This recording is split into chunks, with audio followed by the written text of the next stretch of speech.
Produced by Curtis A. Weyant, David Maddock, Charles Franks, and the online distributed proofreading team. The Little Lady of the Big House. By Jack London, author of The Valley of the Moon, The Star Rover, The Sea Wolf, etc. Chapter 1. He awoke in the dark.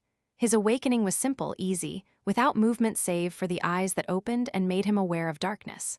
Unlike most, who must feel and grope and listen to and contact with the world about them, he knew himself on the moment of awakening, instantly identifying himself in time and place and personality.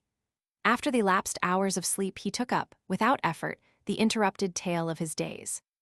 He knew himself to be Dick Forrest, the master of broad acres, who had fallen asleep hours before after drowsily putting a match between the pages of Road Town and pressing off the electric reading lamp.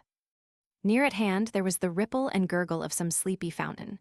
From far off, so faint and far that only a keen ear could catch, he heard a sound that made him smile with pleasure.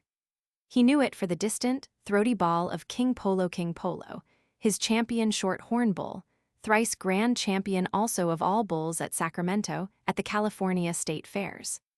The smile was slow and easing from Dick Forrest's face, for he dwelt a moment on the new triumphs he had destined that year for King Polo on the eastern livestock circuits. He would show them that a bull, California-born and finished, could compete with the cream of bulls corn-fed in Iowa or imported overseas from the immemorial home of shorthorns. Not until the smile faded, which was a matter of seconds, did he reach out in the dark and press the first of a row of buttons. There were 3 rows of such buttons. The concealed lighting that spilled from the huge bowl under the ceiling revealed a sleeping porch, 3 sides of which were fine-meshed copper screen. The 4th side was the house wall, solid concrete, through which French windows gave access. He pressed the 2nd button in the row, and the bright light concentred at a particular place on the concrete wall, illuminating in a row a clock, a barometer, and centigrade and Fahrenheit thermometers. Almost in a sweep of glance, he read the messages of the dials. Time 4:30, air pressure 2980, which was normal at that altitude and season, and temperature Fahrenheit 36 degrees. With another press, the gauges of time and heat and air were sent back into the darkness. A 3rd button turned on his reading lamp, so arranged that the light fell from above and behind without shining into his eyes. The 1st button turned off the concealed lighting overhead. He reached a mass of proof sheets from the reading stand, and, pencil in hand, lighting a cigarette, he began to correct. The place was clearly the sleeping quarters of a man who worked. Efficiency was its keynote, though comfort, not altogether Spartan, was also manifest. The bed was of gray enameled iron to tone with the concrete wall. Across the foot of the bed, an extra coverlet, hung a gray robe of wolfskins with every tail a dangle. On the floor, where rested a pair of slippers, was spread a thick-coated skin of mountain goat. Heaped orderly with books, magazines, and scribble pads, there was room on the big reading stand for matches, cigarettes, an ashtray, and a thermos bottle. A phonograph, for purposes of dictation, stood on a hinged and swinging bracket. On the wall, under the barometer and thermometers, from a round wooden frame laughed the face of a girl. On the wall, between the rows of buttons and a switchboard, from an open holster, loosely projected the butt of a .44 Colt's automatic. At 6 o'clock, sharp, after gray light had begun to filter through the wire netting, Dick Forrest, without raising his eyes from the proof sheets, reached out his right hand and pressed a button in the 2nd row. 5 minutes later, a soft-slippered Chinese emerged on the sleeping porch. In his hands, he bore a small tray of burnished copper on which rested a cup and saucer, a tiny coffee pot of silver, and a correspondingly tiny silver cream pitcher. "Good morning, oh my," was Dick Forrest's greeting, and his eyes smiled and his lips smiled as he uttered it. "Good morning, master," oh my returned, as he busied himself with making room on the reading stand for the tray and with pouring the coffee and cream. This done, without waiting further orders, noting that his master was already sipping coffee with one hand while he made a correction on the proof with the other, Oh my picked up a rosy, filmy, lacy boudoir cap from the floor and departed. His exit was noiseless. He ebbed away like a shadow through the open French windows. At 6:30, sharp to the minute, he was back with a larger tray. Dick Forrest put away the proofs, reached for a book entitled Commercial Breeding of Frogs, and prepared to eat. The breakfast was simple yet fairly substantial: more coffee, a half grapefruit, 2 soft-boiled eggs made ready in a glass with a dab of butter and piping hot, and a sliver of bacon, not overcooked, that he knew was of his own raising and curing. By this time, the sunshine was pouring in through the screening and across the bed.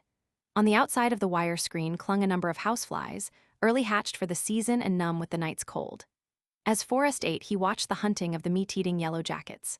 Sturdy, more frost-resistant than bees, they were already on the wing and preying on the benumbed flies. Despite the rowdy noise of their flight, these yellow hunters of the air, with rarely ever a miss, pounced on their helpless victims and sailed away with them. The last fly was gone ere Forrest had sipped his last sip of coffee, marked "commercial breeding of frogs" with a match, and taken up his proof sheets.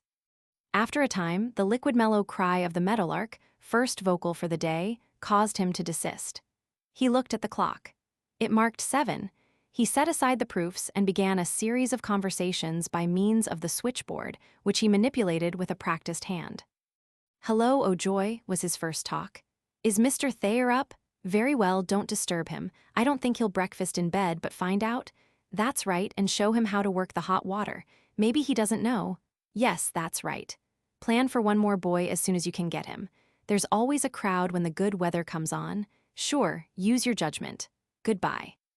"Mr. Hanley?" "Yes," was his second conversation over another switch. "I've been thinking about the dam on the Buckeye. I want the figures on the gravel haul and on the rock crushing." "Yes, that's it. I imagine that the gravel haul will cost anywhere between 6 and 10 cents a yard more than the crushed rock.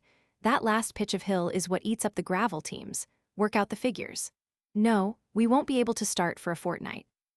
Yes, the new tractors, if they ever deliver, will release the horses from the plowing, but they'll have to go back for the checking." "No, you'll have to see Mr. Everin about that. Goodbye." And his third call. "Mr. Dawson? 36 on my porch right now. It must be white with frost down on the levels, but it's most likely the last this year. Yes, they swore the tractors would be delivered 2 days ago. Call up the station agent. By the way, you catch Hanley for me. I forgot to tell him to start the rat catchers out with the second installment of fly traps. Yes, pronto. There were a couple of dozen roosting on my screen this morning. Yes, goodbye." At this stage, Forrest slid out of bed in his pajamas, slipped his feet into the slippers, and strode through the French windows to the bath, already drawn by Oh My. A dozen minutes afterward, shaved as well, he was back in bed, reading his frog book while Oh My, punctual to the minute, massaged his legs. They were the well-formed legs of a well-built, 5'10" man who weighed 180 pounds. Further, they told a tale of the man. The left thigh was marred by a scar 10 inches in length. Across the left ankle, from instep to heel, were scattered half a dozen scars the size of $50. When Oh My prodded and pulled the left knee a shade too severely, Forrest was guilty of a wince. The right shin was colored with several dark scars, while a big scar, just under the knee, was a positive dent in the bone. Midway between knee and groin was the mark of an ancient 3-inch gash, curiously dotted with the minute scars of stitches. A sudden, joyous nicker from without put the match between the pages of the frog book, and while Oh My proceeded partly to dress his master in bed, including socks and shoes, the master, twisting partly on his side, stared out in the direction of the nicker. Down the road, through the swaying purple of the early lilacs, ridden by a picturesque cowboy, paced a great horse, glinting ruddy in the morning sun gold, flinging free the snowy foam of his mighty fetlocks, his noble crest tossing, his eyes roving afield, the trumpet of his love call echoing through the springing land. Dick Forrest was smit at the same instant with joy and anxiety in the glorious beast pacing down between the lilac hedges, anxiety in that the stallion might have awakened the girl who laughed from the round wooden frame on his wall. He glanced quickly across the 200-foot court to the long, shadowy jut of her wing of the house. The shades of her sleeping porch were down. They did not stir. Again the stallion nickered, and all that moved was a flock of wild canaries, upspringing from the flowers and shrubs of the court, rising like a green-gold spray of light flung from the sunrise. He watched the stallion out of sight through the lilacs, seeing visions of fair Shire colts mighty of bone and frame and free from blemish, then turned, as ever he turned to the immediate thing, and spoke to his body servant. "How's that last boy, Oh My, showing up?" "Him pretty good boy, I think," was the answer. Him young boy, everything new, pretty slow, all the same by him show up good. Why, what makes you think so? I call him 3-4 morning now, him sleep like baby, him wake up smiling just like you, that very good. Do I wake up smiling? Forrest queried. Oh my nodded his head violently. Many times, many years I call you. Always your eyes open, your eyes smile, your mouth smile, your face smile, you smile all over just like that right away quick. That very good. A man wake up that way got plenty good sense. I know, this new boy like that. By pretty soon he make fine boy. You see, his name Chow Gam, what name you call him this place? Dick Forrest meditated. What names have we already? He asked. Oh joy, ah well, ah me and me, I am oh my, the Chinese rattled off. Oh joy him say call new boy. He hesitated and stared at his master with a challenging glint of eye. Forrest nodded. Oh joy him say call new boy, oh hell. Oh ho, Forrest laughed in appreciation. Oh joy is a josher, a good name but it won't do. There is the missus, we've got to think another name. Oh ho, that very good name. Forrest's exclamation was still ringing in his consciousness, so that he recognized the source of Oh my's inspiration. Very well, the boy's name is Oh ho. Oh my lowered his head, ebbed swiftly through the French windows, and as swiftly returned with the rest of Forrest's clothes gear, helping him into undershirt and shirt, tossing a tie around his neck for him to knot, and kneeling, putting on his leggings and spurs. A Baden-Powell hat and a quirt completed his apperling the quirt, Indian braided of rawhide, with 10 ounces of lead braided into the butt that hung from his wrist on a loop of leather. But Forrest was not yet free. Oh my handed him several letters, with the explanation that they had come up from the station the previous night after Forrest had gone to bed. He tore the right hand ends across and glanced at the contents of all but one with speed. The latter he dwelt upon for a moment, with an irritated indrawing of brows, then swung out the phonograph from the wall, pressed the button that made the cylinder revolve, and swiftly dictated, without ever a pause for word or idea. In reply to yours of March 14, 1914, I am indeed sorry to learn that you were hit with hog cholera. I am equally sorry that you have seen fit to charge me with the responsibility. And just as equally am I sorry that the boar we sent you is dead. I can only assure you that we are quite clear of cholera here, and that we have been clear of cholera for 8 years, with the exception of 2 Eastern importations, the last 2 years ago, both of which, according to our custom, were segregated on arrival and were destroyed before the contagion could be communicated to our herds. I feel that I must inform you that in neither case did I charge the sellers with having sent me diseased stock. On the contrary, as you should know, the incubation of hog cholera being 9 days, I consulted the shipping dates of the animals and knew that they had been healthy when shipped. Has it ever entered your mind that the railroads are largely responsible for the spread of cholera? Did you ever hear of a railroad fumigating or disinfecting a car which had carried cholera? Consult the dates. First, of shipment by me.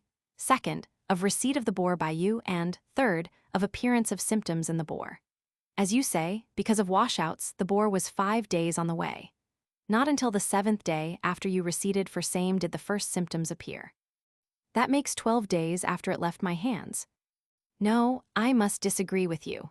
I am not responsible for the disaster that overtook your herd. Furthermore, doubly to assure you, write to the state veterinary as to whether or not my place is free of cholera. Very truly yours. Chapter 2. When Forrest went through the French windows from his sleeping porch, he crossed, first, a comfortable dressing room, window-divaned, many-lockered, with a generous fireplace, out of which opened a bathroom. And second, a long office room, wherein was all the paraphernalia of business desks, dictaphones, filing cabinets, bookcases, magazine files, and drawer pigeonholes that tiered to the low, beamed ceiling. Midway in the office room, he pressed a button, and a series of book-freighted shelves swung on a pivot, revealing a tiny spiral stairway of steel, which he descended with care that his spurs might not catch, the bookshelves swinging into place behind him. At the foot of the stairway, a press on another button pivoted more shelves of books and gave him entrance into a long, low room shelved with books from floor to ceiling. He went directly to a case, directly to a shelf, and unerringly laid his hand on the book he sought. A minute he ran the pages, found the passage he was after, nodded his head to himself in vindication, and replaced the book. A door gave way to a pergola of square concrete columns spanned with redwood logs and interlaced with smaller trunks of redwood, all rough and crinkled velvet with the ruddy purple of the bark. It was evident, since he had to skirt several hundred feet of concrete walls of Wandering House, that he had not taken the short way out. Under wide-spreading ancient oaks, where the long hitching rails bark-shoed and the hoof-beaten gravel showed the stamping place of many horses, he found a pale golden, almost tan-golden, sorrel mare. Her well-groomed spring coat was alive and flaming in the morning sun that slanted straight under the edge of the roof of trees. She was herself alive and flaming. She was built like a stallion, and down her backbone ran a narrow dark strip of hair that advertised an ancestry of many range mustangs. "How's the man-eater this morning?" he queried as he unsnapped the tie rope from her throat. She laid back the tiniest ears that ever a horse possessed, ears that told of some thoroughbred's wild loves with wild mares among the hills, and snapped at Forrest with wicked teeth and wicked gleaming eyes. She sidled and attempted to rear as he swung into the saddle, and sidling and attempting to rear, she went off down the graveled road. And rear she would have, had it not been for the martingale that held her head down, and that, as well, saved the rider's nose from her angry tossing head. So used was he to the mare that he was scarcely aware of her antics. Automatically, with slightest touch of rein against arched neck, or with tickle of spur or press of knee, he kept the mare to the way he willed. Once, as she whirled and danced, he caught a glimpse of the big house. Big it was in all seeming, and yet, such was the vagrant nature of it, it was not so big as it seemed. 800 feet across the front face, it stretched. But much of this 800 feet was composed of mere corridors, concrete-walled, tile-roofed, that connected and assembled the various parts of the building. There were patios and pergolas in proportion, and all the walls, with their many right-angled juts and recessions, arose out of a bed of greenery and bloom. Spanish in character, the architecture of the big house was not of the California Spanish type, which had been introduced by way of Mexico 100 years before, and which had been modified by modern architects to the California Spanish architecture of the day. Hispano-Morse more technically classified the big house in all its hybridness, although there were experts who heatedly quarreled with the term. Spaciousness without austerity and beauty without ostentation were the fundamental impressions the big house gave. Its lines, long and horizontal, broken only by lines that were vertical and by the lines of juts and recesses that were always right-angled, were as chaste as those of a monastery.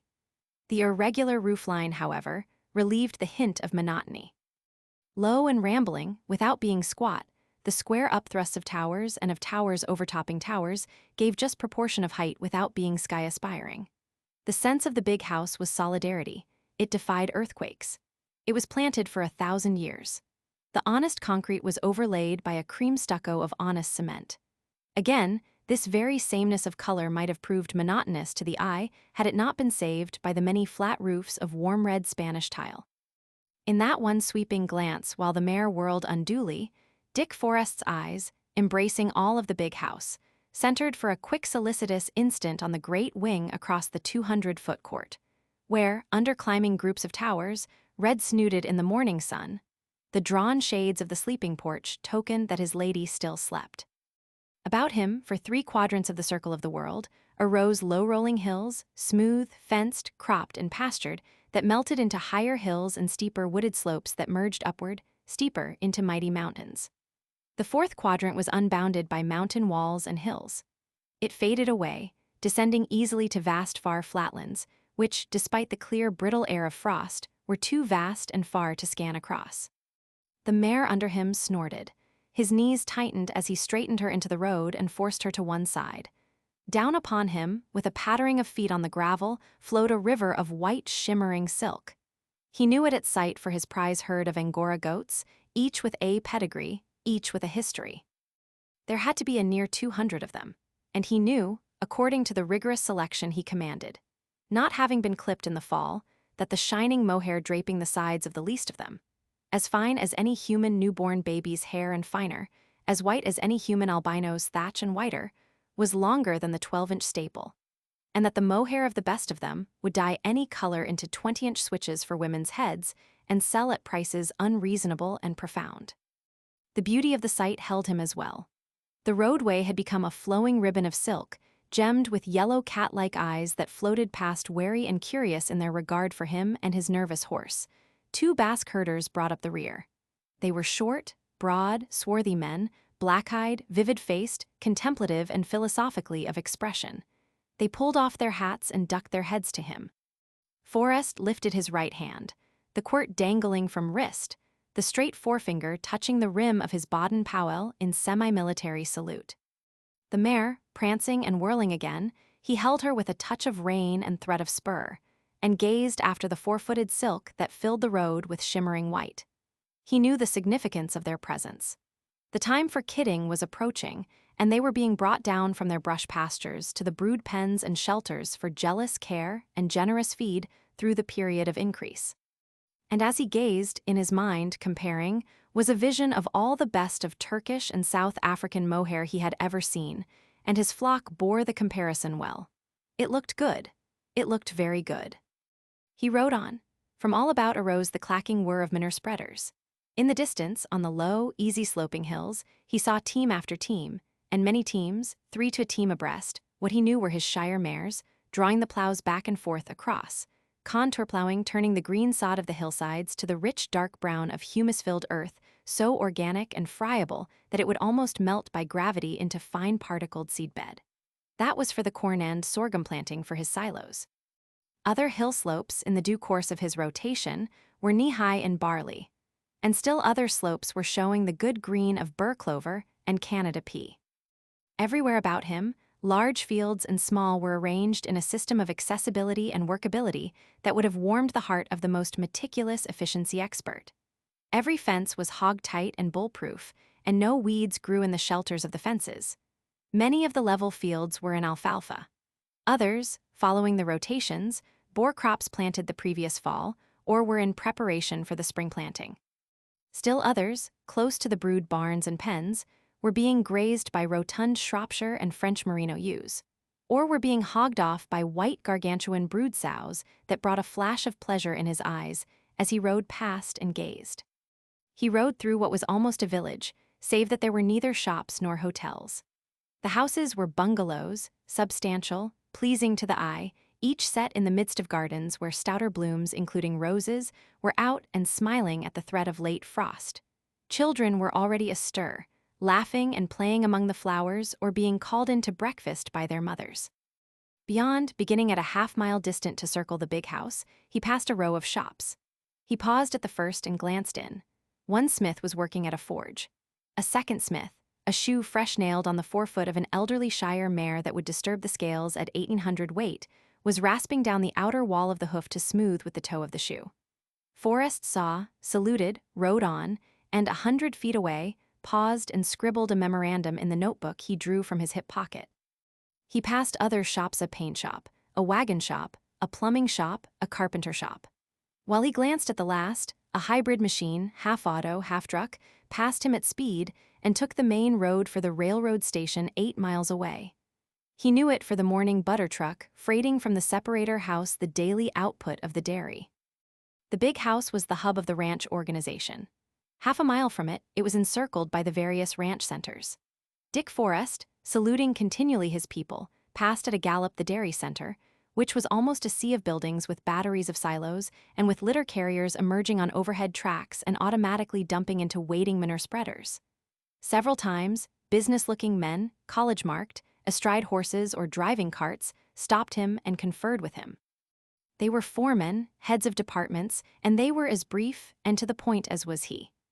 The last of them, astride a Palomina 3-year-old that was as graceful and wild as a half-broken Arab, was for riding by with a bare salute, but was stopped by his employer.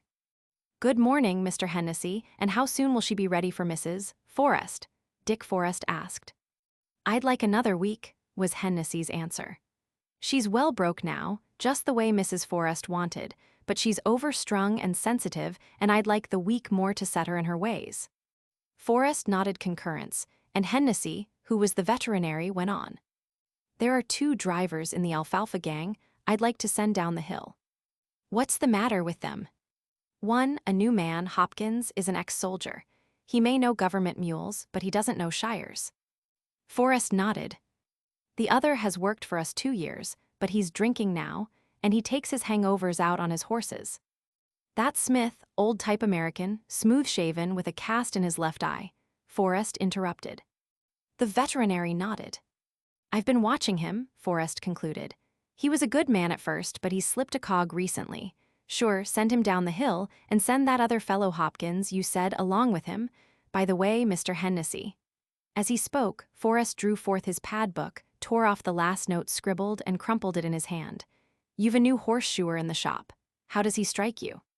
He's too new to make up my mind yet. Well, send him down the hill along with the other two. He can't take your orders. I observed him just now fitting a shoe to old Alden Bessie by rasping off half an inch of the toe of her hoof. He knew better.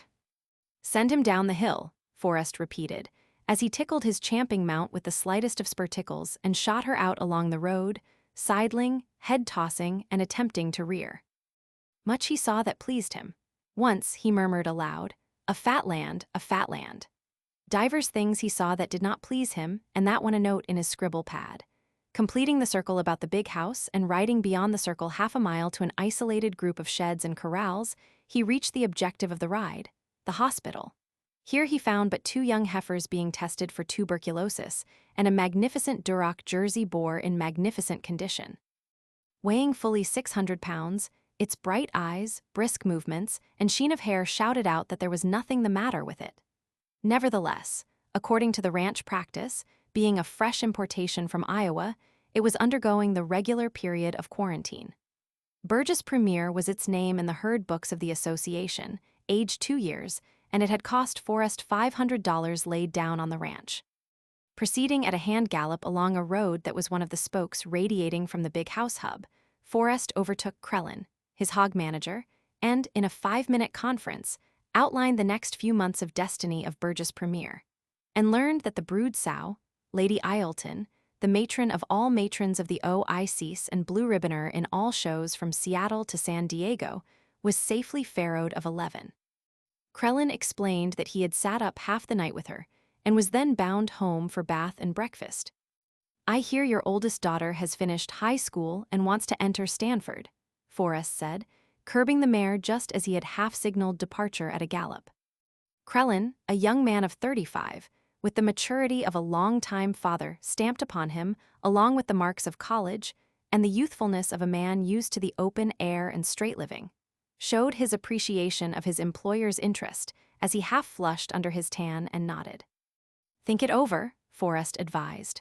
Make a statistic of all the college girls, yes, and state normal girls you know. How many of them follow career, and how many of them marry within 2 years after their degrees and take to baby farming? Helen is very seriously bent on the matter, Krellin urged. Do you remember when I had my appendix out? Forrest queried. Well, had as fine a nurse as I ever saw and as nice a girl as ever walked on 2 nice legs. She was just 6 months a full-fledged nurse then, and 4 months after that I had to send her a wedding present. She married an automobile agent. She's lived in hotels ever since. She's never had a chance to nurse never a child of her own to bring through a bout with colic. But she has hopes. And whether or not her hopes materialize, she's confoundedly happy. But what good was her nursing apprenticeship?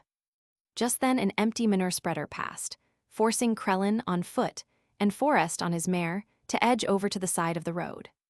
Forrest glanced with kindling eye at the off-mare of the machine, a huge symmetrical shire whose own blue ribbons and the blue ribbons of her progeny would have required an expert accountant to enumerate and classify. Look at the Fotherington princess, Forrest said, nodding at the mare that warmed his eye.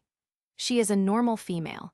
Only incidentally, through thousands of years of domestic selection, has man evolved her into a draft beast breeding true to kind. But being a draft beast is secondary. Primarily, she is a female. Take them by and large, our own human females, above all else, love us men and are intrinsically maternal. There is no biological sanction for all the hurly-burly of woman today for suffrage and career. But there is an economic sanction, Krellin objected. True, his employer agreed, then proceeded to discount. Our present industrial system prevents marriage and compels woman to career. But remember, industrial systems come and industrial systems go, while biology runs on forever. It's rather hard to satisfy young women with marriage these days, the hog manager demurred. Dick Forrest laughed incredulously. I don't know about that, he said. There's your wife, for an instance. She with her sheepskin classical scholar at that well, what has she done with it? 2 boys and 3 girls, I believe. As I remember your telling me, she was engaged to you the whole last half of her senior year. True, but Krellin insisted, with an eye-twinkle of appreciation of the point, that was 15 years ago, as well as a love match. We just couldn't help it. That far, I agree. She had planned unheard-of achievements, while I saw nothing else than the deanship of the College of Agriculture. We just couldn't help it. But that was 15 years ago, and 15 years have made all the difference in the world in the ambitions and ideals of our young women. Don't you believe it for a moment? I tell you, Mr. Krellin, it's a statistic. All contrary things are transient. Ever woman remains avamen, everlasting, eternal. Not until our girl children cease from playing with dolls and from looking at their own enticingness in mirrors will woman ever be otherwise than what she has always been, first, the mother, second, the maid of man. It is a statistic. I've been looking up the girls who graduate from the state normal. You will notice that those who marry by the way before graduation are excluded. Nevertheless, the average length of time the graduates actually teach school is little more than 2 years. And when you consider that a lot of them, through ill looks and ill luck, are foredoomed old maids and are foredoomed to teach all their lives, you can see how they cut down the period of teaching of the marriageable ones. A woman, even a girl woman, will have her way where mere men are concerned, Krellin muttered, unable to dispute his employer's figures but resolved to look them up. And your girl woman will go to Stanford, Forrest laughed, as he prepared to lift his mare into a gallop. And you and I and all men, to the end of time, will see to it that they do have their way. Krellin smiled to himself as his employer diminished down the road, for Krellin knew his Kipling, and the thought that caused the smile was, but where's the kid of your own, Mr. Forrest? He decided to repeat it to Mrs. Krellin over the breakfast coffee. Once again, Dick Forrest delayed ere he gained the big house. The man he stopped he addressed as Mendenhall, who was his horse manager as well as pasture expert, and who was reputed to know not only every blade of grass on the ranch, but the length of every blade of grass and its age from seed germination as well. At signal from Forrest, Mendenhall drew up the 2 colts he was driving in a double breaking cart. What had caused Forrest to signal was a glance he had caught, across the northern edge of the valley, of great smooth hill ranges miles beyond, touched by the sun and deeply green where they projected into the vast flat of the Sacramento Valley. The talk that followed was quick and abbreviated to terms of understanding between 2 men who knew. Grass was the subject. Mention was made of the winter rainfall and of the chance for late spring rains to come. Names occurred, such as the Little Coyote and Los Cuatos Creeks, the Yolo and the Miramar Hills, the Big Basin, Round Valley, and the San Anselmo and Los Banos ranges. Movements of herds and droves, past, present, and to come, were discussed, as well as the outlook for cultivated hay in far upland pastures, and the estimates of such hay that still remained over the winter in remote barns in the sheltered mountain valleys where herds had wintered and been fed. Under the oaks, at the stamping posts, Forrest was saved the trouble of tying the man-eater. A stableman came on the run to take the mare, and Forrest, scarce pausing for a word about a horse by the name of Duddy, was clanking his spurs into the big house. Chapter 3. Forrest entered a section of the big house by way of a massive, hewn timber, iron-studded door that let in at the foot of what seemed a donjon keep. The floor was cement, and doors led off in various directions. One, opening to a Chinese in the white apron and starched cap of a chef, emitted at the same time the low hum of a dynamo. It was this that deflected Forrest from his straight path. He paused, holding the door ajar, and peered into a cool, electric-lighted cement room where stood a long, glass-fronted, glass-shelved refrigerator flanked by an ice machine and a dynamo. On the floor, in greasy overalls, squatted a greasy little man to whom his employer nodded. "Anything wrong, Thompson?" he asked. "There was the answer, positive and complete." Forrest closed the door and went on along a passage that was like a tunnel.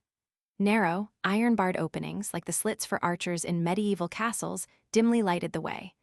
Another door gave access to a long, low room, beam-ceilinged, with a fireplace in which an ox could have been roasted. A huge stump, resting on a bed of coals, blazed brightly. 2 billiard tables, several card tables, lounging corners, and a miniature bar constituted the major furnishing. 2 young men chalked their cues and returned Forrest's greeting. "Good morning, Mr. Naismith," he bantered. "More material for the Breeders' Gazette."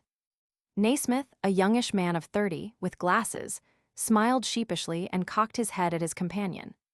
"Wainwright challenged me," he explained. "Which means that Lute and Ernestine must still be beauty sleeping," Forrest laughed. Young Wainwright bristled to acceptance of the challenge, but before he could utter the retort on his lips, his host was moving on and addressing Naismith over his shoulder. "Do you want to come along at 11:30? Thayer and I are running out in the machine to look over the Shropshires. He wants about 10 carloads of rams. You ought to find good stuff in this matter of Idaho shipments. Bring your camera along, seen Thayer this morning." "Just came in to breakfast as we were leaving," Bert Wainwright volunteered. "Tell him to be ready at 11:30 if you see him. You're not invited, Bert, out of kindness. The girls are sure to be up then." "Take Rita along with you anyway," Bert pleaded. "No fear," was Forrest's reply from the door. "We're on business. Besides, you can't pry Rita from Ernestine with block and tackle." "That's why I wanted to see if you could," Bert grinned. Funny how fellows never appreciate their own sisters. Forrest paused for a perceptible moment. "I always thought Rita was a real nice sister. What's the matter with her?" Before a reply could reach him, he had closed the door and was jingling his spurs along the passage to a spiral stairway of broad concrete steps. As he left the head of the stairway, a dance-time piano measure and burst of laughter made him peep into a white morning room, flooded with sunshine. A young girl in rose-colored kimono and boudoir cap was at the instrument, while 2 others, similarly accoutred in each other's arms, were parodying a dance never learned at dancing school nor intended by the participants for male eyes to see. The girl at the piano discovered him, winked, and played on. Not for another minute did the dancers spy him. They gave startled cries, collapsed, laughing in each other's arms, and the music stopped. They were gorgeous, healthy young creatures, the 3 of them, and Forrest's eye kindled as he looked at them in quite the same way that it had kindled when he regarded the Fotherington princess. Persiflage, of the sort that obtains among young things of the human kind, flew back and forth. "I've been here 5 minutes," Dick Forrest asserted. The 2 dancers, to cover their confusion, doubted his veracity and instanced his many well-known and notorious guilts of mendacity. The girl at the piano, Ernestine, his sister-in-law, insisted that pearls of truth fell from his lips, that she had seen him from the moment he began to look, and that as she estimated the passage of time, he had been looking much longer than 5 minutes. "Well, anyway," Forrest broke in on their babel, "Bert, the sweet innocent, doesn't think you are up yet." "We're not, to him," one of the dancers, a vivacious young Venus, retorted. "Nor are we to you either, so run along, little boy, run along." "Look here, Lute," Forrest began sternly. "Just because I am a decrepit old man, and just because you are 18, just 18, and happen to be my wife's sister, you needn't presume to put the high and mighty over on me. Don't forget, and I state the fact, disagreeable as it may be, for Rita's sake don't forget that in the past 10 years I've paddled you more disgraceful times than you care to dare me to enumerate. It is true, I am not so young as I used to was, but," he felt the biceps of his right arm and made as if to roll up the sleeve. "But I'm not all in yet, and for 2 cents. "What?" the young woman challenged belligerently. "For 2 cents, he muttered darkly. "For 2 cents. Besides, and it grieves me to inform you, your cap is not on straight. Also, it is not a very tasteful creation at best. I could make a far more becoming cap with my toes, asleep, and, yes, seasick as well." Lute tossed her blonde head defiantly, glanced at her comrades in solicitation of support, and said, "Oh, I don't know. It seems humanly reasonable that the 3 of us can woman-handle a mere man of your elderly and insulting avoirdupois. What do you say, girls? Let's rush him. He's not a minute under 40, and he has an aneurysm. Yes, and though loath to divulge family secrets, he's got Meniere's disease." Ernestine, a small but robust blonde of 18, sprang from the piano and joined her two comrades in a raid on the cushions of the deep window seats. Side by side, a cushion in each hand, and with proper distance between them cannily established for the swinging of the cushions, they advanced upon the foe. Forrest prepared for battle, then held up his hand for parley. "Frayed cat," they taunted in several at first and then in chorus. He shook his head emphatically. "Just for that and for all the rest of your insolences, the three of you are going to get yours. All the wrongs of a lifetime are rising now in my brain in a dazzling brightness. I shall go berserk in a moment. But first, and I speak as an agriculturist, and I address myself to you, lute, in all humility, in heaven's name, what is Menier's disease? Do sheep catch it?" "Menier's disease is," Lute began, "is what you've got. Sheep are the only known living creatures that get it." Ensued red war and chaos.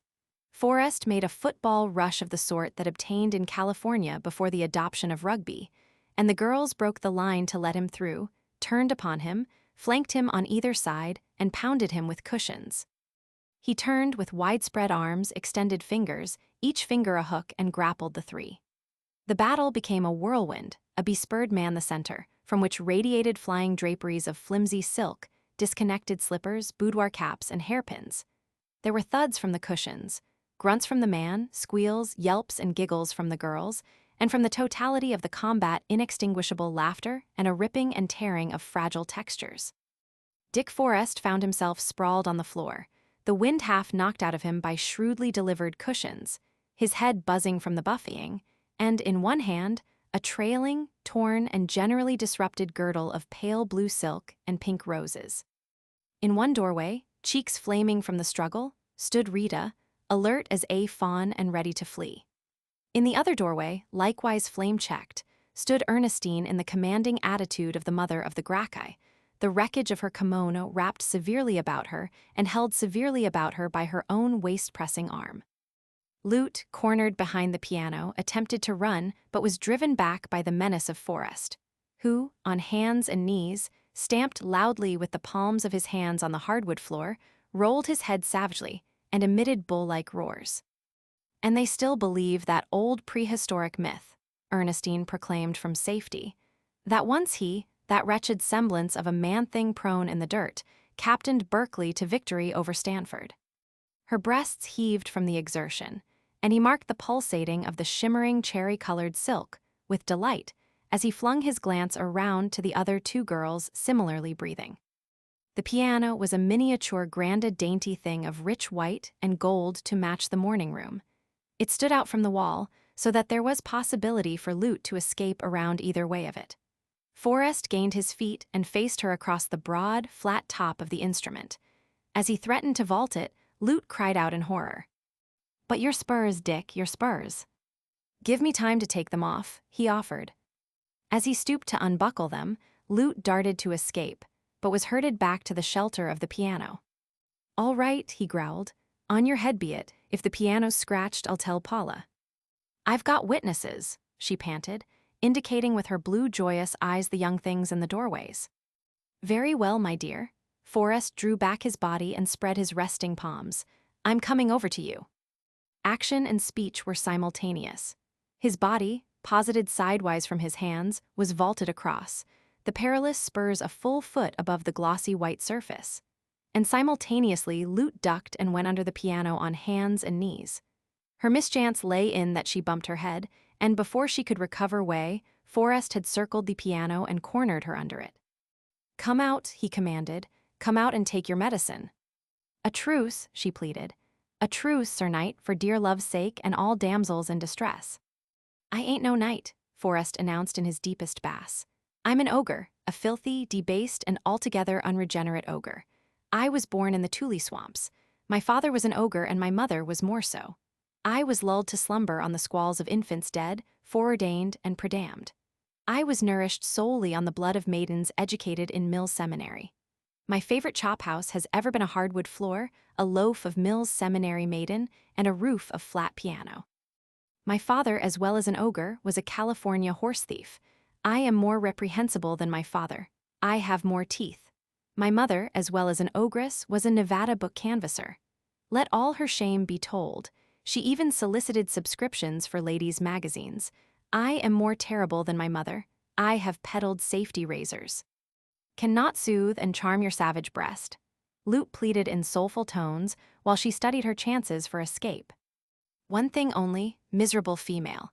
One thing only, on the earth, over the earth, and under its ruining waters. A squawk of recognized plagiarism interrupted him from Ernestine. See Ernest Dowson, page 79, a thin book of thin verse ladled out with porridge to young women detentioned at Mills Seminary, Forrest went on. As I had already enunciated before I was so rudely interrupted, the one thing only that can balm and embalm this savage breast is the maiden's prayer. Listen, with all your ears ere I chew them off in multitude and gross. Listen, silly, unbeautiful, squat, short-legged, and ugly female under the piano. Can you recite the maiden's prayer? Screams of delight from the young things in the doorways prevented the proper answer, and Lute, from under the piano, cried out to young Wainwright, who had appeared. "A rescue, Sir Knight, a rescue." "Unhand the maiden," was Bert's challenge. "Who art thou?" Forrest demanded. "King George, sirrah, I mean St. George." "Then am I thy dragon," Forrest announced with due humility. "Spare this ancient, honorable, and only neck I have." Off with his head, the young things encouraged. "Stay thee, maidens, I pray thee," Bert begged. "I am only a small potato, yet am I unafraid. I shall beard the dragon. I shall beard him in his gullet, and while he lingeringly chokes to death over my unpalatableness and general spinefulness, do you, fair damsels, flee to the mountains lest the valleys fall upon you. Yolo, Petaluma, and West Sacramento are about to be overwhelmed by a tidal wave and many big fishes." Off with his head, the young things chanted. "Slay him in his blood and barbecue him." "Thumbs down," Forrest groaned. "I am undone. Trust to the unstrained quality of mercy possessed by Christian young women in the year 1914 who will vote someday if ever they grow up and do not marry foreigners. Consider my head off, St. George. I am expired. Further deponent saith not." And Forrest, with sobs and slubberings, with realistic shudders and kicks and a great jingling of spurs, lay down on the floor and expired. Lute crawled out from under the piano, and was joined by Rita and Ernestine in an extemporized dance of the harpies about the slain. In the midst of it, Forrest sat up, protesting. Also, he was guilty of a significant and privy wink to Lute. "The hero," he cried, "forget him not, crown him with flowers." And Bert was crowned with flowers from the vases, unchanged from the day before. When a bunch of waterlogged stems of early tulips, propelled by Lute's vigorous arm, impacted soggily on his neck under the ear, he fled. The riot of pursuit echoed along the hall and died out down the stairway toward the stag room. Forrest gathered himself together and, grinning, went jingling on through the big house. He crossed 2 patios on brick walks roofed with Spanish tile and swamped with early foliage and blooms, and gained his wing of the house, still breathing from the fun, to find, in the office, his secretary awaiting him. "Good morning, Mr. Blake," he greeted. "Sorry I was delayed." He glanced at his wristwatch. "Only 4 minutes, however. I just couldn't get away sooner." Chapter 4. From 9 till 10 Forrest gave himself up to his secretary, achieving a correspondence that included learned societies and every sort of breeding and agricultural organization, and that would have compelled the average petty businessman, unaided, to sit up till midnight to accomplish. For Dick Forrest was the center of a system which he himself had built and of which he was secretly very proud. Important letters and documents he signed with his ragged fist. All other letters were rubber-stamped by Mr. Blake, who also, in shorthand, in the course of the hour, put down the indicated answers to many letters and received the formula designations of reply to many other letters. Mr. Blake's private opinion was that he worked longer hours than his employer, although it was equally his private opinion that his employer was a wonder for discovering work for others to perform. At 10 to the stroke of the clock, as Pittman, Forrest's show manager, entered the office, Blake, burdened with trays of correspondence, sheafs of documents, and phonograph cylinders, faded away to his own office. From 10 to 11, a stream of managers and foremen flowed in and out. All were well disciplined in terseness and time-saving. As Dick Forrest had taught them, the minutes spent with him were not minutes of cogitation. They must be prepared before they reported or suggested. Bonbright, the assistant secretary, always arrived at 10 to replace Blake. And Bonbright, close to shoulder with flying pencil, took down the rapid-fire interchange of question and answer, statement and proposal and plan. These shorthand notes, transcribed and typed in duplicate, were the nightmare and, on occasion, the nemesis of the managers and foremen. For, first, Forrest had a remarkable memory, and second, he was prone to prove its worth by reference to those same notes of Bonbright. A manager, at the end of a 5 or 10-minute session, often emerged sweating, limp, and frazzled. Yet for a swift hour, at high tension, Forrest met all comers, with a master's grip handling them and all the multifarious details of their various departments. He told Thompson, the machinist, in 4 flashing minutes, where the fault lay in the dynamo to the big house refrigerator, laid the fault home to Thompson, dictated a note to Bonbright, with citation by page and chapter to a volume from the library to be drawn by Thompson, told Thompson that Parkman, the dairy manager, was not satisfied with the latest wiring up of milking machines, and that the refrigerating plant at the slaughterhouse was balking at its accustomed load. Each man was a specialist, yet Forrest was the proved master of their specialties. As Paulson, the head plowman, complained privily to Dawson, the crop manager, "I've worked here 12 years and never have I seen him put his hands to a plow, and yet, damn him, he somehow seems to know. He's a genius, that's what he is. Why, d'you know, I've seen him tear by a piece of work, his hands full with that man-eater of his threatenin' sudden funeral, and next morning had mentioned casually to a half-inch how deep it was plowed in. What plow's done the plowin'? Take that plowin' of the poppy meadow, up above Little Meadow, on Lowe's Cuados. I just couldn't see my way to it, and had to cut out the cross-subsoiling, and thought I could slip it over on him. After it was all finished, he kind of happened up that way I was lookin', and he didn't seem to lookin'. Well, next AM I got mine in the office. No, I didn't slip it over. I ain't tried to slip nothing over since." At 11 sharp, Wardman, his sheep manager, departed with an engagement scheduled at 11:30 to ride in the machine along with Thayer, the Idaho buyer, to look over the Shropshire rams. At 11, Bonbright having departed with Wardman to work up his notes, Forrest was left alone in the office. From a wire tray of unfinished business one of many wire trays superimposed in groups of 5 he drew a pamphlet issued by the state of Iowa on hog cholera and proceeded to scan it. 5 feet 10 inches in height, weighing a clean-muscled 180 pounds, Dick Forrest was anything but insignificant for a 40-years-old man. The eyes were gray, large, overarched by bone of brow, and lashes and brows were dark. The hair above an ordinary forehead was light brown to chestnut. Under the forehead, the cheeks showed high-boned, with underneath the slight hollows that necessarily accompany such formation. The jaws were strong without massiveness. The nose, large-nostriled, was straight enough and prominent enough without being too straight or prominent, the chin square without harshness and uncleft, and the mouth girlish and sweet to a degree that did not hide the firmness to which the lips could set on due provocation. The skin was smooth and well-tanned, although midway between eyebrows and hair. The tan of forehead faded in advertisement of the rim of the Baden-Powell interposed between him and the sun. Laughter lurked in the mouth corners and eye corners, and there were cheek lines about the mouth that would seem to have been formed by laughter. Equally strong, however, every line of the face that meant blended things carried a notice of surety. Dick Forrest was sure, when his hand reached out for any object on his desk, that the hand would straightly attain the object without a fumble or a miss of a fraction of an inch. Sure, when his brain leaped the high places of the hog cholera text, that it was not missing a point. Sure, from his balanced body in the revolving desk chair to the balanced back head of him. Sure, in heart and brain, of life and work, of all he possessed, and of himself. He had reason to be sure. Body, brain, and career were long proven sure. A rich man's son, he had not played ducks and drakes with his father's money. City born and reared, he had gone back to the land and made such a success as to put his name on the lips of breeders wherever breeders met and talked. He was the owner, without encumbrance, of 250,000 acres of land that varied in value from $1,000 an acre to $100. That varied from $100 to 10 cents an acre. And that, in stretches, was not worth a penny an acre.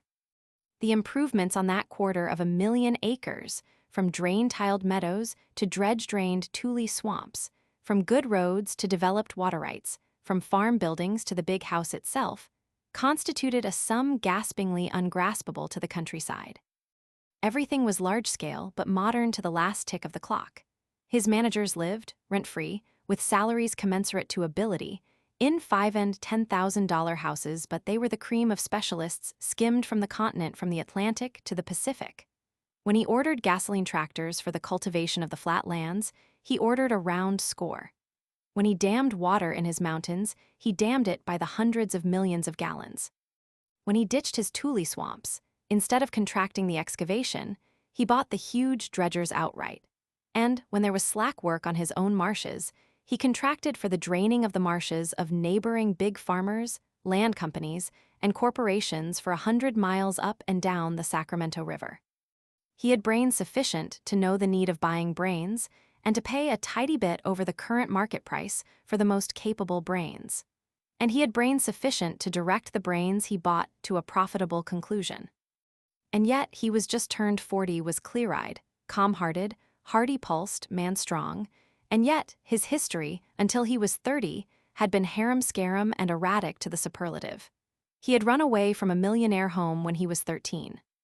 He had won enviable college honors ere he was 21, and after that he had known all the purple ports of the purple seas, and, with cool head, hot heart, and laughter, played every risk that promised and provided in the wild world of adventure that he had lived to see pass under the sobriety of law. In the old days of San Francisco, Forrest had been a name to conjure with. The Forrest Mansion had been one of the pioneer palaces on Nob Hill where dwelt the Floods, the Mackays, the Crockers, and the O'Briens. Lucky Richard Forrest, the father, had arrived, via the Isthmus, straight from old New England, keenly commercial, interested before his departure in clipper ships and the building of clipper ships, and interested immediately after his arrival in waterfront real estate, river steamboats, mines, of course, and later in the draining of the Nevada Comstock and the construction of the Southern Pacific. He played big, he won big, he lost big, but he won always more than he lost, and what he paid out at one game with one hand, he drew back with his other hand at another game. His winnings from the Comstock he sank into the various holes of the bottomless daffodil group in El Dorado County. The wreckage from the Benicia line he turned into the Napa Consolidated, which was a quicksilver venture, and it earned him 5,000%. What he lost in the collapse of the Stockton boom was more than balanced by the realty appreciation of his key holdings at Sacramento and Oakland. And to cap it all, when lucky Richard Forrest had lost everything in a series of calamities, so that San Francisco debated what price his Nob Hill Palace would fetch at auction, he grub-staked one, Del Nelson, to a prospecting in Mexico. As soberly set down in history, the result of the said Del Nelson search for quartz was the Harvest Group, including the fabulous and inexhaustible Tattlesnake, Voice, City, Desdemona, Bullfrog, and Yellow Boy claims. Del Nelson, astounded by his achievement, within the year drowned himself in an enormous quantity of cheap whiskey, and, the will being incontestable through lack of kith and kin, left his half to lucky Richard Forrest. Dick Forrest was the son of his father. Lucky Richard, a man of boundless energy and enterprise, though twice married and twice widowed, had not been blessed with children. His third marriage occurred in 1872, when he was 58, and in 1874, although he lost the mother, a 12-pound boy, stout-barreled and husky-lunged, remained to be brought up by a regiment of nurses in the palace on Nob Hill. Young Dick was precocious. Lucky Richard was a Democrat. Result: young Dick learned in a year from a private teacher what would have required 3 years in the grammar school, and used all of the saved years in playing in the open air. Also, result of precocity of son and democracy of father, young Dick was sent to grammar school for the last year in order to learn shoulder-rubbing democracy with the sons and daughters of workmen, tradesmen, saloon-keepers, and politicians. In class recitation or spelling, match his father's millions did not aid him in competing with Patsy Halloran, the mathematical prodigy whose father was a hod carrier, nor with Mona Sanguinti, who was a wizard at spelling, and whose widowed mother ran a vegetable store. Nor were his father's millions and the Nob Hill Palace of the slightest assistance to young Dick when he peeled his jacket and, bare-knuckled, without rounds, licking or being licked, milled it to a finish with Jimmy Botts, Gene Chinsky, and the rest of the lads that went out over the world to glory and cash a few years later. A generation of prizefighters that only San Francisco, raw and virile and yeasty and young, could have produced. The wisest thing Lucky Richard did for his boy was to give him this democratic tutelage. In his secret heart, young Dick never forgot that he lived in a palace of many servants and that his father was a man of power and honor. On the other hand, young Dick learned two-legged, two-fisted democracy. He learned it when Mona Sanguinti spelled him down in class. He learned it when Bernie Miller outdodged and outran him when running across in Black Man. And when Tim Hagen, with straight left for the 100th time to bleeding nose and mangled mouth, and with ever reitrant right hook to stomach, had him dazed and reeling, the breath whistling and sobbing through his lacerated lips was no time for succor from palaces and bank accounts. On his two legs, with his two fists, it was either he or Tim. And it was right there, in sweat and blood and iron of soul, that young Dick learned how not to lose a losing fight. It had been uphill from the first blow, but he stuck it out until in the end it was agreed that neither could best the other, although this agreement was not reached until they had first lain on the ground in nausea and exhaustion and with streaming eyes wept their rage and defiance at each other. After that, they became chums and between them ruled the schoolyard. Lucky Richard died the same month young Dick emerged from grammar school. Young Dick was 13 years old, with $20 million, and without a relative in the world to trouble him. He was the master of a palace of servants, a steam yacht, stables, and, as well, of a summer palace down the peninsula in the Nabob colony at Menlo. One thing only was he burdened with: guardians. On a summer afternoon in the big library, he attended the first session of his board of guardians. There were 3 of them, all elderly and successful, all legal, all business comrades of his father. Dick's impression as they explained things to him was that, although they meant well, he had no contacts with them. In his judgment, their boyhood was too far behind them. Besides that, it was patent that him, the particular boy they were so much concerned with, they did not understand at all. Furthermore, in his own sure way, he decided that he was the one person in the world fitted to know what was best for himself. Mr. Crockett made a long speech, to which Dick listened with alert and becoming attention, nodding his head whenever he was directly addressed or appealed to. Messrs. Davidson and Slocum also had their say and were treated with equal consideration.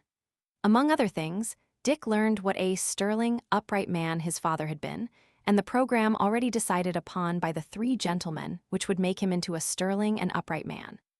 When they were quite done, Dick took it upon himself to say a few things. "I have thought it over," he announced, "and first of all I shall go traveling." "That will come afterward, my boy," Mr. Slocum explained soothingly. When you are ready to enter the university. At that time a year abroad would be a very good thing indeed." "Of course," Mr. Davidson volunteered quickly, having noted the annoyed light in the lad's eyes and the unconscious firm drawing and setting of the lips. "Of course, in the meantime you could do some traveling, a limited amount of traveling, during your school vacations. I am sure my fellow guardians will agree under the proper management and safeguarding, of course, that such bits of travel sandwiched between your school terms would be advisable and beneficial." "How much did you say I am worth?" Dick asked with apparent irrelevance. 20 million, at a most conservative estimate that is about the sum, Mr. Crockett answered promptly. "Suppose I said right now that I wanted $100, Dick went on. "Why, Mr. Slocum looked about him for guidance. "We would be compelled to ask what you wanted it for," answered Mr. Crockett. "And suppose," Dick said very slowly, looking Mr. Crockett squarely in the eyes, "suppose I said that I was very sorry, but that I did not care to say what I wanted it for." "Then you wouldn't get it," Mr. Crockett said so immediately that there was a hint of testiness and snap in his manner. Dick nodded slowly, as if letting the information sink in. "But of course, my boy," Mr. Slocum took up hastily, "you understand you are too young to handle money yet. We must decide that for you." "You mean I can't touch a penny without your permission?" "Not a penny," Mr. Crockett snapped.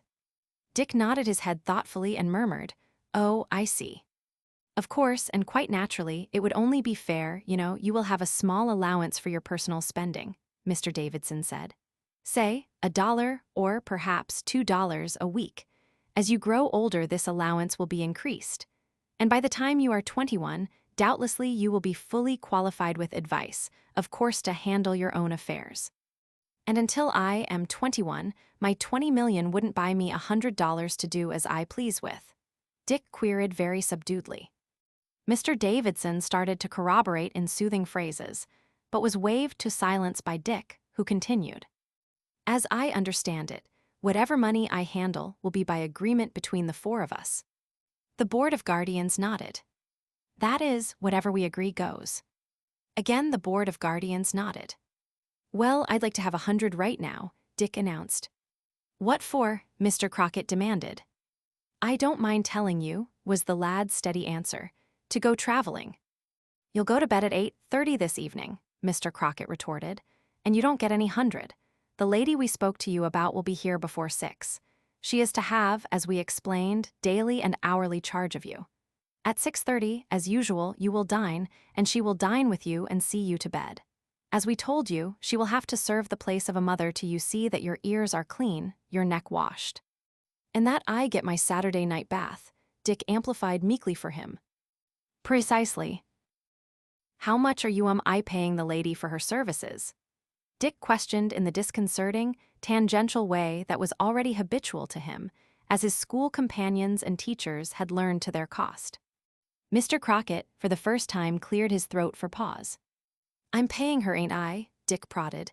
Out of the 20 million, you know. The spit of his father, said Mr. Slocum in an aside. Mrs. Summerstone, the lady as you elect to call her, receives $150 a month, $1,800 a year in round sum, said Mr. Crockett. It's a waste of perfectly good money, Dick sighed, and board and lodging thrown in. He stood up, not the born aristocrat of the generations, but the reared aristocrat of 13 years in the Nob Hill Palace.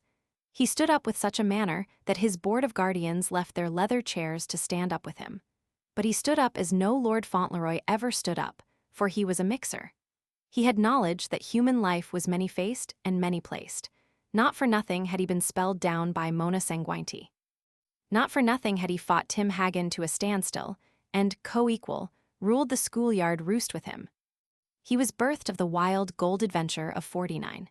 He was a reared aristocrat and a grammar school-trained democrat.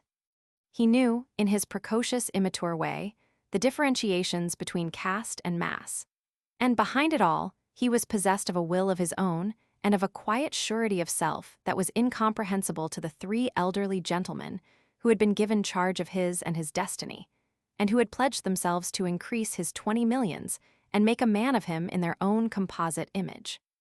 Thank you for your kindness, young Dick said generally to the 3. I guess we'll get along all right. Of course, that 20 millions is mine, and of course you've got to take care of it for me, seeing I know nothing of business. And we'll increase it for you, my boy. We'll increase it for you in safe, conservative ways, Mr. Slocum assured him. No speculation, young Dick warned. Dad's just been lucky. I've heard him say that times have changed, and a fellow can't take the chances everybody used to take. From which, and from much which has already passed, it might erroneously be inferred that young Dick was a mean and money-grubbing soul. On the contrary, he was at that instant entertaining secret thoughts and plans so utterly regardless and disdainful of his 20 millions as to place him on a par with a drunken sailor sowing the beach with a 3 years' payday.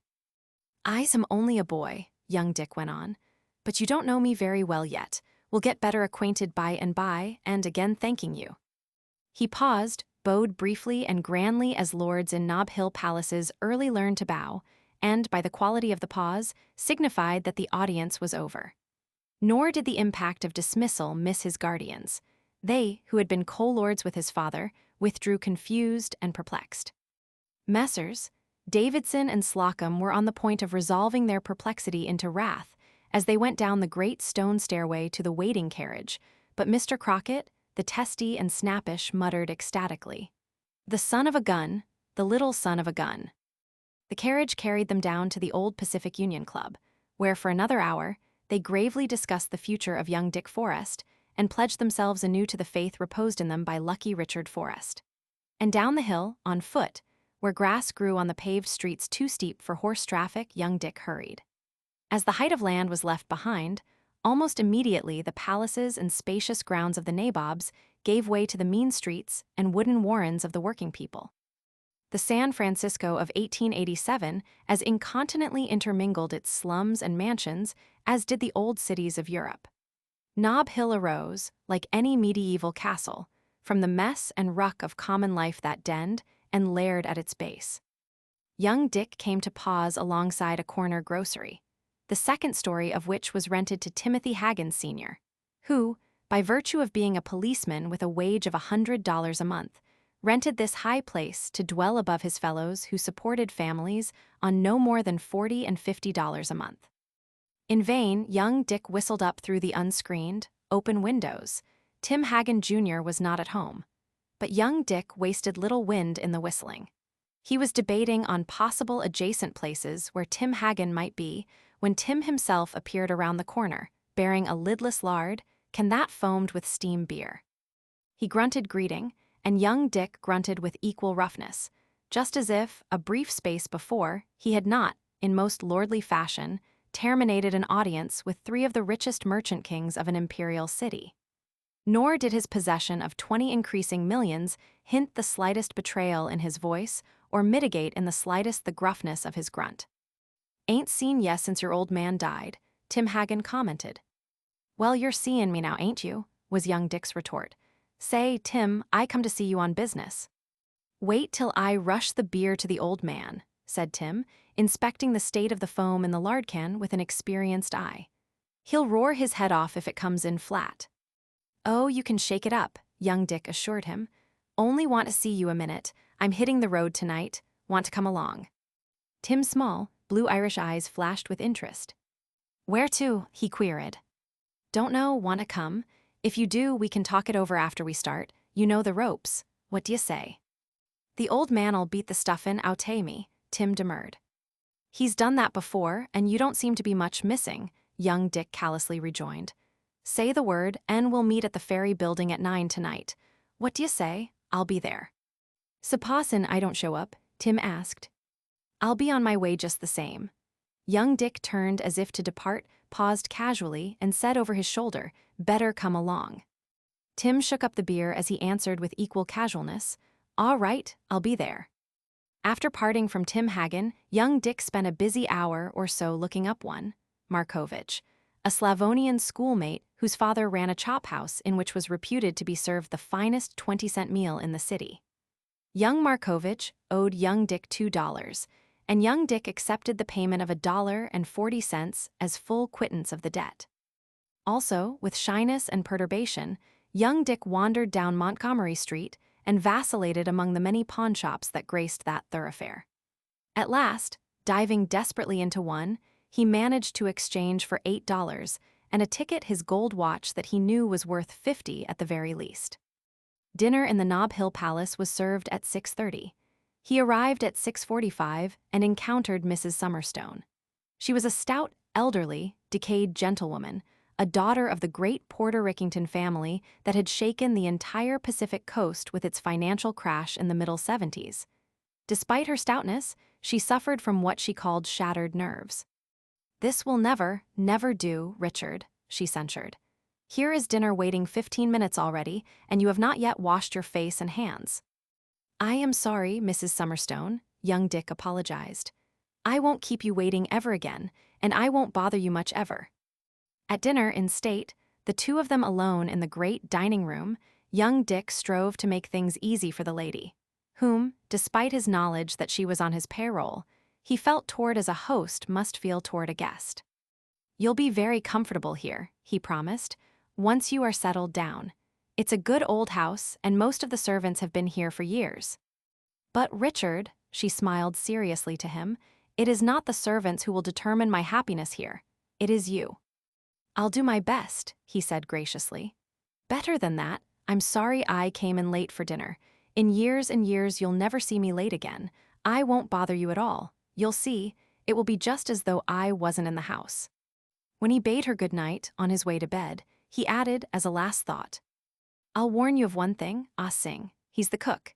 He's been in our house for years and years. I don't know, maybe 25 or 30 years he's cooked for father from long before this house was built or I was born. He's privileged. He's so used to having his own way that you'll have to handle him with gloves. But once he likes you, he'll work his fool head off to please you. He likes me that way. You get him to like you, and you'll have the time of your life here. And honest, I won't give you any trouble at all. It'll be a regular snap, just as if I wasn't here at all. Chapter 5. At 9 in the evening, sharp to the second, clad in his oldest clothes, young Dick met Tim Hagen at the ferry building. "No use headin' north," said Tim. "Winter'll come on up that way and make the sleep-in crimpy. Do you want to go east? That means Nevada and the deserts." "Any other way?" queried young Dick. "What's the matter with south? We can head for Los Angeles and Arizona and New Mexico and Texas." "How much money you got?" Tim demanded. "What for?" young Dick countered. "We gotta get out quick, and payin' our way at the start is quickest.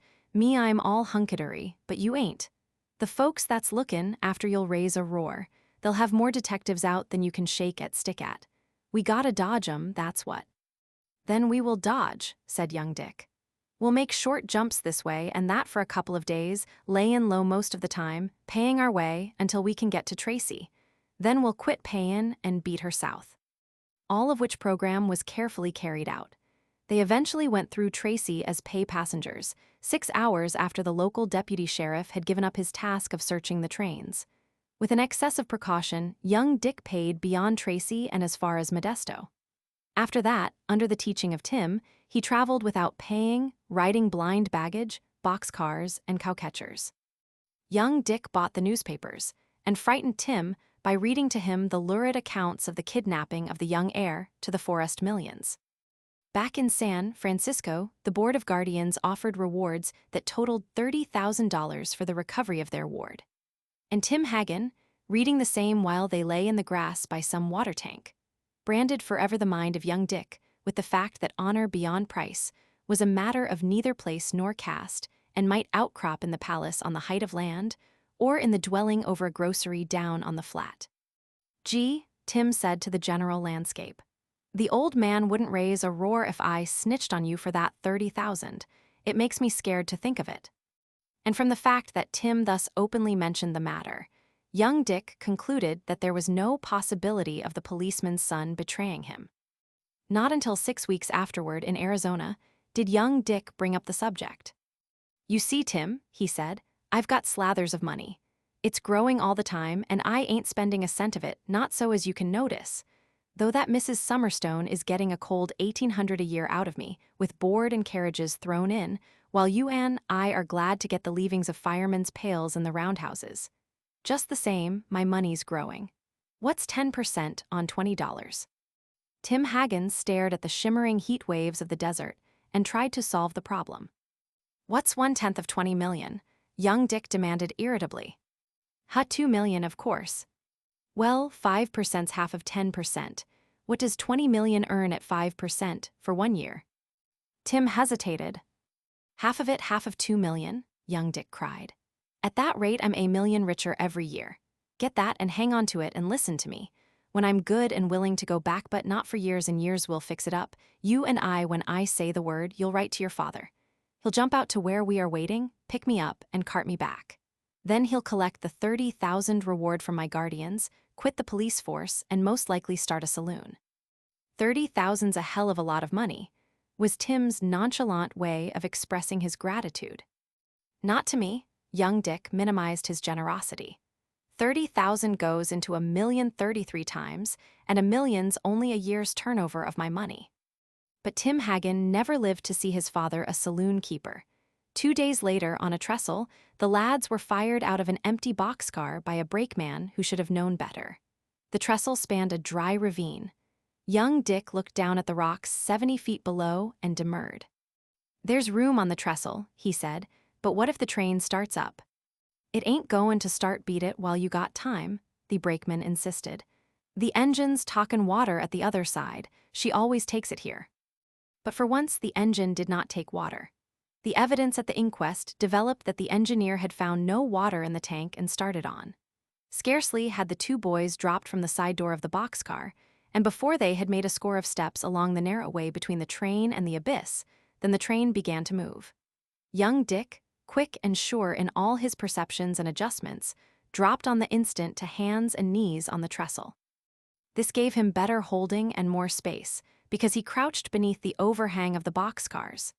Tim, not so quick in perceiving and adjusting, also overcome with Celtic rage at the brakeman, instead of dropping to hands and knees, remained upright to flare his opinion of the brakeman, to the brakeman, in lurid and ancestral terms. "Get down, drop," young Dick shouted. But the opportunity had passed. On a downgrade, the engine picked up the train rapidly. Facing the moving cars, with empty air at his back and the depth beneath, Tim tried to drop on hands and knees. But the first twist of his shoulders brought him in contact with the car and nearly outbalanced him. By a miracle, he recovered equilibrium, but he stood upright. The train was moving faster and faster. It was impossible to get down. Young Dick, kneeling and holding, watched. The train gathered way. The cars moved more swiftly. Tim, with a cool head, his back to the fall, his face to the passing cars, his arms by his sides, with nowhere save under his feet a holding point, balanced and swayed. The faster the train moved, the wider he swayed, until, exerting his will, he controlled himself and ceased from swaying. And all would have been well with him, had it not been for one car. Young Dick knew it and saw it coming. It was a palace horse car, projecting 6 inches wider than any car on the train. He saw Tim see it coming. He saw Tim steel himself to meet the abrupt subtraction of half a foot from the narrow space wherein he balanced.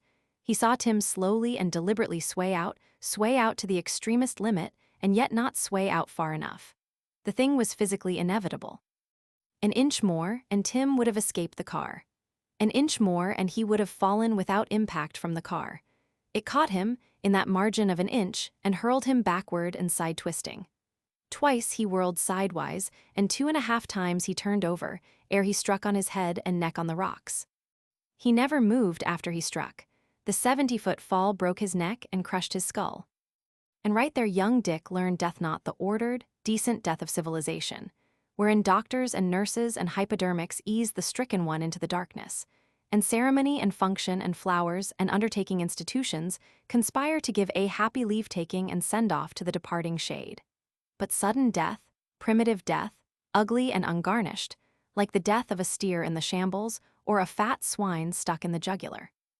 And right there young Dick learned more the mischance of life and fate, the universe hostile to man, the need to perceive and to act, to see and know, to be sure and quick, to adjust instantly to all instant shiftage of the balance of forces that bear upon the living. And right there, beside the strangely crumpled and shrunken remnant of what had been his comrade the moment before, young Dick learned that illusion must be discounted, and that reality never lied. In New Mexico, young Dick drifted into the Jingle Bob Ranch, north of Roswell in the Pecos Valley. He was not yet 14, and he was accepted as the mascot of the ranch and made into a sure-enough cowboy by cowboys who, on legal papers, legally signed names such as Wild Horse, Willie Buck, Boomer Deacon, and High Pockets.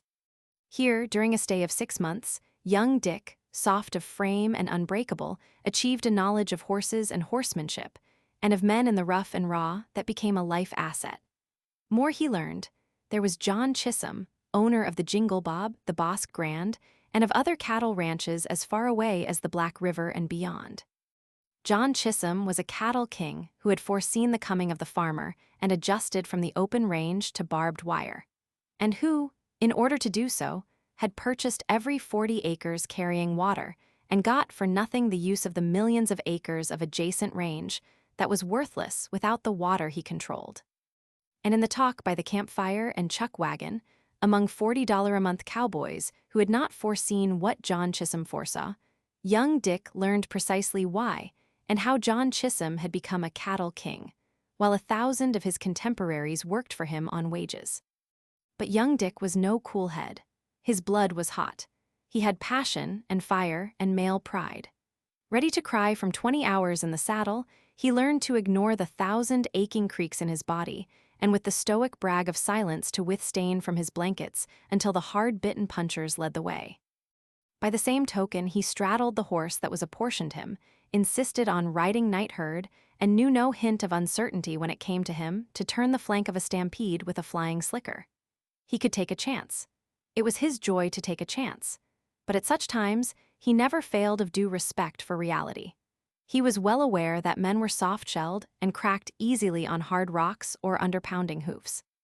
And when he rejected a mount that tangled its legs in quick action and stumbled, it was not because he feared to be cracked, but because, when he took a chance on being cracked, he wanted, as he told John Chisholm himself, an even break for his money.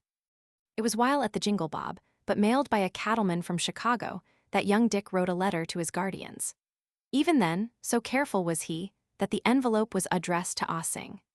Though unburdened by his 20 millions, young Dick never forgot them, and, fearing his estate might be distributed among remote relatives who might possibly inhabit New England, he warned his guardians that he was still alive and that he would return home in several years. Also, he ordered them to keep Mrs. Summerstone on at her regular salary. But young Dick's feet itched. Half a year, he felt, was really more than he should have spent at the Jingle Bob as a boy hobo or road kid. He drifted on across the United States, getting acquainted with its peace officers, police judges, vagrancy laws, and jails. And he learned vagrants themselves at first hand, and floating laborers and petty criminals. Among other things, he got acquainted with farms and farmers, and in New York State, once picked berries for a week with a Dutch farmer who was experimenting with one of the first silos erected in the United States. Nothing of what he learned came to him in the spirit of research. He had merely the human boy's curiosity about all things, and he gained merely a huge mass of data concerning human nature and social conditions that was to stand him in good stead in later years, when, with the aid of the books, he digested and classified it. His adventures did not harm him. Even when he consorted with jailbirds in jungle camps and listened to their codes of conduct and measurements of life, he was not affected. He was a traveler, and they were alien breeds. Secure in the knowledge of his 20 millions, there was neither need nor temptation for him to steal or rob. All things and all places interested him, but he never found a place nor a situation that could hold him. He wanted to see more and more, and to go on seeing. At the end of 3 years, nearly 16, hard of body, weighing 130 pounds, he judged it time to go home and open the books. So he took his first long voyage, signing on as boy on a windjammer bound around the Horn from the Delaware breakwater to San Francisco.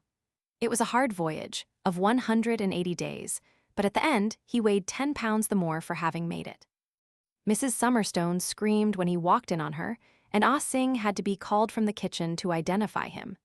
Mrs. Summerstone screamed a second time. It was when she shook hands with him and lacerated her tender skin in the fisty grip of his rope-calloused palms. He was shy, almost embarrassed, as he greeted his guardians at the hastily summoned meeting. But this did not prevent him from talking straight to the point. "It's this way," he said. "I am not a fool. I know what I want, and I want what I want. I am alone in the world, outside of good friends like you, of course, and I have my own ideas of the world and what I want to do in it. I didn't come home because of a sense of duty to anybody here. I came home because it was time, because of my sense of duty to myself. I'm all the better for my 3 years of wandering about, and now it's up to me to go on with my education, my book education, I mean." "The Belmont Academy," Mr. Slocum suggested. "That will fit you for the university." Dick shook his head decidedly. "And take 3 years to do it. So would a high school. I intend to be in the University of California inside 1 year. That means work, but my mind's like acid. It'll bite into the books. I shall hire a coach, or half a dozen of them, and go to it. And I'll hire my coaches myself, hire and fire them, and that means money to handle."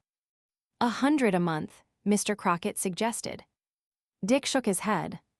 "I've taken care of myself for 3 years without any of my money.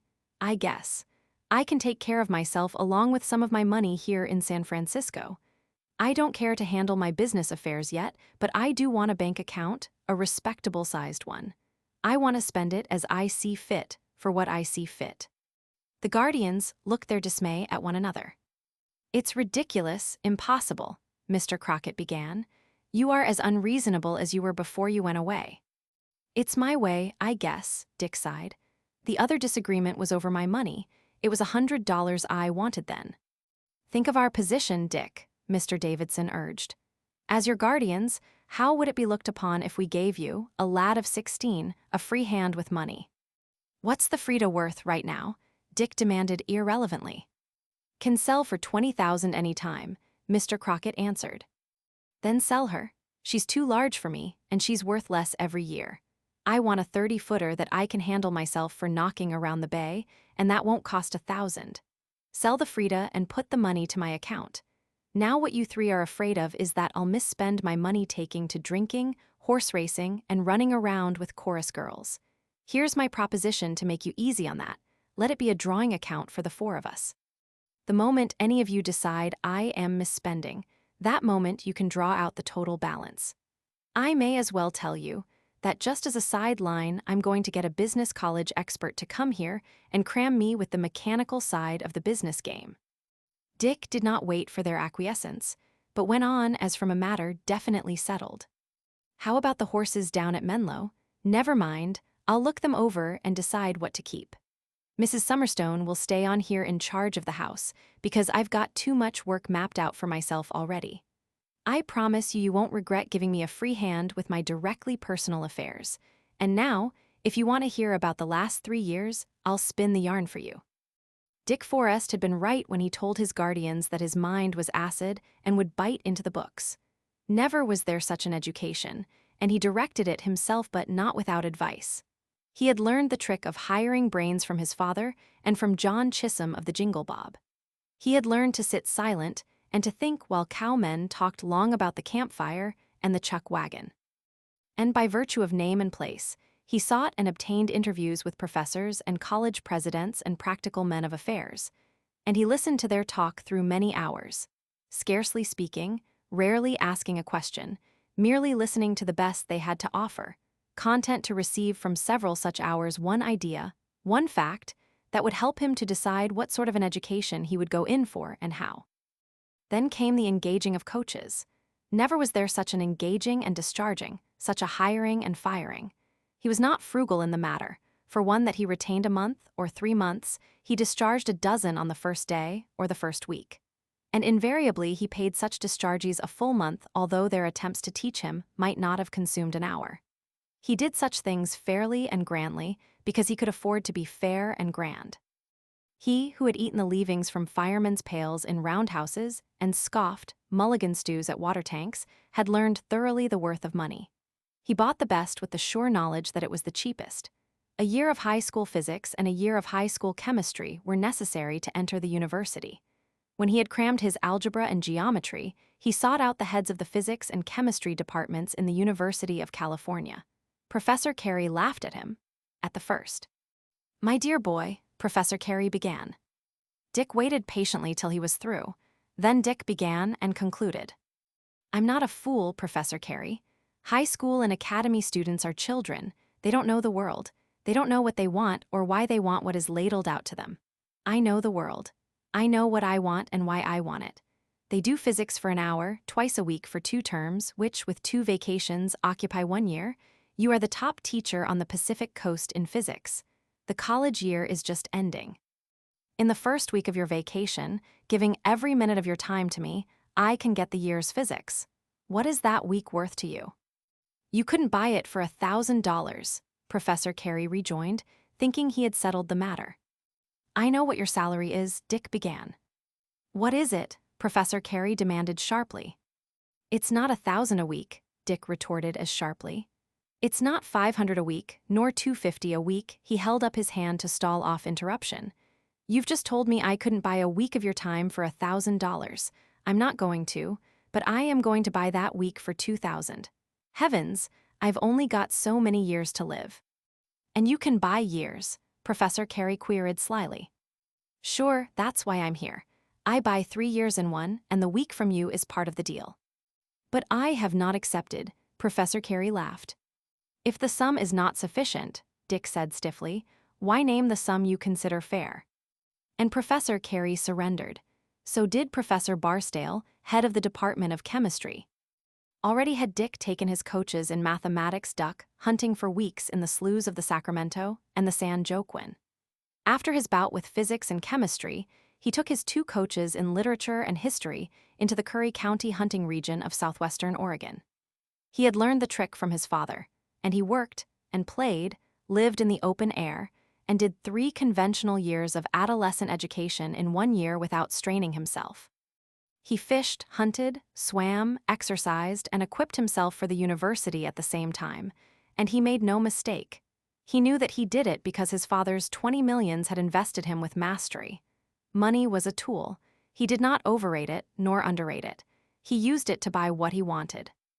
"The weirdest form of dissipation I ever heard," said Mr. Crockett, holding up Dick's account for the year. 16,000 for education, all itemized, including railroad fares, porter's tips, and shotgun cartridges for his teachers. "He passed the examinations just the same," quoth Mr. Slocum. "And in a year," growled Mr. Davidson.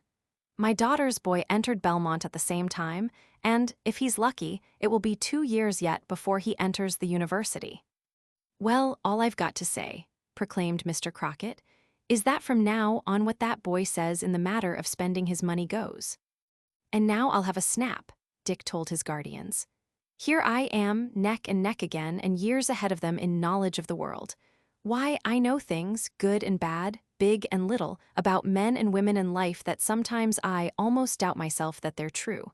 But I know them. From now on, I'm not going to rush. I've caught up, and I'm going through regular. All I have to do is to keep the speed of the classes, and I'll be graduated when I'm 21. From now on, I'll need less money for education, no more coaches, and more money for a good time." Mr. Davidson was suspicious. "What do you mean by a good time?" "Oh, I'm going in for the frats, for football, hold my own, and I'm interested in gasoline engines. I'm going to build the first ocean-going gasoline yacht in the world." "You'll blow yourself up," Mr. Crockett demurred. "It's a fool notion all these cranks are rushing into over gasoline." "I'll make myself safe," Dick answered. "And that means experimenting, and it means money, so keep me a good drawing account same old way all 4 of us can draw." Chapter 6. Dick Forrest proved himself no prodigy at the university, save that he cut more lectures the first year than any other student. The reason for this was that he did not need the lectures he cut, and he knew it. His coaches, while preparing him for the entrance examinations, had carried him nearly through the first college year. Incidentally, he made the freshman team, a very scrub team that was beaten by every high school and academy it played against. But Dick did put in work that nobody saw. His collateral reading was wide and deep, and when he went on his first summer cruise in the ocean-going gasoline yacht he had built, no gay young crowd accompanied him. Instead, his guests, with their families, were professors of literature, history, jurisprudence, and philosophy. It was long remembered in the university as the highbrow cruise. The professors, on their return, reported a most enjoyable time. Dick returned with a greater comprehension of the general fields of the particular professors than he could have gained in years at their class lectures. And time thus gained enabled him to continue to cut lectures and to devote more time to laboratory work. Nor did he miss having his good college time. College widows made love to him, and college girls loved him, and he was indefatigable in his dancing. He never cut a smoker, a beer bust, or a rush, and he toured the Pacific coast with the banjo and mandolin club. And yet he was no prodigy. He was brilliant at nothing. Half a dozen of his fellows could out-banjo and out-mandolin him. A dozen fellows were adjudged better dancers than he. In football, and he gained the varsity in his sophomore year, he was considered a solid and dependable player, and that was all. It seemed never his luck to take the ball and go down the length of the field while the blue and gold host tore itself and the grandstand to pieces. But it was at the end of heartbreaking, grueling slog in mud and rain, the score tied, the second half imminent to its close. Stanford on the 5-yard line, Berkeley's ball, with 2 downs and 3 yards to gain it, was then that the blue and gold arose and chanted its demand for Forrest to hit the center and hit it hard. He never achieved super excellence at anything. Big Charlie Everson drank him down at the beer busts. Harrison Jackson, at hammer throwing, always exceeded his best by 20 feet. Carruthers outpointed him at boxing. Anson Burge could always put his shoulders to the mat, 2 out of 3, but always only by the hardest work. In English composition, a fifth of his class excelled him. Edlin, the Russian Jew, outdebated him on the contention that property was robbery. Schultz and Debrit left him with the class behind in higher mathematics. And Otsuki, the Japanese, was beyond all comparison with him in chemistry. But if Dick Forrest did not excel at anything, he failed in nothing. He displayed no superlative strength, he betrayed no weakness nor deficiency. As he told his guardians, who, by his unrelenting good conduct had been led into dreaming some great career for him, as he told them when they asked what he wanted to become. Nothing, just all around. You see, I don't have to be a specialist. My father arranged that for me when he left me his money. Besides, I couldn't be a specialist if I wanted to. It isn't me.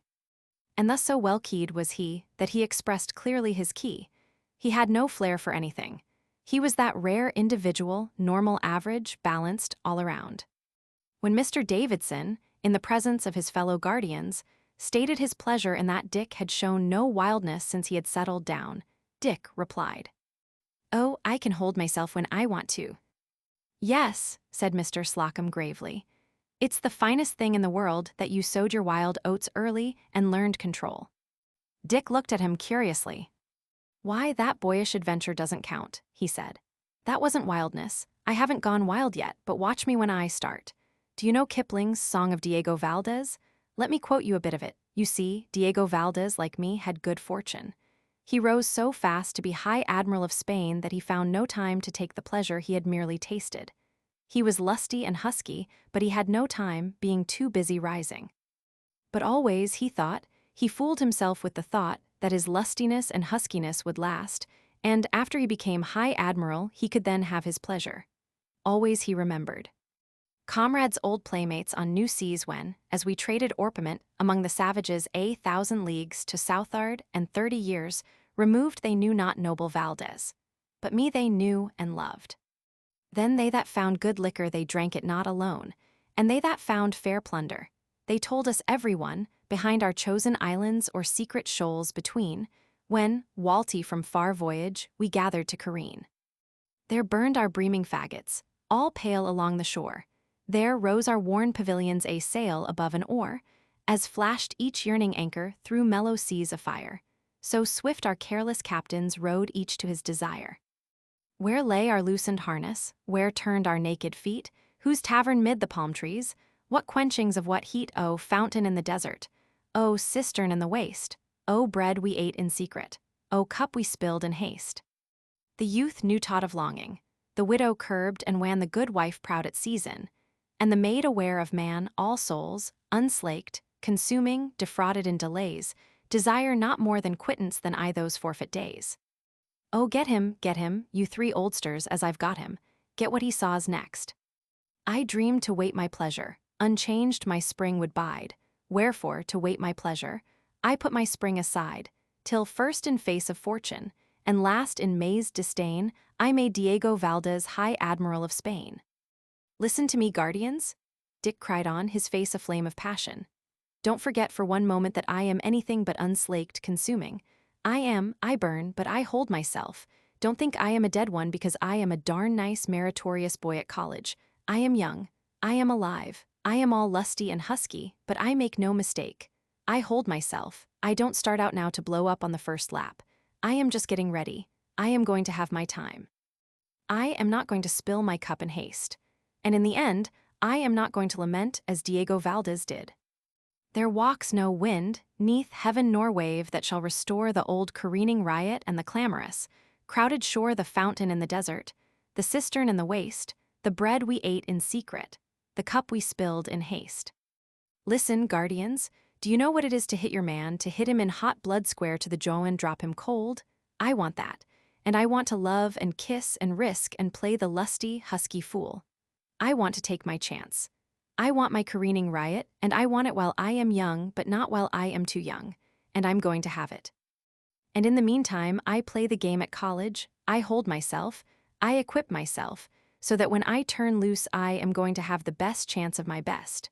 Oh, believe me, I do not always sleep well of nights. You mean, queried Mr. Crockett. Sure, that's just what I mean. I haven't gone wild yet, but just watch me when I start. And you will start when you graduate. The remarkable youngster shook his head. After I graduate, I'm going to take at least a year of postgraduate courses in the College of Agriculture. You see, I'm developing a hobby farming. I want to do something constructive. My father wasn't constructive to amount to anything. Neither were you fellows. You struck a new land in pioneer days, and you picked up money like a lot of sailors shaking out nuggets from the grassroots in a virgin placer. My lad, I've some little experience in Californian farming, Mr. Crockett interrupted in a hurt way. Sure you have, but you weren't constructive. You were, well, facts are facts, you were destructive. You were a bonanza farmer. What did you do? You took 40,000 acres of the finest Sacramento Valley soil and you grew wheat on it year after year. You never dreamed of rotation. You burned your straw, you exhausted your humus. You plowed 4 inches and put a plow sole like a cement sidewalk just 4 inches under the surface. You exhausted that film of 4 inches and now you can't get your seed back. You've destroyed. That's what my father did. They all did it. Well, I'm going to take my father's money and construct. I'm going to take worked-out wheatland that I can buy as at a fire sale, rip out the plow sole, and make it produce more in the end than it did when you fellows first farmed it. It was at the end of his junior year that Mr. Crockett again mentioned Dick's threatened period of wildness. Soon as I'm done with cow college, was his answer. Then I'm going to buy and stock and start a ranch that'll be a ranch, and then I'll set out after my careening riot. About how large a ranch will you start with? Mr. Davidson asked. Maybe 50,000 acres, maybe 500,000. It all depends. I'm going to play unearned increment to the limit. People haven't begun to come to California yet. Without a tap of my hand or a turnover, 15 years from now land that I can buy for $10 an acre will be worth 50, and what I can buy for 50 will be worth 500. 500,000 acres at $10 an acre means $5 million, Mr. Crockett warned gravely. And at 50 it means 25 million, Dick laughed. But his guardians never believed in the wild oats pilgrimage he threatened. He might waste his fortune on newfangled farming, but to go literally wild after such years of self-restraint was an unthinkable thing. Dick took his sheepskin with small honor. He was 28th in his class, and he had not set the college world afire. His most notable achievement had been his resistance and bafflement of many nice girls and of the mothers of many nice girls. Next, after that, he had signalized his senior year by captaining the varsity to its first victory over Stanford in 5 years. It was in the day prior to large-salaried football coaches, when individual play meant much. But he hammered teamwork and the sacrifice of the individual into his team, so that on Thanksgiving Day, over a vastly more brilliant 11, the blue and gold was able to serpentine its triumph down Market Street in San Francisco. In his postgraduate year in Cow College, Dick devoted himself to laboratory work and cut all lectures. In fact, he hired his own lecturers and spent a sizable fortune on them in mere traveling expenses over California. Jacques Ribot, esteemed one of the greatest world authorities on agricultural chemistry, who had been seduced from his 2,000 a year in France by the 6,000 offered by the University of California, who had been seduced to Hawaii by the 10,000 of the sugar planters. Dick Forrest, seduced with 15,000, and the more delectable temperate climate of California on a 5-year contract. Messrs. Crockett, Slocum, and Davidson threw up their hands in horror and knew that this was the wild career Dick Forrest had forecast. But this was only one of Dick Forrest's similar dissipations. He stole from the federal government, at a prodigal increase of salary, its star specialist in livestock breeding, and by similar misconduct, he robbed the University of Nebraska of its greatest milch cow professor, and broke the heart of the dean of the College of Agriculture of the University of California by appropriating Professor Nerdenhammer, the wizard of farm management. Cheap at the price, Dick explained to his guardians. Wouldn't you rather see me spend my money in buying professors than in buying race horses and actresses? Besides, the trouble with you fellows is that you don't know the game of buying brains. I do. That's my specialty. I'm going to make money out of them, and better than that, I'm going to make a dozen blades of grass grow where you fellows didn't leave room for half a blade in the soil you gutted. So it can be understood how his guardians could not believe in his promise of wild career, of kissing and risking, and hitting men hot on the jaw. 1 year more, he warned, while he delved in agricultural chemistry, soil analysis, farm management, and traveled California with his corps of high-salaried experts. And his guardians could only apprehend a swift and wide dispersal of the Forrest millions when Dick attained his majority, took charge of the totality of his fortune, and actually embarked on his agricultural folly. The day he was 21, the purchase of his principality, that extended west from the Sacramento River to the mountain tops, was consummated. "An incredible price," said Mr. Crockett. "Incredibly cheap," said Dick. "You ought to see my soil reports, you ought to see my water reports, and you ought to hear me sing. Listen, guardians, to a song that is a true song. I am the singer and the song." Whereupon, in the queer quavering falsetto that is the sense of song to the North American Indian, the Eskimo, and the Mongol, Dick sang. "Hutim yokim koyoti, waihayening koyoti, lo wayening koyoti, yoho nai, haludam yonai yoho nainem." "The music is my own," he murmured apologetically, "the way I think it ought to have sounded. You see, no man lives who ever heard it sung. The Nishnam got it from the Maidu, who got it from the Concow, who made it. But the Nishnam and the Maidu and the Concow are gone. Their last rancheria is not. You plowed it under, Mr. Crockett, with you bonanza gang plowing, plow-soling farming." And I got the song from a certain ethnological report, Volume 3, of the United States Pacific Coast Geographical and Geological Survey. Red Cloud, who was formed out of the sky, first sang this song to the stars and the mountain flowers in the morning of the world. I shall now sing it for you in English. And again in Indian falsetto, ringing with triumph, vernal and bursting, slapping his thighs and stamping his feet to the accent, Dick sang. "The acorns come down from heaven. I plant the short acorns in the valley. I plant the long acorns in the valley. I sprout. I, the black oak acorn, sprout, I sprout." Dick Forrest's name began to appear in the newspapers with appalling frequency.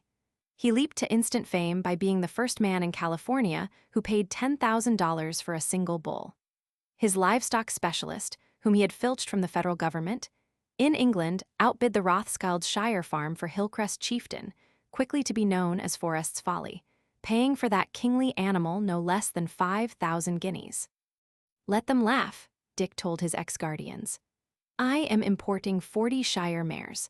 I'll write off half his price the first 12-month. He will be the sire and grandsire of many sons and grandsons, for which the Californians will fall over themselves to buy of me at from $3,000 to $5,000 a clatter." Dick Forrest was guilty of many similar follies in those first months of his majority. But the most unthinkable folly of all was, after he had sunk millions into his original folly, that he turned it over to his experts personally to develop along the general broad lines laid down by him, placed checks upon them that they might not go catastrophically wrong, bought a ticket in a passenger brig to Tahiti, and went away to run wild. Occasionally his guardians heard from him. At one time he was owner and master of a four-masted steel sailing ship that carried the English flag and coals from Newcastle. They knew that much, because they had been called upon for the purchase price, because they read Dick's name in the papers as master when his ship rescued the passengers of the ill-fated Orion, and because they collected the insurance when Dick's ship was lost with most of all hands in the Great Fiji Hurricane. In 1896, he was in the Klondike. In 1897, he was in Kamchatka and scurvy-stricken, and next he erupted with the American flag into the Philippines. Once, although they could never learn how nor why, he was owner and master of a crazy tramp steamer, long since rejected by Lloyd's, which sailed under the aegis of Siam. From time to time, business correspondents compelled them to hear from him from various purple ports of the Purple Seas. Once, they had to bring the entire political pressure of the Pacific coast to bear upon Washington in order to get him out of a scrape in Russia, of which affair not one line appeared in the daily press, but which affair was secretly provocative of ticklish joy and delight in all the chancelleries of Europe. Incidentally, they knew that he lay wounded in Mafeking, that he pulled through a bout with yellow fever in Guayaquil, and that he stood trial for brutality on the high seas in New York City. Thrice they read in the press dispatches that he was dead, once in battle in Mexico, and twice executed in Venezuela. After such false flutterings, his guardians refused longer to be thrilled when he crossed the Yellow Sea in a sampan, was rumored to have died of beriberi, was captured from the Russians by the Japanese at Mukden, and endured military imprisonment in Japan. The one thrill of which they were still capable was when, true to promise, 30 years of age, his wild oats sown, he returned to California with a wife to whom, as he announced, He had been married several years, and whom all his 3 guardians found they knew.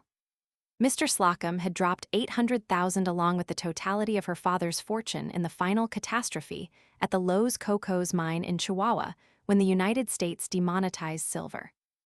Mr. Davidson had pulled $1 million out of the last stake along with her father, when he pulled $8 million from that sunken, man-resurrected riverbed in Amador County.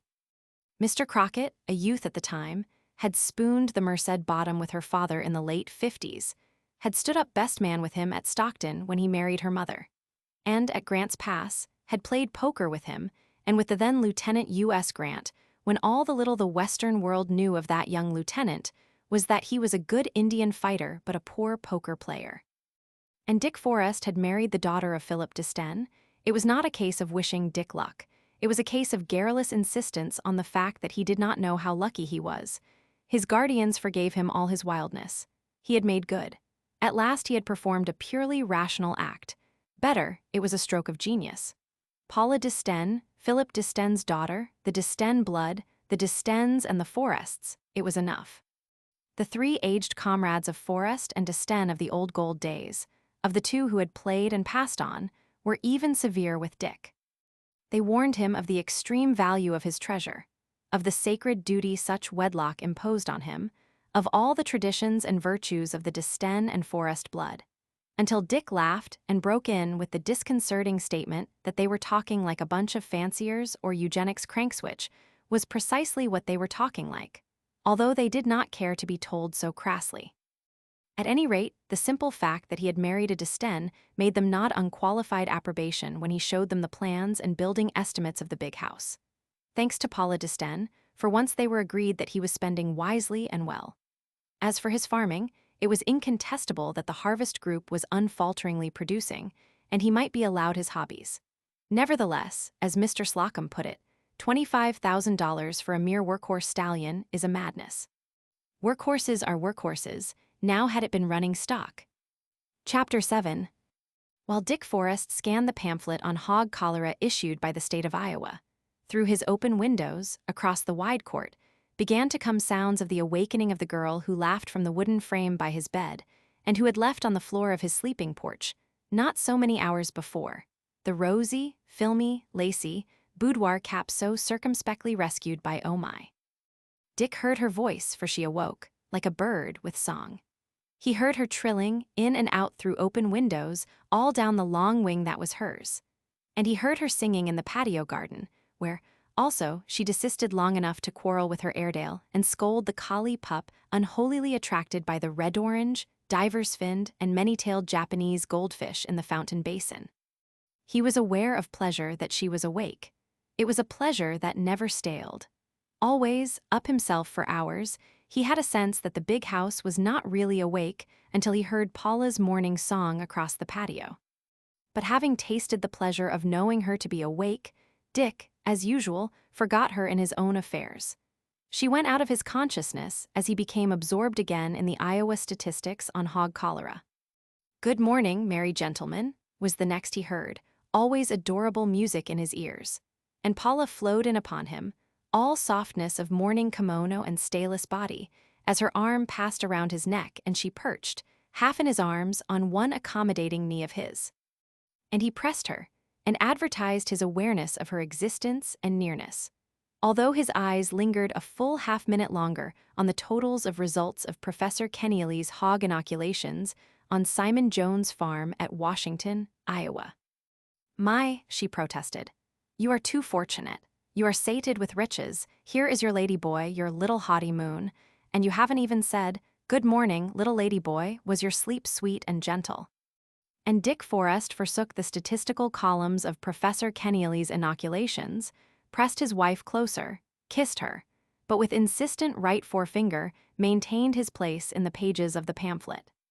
Nevertheless, the very terms of her reproof prevented him from asking what he should have asked the prosperity of her night, since the boudoir cap had been left upon his sleeping porch. He shut the pamphlet on his right forefinger, at the place he intended to resume, and added his right arm to his left about her. "Oh," she cried, "oh, listen." From without came the flute calls of quail. She quivered against him with the joy she took in the mellow sweet notes. "The coveys are breaking up," he said. "It means spring," Paula cried. "And the sign that good weather has come. And love." "And nest building and egg laying," Dick laughed. "Never has the world seemed more fecund than this morning. Lady Ileton is pharaohed of 11. The Angoras were brought down this morning for the kidding. You should have seen them. And the wild canaries have been discussing matrimony in the patio for hours. I think some free lover is trying to break up their monogamic heaven with modern love theories. It's a wonder you slept through the discussion. Listen, there they go now. Is that applause, or is it a riot?" Arose a thin twittering like elfin pipings, with sharp pitches and excited shrillnesses to which Dick and Paula lent delighted ears, till suddenly, with the abruptness of the trump of doom, all the microphonic chorus of the tiny golden lovers was swept away obliterated, in a gargantuan blast of sound no less wild, no less musical, no less passionate with love, but immense, dominant, compelling by very vastitude of volume. The eager eyes of the man and woman sought instantly the channel past open French windows and the screen of the sleeping porch to the road through the lilacs, while they waited breathlessly for the great stallion to appear who trumpeted his love call before him. Again, unseen, he trumpeted, and Dick said, "I will sing you a song, my haughty moon. It is not my song. It is the mountain lad's. It is what he knickers. Listen, he sings it again. This is what he says. Hear me, I am Eros. I stamp upon the hills. I fill the wide valleys. The mares hear me and startle in quiet pastures, for they know me. The grass grows rich and richer, the land is filled with fatness, and the sap is in the trees. It is the spring is mine. I am monarch of my kingdom of the spring. The mares remember my voice. They know me aforetime through their mothers before them. Hear me, I am Eros. I stamp upon the hills, and the wide valleys are my heralds, echoing the sound of my approach." And Paula pressed closer to her husband, and was pressed as her lips touched his forehead, and as the pair of them, gazing at the empty road among the lilacs, saw it filled with the eruptive vision of mountain lad, majestic and mighty, the gnat creature of a man upon his back absurdly small, his eyes wild and desirous, with the blue sheen that surfaces the eyes of stallions. His mouth, flecked with the froth and fret of high spirit, now brushed to burnished knees of impatience, now tossed skyward to utterance of that vast, compelling call that shook the air. Almost as an echo, from afar off, came a thin sweet answering whinny. "It is the Fotherington princess," Paula breathed softly. Again mountain lad trumpeted his call, and Dick chanted, "Hear me, I am Eros. I stamp upon the hills." And almost, for a flash of an instant, circled soft and close in his arms, Paula knew resentment of her husband's admiration for the splendid beast. And the next instant resentment vanished, and, in acknowledgement of due debt, she cried gaily, "And now, Red Cloud, the song of the acorn." Dick glanced half absently to her from the pamphlet folded on his finger, and then, with equal pitch of gaiety, sang, "The acorns come down from heaven.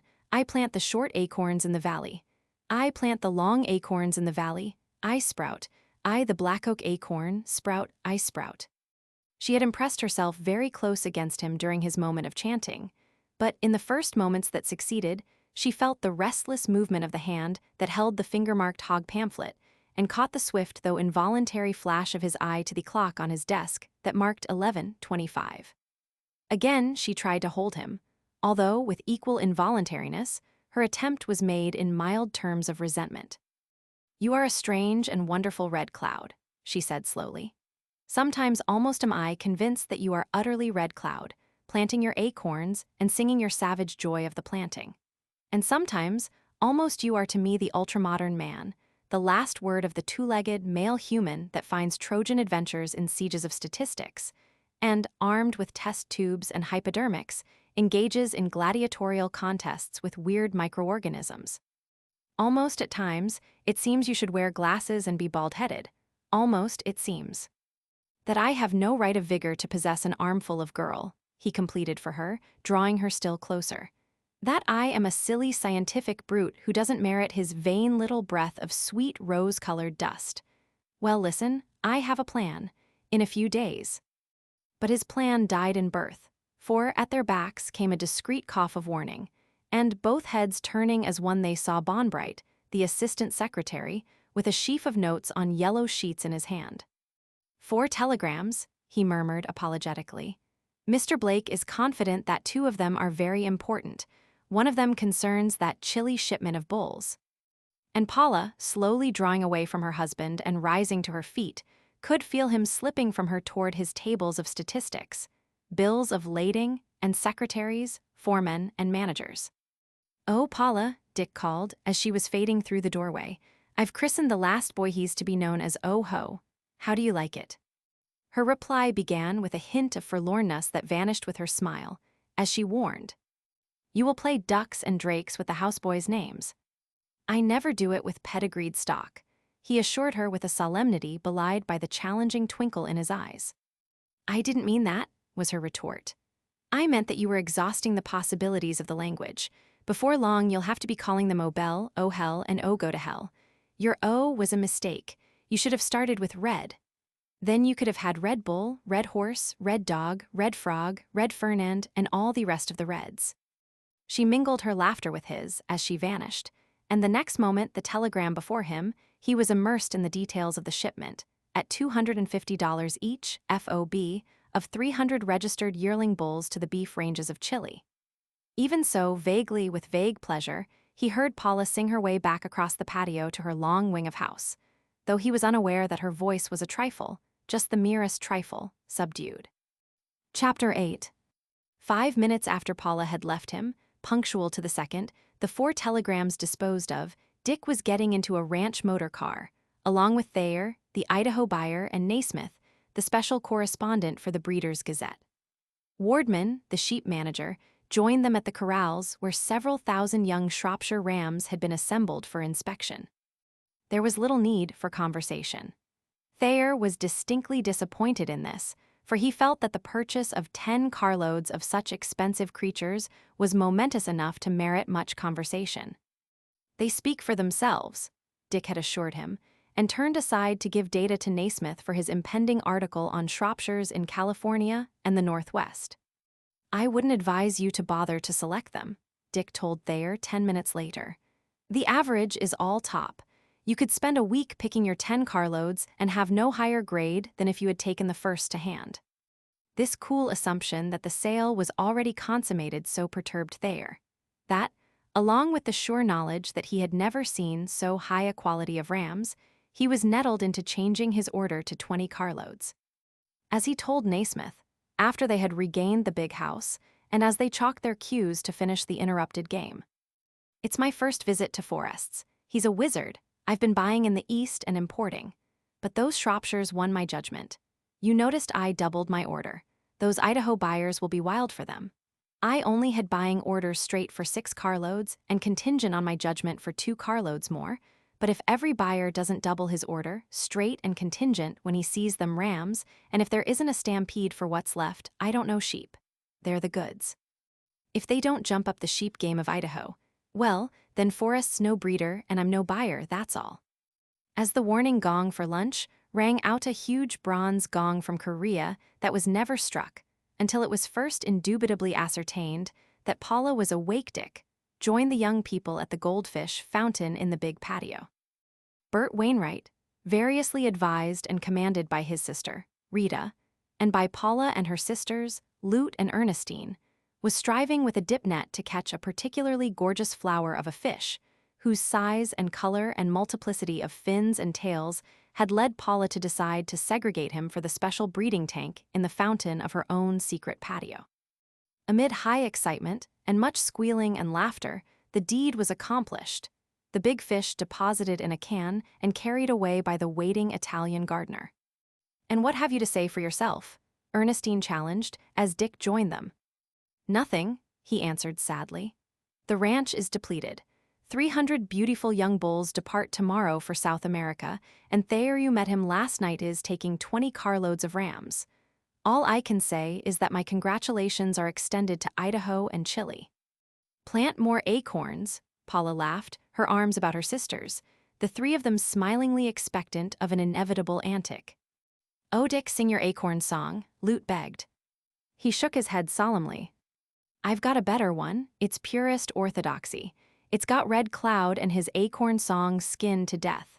Listen, This is the song of the little East Sider on her first trip to the country under the auspices of her Sunday school. She's quite young. Pay particular attention to her lisp. And then Dick chanted, lisping. The goldfish thwimmeth in the bowl, the robin thiths upon the tree, what maketh them thit so eathily? Who stuck the fur upon their breasts? God. God, he done it. Cribbed was Ernestine's judgment, as the laughter died away. Sure, Dick agreed. I got it from the rancher and stockman, that got it from the swine breeder's journal, that got it from the Western Advocate, that got it from public opinion, that got it undoubtedly from the little girl herself, or, rather, from her Sunday school teacher. For that matter, I am convinced it was first printed in our dumb animals. The bronze gong rang out its second call, and Paula, one arm around Dick, the other around Rita, led the way into the house, while, bringing up the rear, Bert Wainwright showed Lute Ernestine a new tango step. One thing, Thayer, Dick said in an aside, after releasing himself from the girls, as they jostled in confusion where they met Thayer and Naismith at the head of the stairway leading down to the dining room. Before you leave us, cast your eyes over those merinos. I really have to brag about them, and American sheepmen will have to come to them. Of course, started with imported stock, but I've made a California strain that will make the French breeders sit up. See Wardman and take your pick. Get Naismith to look them over with you.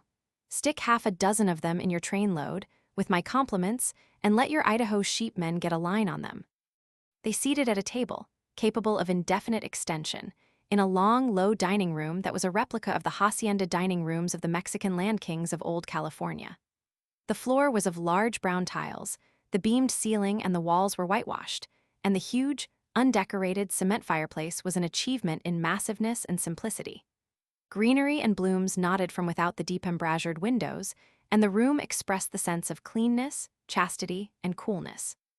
On the walls, but not crowded, were a number of canvases most ambitious of all, in the setting of honor, all in sad grays, a twilight Mexican scene by Xavier Martinez of a peon, with a crooked stick plow and two bullocks, turning a melancholy furrow across the foreground of a sad, illimitable Mexican plain.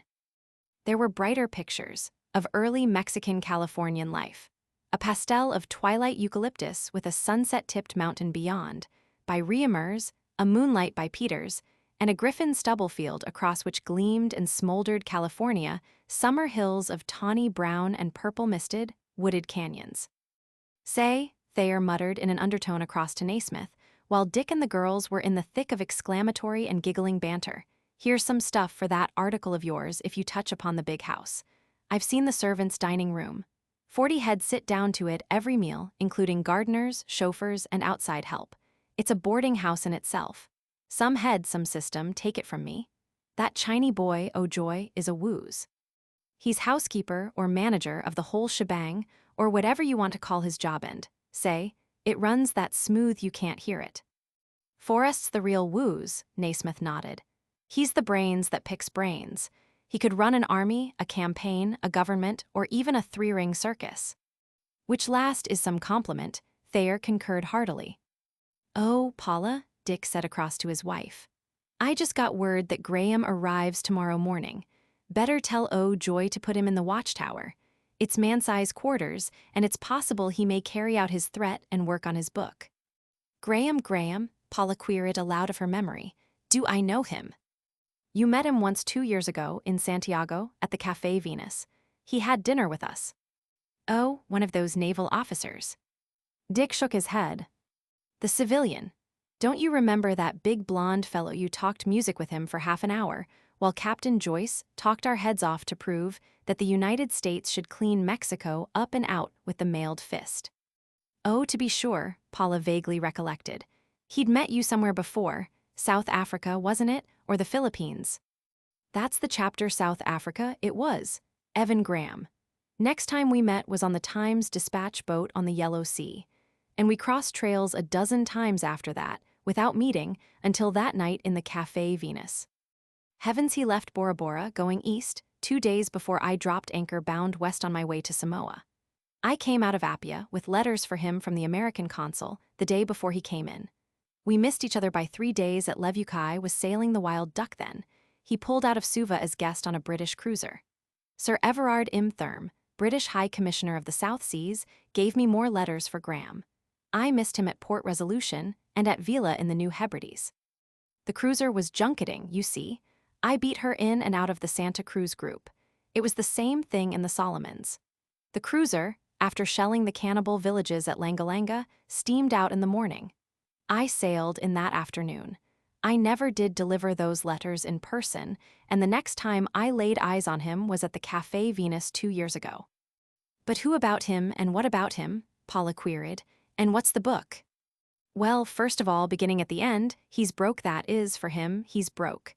He's got an income of several thousand a year left, but all that his father left him is gone. No, he didn't blow it. He got in deep, and the silent panic several years ago just about cleaned him, but he doesn't whimper. He's good stuff, old American stock, a Yale man. The book he expects to make a bid on it covers last year's trip across South America, west coast to east coast. It was largely new ground. The Brazilian government voluntarily voted him an honorarium of $10,000 for the information he brought out concerning unexplored portions of Brazil.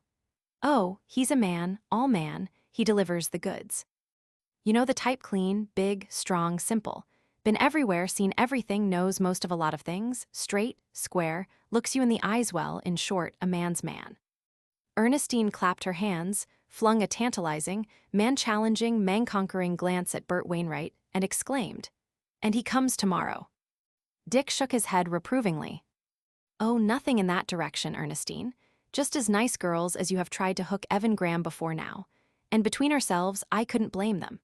But he's had good wind and fast legs, and they've always failed to run him down or get him into a corner, where, dazed and breathless, he's mechanically muttered yes to certain interrogatories and come out of the trance to find himself roped, thrown, branded, and married. Forget him, Ernestine. Stick by golden youth and let it drop its golden apples. Pick them up and golden youth with them, making a noise like stupid failure all the time you're snaring swift-legged youth. But Graham's out of the running. He's old like me, just about the same age and like me. He's run a lot of those queer races. He knows how to make a getaway. He's been cut by barbed wire, nose twitched, neck burnt, cinched to a fare-you-well, and he remains subdued but uncatchable. He doesn't care for young things. In fact, you may charge him with being wobbly, but I plead guilty, by proxy, that he is merely old, hard-bitten, and very wise.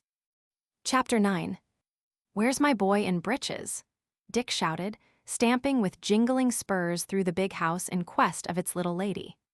He came to the door that gave entrance to her long wing. It was a door without a knob, a huge panel of wood in a wood-paneled wall.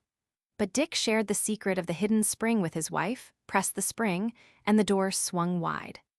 "Where's my boy in breeches?" he called and stamped down the length of her quarters. A glance into the bathroom, with its sunken Roman bath and descending marble steps, was fruitless, as were the glances he sent into Paula's wardrobe room and dressing room. He passed the short, broad stairway that led to her empty window-seat divan in what she called her Juliet Tower, and thrilled at sight of an orderly disarray of filmy, pretty, lacy woman's things that he knew she had spread out for her own sensuous delight of contemplation.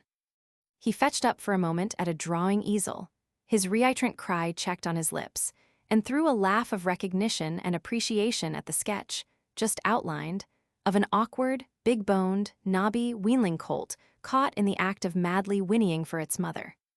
"Where's my boy in breeches?" he shouted before him, out to the sleeping porch, and found only a demure, brow-troubled Chinese woman of 30, who smiled self-effacing embarrassment into his eyes.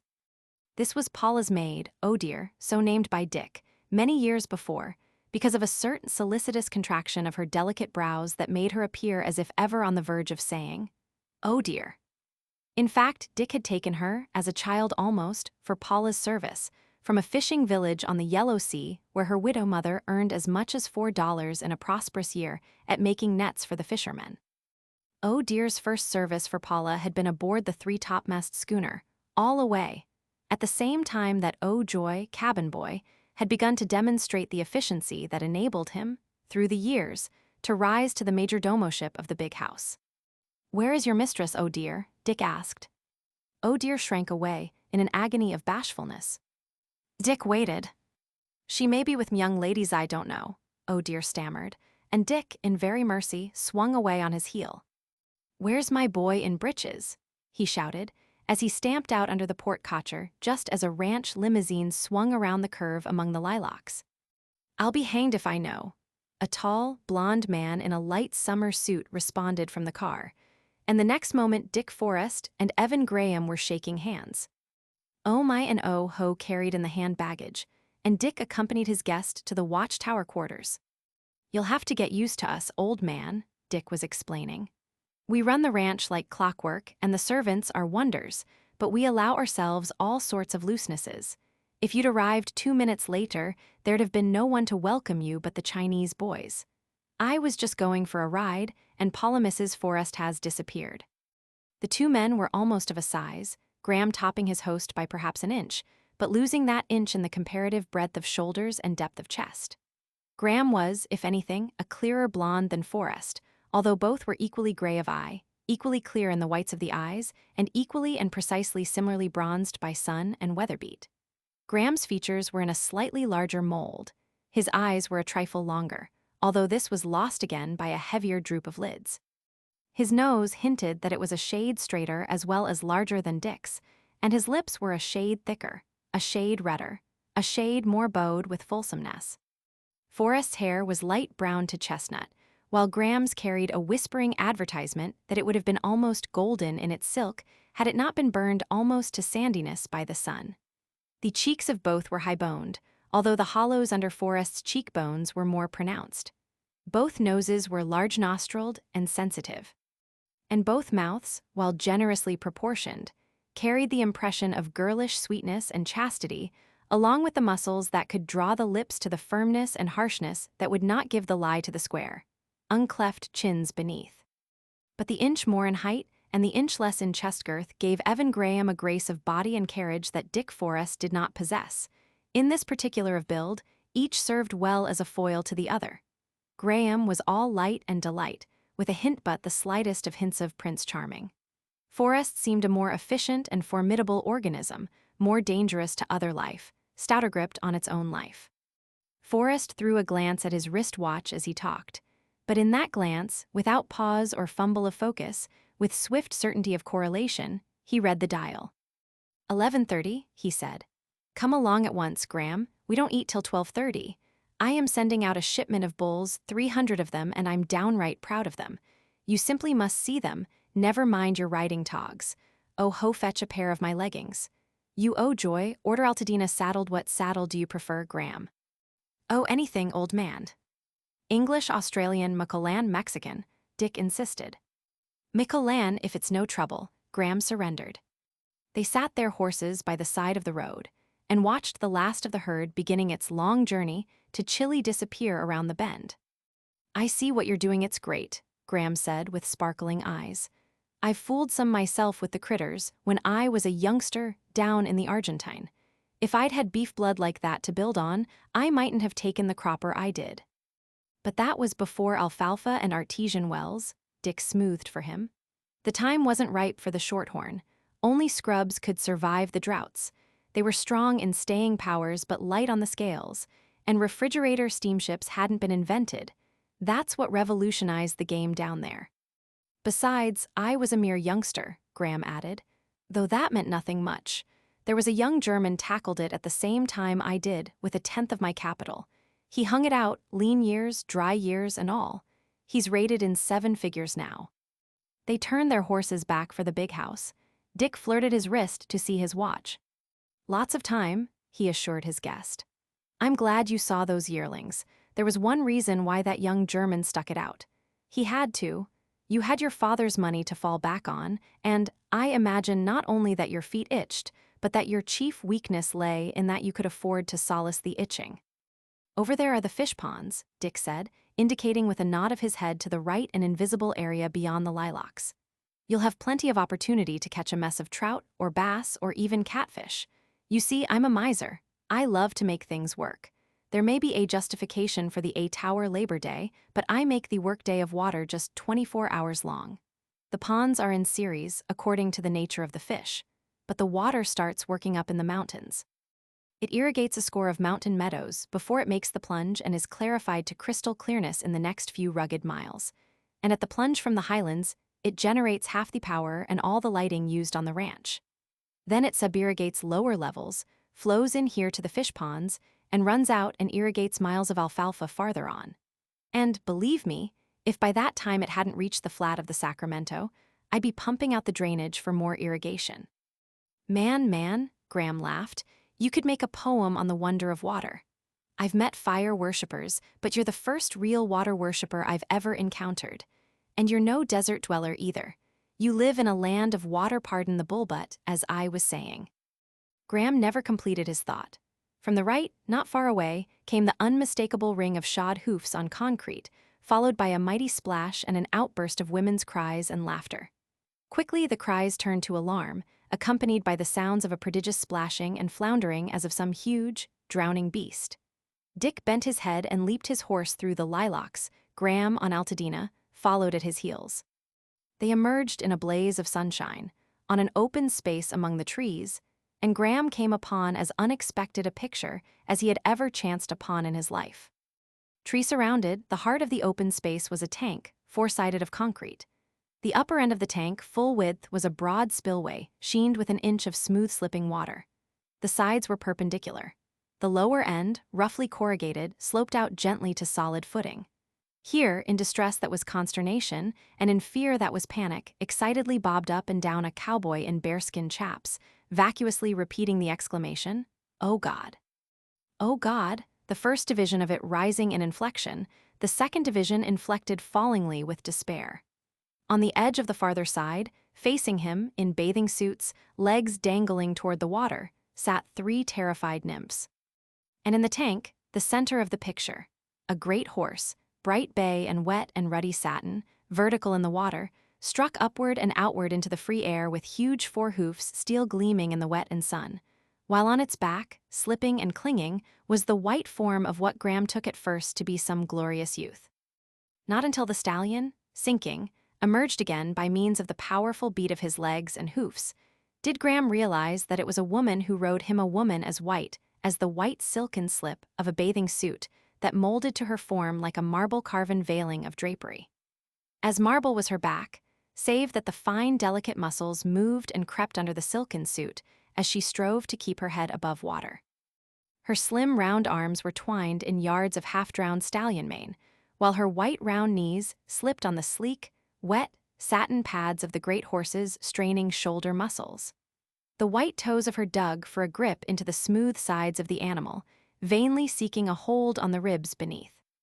In a breath, or the half of a breath, Graham saw the whole breathless situation, realized that the white, wonderful creature was a woman, and sensed the smallness and daintiness of her despite her gladiatorial struggles. She reminded him of some Dresden china figure set absurdly small and light, and strangely on the drowning back of a titanic beast. So dwarfed was she by the bulk of the stallion that she was a midget, or a tiny fairy from fairyland come true. As she pressed her cheek against the great arching neck, her golden brown hair, wet from being under, flowing and tangled, seemed tangled in the black mane of the stallion. But it was her face that smote Graham most of all. It was a boy's face. It was a woman's face. It was serious, and at the same time amused, expressing the pleasure it found woven with the peril. It was a white woman's face and modern, and yet, to Graham, it was all pagan. This was not a creature, and a situation one happened upon in the 20th century. It was straight out of old Greece. It was a Maxfield Parrish reminiscence from the Arabian Nights. Genii might be expected to rise from those troubled depths, or golden princes, astride winged dragons, to swoop down out of the blue to the rescue. The stallion, forcing itself higher out of water, missed, by a shade, from turning over backward as it sank. Glorious animal and glorious rider disappeared together beneath the surface, to rise together, a second later, the stallion still pawing the air with 4 hoofs the size of dinner plates, the rider still clinging to the sleek, satin-coated muscles. Graham thought, with a gasp, what might have happened had the stallion turned over. A chance blow from any one of those 4 enormous floundering hoofs could have put out and quenched forever the light and sparkle of that superb, white-bodied, fire-animated woman. "Ride his neck," Dick shouted. "Catch his foretop and get on his neck till he balances out."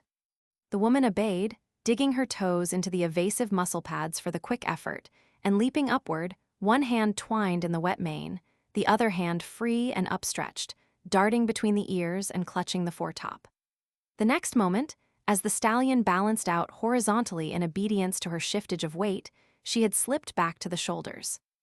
Holding with one hand to the mane, she waved a white arm in the air and flashed a smile of acknowledgement to Forrest, and, as Graham noted, she was cool enough to note him on his horse beside Forrest. Also, Graham realized that the turning of her head and the waving of her arm was only partly in bravado, was more an aesthetic wisdom of the picture she composed, and was, most of all, sheer joy of daring and emprise of the blood and the flesh and the life that was she. Not many women tackle that, Dick said quietly, as Mountain Lad, easily retaining his horizontal position once it had been attained, swam to the lower end of the tank and floundered up the rough slope to the anxious cowboy. The latter swiftly adjusted the halter with a turn of chain between the jaws. But Paula, still astride, leaned forward, imperiously took the lead part from the cowboy, whirled Mountain Lad around to face Forrest, and saluted. "Now you will have to go away," she called. "This is our hen party, and the stag public is not admitted." Dick laughed, saluted acknowledgement, and led the way back through the lilacs to the road. Who was it?" Graham queried. "Paula misses Forrest, the boy-girl, the child that never grew up, the grittiest puff of rose dust that was ever woman." "My breath is quite taken away," Graham said. "Do your people do such stunts frequently?" "First time she ever did that," Forrest replied. "That was Mountain Lad. She rode him straight down the spillway tobogganed with him, 2,240 pounds of him. Risked his neck and legs as well as her own," was Graham's comment. $35,000 worth of neck and legs, Dick smiled. "That's what a pool of breeders offered me for him last year after he'd cleaned up the coast with his get as well as himself. And as for Paula, she could break necks and legs at that price every day in the year until I went broke only she doesn't. She never has accidents. I wouldn't have given tuppence for her chance if he'd turned over." "But he didn't," Dick answered placidly. "That's Paula's luck. She's tough to kill. Why, I've had her under shell fire where she was actually disappointed because she didn't get hit or killed or near killed. 4 batteries opened on us, shrapnel, at mile range, and we had to cover half a mile of smooth hillbrow for shelter. I really felt I was justified in charging her with holding back. She did admit a trifle. We've been married 10 or a dozen years now, and you know, sometimes it seems to me I don't know her at all and that nobody knows her, and that she doesn't know herself just the same way as you and I can look at ourselves in a mirror and wonder who the devil we are anyway. Paula and I have one magic formula: damn the expense when fun is selling. And it doesn't matter whether the price is in dollars, hide, or life. It's our way and our luck. It works. And you know, we've never been gouged on the price yet." Chapter 10. It was a stag lunch. As Forrest explained, the girls were hen partying. "I doubt you'll see a soul of them till 4 o'clock, when Ernestine, that's one of Paula's sisters, is going to wallop me at tennis at least, so she's threatened and pledged." And Graham sat through the lunch, where only men sat, took his part in the conversation on breeds and breeding, learned much, contributed a mite from his own world experiences, and was unable to shake from his eyes the persistent image of his hostess, the vision of the rounded and delicate white of her against the dark wet background of the swimming stallion. And all the afternoon, looking over prize merinos and Berkshire gilts, continually that vision burned up under his eyelids.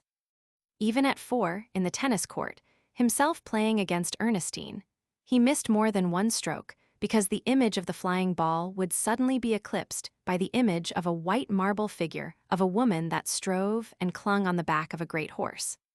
Graham, although an outlander, knew his California, and, while every girl of the swimming suits was gowned for dinner, was not surprised to find no man similarly accoutred.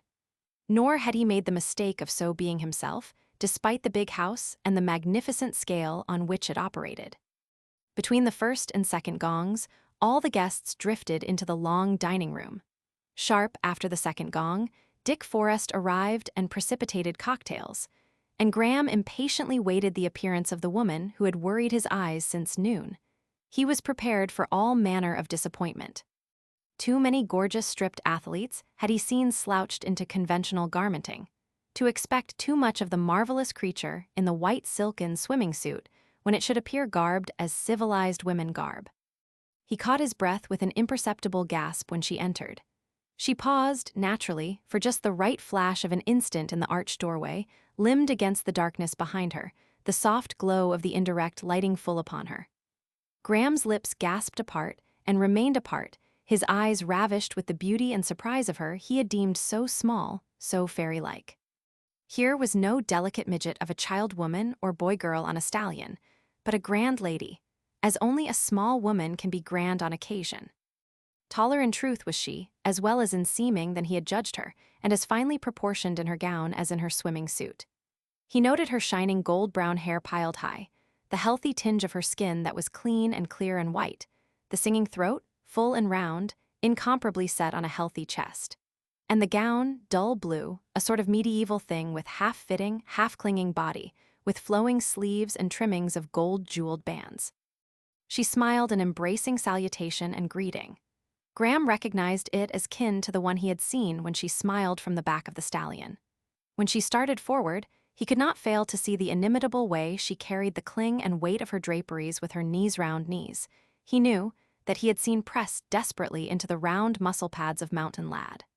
Graham observed, also, that she neither wore nor needed corseting.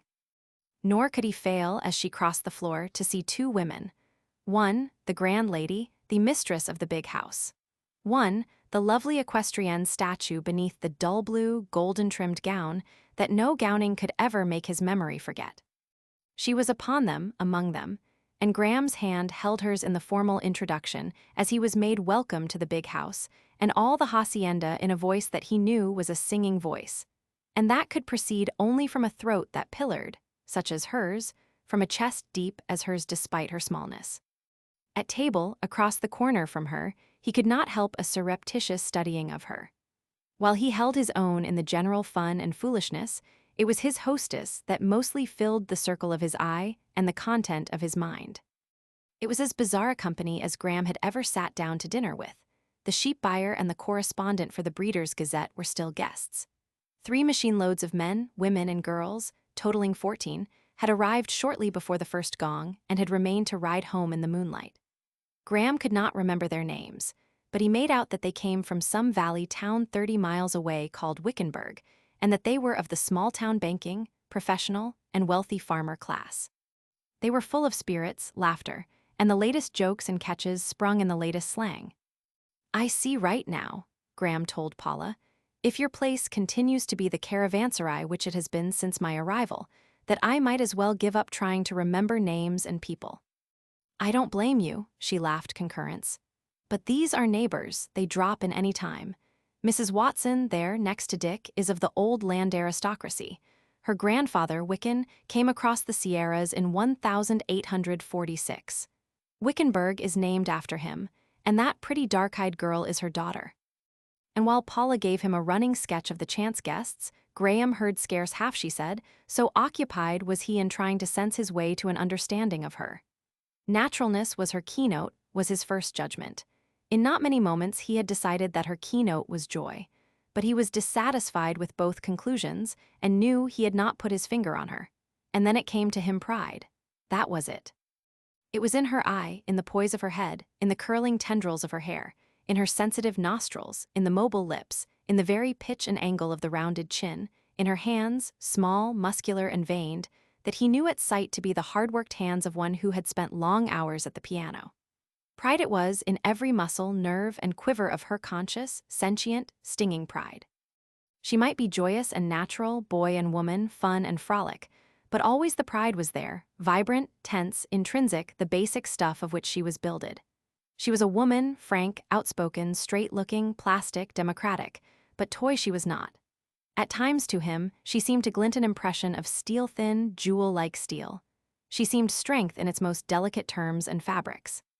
He fondled the impression of her as of silver-spun wire, of fine leather, of twisted hair senet from the heads of maidens, such as the Marquesans make, of carven pearl shell for the lure of the bonita, and of barbed ivory at the heads of sea spears, such as the Eskimos throw. "All right, Aaron," they heard Dick Forrest's voice rising in a lull from the other end of the table. "Here's something from Phillips Brooks for you to chew on. Brooks said that no man has come to true greatness who has not felt in some degree that his life belongs to his race, and that what God gives him, he gives him for mankind." "So at last you believe in God?" The man, addressed Aaron, genially sneered back.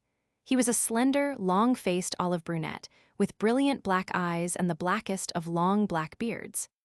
"I'm hanged if I know," Dick answered. "Anyway, I quoted only figuratively. Call it morality, call it good, call it evolution. A man doesn't have to be intellectually correct in order to be great," intruded a quiet, long-faced Irishman, whose sleeves were threadbare and frayed. "And by the same token, many men who are most correct in sizing up the universe have been least great." "True for you, Terence," Dick applauded. "It's a matter of definition," languidly spoke up an unmistakable Hindu, crumbling his bread with exquisitely slender and small-boned fingers. "What shall we mean as great? Shall we say beauty?" Softly queried a tragic-faced youth, sensitive and shrinking, crowned with an abominably trimmed head of long hair. Ernestine rose suddenly at her place, hands on table, leaning forward with a fine simulation of intensity. "They're off," she cried. "They're off. Now we'll have the universe settled all over again for the 1000th time. Theodore, to the youthful poet, it's a poor start. Get into the running. Ride your father Ion and your mother Ion, and you'll finish 3 lengths ahead." A roar of laughter was her reward, and the poet blushed and receded into his sensitive shell. Ernestine turned on the black-bearded one. "Now, Aaron, he's not in form. You start it. You know how. Begin."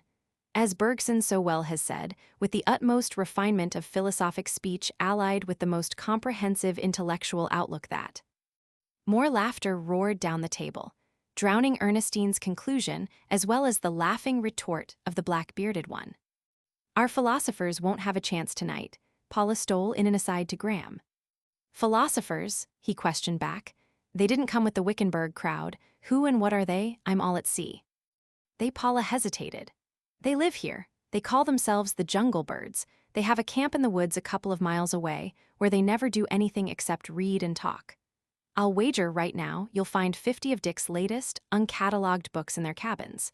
They have the run of the library as well, and you'll see them drifting in and out any time of the day or night, with their arms full of books also, the latest magazines. Dick says they are responsible for his possessing the most exhaustive and up-to-date library on philosophy on the Pacific coast. In a way, they sort of digest such things for him. It's great fun for Dick, and besides, it saves him time. He's a dreadfully hard worker, you know." "I understand that Dick takes care of them," Graham asked, the while he pleasured in looking straight into the blue eyes that looked so straight into his. As she answered, he was occupied with noting the faintest hint of bronze, perhaps a trick of the light in her long, brown lashes. Perforce, he lifted his gaze to her eyebrows, brown, delicately stenciled, and made sure that the hint of bronze was there. Still lifting his gaze to her high-piled hair, he again saw, but more pronounced, the bronze note glinting from the brown-golden hair. Nor did he fail to startle and thrill to a dazzlement of smile and teeth, an eye that frequently lived its life in her face. Hers was no thin smile of restraint, he judged. When she smiled all of herself, generously, joyously, throwing the largesse of all her being into the natural expression of what was herself, and which domiciled somewhere within that pretty head of hers. "Yes," she was saying, "they have never to worry as long as they live over mere bread and butter. Dick is most generous and rather immoral in his encouragement of idleness on the part of men like them. It's a funny place, as you'll find out until you come to understand us. They are appurtenances and inheritments and such things. They will be with us always until we bury them or they bury us. Once in a while one or another of them drifts away for a time. Like the cat, you know. Then it costs Dick real money to get them back. They're Terence McFane, he's an Epicurean anarchist, if you know what that means. He wouldn't kill a flea. He has a pet cat I gave him, a Persian of the bluest blue, and he carefully picks her fleas, not injuring them, stores them in a vial, and turns them loose in the forest on his long walks when he tires of human companionship and communes with nature. Well, only last year, he got a B in his bonnet the alphabet. He started for Egypt without a cent, of course to run the alphabet down in the home of its origin and thereby to win the formula that would explain the cosmos. He got as far as Denver, traveling as tramps travel, when he mixed up in some IWW riot for free speech or something. Dick had to hire lawyers, pay fines, and do just about everything to get him safe home again. And the one with a beard, Aaron Hancock. Like Terence, he won't work, Aaron's a Southerner. says none of his people ever did work and that there have always been peasants and fools who just couldn't be restrained from working. That's why he wears a beard. To shave, he holds, is unnecessary work and therefore immoral. I remember, at Melbourne, when he broke in upon Dick and me, a sunburnt wild man from out the Australian bush. It seems he'd been making original researches in anthropology or folklorology or something like that. Dick had known him years before in Paris, and Dick assured him, if he ever drifted back to America, of food and shelter. So here he is. And the poet? Graham asked, glad that she must still talk for a while, enabling him to study the quick dazzlement of smile that played upon her face. Oh, Theodore Malkin, though we call him Leo. He won't work either. His people are old Californian stock and dreadfully wealthy, but they disowned him and he disowned them when he was 15. They say he is lunatic, and he says they are merely maddening. He really writes some remarkable verse, when he does write, but he prefers to dream and live in the jungle with Terence and Aaron. He was tutoring immigrant Jews in San Francisco when Terence and Aaron rescued him, or captured him, I don't know which. He's been with us 2 years now, and he's actually filling out, despite the facts that Dick is absurdly generous in furnishing supplies and that they'd rather talk and read and dream than cook. The only good meals they get is when they descend upon us, like tonight. And the Hindu, there, who's he? That's Dar Heil, he's their guest. The three of them invited him up just as Aaron first invited Terence, and as Aaron and Terence invited Leo. Dick says, in time, 3 more are bound to appear, and then he'll have his 7 sages of the Madrono Grove. Their jungle camp is in a Madrono Grove, you know. It's a most beautiful spot, with living springs, a canyon, but I was telling you about Dar Heil. He's a revolutionist of sorts. He's dabbled in our universities, studied in France, Italy, Switzerland, is a political refugee from India, and he's hitched his wagon to 2 stars. One, a new synthetic system of philosophy, the other, rebellion against the tyranny of British rule in India. He advocates individual terrorism and direct mass action. That's why his paper, Kadar or Badar or something like that, was suppressed here in California, and why he narrowly escaped being deported. And that's why he's up here just now, devoting himself to formulating his philosophy. He and Aaron quarreled tremendously, that is, on philosophical matters. And now Paula sighed and erased the sigh with her smile, and now I'm done. Consider yourself acquainted. And oh, if you encounter our sages more intimately, a word of warning, especially if the encounter be in the stag room. Dar Heil is a total abstainer. Theodore Malkin can get poetically drunk, and usually does on 1 cocktail. Aaron Hancock is an expert winebibber. And Terence McFain, knowing little of one drink from another, and caring less, can put 99 men out of 100 under the table and go right on lucidly expounding Epicurean anarchy. One thing Graham noted as the dinner proceeded. The sages called Dick Forrest by his first name, but they always addressed Paula as Mrs. Forrest, although she called them by their first names. There was nothing affected about it. Quite unconsciously did they, who respected few things under the sun, and among such few things not even work quite unconsciously, and invariably did they recognize the certain definite aloofness in Dick Forrest's wife so that her given name was alien to their lips. By such tokens, Evan Graham was not slow in learning that Dick Forrest's wife had a way with her, compounded of sheerest democracy and equally sheer royalty. It was the same thing after dinner in the big living room. She dared as she pleased, but nobody assumed. Before the company settled down, Paula seemed everywhere, bubbling over with more outrageous spirits than any of them. From this group or that, from one corner or another, her laugh rang out, and her laugh fascinated Graham. There was a fibrous thrill in it, most sweet to the ear, that differentiated it from any laugh he had ever heard.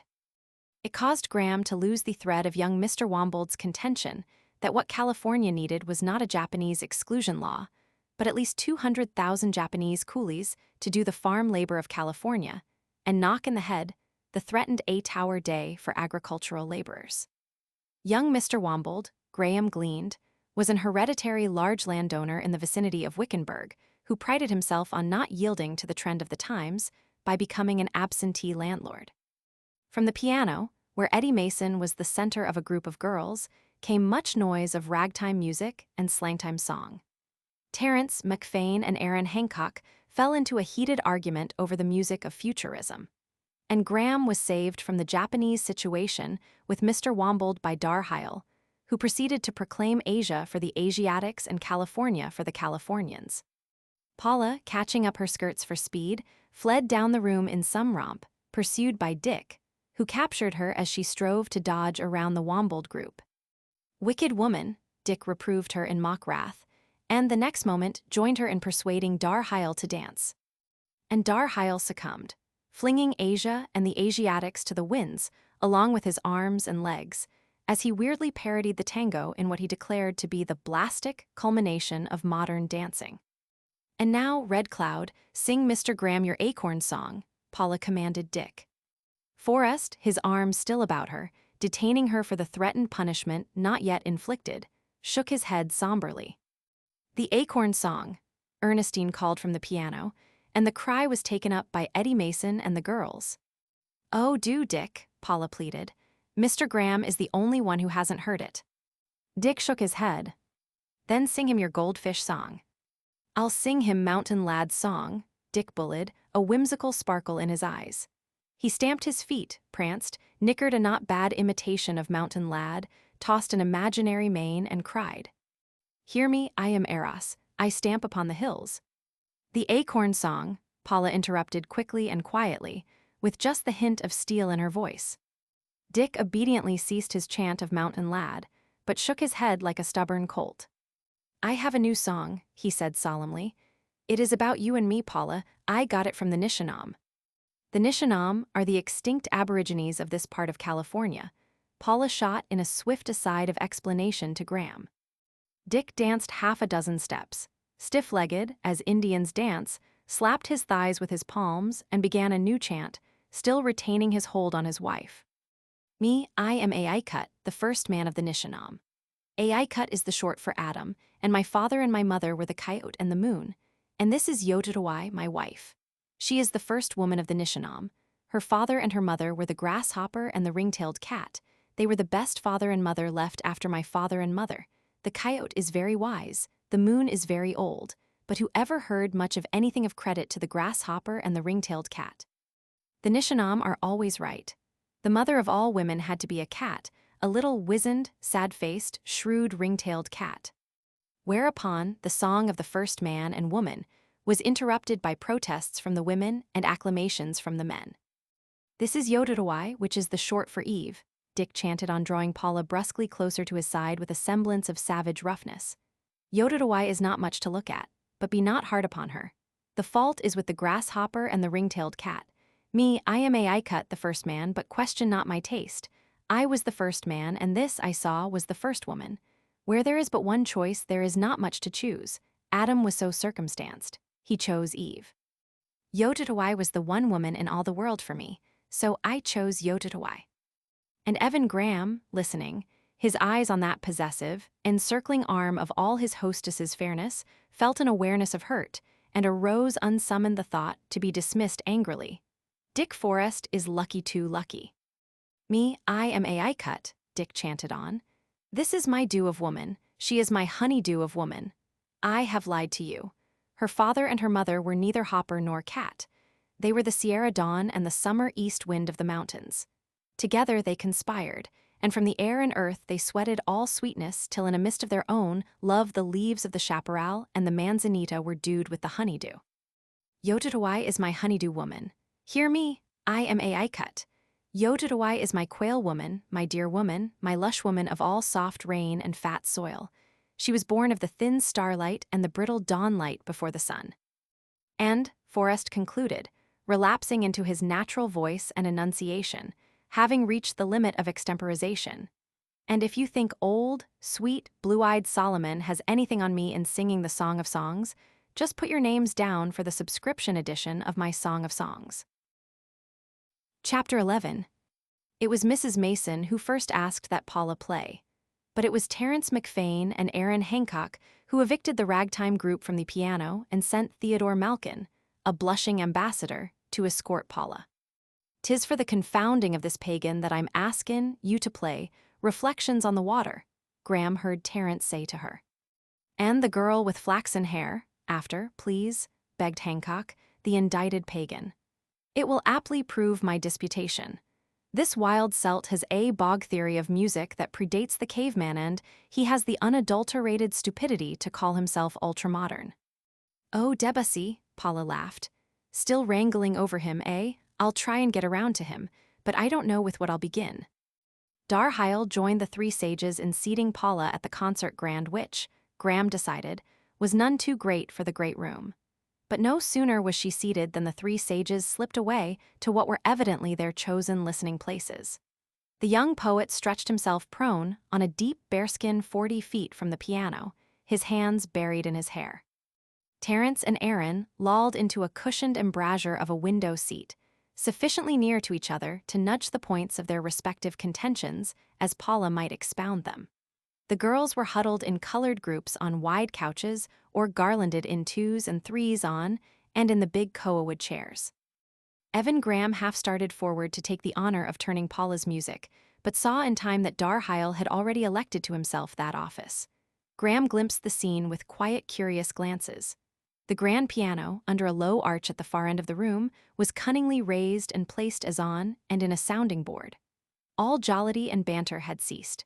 Evidently, he thought, the little lady had a way with her and was accepted as a player of parts. And from this, he was perversely prepared for disappointment. Ernestine leaned across from a chair to whisper to him. She can do anything she wants to do, and she doesn't work. Much. She studied under Leschetizky and Madame Carreno, and she abides by their methods. She doesn't play like a woman either. Listen to that. Graham knew that he expected disappointment from her confident hands, even as she rippled them over the keys in little chords and runs with which he could not quarrel, but which he had heard too often before from technically brilliant but musically mediocre performers. But whatever he might have fancied she would play, he was all unprepared for Rachmaninoff's sheerly masculine prelude, which he had heard only men play when decently played. She took hold of the piano, with the first 2 ringing bars masterfully like a man. She seemed to lift it, and its sounding wires with her 2 hands, with the strength and certitude of maleness. And then, as only he had heard men do it, she sank, or leaped he could scarcely say which, the sureness and pureness and ineffable softness of the andante following. She played on, with the calm and power of anything but the little almost girlish woman he glimpsed through half-closed lids across the ebony board of the enormous piano, which she commanded, as she commanded herself, as she commanded the composer. Her touch was definite, authoritative, was his judgment, as the prelude faded away in dying chords hauntingly reminiscent of its full vigor that seemed still to linger in the air. While Aaron and Terence debated in excited whispers in the window seat, and while Darheil sought other music at Paula's direction, she glanced at Dick, who turned off bowl after bowl of mellow light till Paula sat in an oasis of soft glow that brought out the dull gold lights in her dress and hair. Graham watched the lofty room grow loftier in the increasing shadows. 80 feet in length, rising 2 stories and a half from masonry walls to tree-trunked roof, flung across with a flying gallery from the rail of which hung skins of wild animals, hand-woven blankets of Oaxaca and Ecuador, and tapas, woman-pounded and vegetable-dyed, from the islands of the South Pacific. Graham knew it for what it was, a feast hall of some medieval castle. And almost, he felt a poignant sense of lack of the long-spread table, with pewter below the salt and silver above the salt, and with huge hound dogs scuffling beneath for bones. Later, when Paula had played sufficient Debussy to equip Terence and Aaron for fresh war, Graham talked with her about music for a few vivid moments. So well did she prove herself aware of the philosophy of music that, ere he knew it, he was seduced into voicing his own pet theory. And so, he concluded, the true psychic factor of music took nearly 3,000 years to impress itself on the Western mind. Debussy more nearly attains the idea-engendering and suggestive serenity, say, of the time of Pythagoras than any of his forerunners. Here, Paula put a pause in his summary by beckoning over Terence and Aaron from their battlefield in the windows at. Yes, and what of it?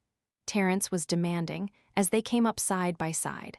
I defy you, Aaron, I defy you, to get one thought out of Bergson on music that is more lucid than any thought he ever uttered in his philosophy of laughter, which is not lucid at all. Oh, listen, Paula cried with sparkling eyes. We have a new prophet. Here, Mr. Graham. He's worthy of your steel, of both your steel. He agrees with you that music is the refuge from blood and iron and the pounding of the table. That weak souls and sensitive souls and high-pitched souls flee from the crassness and the rawness of the world to the drug dreams of the overworld of rhythm and vibration. Atavistic, Aaron Hancock snorted. The cavemen, the monkey folk, and the ancestral bogmen of Terence did that sort of thing. But wait, Paula urged. It's his conclusions and methods and processes. Also, there he disagrees with you, Aaron, fundamentally. He quoted Pater's that all art aspires toward music. Pure prehuman and microorganic chemistry, Aaron broke in. The reactions of cell elements to the doggerel punch of the wavelengths of sunlight, the foundation of all folk songs and ragtimes. Terence completes his circle right there and stultifies all his windiness. Now listen to me, and I will present. But wait, Paula pleaded. Mr. Graham argues that English Puritanism barred music, real music, for centuries. True, said Terence. And that England had to win to its sensuous delight, in rhythm through Milton and Shelley. Who was a metaphysician? Aaron broke in. A lyrical metaphysician, Terence defined instantly. That you must acknowledge, Aaron. And Swinburne, Aaron demanded, with a significance that tokened former arguments. He says Offenbach was the forerunner of Arthur Sullivan, Paula cried challengingly. And that Auber was before Offenbach. And as for Wagner, ask him, just ask him. And she slipped away, leaving Graham to his fate. He watched the perfect knee lift of her draperies as she crossed to Mrs. Mason and set about arranging bridge quartets, while dimly he could hear Terence beginning. It is agreed that music was the basis of inspiration of all the arts of the Greeks.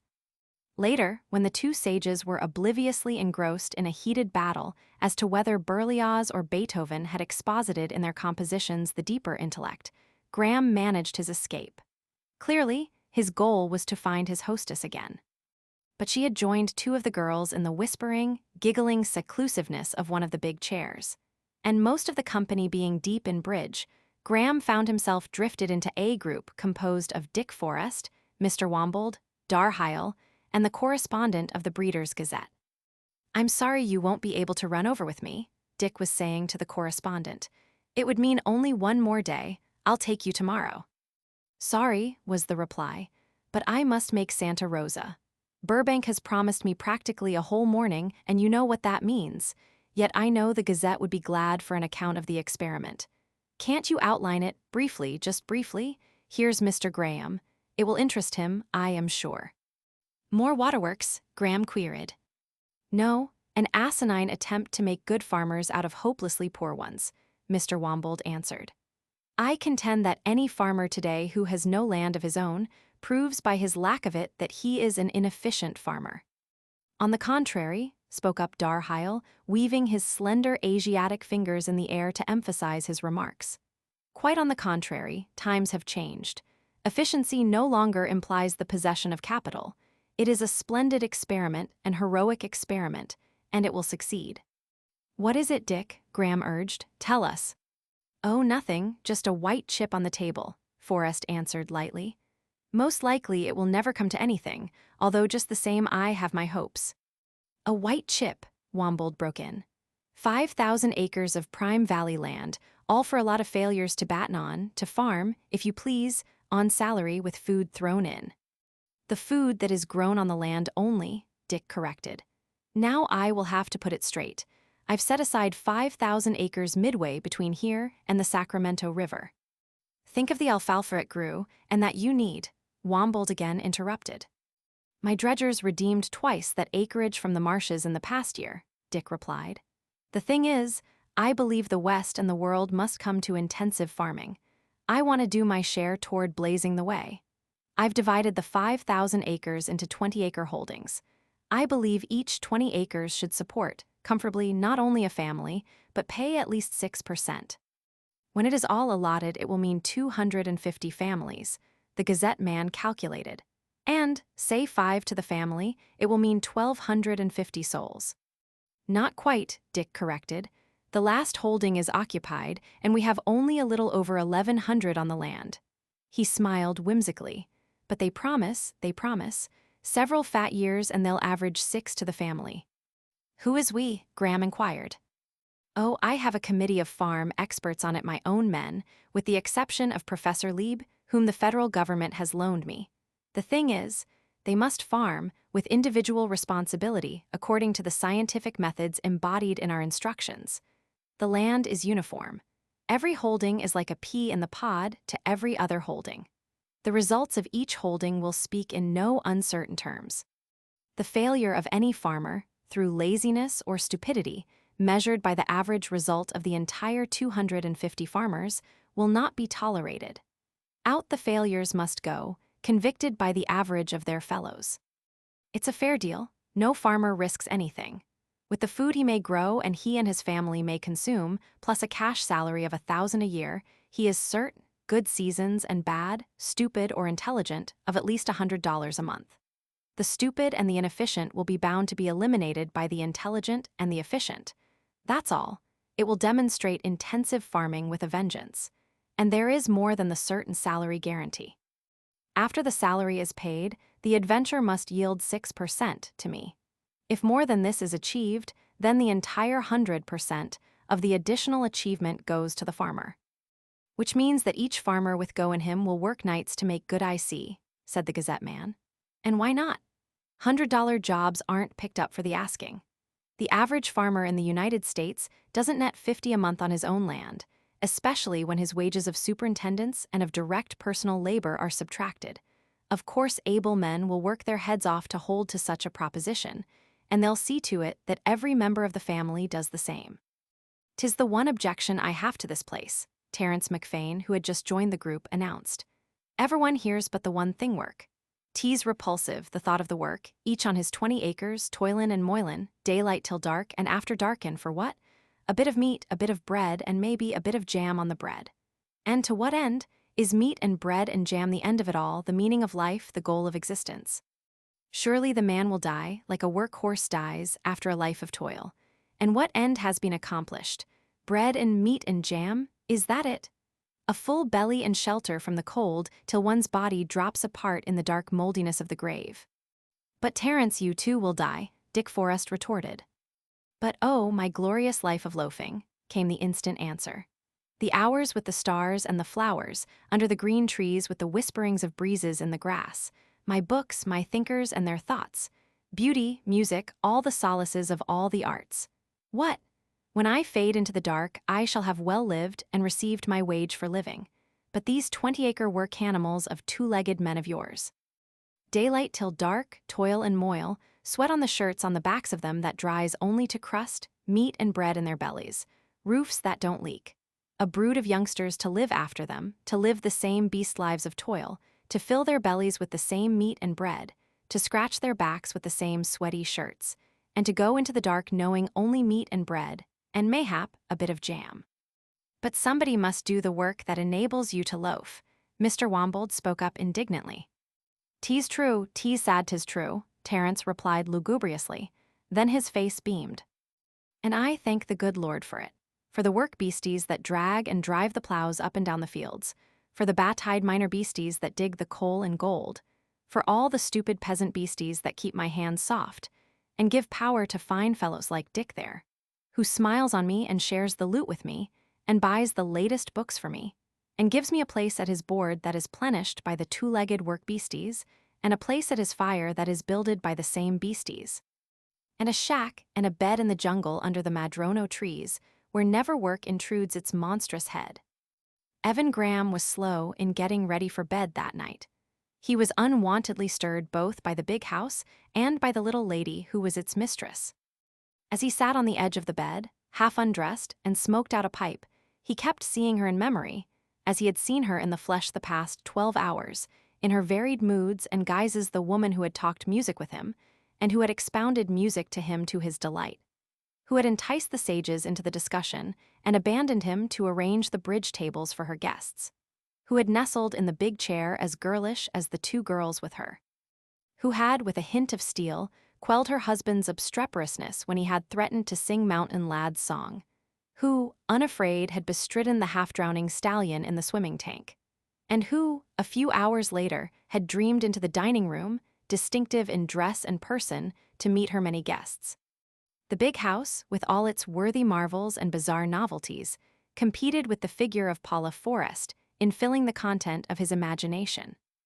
Once again, and yet again, many times, he saw the slender fingers of Dar Heil weaving argument in the air, the black whiskers of Aaron Hancock enunciating Bergsonian dogmas, the frayed coat cuffs of Terence McFain articulating, thanks to God for the two-legged work beasties that enabled him to loaf at Dick Forrest's board and under Dick Forrest's madrono trees. Graham knocked out his pipe, took a final sweeping survey of the strange room which was the last word in comfort, pressed off the lights, and found himself between cool sheets in the wakeful dark. Again he heard Paula Forrest laugh. Again he sensed her in terms of silver and steel and strength. Again, against the dark, he saw that inimitable knee lift of her gown. The bright vision of it was almost an irk to him, so impossible was it for him to shake it from his eyes. Ever it returned and burned before him, a moving image of light and color that he knew to be subjective, but that continually asserted the illusion of reality. He saw stallion and rider sink beneath the water, and rise again, a flurry of foam and floundering of hoofs, and a woman's face that laughed while she drowned her hair in the drowning mane of the beast. And the first ringing bars of the prelude sounded in his ears as again he saw the same hands that had guided the stallion lift the piano to all Rachmaninoff's pure splendor of sound. And when Graham finally fell asleep, it was in the thick of marveling over the processes of evolution that could produce from primeval mire and dust the glowing, glorious flesh and spirit of woman. Chapter 12. The next morning Graham learned further the ways of the big house. Omai had partly initiated him in particular things the preceding day and had learned that, after the waking cup of coffee, he preferred to breakfast at table, rather than in bed. Also, Omai had warned him that breakfast at table was an irregular affair, anywhere between 7 and 9, and that the breakfasters merely drifted in at their convenience. If he wanted a horse, or if he wanted a swim or a motor car, or any ranch medium or utility he desired, Omai informed him all he had to do was to call for it. Arriving in the breakfast room at 7:30, Graham found himself just in time to say goodbye to the Gazette man and the Idaho buyer, who, finishing, were just ready to catch the ranch machine that connected at El Dorado with the morning train for San Francisco. He sat alone, being perfectly invited by a perfect Chinese servant to order as he pleased, and found himself served with his first Desirin ice gold, sherried grapefruit, which, the table boy proudly informed him, was grown on the ranch. Declining variously suggested breakfast foods, mushes, and porridges, Graham had just ordered his soft-boiled eggs and bacon, when Bert Wainwright drifted in with a casualness that Graham recognized as histrionic. When, 5 minutes later, in boudoir cap and delectable negligee, Ernestine Desten drifted in and expressed surprise at finding such a multitude of early risers. Later, as the three of them were rising from table, they greeted Lute Desten and Rita Wainwright arriving. Over the billiard table with Bert, Graham learned that Dick Forrest never appeared for breakfast, that he worked in bed from terribly wee small hours, had coffee at 6, and only on unusual occasions appeared to his guests before the 12:30 lunch. As for Paula Forrest, Bert explained, she was a poor sleeper, a late riser, lived behind a door without a knob in a spacious wing with a rare and secret patio that even he had seen but once, and only on infrequent occasion was she known to appear before 12:30, and often not then. You see, she's healthy and strong and all that, he explained, but she was born with insomnia. She never could sleep. She couldn't sleep as a little baby even. But it's never hurt her any because she's got a will and won't let it get on her nerves. She's just about as tense as they make them, yet instead of going wild when she can't sleep, she just wills to relax and she does relax. She calls them her white nights when she gets them. Maybe she'll fall asleep at daybreak, or at 9 or 10 in the morning. And then she'll sleep the rest of the clock around and get down to dinner as chipper as you please. It's constitutional, I fancy, Graham suggested. Bert nodded. It would be a handicap to 999 women out of 1,000, but not to her. She puts up with it, and if she can't sleep one time she should worry she just sleeps some other time and makes it up. More and other things Bert Wainwright told of his hostess, and Graham was not slow in gathering that the young man, despite the privileges of long acquaintance, stood a good deal in awe of her. I never saw anybody whose goat she couldn't get if she went after it, he confided. Man or woman or servant, age, sex, and previous condition of servitude, it's all one when she gets on the high and mighty. And I don't see how she does it. Maybe it's just a kind of light that comes into her eyes, or some kind of an expression on her lips. Or, I don't know what anyway, she puts it across and nobody makes any mistake about it. She has a way with her, Graham volunteered. That's it, Bert's face beamed. It's a way she has, she just puts it over. Kind of gives you a chilly feeling, you don't know why. Maybe she's learned to be so quiet about it because of the control she's learned by passing sleepless nights without squealing out or getting sour. The chances are she didn't bat an eye all last night excitement, you know, the crowd, swimming mountain lad, and such things. Now ordinary things that keep most women awake, like danger or storm at sea, and such things, Dick says don't faze her. She can sleep like a baby, he says, when the town she's in is being bombarded or when the ship she's in is trying to claw off a lee shore. She's a wonder and no mistake. You ought to play billiards with her the English game. She'll go some. A little later, Graham, along with Bert, encountered the girls in the morning room, where, despite an hour of ragtime song and dancing and chatter, he was scarcely for a moment unaware of a loneliness, a lack, and a desire to see his hostess, in some fresh and unguessed mood and way, come in upon them through the open door. Still later, mounted on Altadena and accompanied by Bert on a thoroughbred mare called Molly, Graham made a 2 hours exploration of the dairy center of the ranch, and arrived back barely in time to keep an engagement with Ernestine in the tennis court. He came to lunch with an eagerness for which his keen appetite could not entirely account, and he knew definite disappointment when his hostess did not appear. A white night, Dick Forrest surmised for his guest's benefit, and went into details additional to Bert's of her constitutional inaptitude for normal sleep. Do you know, we were married years before I ever saw her sleep. I knew she did sleep, but I never saw her. I've seen her go 3 days and nights without closing an eye and keep sweet and cheerful all the time, and when she did sleep, it was out of exhaustion. That was when the All Away went ashore in the Carolines and the whole population worked to get us off. It wasn't the danger, for there wasn't any. It was the noise. Also, it was the excitement. She was too busy living. And when it was almost all over, I actually saw her asleep for the first time in my life. A new guest had arrived that morning, a Donald Ware, whom Graham met at lunch. He seemed well acquainted with all, as if he had visited much in the big house, and Graham gathered that, despite his youth, he was a violinist of note on the Pacific coast. He has conceived a grand passion for Paula, Ernestine told Graham as they passed out from the dining room. Graham raised his eyebrows. Oh, but she doesn't mind, Ernestine laughed. Every man that comes along does the same thing, she's used to it. She has just a charming way of disregarding all their symptoms and enjoys them and gets the best out of them in consequence. It's lots of fun to Dick. You'll be doing the same before you're here a week. If you don't, we'll all be surprised mightily. And if you don't, most likely you'll hurt Dick's feelings. He's come to expect it as a matter of course. And when a fond, proud husband gets a habit like that, it must hurt terribly to see his wife not appreciated. Oh, well, if I am expected to, I suppose I must, Graham sighed. But just the same, I hate to do whatever everybody does just because everybody does it. But if it's the custom, well, it's the custom, that's all. But it's mighty hard on one with so many other nice girls around. There was a quizzical light in his long gray eyes that affected Ernestine so profoundly that she gazed into his eyes overlong, became conscious of what she was doing, dropped her own eyes away, and flushed. Little Leo, the boy poet you remember last night, she rattled on in a patent attempt to escape from her confusion. He's madly in love with Paula, too.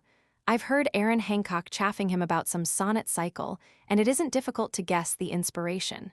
And Terence the Irishman, you know he's mildly in love with her. They can't help it, you see, and can you blame them? She surely deserves it all, Graham murmured, although vaguely hurt in that the addle-pated, alphabet-obsessed, Epicurean anarchist of an Irishman who gloried in being a loafer and a pensioner should even mildly be in love with the little lady. She is most deserving of all men's admiration, he continued smoothly. From the little I've seen of her, she's quite remarkable and most charming. She's my half-sister, Ernestine vouchsafed. Although you wouldn't dream a drop of the same blood ran in our veins, she's so different. She's different from all the Destens, from any girl I ever knew, though she isn't exactly a girl. She's 38, you know." "Pussy, pussy," Graham whispered.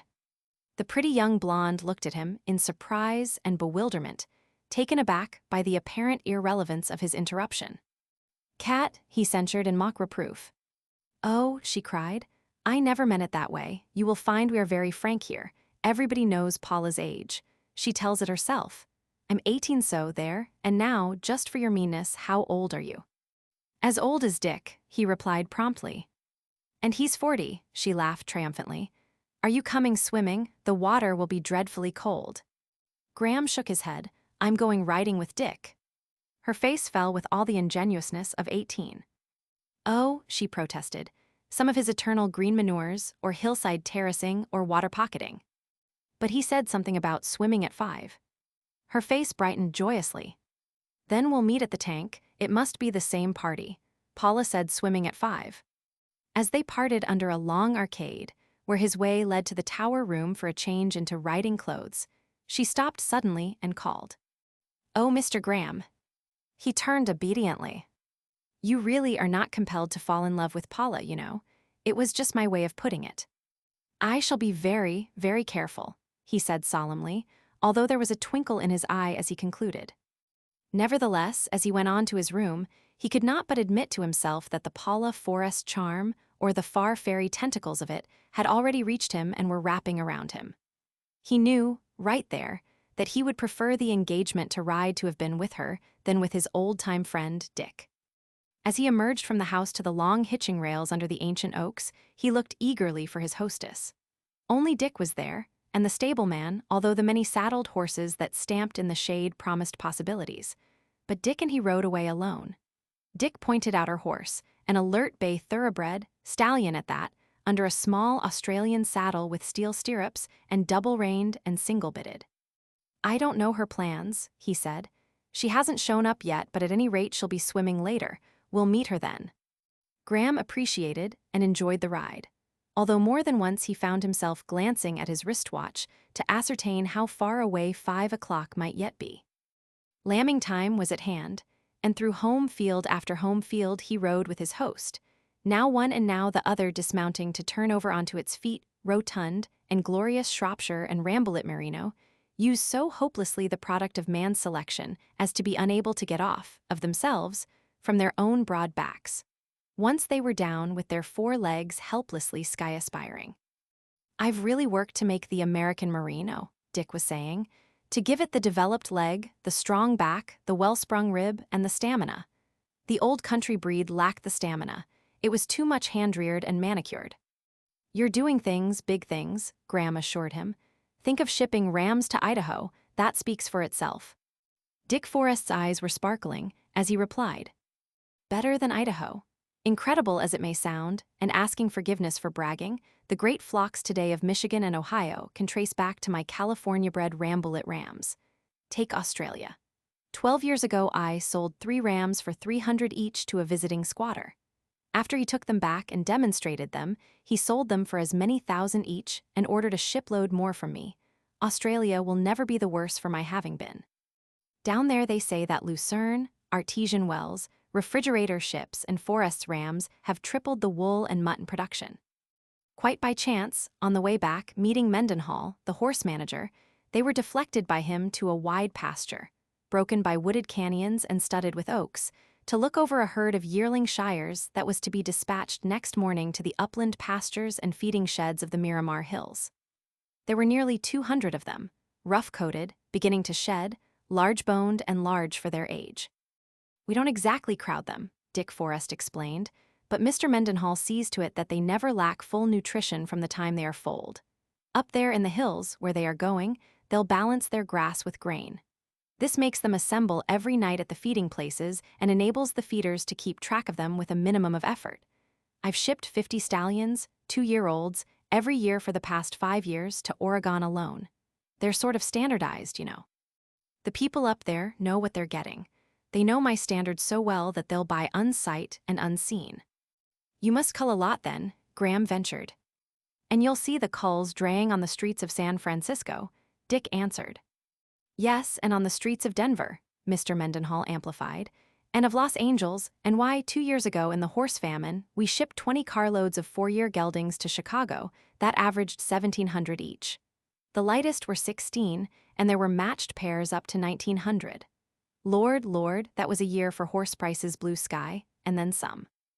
As Mr. Mendenhall rode away, a man, on a slender-legged, head-tossing Palomina, rode up to them and was introduced to Graham as Mr. Hennessy, the ranch veterinary. "I heard Mrs. Forrest was looking over the colts," he explained to his employer, "and I rode across to give her a glance at the fawn here. She'll be riding her in less than a week. What horse is she on today?" "The fop," Dick replied, as if expecting the comment that was prompt as the disapproving shake of Mr. Hennessy's head. "I can never become converted to women riding stallions," muttered the veterinary. "The fop is dangerous. Worse though, I take my hat off to his record, he's malicious and vicious. She Mrs. Forrest ought to ride him with a muzzle, but he's a striker as well, and I don't see how she can put cushions on his hoofs." "Oh, well," Dick placated, "she has a bit that is a bit in his mouth, and she's not afraid to use it." "If he doesn't fall over on her someday," Mr. Hennessy grumbled. "Anyway, I'll breathe easier when she takes to the fawn here. Now she's a lady's mount, all the spirit in the world, but nothing vicious. She's a sweet mare, and she'll steady down from her friskiness. But she'll always be a gay handful, no riding academy proposition." "Let's ride over," Dick suggested. "Mrs. Forrest'll have a gay handful in the fop if she's ridden him into that bunch of younglings. It's her territory, you know," he elucidated to Graham. "All the house horses and lighter stock is her affair, and she gets grand results. I can't understand it myself. It's like a little girl straying into an experimental laboratory of high explosives and mixing the stuff around any old way and getting more powerful combinations than the graybeard chemists." The three men took a cross-ranch road for half a mile, turned up a wooded canyon where ran a spring trickle of stream, and emerged on a wide rolling terrace rich in pasture. Graham's first glimpse was of a background of many curious yearling and 2-year-old colts, against which, in the middle ground, he saw his hostess, on the back of the bright bay thoroughbred, the fop, who, on hind legs, was striking his forefeet in the air and squealing shrilly. They reined in their mounts and watched. "He'll get her yet," the veterinary muttered morosely. "That fop isn't safe." But at that moment, Paula Forrest, unaware of her audience, with a sharp cry of command and a cavalier thrust of sharp spurs into the fop's silken sides, checked him down to four-footedness on the ground and a restless, champing quietness. "Taking chances," Dick mildly reproached her as the three rode up. "Oh, I can manage him," she breathed between tight teeth, as with ears back and vicious gleaming eyes, the fop bared his teeth in a bite that would have been perilously near to Graham's leg had she not reined the brute abruptly away across the neck and driven both spurs solidly into his sides. The fop quivered, squealed, and for the moment stood still. "It's the old game, the white man's game," Dick laughed. "She's not afraid of him, and he knows it. She outgames him, outsavages him, teaches him what savagery is in its intimate mood and tense." 3 times, while they looked on, ready to whirl their own steeds away if he got out of hand, the fop attempted to burst into rampage, and 3 times, solidly, with careful, delicate hand on the bitter bit, Paula Forrest dealt him double spurs in the ribs, till he stood, sweating, frothing, fretting, beaten, and in hand. "It's the way the white man has always done," Dick moralized, while Graham suffered a fluttery, shivery sensation of admiration of the beast-conquering little lady. "He's out-savaged the world around," Dick went on. "He's out-endured him, out-filthed him, out-scalped him, out-tortured him, out-eaten him, yes, out-eaten him. It's a fair wager that the white man in extremis has eaten more of the genus Homo than the savage in extremis has eaten." "Good afternoon," Paula greeted her guest, the ranch veterinary, and her husband. "I think I've got him now. Let's look over the colts. Just keep an eye, Mr. Graham, on his mouth. He's a dreadful snapper. Ride free from him, and you'll save your leg for old age." Now that the fop's demonstration was over, the colts, startled into flight by some impish spirit amongst them, galloped and frisked away over the green turf, until, curious again, they circled back, halted at gaze, and then, led by one particularly saucy chestnut filly, drew up in half a circle before the riders, with alert, pricking ears. Graham scarcely saw the colts at first. He was seeing his protean hostess in a new role. Would her proteanness never end? He wondered, as he glanced over the magnificent, sweating, mastered creature she bestrode. Mountain Lad, despite his hugeness, was a mild-mannered pet beside this squealing, biting, striking fop who advertised all the spirited viciousness of the most spirited vicious thoroughbred. "Look at her," Paula whispered to Dick, in order not to alarm the saucy chestnut filly. "Isn't she wonderful? That's what I've been working for." Paula turned to Evan. "Always they have some fault, some miss, at the best an approximation rather than an achievement. But she's an achievement. Look at her. She's as near right as I shall probably ever get. Her sire is Big Chief, if you know our racing register. He sold for 60,000 when he was a cripple. We borrowed the use of him. She was his only get of the season. But look at her. She's got his chest and lungs. I had my choices mares eligible for the register. Her dam wasn't eligible, but I chose her. She was an obstinate old maid, but she was the one mare for Big Chief. This is her first foal, and she was 18 years old when she bred. But I knew it was there. All I had to do was to look at Big Chief and her, and it just had to be there." "The dam was only half thoroughbred," Dick explained. "But with a lot of Morgan on the other side," Paula added instantly, "and a streak along the back of Mustang. This shall be called Nymph, even if she has no place in the books. She'll be my first unimpeachable perfect saddle horse. I know it, the kind I like, my dream come true at last." "A hoss has 4 legs, one on each corner," Mr. Hennessy uttered profoundly. "And from 5 to 7 gates," Graham took up lightly. "And yet I don't care for those many-gated Kentuckians," Paula said quickly, "except for park work. But for California, rough roads, mountain trails, and all the rest, give me the fast walk, the fox trot, the long trot that covers the ground, and the not-too-long, ground-covering gallop. Of course, the close-coupled, easy canter. But I scarcely call that a gait. It's no more than the long lope reduced to the adjustment of wind or rough ground." "She's a beauty," Dick admired, his eyes warm in contemplation of the saucy chestnut filly, who was daringly close and alertly sniffing of the subdued fop's tremulous and nostril-dilated muzzle. "I prefer my own horses to be near thoroughbred rather than all thoroughbred," Paula proclaimed. "The running horse has its place on the track, but it's too specialized for mere human use." "Nicely coupled," Mr. Hennessy said, indicating the nymph. "Short enough for good running and long enough for the long trot. I'll admit I didn't have any faith in the combination, but you've got a grand animal out of it just the same." "I didn't have horses when I was a young girl," Paula said to Graham, "and the fact that I can now not only have them, but breed them and mold them to my heart's desire is always too good to be true. Sometimes I can't believe it myself and have to ride out and look them over to make sure." She turned her head and raised her eyes gratefully to Forrest, and Graham watched them look into each other's eyes for a long half-minute. Forrest's pleasure in his wife's pleasure, in her young enthusiasm and joy of life, was clear to Graham's observation. Lucky devil, was Graham's thought, not because of his host's vast ranch and the success and achievement of it, but because of the possession of a wonder woman who could look unabashed and appreciative into his eyes as the little lady had looked. Graham was meditating, with skepticism, Ernestine's information that Paula Forrest was 38, when she turned to the colts and pointed her riding whip at a black yearling nibbling at the spring green. "Look at that level rump, Dick," she said, "and those trotting feet and pasterns." And to Graham, "Rather different from Nymph's long wrists, aren't they? But they're just what I was after." She laughed a little, with just a shade of annoyance. "The dam was a bright sorrel, almost like a fresh-minted $20 piece, and I did so want a pair out of her, of the same color, for my own trap. Well, I can't say that I exactly got them, although I bred her to a splendid, sorrel-trotting horse. And this is my reward, this blackened, wait till we get to the brood mares and you'll see the other, a full brother and mahogany brown. I'm so disappointed." She singled out a pair of dark bays, feeding together. "Those are 2 of Guy Dillon's get brother, you know, to Lou Dillon. They're out of different mares, not quite the same bay, but aren't they splendidly matched? And they both have Guy Dillon's coat." She moved her subdued steed on, skirting the flank of the herd quietly in order not to alarm it, but a number of colts took flight. "Look at them," she cried. 5 there are hackneys. Look at the lift of their forelegs as they run.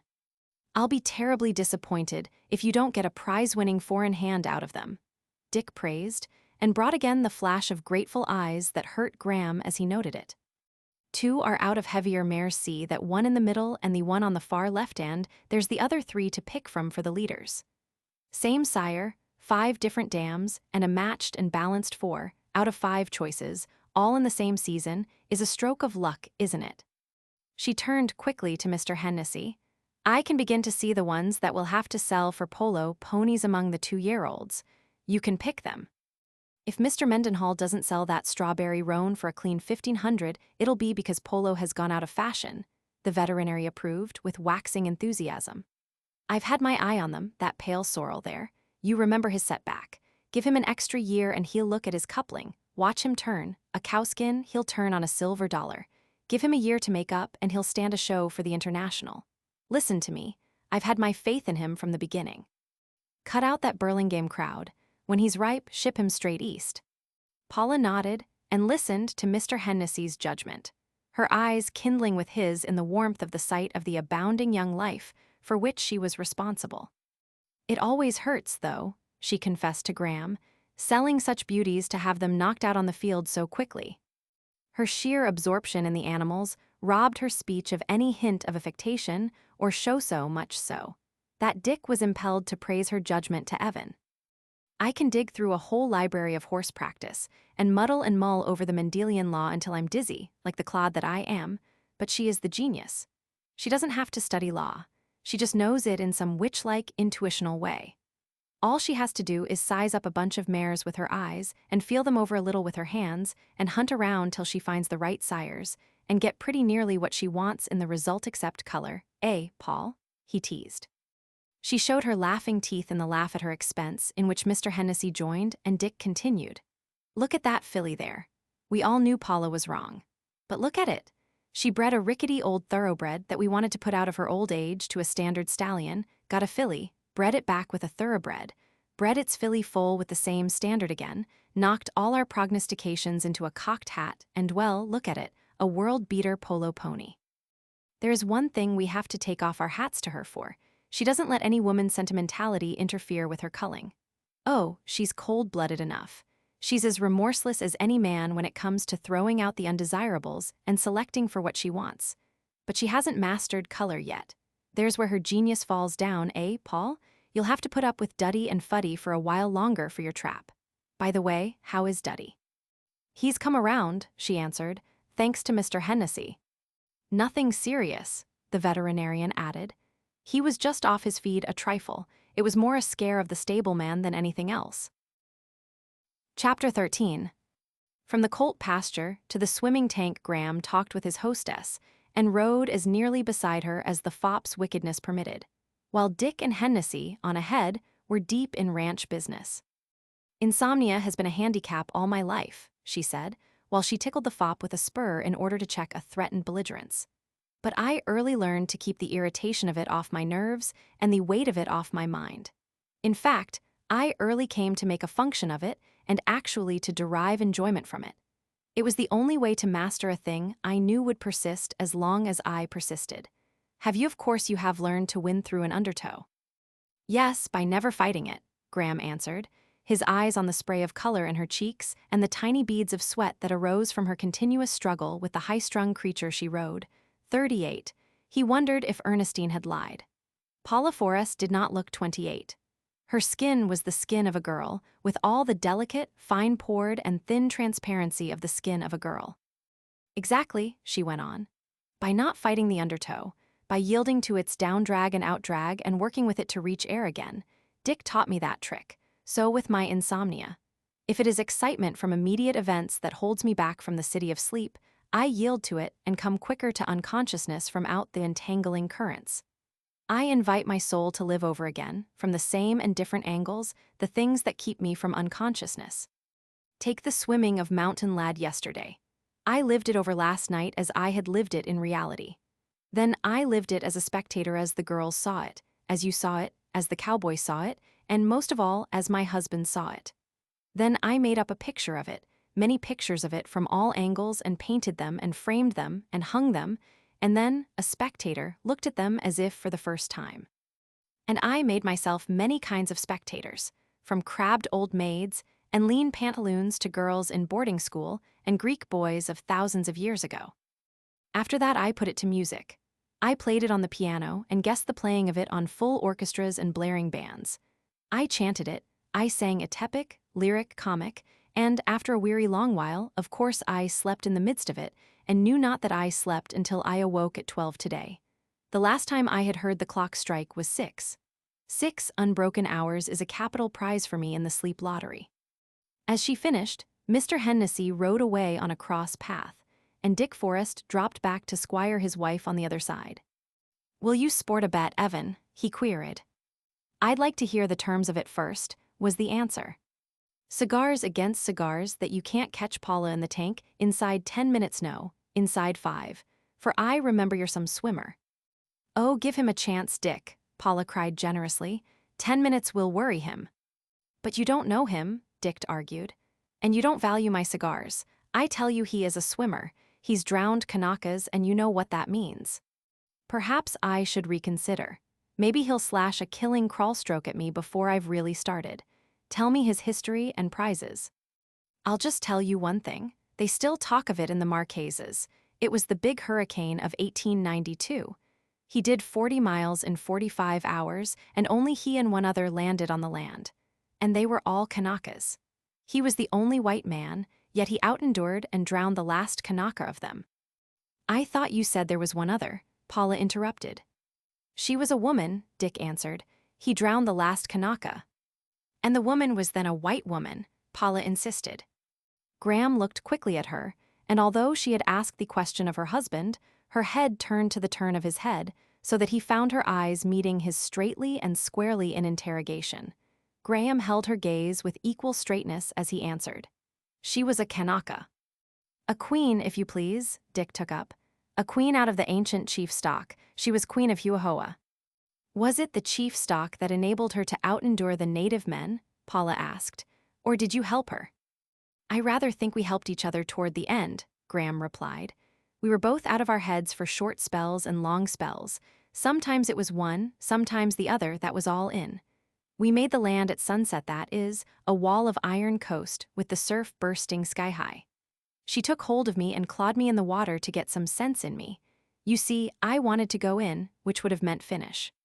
She got me to understand that she knew where she was, that the current set westerly along shore and in 2 hours would drift us abreast of a spot where we could land. I swear I either slept or was unconscious most of those 2 hours, and I swear she was in one state or the other when I chanced to come to and noted the absence of the roar of the surf. Then it was my turn to claw and maul her back to consciousness. It was 3 hours more before we made the sand. We slept where we crawled out of the water. Next morning's sun burnt us awake, and we crept into the shade of some wild bananas, found fresh water, and went to sleep again. Next I awoke, it was night. I took another drink and slept through till morning. She was still asleep when the bunch of Kanakas, hunting wild goats from the next valley, found us. "I'll wager, for a man who drowned a whole Kanaka crew, it was you who did the helping," Dick commented. "She must have been forever grateful," Paula challenged, her eyes directly on Graham's. "Don't tell me she wasn't young, wasn't beautiful, wasn't a golden brown young goddess." "Her mother was the queen of Huahoa," Graham answered. "Her father was a Greek scholar and an English gentleman. They were dead at the time of the swim, and Namer was queen herself. She was young. She was beautiful as any woman anywhere in the world may be beautiful. Thanks to her father's skin, she is not golden brown. She was tawny golden, but you've heard the story undoubtedly." He broke off with a look of question to Dick, who shook his head. Calls and cries and splashings of water from beyond, a screen of trees, warned them that they were near the tank. "You'll have to tell me the rest of the story sometime," Paula said. "Dick knows it. I can't see why he hasn't told you." She shrugged her shoulders. "Perhaps because he's never had the time or the provocation." "God wot, it's had wide circulation," Graham laughed. "For know that I was once Morganatic, or whatever you call it, king of the Cannibal Isles, or of a paradise of a Polynesian isle, at any rate by a purple wave on an opal beach in the hush of the Mahim woods." He hummed carelessly, in conclusion, and swung off from his horse. "The white moth to the closing vine, the bee to the opening clover." She hummed another line of the song, while the fop nearly got his teeth into her leg, and she straightened him out with the spur, and waited for Dick to help her off and tie him. "Cigars, I'm in on that, you can't catch her," Bert Wainwright called from the top of the high dive 40 feet above. "Wait a minute, I'm coming." And come he did, in a swan dive that was almost professional, and that brought hand-clapping approval from the girls. A sweet dive, balanced beautifully, Graham told him as he emerged from the tank. Bert tried to appear unconscious of the praise, failed, and to pass it off, plunged into the wager. "I don't know what kind of a swimmer you are, Graham," he said, "but I just want in with Dick on the cigars." Me too, chorused Ernestine and Lute and Rita. "Boxes of candy, gloves, or any truck you care to risk," Ernestine added. "But I don't know Mrs. Forrest's records either," Graham protested after having taken on the bets. "However, if in 5 minutes." 10 minutes, Paula said, "and to start from opposite ends of the tank. Is that fair? Any touch is a catch." Graham looked his hostess over with secret approval. She was clad, not in the single white silk slip she evidently wore only for girl parties, but in a coquettish imitation of the prevailing fashion mode, a suit of changeable light blue and green, silk almost the color of the pool. The skirt slightly above the knees whose roundedness he recognized, with long stockings to match, and tiny bathing shoes bound on with crossed ribbons. On her head was a jaunty swimming cap no jauntier than herself when she urged the 10 minutes in place of 5. Rita Wainwright held the watch, while Graham walked down to the other end of the 150-foot tank. "Paula, you'll be caught if you take any chances," Dick warned. "Evan Graham is a real fish man." "I guess Paula will show him a few, even without the pipe," Bert bragged loyally, "and I'll bet she can outdive him." "There you lose," Dick answered. "I saw the rock he dived from at Huahoa. That was after his time, and after the death of Queen Namer. He was only a youngster 22, he had to be to do it. It was off the peak of the Powai Rock 128 feet by triangulation, and he couldn't do it legitimately or technically with a swan dive because he had to clear 2 lower ledges while he was in the air.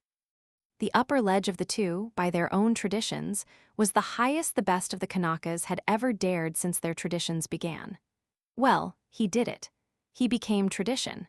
As long as the Kanakas of Huahoa survive, he will remain tradition. Get ready, Rita. Start on the full minute.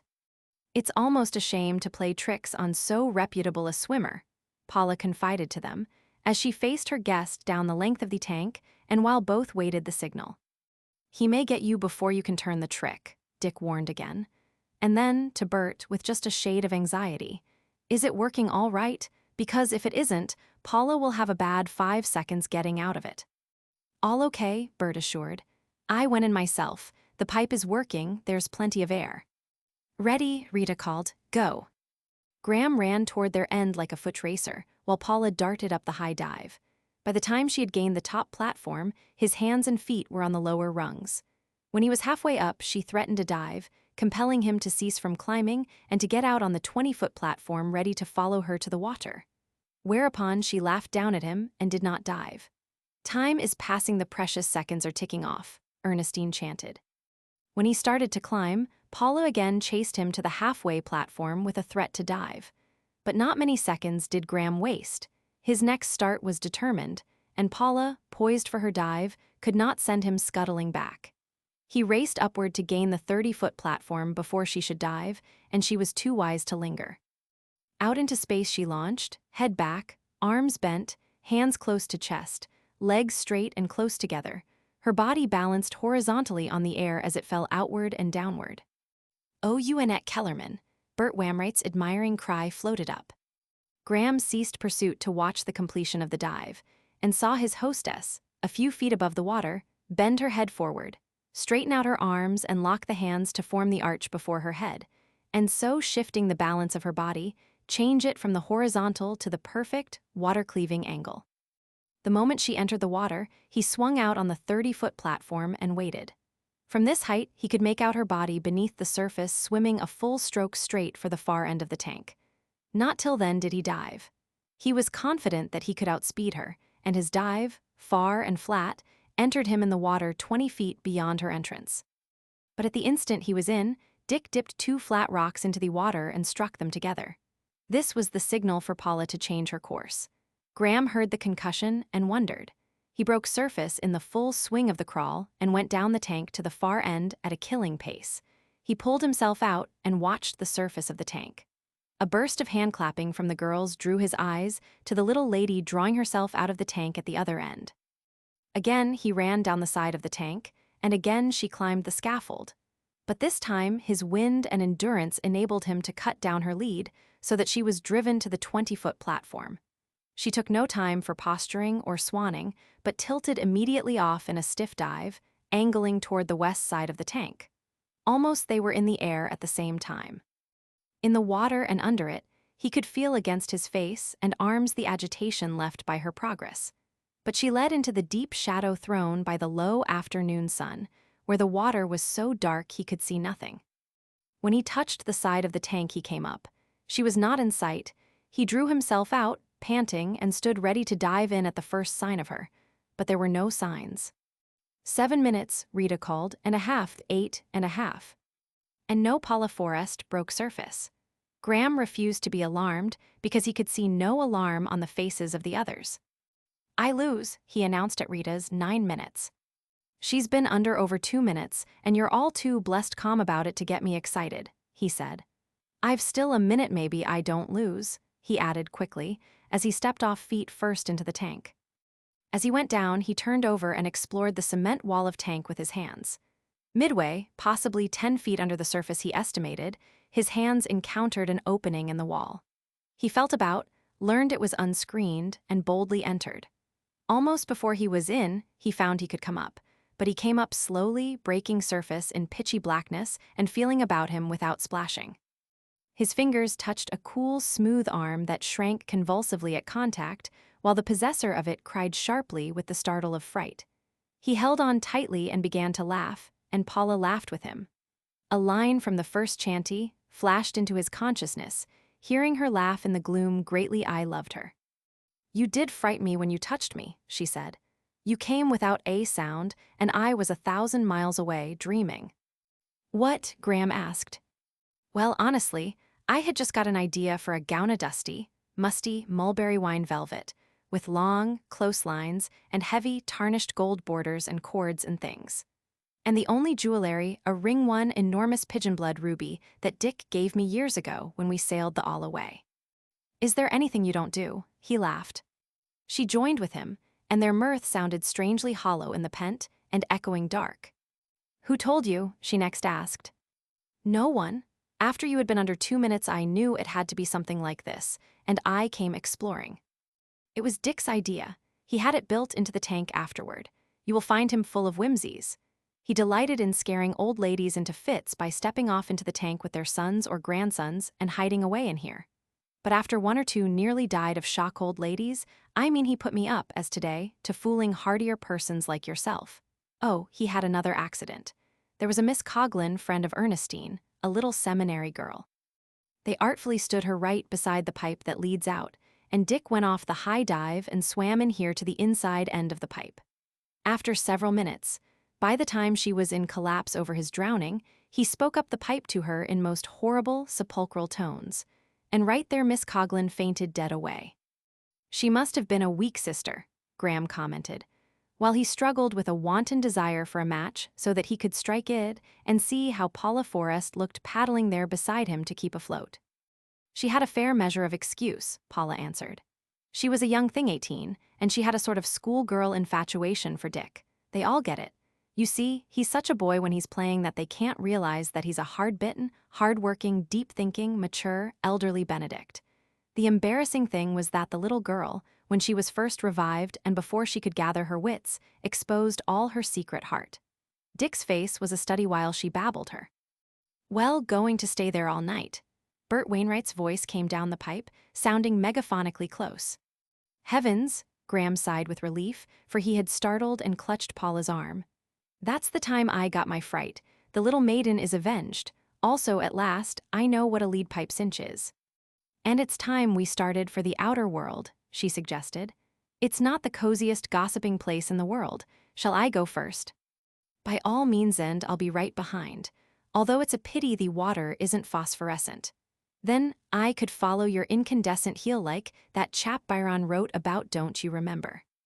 He heard her appreciative gurgle in the dark, and then her, well, I'm going now. Unable to see the slightest glimmer, nevertheless, from the few sounds she made he knew she had turned over and gone down head first. and he was not beyond visioning with inner sight the graceful way in which she had done it in anything but graceful feet as the average swimming woman accomplishes it. "Somebody gave it away to you," was Bert's prompt accusal, when Graham rose to the surface of the tank and climbed out. "And you were the scoundrel who wrapped Stone under water," Graham challenged.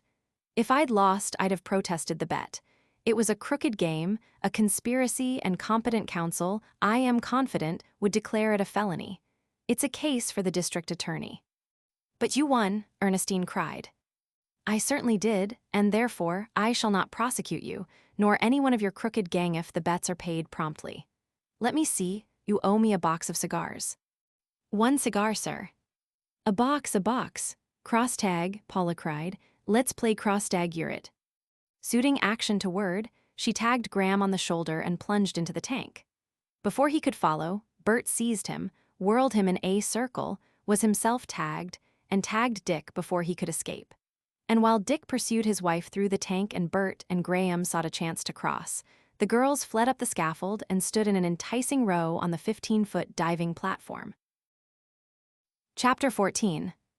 An indifferent swimmer, Donald Ware had avoided the afternoon sport in the tank. But after dinner, somewhat to the irritation of Graham, the violinist monopolized Paula at the piano. New guests, with the casual expectedness of the big house, had drifted in a lawyer, by name Adolph Well, who had come to confer with Dick over some big water rights suit, Jeremy Braxton, straight from Mexico, Dick's general superintendent of the Harvest Group, which bonanza, according to Jeremy Braxton, was as unpetering as ever. Edwin O'Hay, a red-headed Irish musical and dramatic critic. And Chauncey Bishop, editor and owner of the San Francisco Dispatch, and a member of Dick's class and frat, as Graham gleaned. Dick had started a boisterous gambling game which he called Horrible Fives, wherein, although excitement ran high and players plunged, the limit was 10 cents, and on a lucky coup, the transient banker might win or lose as high as 90 cents, such coup requiring at least 10 minutes to play out. This game went on at a big table at the far end of the room, accompanied by much owing and borrowing of small sums and an incessant clamor for change.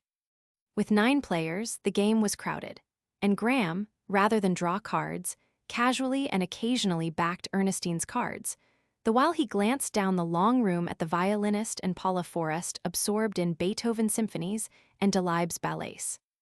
Jeremy Braxton was demanding raising the limit to 20 cents, and Dick, the heaviest loser, as he averred, to the tune of $4.60, was plaintively suggesting the starting of a kitty, in order that someone should pay for the lights and the sweeping out of the place in the morning. When Graham, with a profound sigh at the loss of his last bet a nickel, which he had had to pay double, announced to Ernestine that he was going to take a turn around the room to change his luck. "I prophesied you would," she told him under her breath. "What?" he asked. She glanced significantly in Paula's direction. "Just for that I simply must go down there now," he retorted. "Can't das decline a dare," she taunted. "If it were a dare, I wouldn't dare do it." "In which case I dare you," she took up. He shook his head. "I had already made up my mind to go right down there to that one spot and cut that fiddler out of the running. You can't dare me out of it at this late stage. Besides, there's Mr. Hay waiting for you to make your bet." Ernestine rashly laid 10 cents, and scarcely knew whether she won or lost, so intent was she on watching Graham go down the room, although she did know that Bert Wainwright had not been unobservant of her gaze and its direction. On the other hand, neither she nor Bert, nor any other at the table, knew that Dick's quick-glancing eyes, sparkling with merriment while his lips chaffed absurdities that made them all laugh, had missed no portion of the side play. Ernestine, but little taller than Paula, although hinting of a plus roundness to come, was a sun-healthy, clear blonde, her skin sprayed with the almost transparent flush of maidenhood at 18. To the eye, it seemed almost that one could see through the pink daintiness of fingers, hand, wrist and forearm, neck and cheek. And to this delicious transparency of rose and pink was added a warmth of tone that did not escape Dick's eyes as he glimpsed her watch Evan Graham move down the length of room. Dick knew and classified her wild imagined dream or guess, though the terms of it were beyond his divination. What she saw was what she imagined was the princely walk of Graham, the high, light-blooded carriage of his head, the delightful carelessness of the gold-burnt, sun-sanded hair that made her fingers ache to be into with caresses she for the first time knew were possible of her fingers. Nor did Paula, during an interval of discussion with the violinist in which she did not desist from stating her criticism of O'Hay's latest criticism of Harold Bauer, fail to see and keep her eyes on Graham's progress. She, too, noted with pleasure his grace of movement, the high, light poise of head, the careless hair, the clear bronze of the smooth cheeks, the splendid forehead, the long gray eyes with the hint of drooping lids and boyish sullenness that fled before the smile with which he greeted her. She had observed that smile often since her first meeting with him. It was an irresistible smile, a smile that lighted the eyes with the radiance of good fellowship, and that crinkled the corners into tiny genial lines. It was provocative of smiles, for she found herself smiling a silent greeting in return as she continued stating to wear her grievance against O'Hay's too complacent praise of Bauer. But her engagement was tacitly with Donald Ware at the piano, and with no more than passing speech, she was off and away in a series of Hungarian dances that made Graham marvel anew as he loafed and smoked in a window seat. He marveled at the proteanness of her, at visions of those nimble fingers guiding and checking the fop, swimming and paddling in submarine crypts, and falling in swan-like flight through 40 feet of air, locking just above the water to make the diver's head-protecting arch of arm. In decency, he lingered but few minutes, returned to the gamblers, and put the entire table in a roar with a well-acted Yiddisher's chagrin and passion at losing entire nickels every few minutes to the fortunate and chesty mine superintendent from Mexico. Later, when the game of horrible fives broke up, Bert and Lute Destens spoiled the adagio from Beethoven's Sonata Pathétique by exaggeratedly ragging to it in what Dick immediately named the loving slow drag, till Paula broke down in a gale of laughter and ceased from playing. New groupings occurred. A bridge table formed with Weil, Rita, Bishop, and Dick. Donald Ware was driven from his monopoly of Paula by the young people under the leadership of Jeremy Braxton, while Graham and O'Hay paired off in a window seat and O'Hay talked shop. After a time in which all at the piano had sung Hawaiian hulas, Paula sang alone to her own accompaniment. She sang several German love songs in succession, although it was merely for the group about her and not for the room, and Evan Graham, almost to his delight, decided that at last he had found a weakness in her.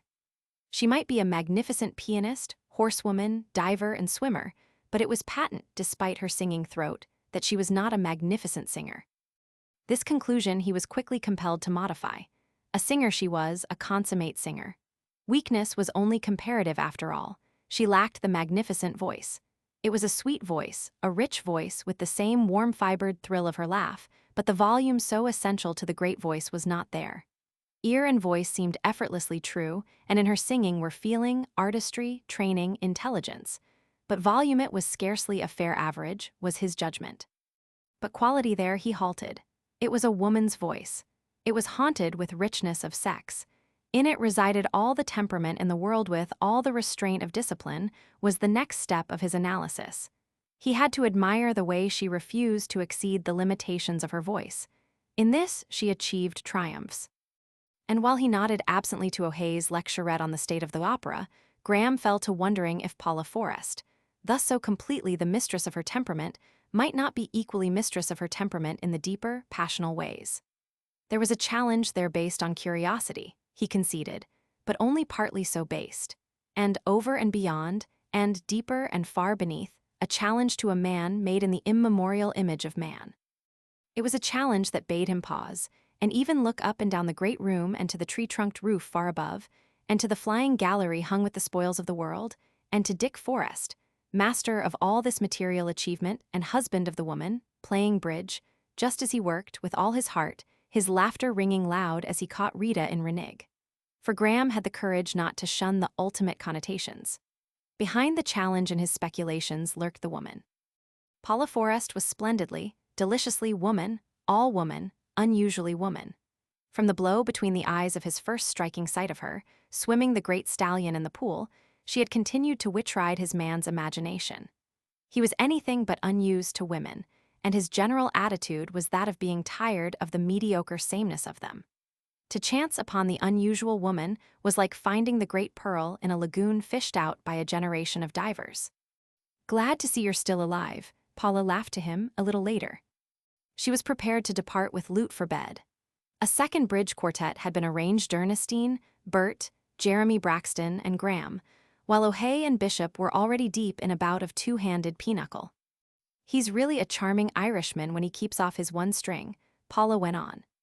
"Which I think I am fair is music," Graham said. "And on music he is insufferable," Lute observed. "It's the only thing he doesn't know the least thing about. He drives one frantic." "Never mind," Paula soothed in gurgling tones. "You will all be avenged. Dick just whispered to me to get the philosophers up tomorrow night. You know how they talk music. A musical critic is their awful prey. Terence said the other night that there was no closed season on musical critics," Lute contributed. "Terence and Aaron will drive him to drink," Paula laughed her joy of anticipation. "And Darheil, alone, with his blastic theory of art, can specially apply it to music to the confutation of all the first words and the last. He doesn't believe a thing he says about blastism, any more than was he serious when he danced the other evening. It's his bit of fun. He's such a deep philosopher that he has to get his fun somehow." "And if O'Hay ever locks horns with Terence," Lute prophesied, "I can see Terence tucking arm in arm with him, leading him down to the stag room, and heating the argument with the absentist-minded variety of drinks that ever O'Hay accomplished. Which means a very sick O'Hay next day." Paula continued her gurgles of anticipation. "I'll tell him to do it," exclaimed Lute. "You mustn't think we're all bad," Paula protested to Graham. "It's just the spirit of the house. Dick likes it. He's always playing jokes himself. He relaxes that way. I'll wager right now it was Dick's suggestion to Lute and for Lute to carry out for Terence to get into the stag room. Now, fess up, Lute." "Well, I will say," Lute answered with meticulous circumspection, "that the idea was not entirely original with me." At this point, Ernestine joined them and appropriated Graham with, "We're all waiting for you. We've cut, and you and I are partners. Besides, Paula's making her sleep noise. So say good night and let her go." Paula had left for bed at 10 o'clock. Not till 1 did the bridge break up. Dick, his arm about Ernestine in brotherly fashion, said good night to Graham where one of the divided ways led to the watchtower, and continued on with his pretty sister-in-law toward her quarters. "Just a tip, Ernestine," he said at parting, his gray eyes frankly and genially on hers, but his voice sufficiently serious to warn her. "What have I been doing now?" she pouted laughingly. "Nothing, as yet, but don't get started or you'll be laying up a sore heart for yourself.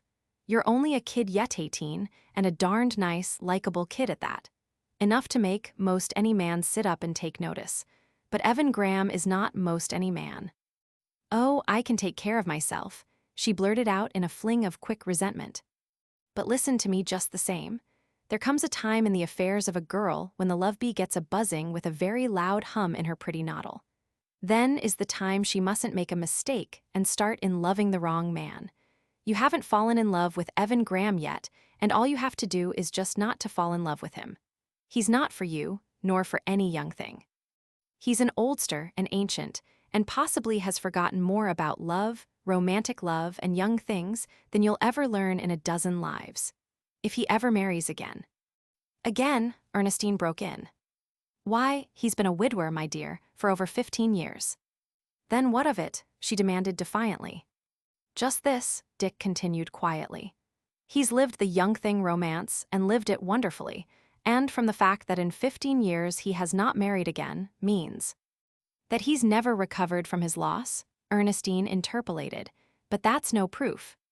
Means that he's got over his apprenticeship to wild young romance," Dick held on steadily.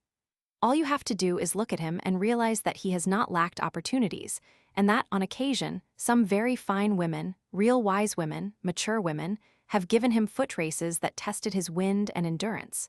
But so far they've not succeeded in catching him. And as for young things, you know how filled the world is with them for a man like him. Think it over, and just keep your heart thoughts away from him. If you don't let your heart start to warm toward him, it will save your heart from a grievous chill later on." He took one of her hands in his and drew her against him, an arm soothingly about her shoulder. For several minutes of silence, Dick idly speculated on what her thoughts might be. "You know, we hard-bitten old fellows," he began half apologetically, half humorously. But she made a restless movement of distaste and cried out, "Are the only ones worthwhile? The young men are all youngsters, and that's what's the matter with them. They're full of life and coltish spirits and dance and song, but they're not serious. They're not big.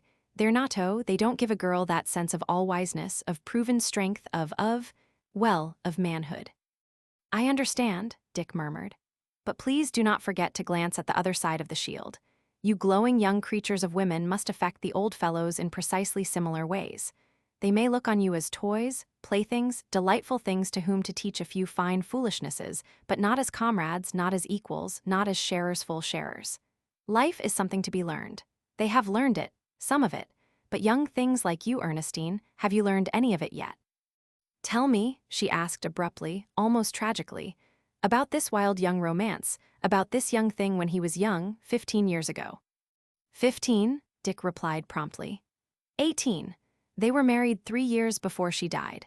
In fact, figure it out for yourself, they were actually married, by a Church of England dominie, and living in wedlock about the same moment that you were squalling your first post-birth squalls in this world. Yes, go on, she urged nervously. What was she like? She was a resplendent, golden brown or tan golden half-caste, a Polynesian queen whose mother had been a queen before her, whose father was an Oxford man, an English gentleman, and a real scholar. Her name was Namer. She was queen of Huahoa. She was barbaric. He was young enough to out-barbaric her. There was nothing sordid in their marriage. He was no penniless adventurer. She brought him her island kingdom and 40,000 subjects. He brought to that island his fortune, and it was no inconsiderable fortune. He built a palace that no South Sea island ever possessed before or will ever possess again. It was the real thing, grass-thatched, hand-hewn beams that were lashed with coconut senet and all the rest. It was rooted in the island. It sprouted out of the island. It belonged, although he fetched Hopkins out from New York to plan it. Heavens, they had their own royal yacht, their mountain house, their canoe house, the last a veritable palace in itself. I know. I have been at great feasts in it, though it was after their time. Namer was dead, and no one knew where Graham was, and a king of collateral line was the ruler. I told you he out-barbaricked her. Their dinner service was Goldo, what's the use in telling any more? He was only a boy. She was half English, half Polynesian, and a really and truly queen. They were flowers of their races. They were a pair of wonderful children. They lived a fairy tale. And, well, Ernestine, the years have passed, and Evan Graham has passed from the realm of the young thing. It will be a remarkable woman that will ever infatuate him now. Besides, he's practically broke. Though he didn't wastrel his money. As much misfortune, and more, than anything else. Paula would be more his kind, Ernestine said meditatively. Yes, indeed, Dick agreed. Paula, or any woman as remarkable as Paula, would attract him 1,000 times more than all the sweet, young, lovely things like you in the world. We oldsters have our standards, you know. And I'll have to put up with the youngsters, Ernestine sighed. In the meantime, yes, he chuckled. Remembering, always, that you too, in time, may grow into the remarkable, mature woman who can outfoot a man like Evan in a footrace of love for possession. But I shall be married long before that, she pouted. Which will be your good fortune, my dear, and now good night, and you are not angry with me. She smiled pathetically and shook her head, put up her lips to be kissed, then said as they parted, I promise not to be angry, if you will only show me the way that in the end will lead me to ancient graybeards like you and Graham. Dick Forrest, turning off lights as he went, penetrated the library, and, while selecting half a dozen reference volumes on mechanics and physics, smiled as if pleased with himself at recollection of the interview with his sister-in-law. He was confident that he had spoken in time and not a moment too soon. But halfway up the book-concealed spiral staircase that led to his workroom, a remark of Ernestine, echoing in his consciousness, made him stop from very suddenness to lean his shoulder against the wall. Paula would be more his kind. Silly ass, he laughed aloud, continuing on his way, and married a dozen years. Nor did he think again about it, until, in bed, on his sleeping porch, he took a glance at his barometers and thermometers, and prepared to settle down to the solution of the electrical speculation that had been puzzling him. Then it was, as he peered across the great court to his wife's dark wing and dark sleeping porch to see if she were still waking, that Ernestine's remark again echoed. He dismissed it with a silly ass. of scorn, lighted a cigarette, and began running, with trained eye, the indexes of the books and marking the pages sought with matches. Chapter 15. It was long after 10 in the morning, when Graham, straying about restlessly and wondering if Paula Forrest ever appeared before the middle of the day, wandered into the music room. Despite the fact that he was a several days guest in the big house, so big was it that the music room was new territory. It was an exquisite room, possibly 35 by 60, and rising to a lofty trussed ceiling where a warm golden light was diffused from a skylight of yellow glass. Red tones entered largely into the walls and furnishing, and the place, to him, seemed to hold the hush of music. Graham was lazily contemplating a Keith with its inevitable triumph of sun-gloried atmosphere and twilight-shadowed sheep, when from the tail of his eye he saw his hostess come in from the far entrance. Again, the sight of her, that was a picture, gave him the little catch-breath of gasp. She was clad entirely in white, and looked very young and quite tall in the sweeping folds of a holoku of elaborate simplicity and apparent shapelessness. He knew the holoku in the home of its origin, where, on the lanais of Hawaii, it gave charm to a plain woman and double-folded the charm of a charming woman. While they smiled greeting across the room, he was noting the set of her body, the poise of head and frankness of eyes, all of which seemed articulate with a friendly, comradely, "Hello, friends." At least such was the form Graham's fancy took as she came toward him. "You made a mistake with this room," he said gravely. "No, don't say that, but how?" "It should have been longer, much longer, twice as long at least." "Why?" she demanded, with a disapproving shake of head, while he delighted in the girlish color in her cheeks that gave the lie to her 38 years. "Because then," he answered, "you should have had to walk twice as far this morning, and my pleasure of watching you would have been correspondingly increased. I've always insisted that the holoku is the most charming garment ever invented for women." "Then it was my holoku and not I," she retorted. "I see you are like Dick always with a string on your compliments, and lo, when we poor sillies start to nibble, back goes the compliment dragging at the end of the string. Now I want to show you the room," she hurried on, closing his disclaimer. "Dick gave me a free hand with it. It's all mine, you see, even to its proportions." "And the pictures." "I selected them," she nodded, "every one of them, and loved them onto the walls myself. Although Dick did quarrel with me over that verashagen. He agreed on the 2 millets and the korat over there, and on that isabi, and even conceded that some verashagens might do in a music room, but not that particular verashagen. He's jealous for our local artists, you see. He wanted more of them, wanted to show his appreciation of home talent." "I don't know your Pacific Coast men's work very well," Graham said. "Tell me about them." "Show me that, of course, that's a Keith there, but whose is that next one? It's beautiful." "A Macoma's," she was answering. And Graham, with a pleasant satisfaction, was settling himself to a half-hour's talk on pictures, when Donald Ware entered with questing eyes that lighted up at sight of the little lady. His violin was under his arm, and he crossed to the piano in a brisk, businesslike way and proceeded to lay out music. "We're going to work till lunch," Paula explained to Graham. "He swears I'm getting abominably rusty, and I think he's half right. We'll see you at lunch. You can stay if you care, of course, but I warn you it's really going to be work. And we're going swimming this afternoon. 4 o'clock at the tank, Dick says. Also, he says he's got a new song he's going to sing. Then what time is it, Mr. Ware?" 10 minutes to 11, the musician answered briefly, with a touch of sharpness. "You're ahead of time. The engagement was for 11. Until 11 you'll have to wait, sir. I must run and see Dick first. I haven't said good morning to him yet." Well, Paula knew her husband's hours. Scribbled secretly in the back of the notebook that lay always on the reading stand by her couch were hieroglyphic notes that reminded her that he had coffee at 6:30. Might possibly be caught in bed with proof sheets or books till 8:45, if not out writing. Was inaccessible between 9 and 10, dictating correspondence to Blake. Was inaccessible between 10 and 11, conferring with managers and foremen, while Bonbright, the assistant secretary, took down, like any court reporter, every word uttered by all parties in the rapid-fire interviews. At 11, unless there were unexpected telegrams or business, she could usually count on finding Dick alone for a space, although invariably busy. Passing the secretary's room, the click of a typewriter informed her that one obstacle was removed. In the library, the sight of Mr. Bonbright hunting a book for Mr. Manson, the Shorethorn manager, told her that Dick's hour with his headmen was over. She pressed the button that swung aside a section of filled bookshelves and revealed the tiny spiral of steel steps that led up to Dick's workroom. At the top, a similar pivoting section of shelves swung obediently to her press of button and led her noiselessly into his room. A shade of vexation passed across her face as she recognized Jeremy Braxton's voice. She paused in indecision, neither seeing nor being seen. "If we flood, the mine superintendent was saying.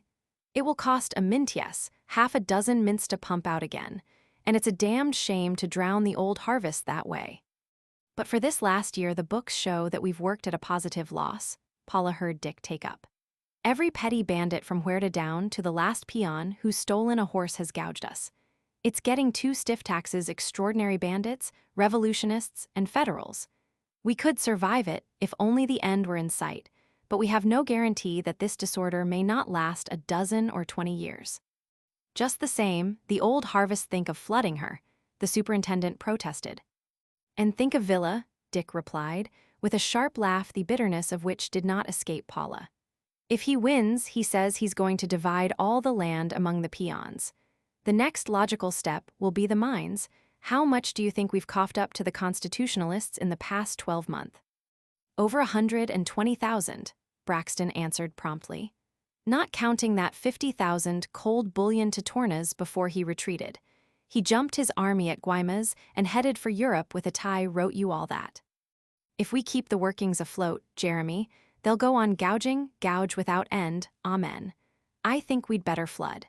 If we can make wealth more efficiently than those rapscallions, let us show them that we can destroy wealth with the same facility. That's what I tell them, and they smile and repeat that such and such a free will offering, under exigent circumstances, would be very acceptable to the revolutionary chiefs meaning themselves. The big chiefs never finger 1 peso in 10 of it. Good Lord, I show them what we've done. Steady work for 5,000 peons. Wages raised from 10 centavos a day to 110.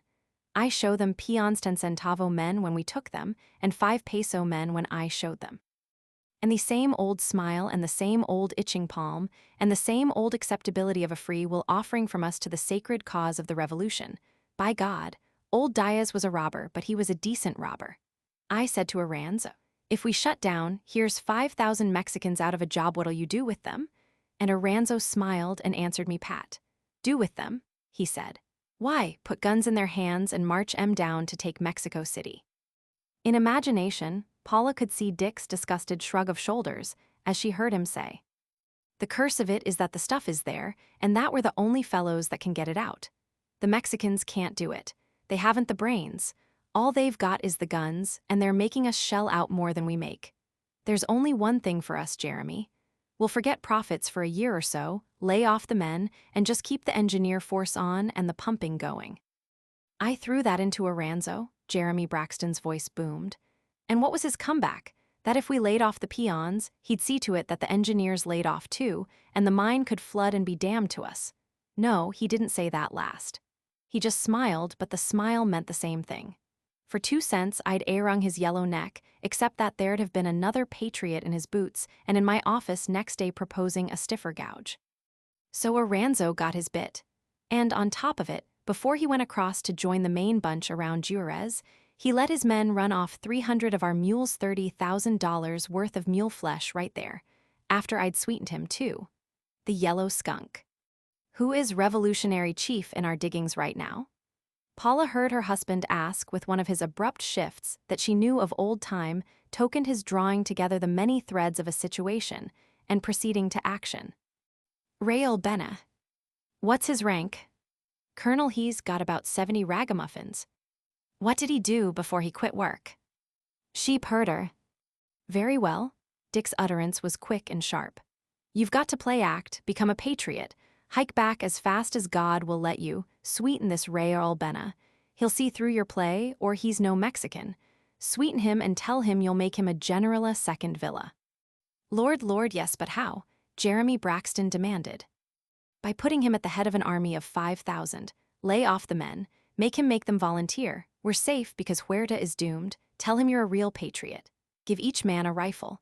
We'll stand that for a last gouge, and it will prove you a patriot. Promise every man his job back when the war is over. Let them and Rael Bena depart with your blessing. Keep on the pumping force only. And if we cut out profits for a year or so, at the same time we are cutting down losses. And perhaps we won't have to flood Old Harvest after all. Paula smiled to herself at Dick's solution as she stole back down the spiral on her way to the music room. She was depressed, but not by the Harvest Group situation. Ever since her marriage, there had always been trouble in the working of the Mexican mines Dick had inherited. Her depression was due to her having missed her morning greeting to him, but this depression vanished at meeting Graham, who had lingered with Ware at the piano and who, at her coming, was evidencing signs of departure. "Don't run away," she urged. "Stay and witness a spectacle of industry that should nerve you up to starting on that book Dick has been telling me about." Chapter 16. On Dick's face, at lunch, there was no sign of trouble over the Harvest Group, nor could anybody have guessed that Jeremy Braxton's visit had boded anything less gratifying than a report of unfailing earnings. Although Adolf Weil had gone on the early morning train, which advertised that the business which had brought him had been transacted with Dick at some unheard-of hour, Graham discovered a greater company than ever at the table.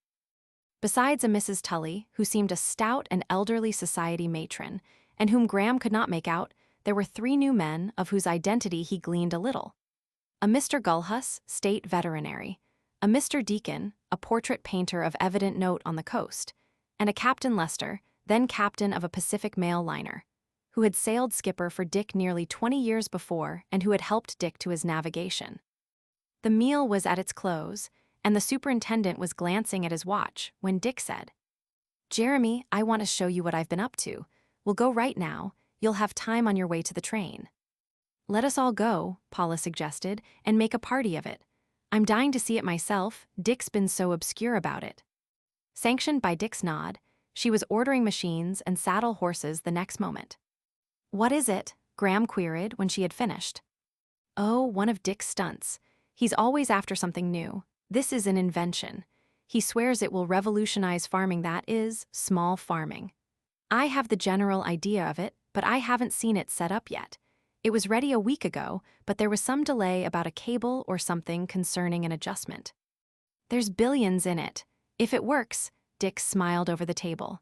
"Billions for the farmers of the world, and perhaps a trifle of royalty for me, if it works." "But what is it?" O'Hay asked. "Music in the dairy barns to make the cows give down their milk more placidly." "Every farmer his own plowman while sitting on his front porch," Dick baffled back. "In fact, the labor-eliminating intermediate stage between soil production and sheer laboratory production of food. But wait till you see it. Gullhus, this is where I kill my own business, if it works, for it will do away with the 1 horse of every 10-acre farmer between here and Jericho." In ranch machines and on saddle animals, the company was taken a mile beyond the dairy center, where a level field was fenced squarely off and contained, as Dick announced, just precisely 10 acres. "Behold," he said, "the 1-man and no-horse farm where the farmer sits on the porch. Please imagine the porch." In the center of the field was a stout steel pole, at least 20 feet in height and guyed very low. From a drum on top of the pole, a thin wire cable ran to the extreme edge of the field and was attached to the steering lever of a small gasoline tractor. About the tractor 2 mechanics fluttered. At command from Dick, they cranked the motor and started it on its way. "This is the porch," Dick said. "Just imagine we're all that future farmer sitting in the shade and reading the morning paper while the manless, horseless plowing goes on. Alone, unguided, the drum on the head of the pole in the center winding up the cable, the tractor, at the circumference permitted by the cable, turned a single furrow as it described a circle. Or, rather, an inward trending spiral about the field. No horse, no driver, no plowman, nothing but the farmer to crank the tractor and start it on its way," Dick exulted, as the uncanny mechanism turned up the brown soil and continued unguided, ever spiraling toward the field's center. Plow, harrow, roll, seed, fertilize, cultivate, harvest all from the front porch. And where the farmer can buy juice from a power company, all he or his wife will have to do is press the button, and he to his newspaper and she to her pie crust. All you need now to make it absolutely perfect, Graham praised, is to square the circle. Yes, Mr. Gullhus agreed. As it is, a circle in a square field loses some acreage. Graham's face advertised a mental arithmetic trance for a minute when he announced, loses, roughly, 3 acres out of every 10. Sure, Dick concurred. But the farmer has to have his front porch somewhere on his 10 acres, and the front porch represents the house, the barn, the chicken yard, and the various outbuildings. Very well. Let him get tradition out of his mind, and instead of building these things in the center of his 10 acres, let him build them on the 3 acres of fringe. And let him plant his fruit and shade trees and berry bushes on the fringe. When you come to consider it, the traditionary method of erecting the buildings in the center of a rectangular 10 acres compels him to plow around the center in broken rectangles. Gullhus nodded enthusiastically. Sure, and there's always the roadway from the center out to the county road or right-of-way. That breaks the efficiency of his plowing. Break 10 acres into the consequent smaller rectangles and its expensive cultivation. Wish navigation was as automatic, was Captain Lester's contribution. Or portrait painting, laughed Rita Wainwright with a significant glance at Mr. Deacon. Or musical criticism, Lute remarked, with no glance at all, but with a pointedness of present company that brought from O'Hay. Or just being a charming young woman. What price for the outfit? Jeremy Braxton asked. Right now, we could manufacture and lay down at a proper profit for $500. If the thing came into general use with up-to-date, large-scale factory methods, $300, but say $500, and write off 15% for interest and constant, it would cost the farmer $70 a year. What 10-acre farmer on $200 land who keeps books can keep a horse for $70 a year? And on top of that, it would save him, in labor, personal or hired, at the abjectest minimum, $200 a year. But what guides it? Rita asked. The drum on the post. The drum is graduated for the complete radius, which took some tall figuring. I assure you, and the cable, winding around the drum and shortening, draws the tractor in toward the center. There are lots of objections to its general introduction, even among small farmers, Gullhus said. Dick nodded affirmation. Sure, he replied. I have over 40 noted down and classified, and I've as many more for the machine itself. If the thing is a success, it will take a long time to perfect it and introduce it. Graham found himself divided between watching the circling tractor and casting glances at the picture. Paula Forrest was on her mount. It was her first day on the fawn, which was the Palomina mare Hennessy had trained for her. Graham smiled with secret approval of her femininity, for Paula, whether she had designed her habit for the mare or had selected one most peculiarly appropriate, had achieved a triumph. In place of a riding coat, for the afternoon was warm, she wore a tan linen blouse with white turnback collar. A short skirt, made like the lower part of a riding coat, reached the knees, and from knees to entrancing little bespurred champagne boots tight riding trousers showed. Skirt and trousers were of fawn-colored silk corduroy. Soft white gauntlets on her hands matched with the collar in the one emphasis of color. Her head was bare, the hair done tight and low around her ears and nape of neck. I don't see how you can keep such a skin and expose yourself to the sun this way, Graham ventured, in mild criticism. I don't, she smiled with a dazzle of white teeth. That is, I don't expose my face this way more than a few times a year. I'd like to, because I love the sun gold burn in my hair, but I don't dare a thorough tanning. The mare frisked, and a breeze of air blew back a flap of skirt, showing an articulate knee where the trouser leg narrowed tightly over it. Again, Graham visioned the white round of knee pressed into the round muscles of the swimming mountain lad, as he noted the firm knee grip on her pigskin English saddle, quite new and fawn-colored to match costume and horse. When the magneto on the tractor went wrong, and the mechanics busied themselves with it in the midst of the partly plowed field, the company, under Paula's guidance, leaving Dick behind with his invention, resolved itself into a pilgrimage among the brood centers on the way to the swimming tank.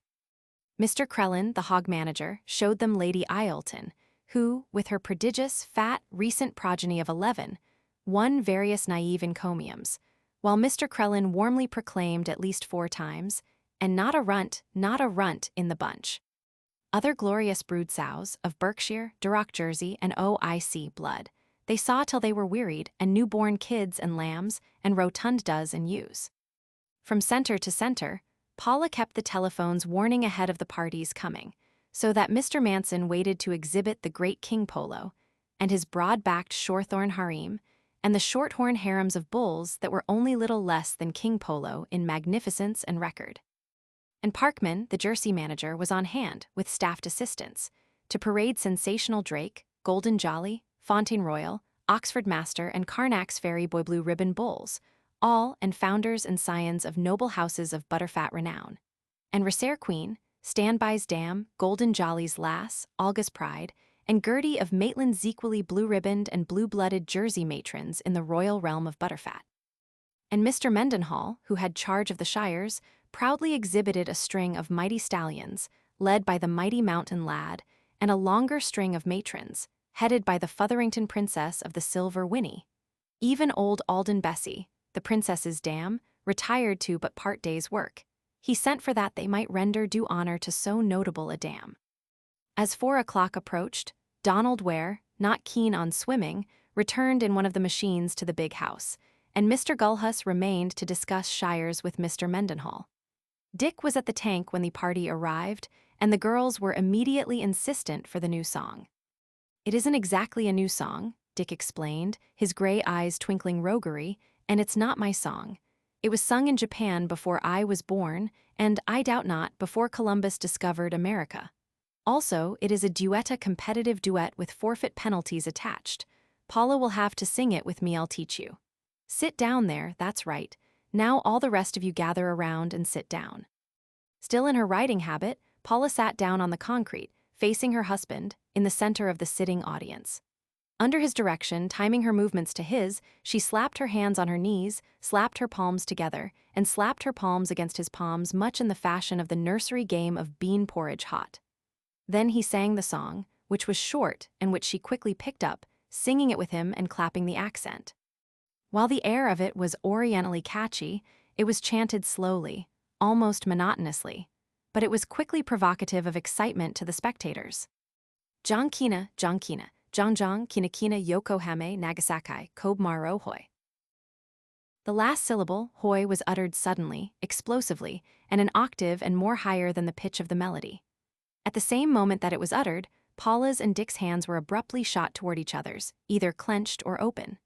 The point of the game was that Paula's hands, open or closed, at the instant of uttering hoi, should match Dick's. Thus, the first time, she did match him, both his and her hands being closed, whereupon he took off his hat and tossed it into Lute's lap. "My forfeit," he explained. "Come on, Paul, again," and again they sang and clapped. Jonkina, Jonkina, Jongjong, Kinakina Yokohame Nagasaki, Kobmaro Hoi. This time, with the hoi, her hands were closed and his were open. "Forfeit, forfeit," the girls cried. She looked her costume over with alarm, asking, "What can I give?" "A hairpin," Dick advised, and one of her turtleshell hairpins joined his hat in Lute's lap. "Bother it," she exclaimed, when the last of her hairpins had gone the same way, she having failed 7 times to Dick's once. "I can't see why I should be so slow and stupid. Besides, Dick, you're too clever. I never could outguess you or out-anticipate you." Again they sang the song. She lost, and, to Mrs. Tully's shocked Paula, she forfeited a spur and threatened a boot when the remaining spur should be gone. A winning streak of 3 compelled Dick to give up his wristwatch and both spurs. Then she lost her wristwatch and the remaining spur. "Jonkina, Jonkina," they began again, while Mrs. Tully remonstrated. "Now, Paula, you simply must stop this, Dick. You ought to be ashamed of yourself." But Dick, emitting a triumphant "Hoi!" won, and joined in the laughter as Paula took off one of her little champagne boots and added it to the heap in Lute's lap. "It's all right, Aunt Martha," Paula assured Mrs. Tully.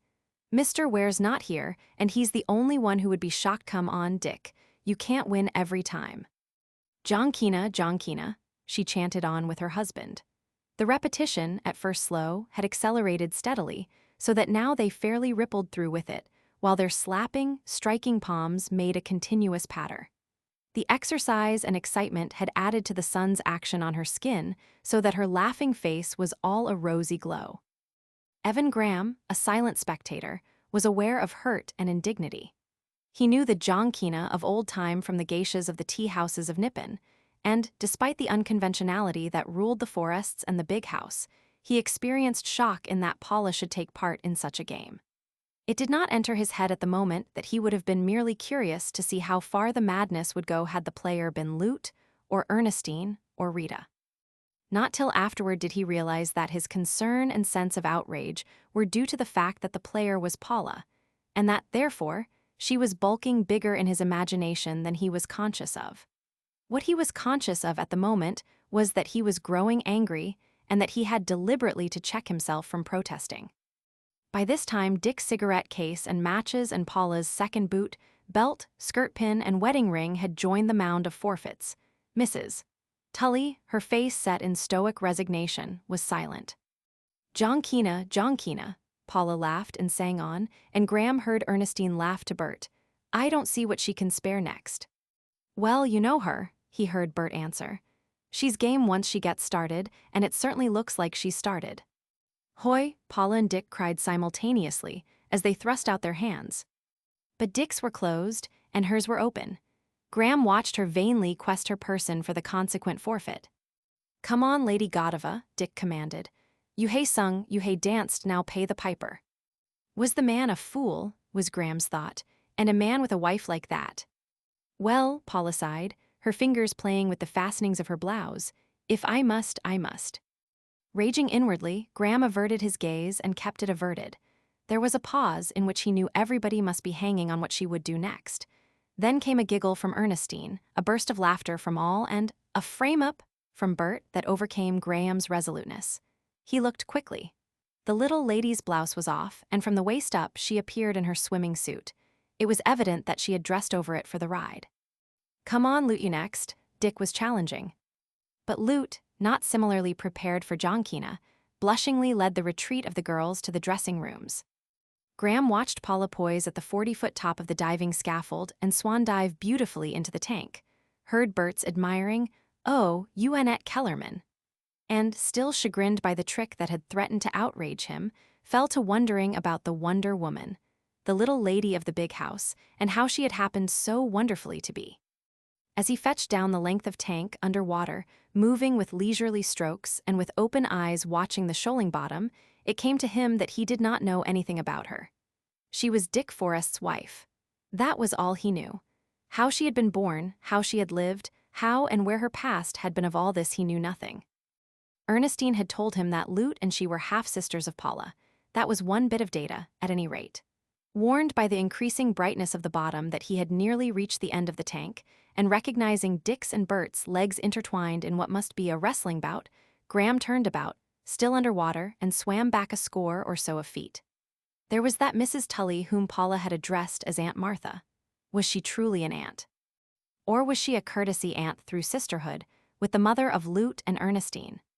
He broke surface, was hailed by the others to join in Bull in the Ring, in which strenuous sport, for the next half hour, he was compelled more than once to marvel at the litheness and agility, as well as strategy, of Paula in her successful efforts at escaping through the ring. Concluding the game through weariness, breathing hard, the entire party raced the length of the tank and crawled out to rest in the sunshine in a circle about Mrs. Tully. Soon there was more fun afoot, and Paula was contending impossible things with Mrs. Tully. Now, Aunt Martha, just because you never learned to swim is no reason for you to take such a position. I am a real swimmer, and I tell you I can dive right into the tank here and stay under for 10 minutes. Nonsense, child, Mrs. Tully beamed. Your father, when he was young, a great deal younger than you, my dear, could stay under water longer than any other man, and his record, as I know, was 3 minutes and 40 seconds, as I very well know, for I held the watch myself and kept the time when he won against Harry Selby on a wager. Oh, I know my father was some man in his time, Paula swaggered, but times have changed. If I had the old dear here right now, in all his youthful excellence, I'd drown him if he tried to stay under water with me. 10 minutes? Of course I can do 10 minutes, and I will. You hold the watch, Aunt Martha, and time me. Why, it's as easy as shooting fish in a bucket, Dick completed for her. Paula climbed to the platform above the springboard. Time me when I'm in the air, she said. Make your turn in a half, Dick called. She nodded, smiled, and simulated a prodigious effort at filling her lungs to their utmost capacity. Graham watched enchanted. A diver himself, he had rarely seen the turn and a half attempted by women other than professionals. Her wet suit of light blue and green silk clung closely to her, showing the lines of her justly proportioned body. With what appeared to be an agonized gulp for the last cubic inch of air her lungs could contain, she sprang up, out, and down, her body vertical and stiff, her legs straight, her feet closed together as they impacted on the springboard end. Flung into the air by the board, she doubled her body into a ball, made a complete revolution, then straightened out in perfect diver's form, and in a perfect dive with scarcely a ripple, entered the water. A Toledo blade would have made more splash, was Graham's verdict. If only I could dive like that, Ernestine breathed her admiration, but I never shall. Dick says diving is a matter of timing, and that's why Paula does it so terribly well. She's got the sense of time. And of abandon, Graham added. Of willed abandon, Dick qualified. Of relaxation by effort, Graham agreed. I've never seen a professional do so perfect a turn and a half. And I'm prouder of it than she is, Dick proclaimed. You see, I taught her, though I confess it was an easy task. She coordinates almost effortlessly. And that, along with her will and sense of time, why her first attempt was better than fair. Paula is a remarkable woman, Mrs. Tully said proudly, her eyes fluttering between the second hand of the watch and the unbroken surface of the pool. Women never swim so well as men, but she does, 3 minutes and 40 seconds. She's beaten her father. But she won't stay under any 5 minutes, much less 10, Dick solemnly stated. She'll burst her lungs first. At 4 minutes, Mrs. Tully began to show excitement and to look anxiously from face to face. Captain Lester, not in the secret, scrambled to his feet with an oath and dived into the tank. Something has happened, Mrs. Tully said with controlled quietness. She heard herself on that dive. Go in after her, you men. But Graham and Bert and Dick, meeting underwater, gleefully grinned and squeezed hands. Dick made signs for them to follow and led the way through the dark-shadowed water into the crypt, where, treading water, they joined Paula in subdued whisperings and gigglings. Just came to make sure you were all right, Dick explained. And now we've got to beat it you first, Bert. I'll follow Evan. And one by one, they went down through the dark water and came up on the surface of the pool. By this time, Mrs. Tully was on her feet and standing by the edge of the tank. If I thought this was one of your tricks, Dick Forrest, she began.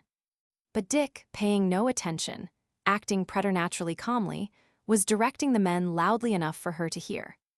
We've got to make this systematic, fellows. You, Bert, and you, Evan, join with me.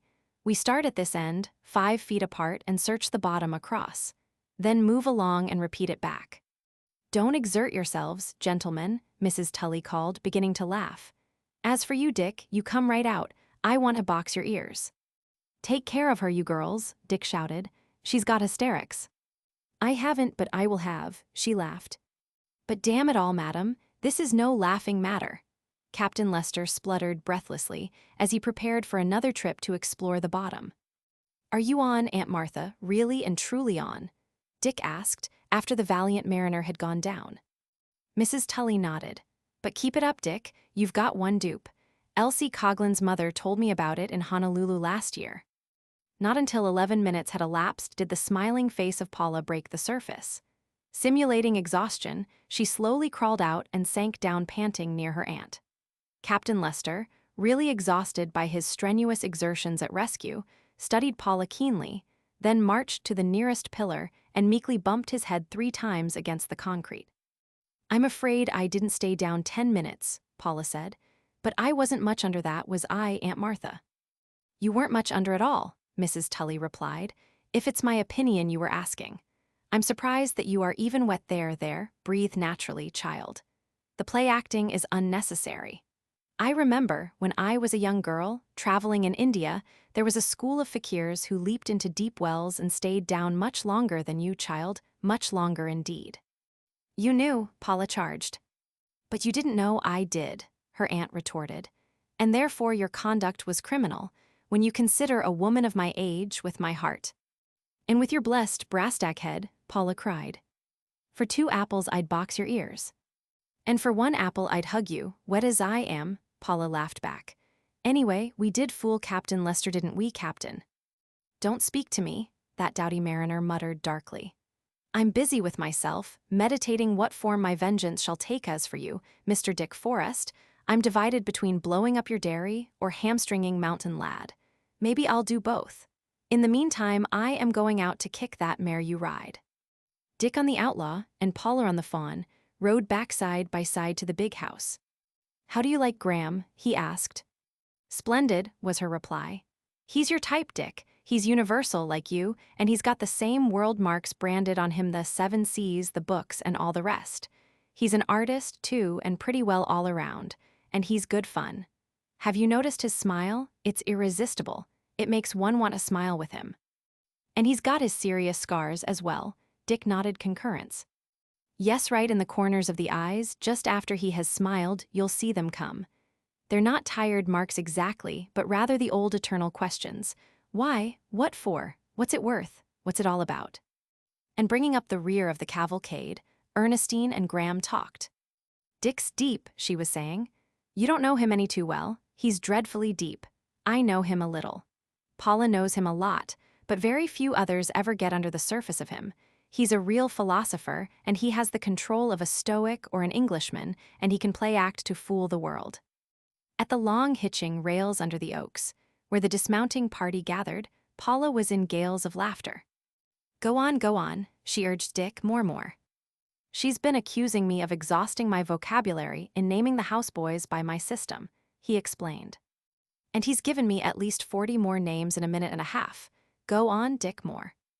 Then, he said, striking a chant, we can have O sin and O pshaw, O sing and O song, O sung and O sang, O last and O least, O ping and O pong, O some, O more and O most, O not and O nit. And Dick jingled away into the house, still chanting his extemporized directory. Chapter 17.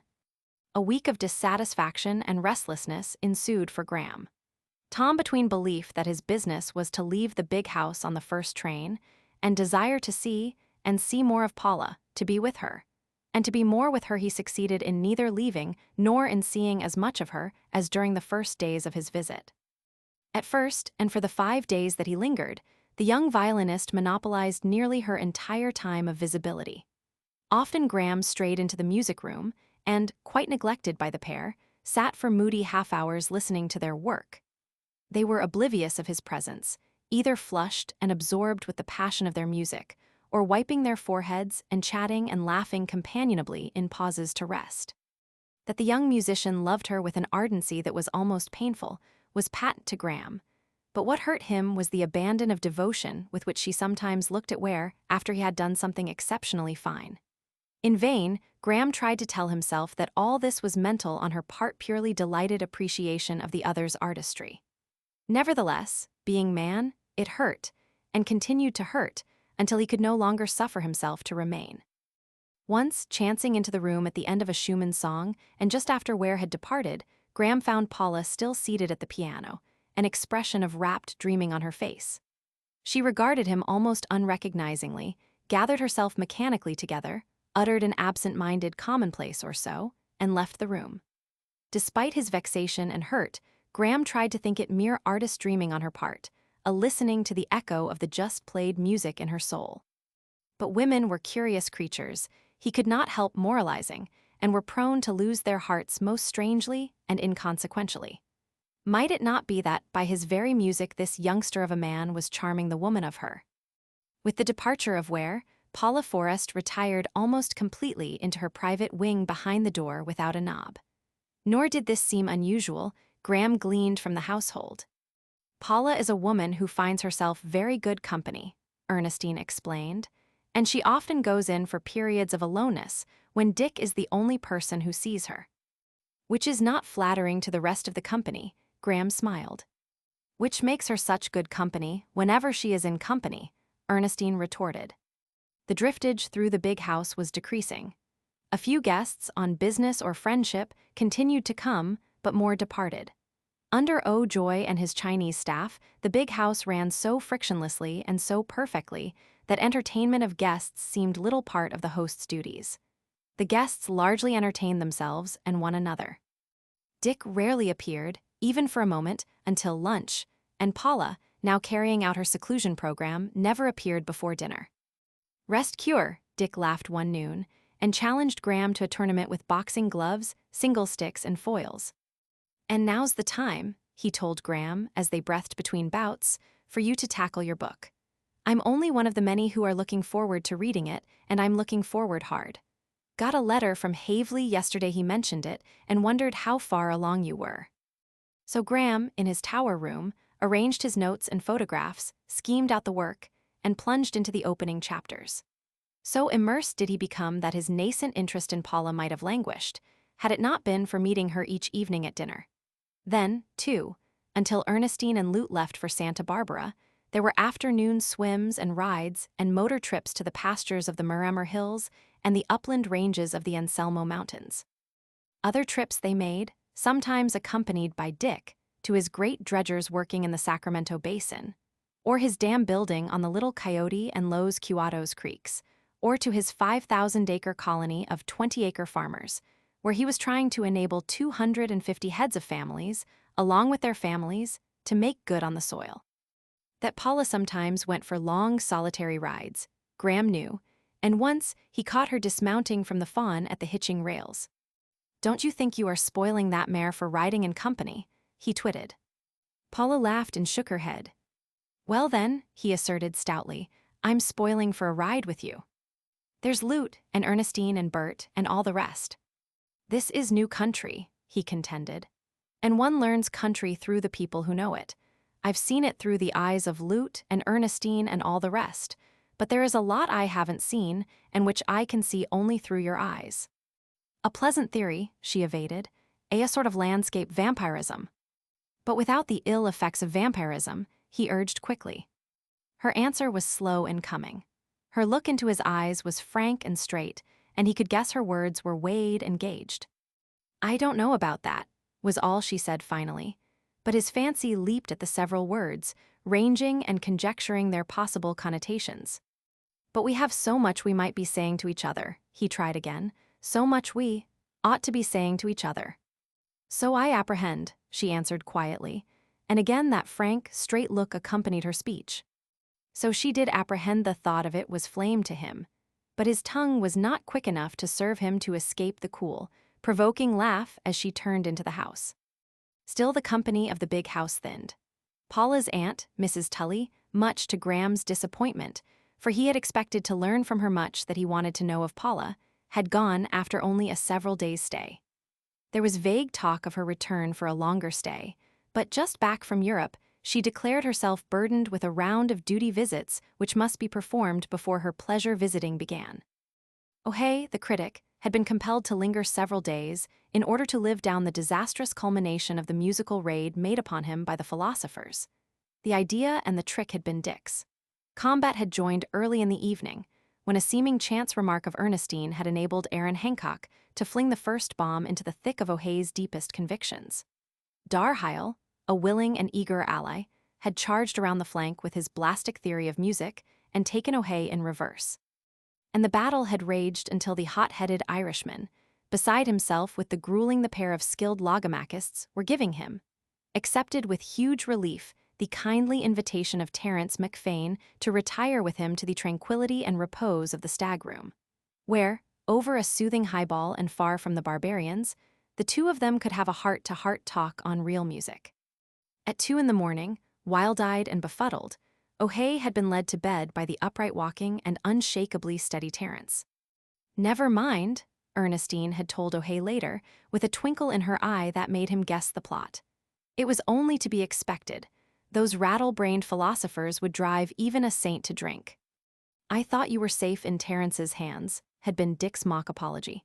"A pair of Irishmen, you know. I'd forgot Terence was case-hardened. Do you know, after he said good night to you, he came up to me for a yarn, and he was steady as a rock. He mentioned casually of having had several sips, so I never dreamed, that he had indisposed you." When Lute and Ernestine departed for Santa Barbara, Bert Wainwright and his sister remembered their long-neglected home in Sacramento. A pair of painters, protégés of Paula, arrived the same day. But they were little in evidence, spending long days in the hills with a trap and driver and smoking long pipes in the stag room. The free and easy life of the big house went on in its frictionless way.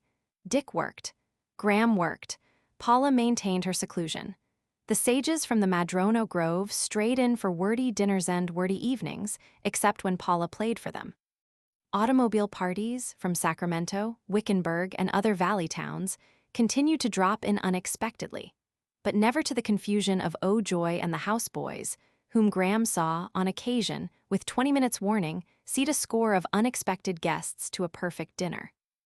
And there were even nights rare ones when only Dick and Graham and Paula sat at dinner. And when, afterward, the two men yarned for an hour before an early bed, while she played soft things to herself or disappeared earlier than they. But one moonlight evening, when the Watsons and Masons and Wombolds arrived in force, Graham found himself out, when every bridge table was made up. Paula was at the piano. As he approached, he caught the quick expression of pleasure in her eyes at sight of him, which as quickly vanished. She made a slight movement as if to rise, which did not escape his notice any more than did her quiet mastery of the impulse that left her seated. She was immediately herself as he had always seen her, although it was little enough he had seen of her, he thought, as he talked whatever came into his head and rummaged among her songs with her. Now one and now another song he tried with her, subduing his high baritone to her light soprano with such success as to win cries of more from the bridge players. "Yes, I am positively aching to be out again over the world with Dick," she told him in a pause. "If we could only start tomorrow, but Dick can't start yet.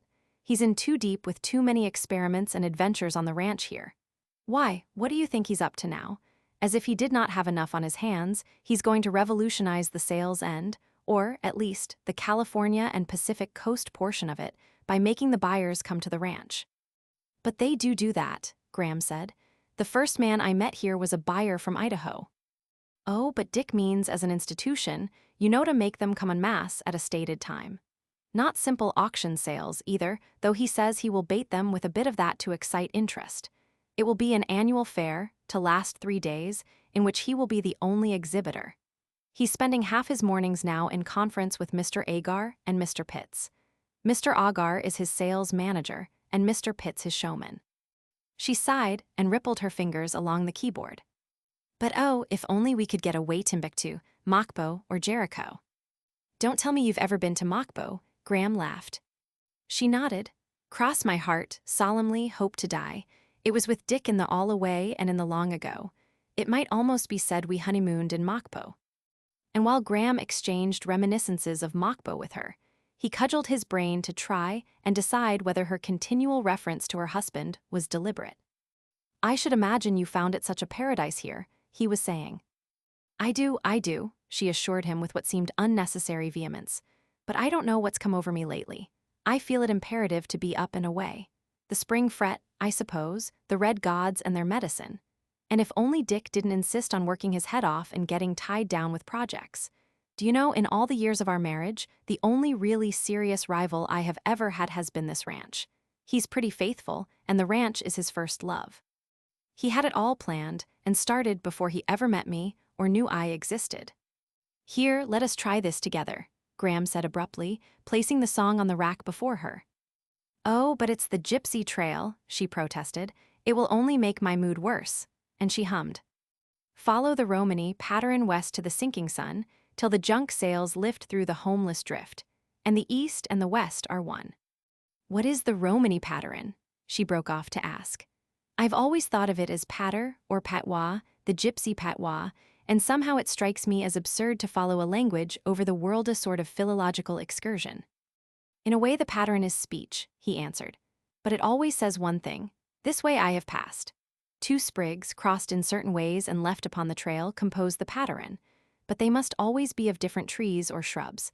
Thus, on the ranch here, a pattern could be made of manzanita and madrono, of oak and spruce, of buckeye and alder, of redwood and laurel, of huckleberry and lilac.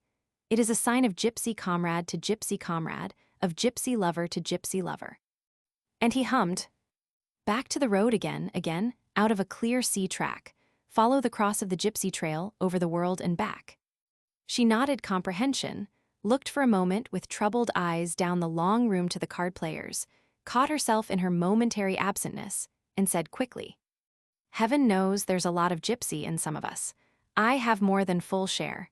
In spite of his bucolic proclivities, Dick is a born gypsy, and from what he has told of you, you are hopelessly one. After all, the white man is the real gypsy, the king gypsy," Graham propounded. "He has wandered wider, wilder, and with less equipment than any gypsy. The gypsy has followed in his trails but never made trail for him come, let us try it." And as they sang the reckless words to their merry, careless lilt, he looked down at her and wondered at her at himself. This was no place for him by this woman's side, under her husband's roof tree, yet here he was, and he should have gone days before. After the years, he was just getting acquainted with himself. This was enchantment, madness. He should tear himself away at once. He had known enchantments and madnesses before and had torn himself away. Had he softened with the years? He questioned himself. Or was this a profounder madness than he had experienced? This meant the violation of dear things so dear, so jealously cherished and guarded in his secret life, that never yet had they suffered violation. And still he did not tear himself away. He stood there beside her, looking down on her brown crown of hair glinting gold and bronze and bewitchingly curling into tendrils above her ears, singing a song that was fire to him that must be fire to her, she being what she was and feeling what she had already, in flashes, half unwittingly, hinted to him. She is a witch, and her voice is not the least of her witchery, he thought, as her voice, so richly a woman's voice, so essentially her voice in contradistinction to all women's voices in the world, sang and throbbed in his ear. And he knew, beyond shade of doubt, that she felt some touch of this madness that afflicted him, that she sensed, as he sensed, that the man and the woman were met. They thrilled together as they sang, and the thought and the sure knowledge of it added fuel to his own madness, till his voice warmed unconsciously to the daring of the last lines, as, voices and thrills blending, they sang. The wild hawk to the wind-swept sky, the deer to the wholesome wold, and the heart of a man to the heart of a maid, as it was in the days of old, the heart of a man to the heart of a maid. Light of my tents be fleet, morning waits at the end of the world, and the world is all at our feet. He looked for her to look up as the last notes died away, but she remained quiet a moment, her eyes bent on the keys. And then the face that was turned to his was the face of the little lady of the big house, the mouth smiling mischievously, the eyes filled with roguery, as she said, "Let us go and devil Dickie's losing. I've never seen him lose his temper at cards, but he gets ridiculously blue after a long siege of losing. And he does love gambling," she continued, as she led the way to the tables. "It's one of his modes of relaxing. It does him good. About once or twice a year, if it's a good poker game, he'll sit in all night to it and play to the blue sky if they take off the limit." Chapter 18. Almost immediately after the singing of the gypsy trail, Paula emerged from her seclusion, and Graham found himself hard put in the tower room to keep resolutely to his work when all the morning he could hear snatches of song and opera from her wing, or laughter and scolding of dogs from the great patio, or the continuous pulse for hours of the piano from the distant music room.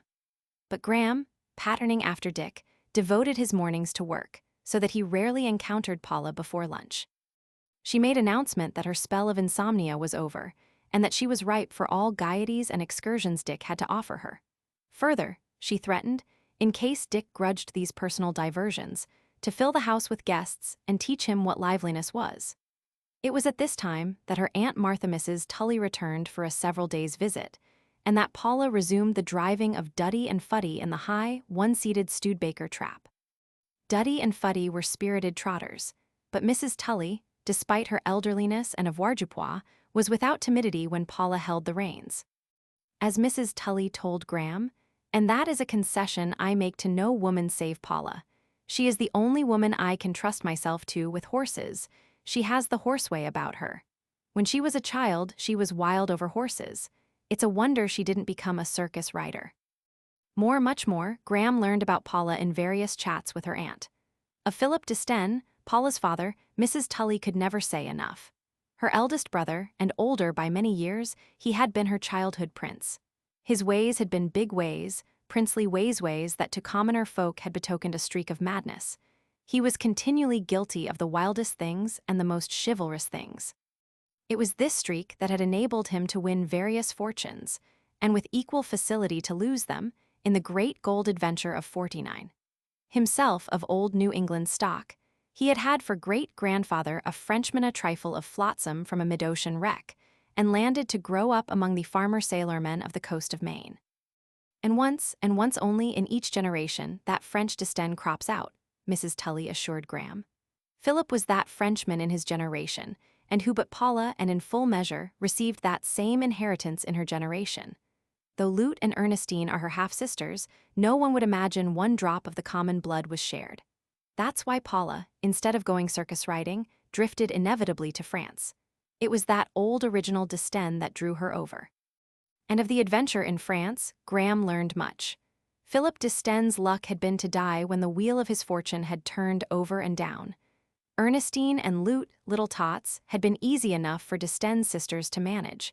But Paula, who had fallen to Mrs. Tully, had been the problem, because of that Frenchman. "Oh, she is rigid New England," Mrs. Tully insisted, "the solidest of creatures as to honor and rectitude, dependableness and faithfulness. As a girl she really couldn't bring herself to lie, except to save others.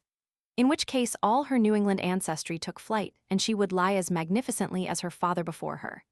And he had the same charm of manner, the same daring, the same ready laughter, the same vivacity. But what is lightsome and blithe in her was debonair in him. He won men's hearts always, or, failing that, their bitterest enmity. No one was left cold by him in passing. Contact with him quickened them to love or hate. Therein Paula differs, being a woman, I suppose, and not enjoying man's prerogative of tilting at windmills. I don't know that she has an enemy in the world. All love her, unless, it may well be, there are cat women who envy her nice husband." And as Graham listened, Paula's singing came through the open window from somewhere down the long arcades, and there was that ever-haunting thrill in her voice that he could not escape remembering afterward. She burst into laughter, and Mrs. Tully beamed to him and nodded at the sound.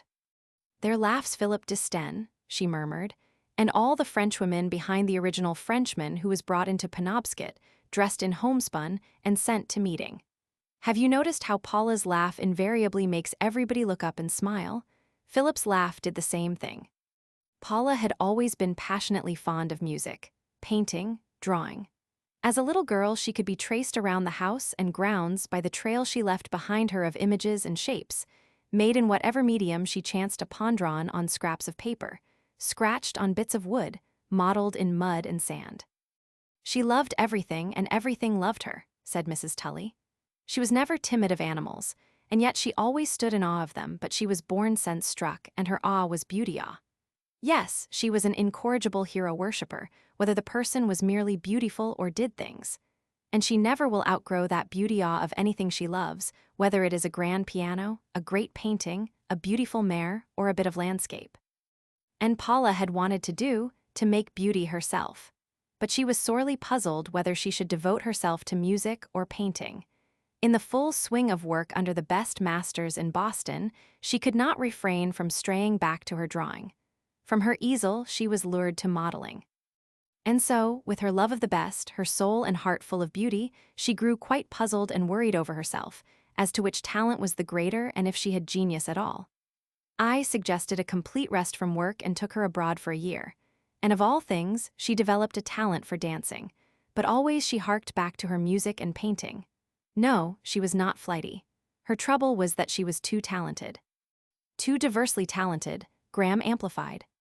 "Yes, that is better," Mrs. Tully nodded. "But from talent to genius is a far cry, and to save my life, at this late day, I don't know whether the child ever had a trace of genius in her. She has certainly not done anything big in any of her chosen things." "Except to be herself," Graham added. "Which is the big thing," Mrs. Tully accepted with a smile of enthusiasm. "She is a splendid, unusual woman, very unspoiled, very natural. And after all, what does doing things amount to? I'd give more for one of Paula's madcap escapades. I heard all about swimming the big stallion then for all her pictures if every one was a masterpiece, but she was hard for me to understand at first. Dick often calls her the girl that never grew up. But gracious, she can put on the grand air when she needs to. I call her the most mature child I have ever seen. Dick was the finest thing that ever happened to her. It was then that she really seemed for the first time to find herself. It was this way." and Mrs. Tully went on to sketch the year of travel in Europe, the resumption of Paula's painting in Paris, and the conviction she finally reached that success could be achieved only by struggle and that her aunt's money was a handicap. And she had her way, Mrs. Tully sighed. She dismissed me, sent me home. She would accept no more than the meagerest allowance and went down into the Latin Quarter on her own, batching with 2 other American girls. And she met Dick. Dick was a rare one. You couldn't guess what he was doing then. Running a cabaret, not these modern cabarets, but a real student's cabaret of sorts. It was very select. They were a lot of madmen. You see, he was just back from some of his wild adventuring at the ends of the earth. And, as he stated it, he wanted to stop living life for a while and to talk about life instead. Paula took me there once. Oh, they were engaged the day before, and he had called on me and all that. I had known lucky Richard Forrest, and I knew all about his son. From a worldly standpoint, Paula couldn't have made a finer marriage. It was quite a romance. Paula had seen him captain the University of California 11 to victory over Stanford, and the next time she saw him was in the studio she shared with the 2 girls. She didn't know whether Dick was worth millions or whether he was running a cabaret because he was hard up and she cared less. She always followed her heart. Fancy the situation: Dick the uncatchable and Paula who never flirted. They must have sprung forthright into each other's arms, for inside the week it was all arranged, and Dick made his call on me as if my decision meant anything one way or the other. But Dick's cabaret, it was the cabaret of the philosophers, a small pokey place, down in a cellar in the heart of the quarter, and it had only 1 table. Fancy that for a cabaret, but such a table. A big round one of plain boards without even an old cloth, the wood stained with the countless drinks spilled by the table pounding of the philosophers, and it could seat 30. Women were not permitted. An exception was made for Paula and me. You've met Aaron Hancock here. He was one of the philosophers, and to this day he swaggers that he owed Dick a bigger bill that never was paid than any of his customers. And there they used to meet, all those wild young thinkers, and pound the table, and talk philosophy in all the tongues of Europe. Dick always had a penchant for philosophers. But Paula spoiled that little adventure. No sooner were they married than Dick fitted out his schooner, the All-Away, and away the blessed pair of them went, honeymooning from Bordeaux to Hong Kong. And the cabaret was closed, and the philosophers left homeless and discussionless, Graham remarked. Mrs. Tully laughed heartily and shook her head. He endowed it for them, she gasped, her hand to her side. Or partially endowed it or something. I don't know what the arrangement was. And within the month it was raided by the police for an anarchist club. After having learned the wide scope of her interests and talents, Graham was nevertheless surprised one day at finding Paula all by herself in a corner of a window seat, completely absorbed in her work on a piece of fine embroidery. I love it, she explained. All the costly needlework of the shops means nothing to me alongside of my own work on my own designs. Dick used to fret at my sewing. He's all for efficiency, elimination of waste energy and such things. He thought sewing was a wasting of time. Peasants could be hired for a song to do what I was doing. But I succeeded in making my viewpoint clear to him. It's like the music one makes oneself. Of course, I can buy better music than I make. But to sit down at an instrument and evoke the music oneself, with one's own fingers and brain, is an entirely different and dearer satisfaction. Whether one tries to emulate another's performance or infuses the performance with one's own personality and interpretation, it's all the same. It is soul joy and fulfillment.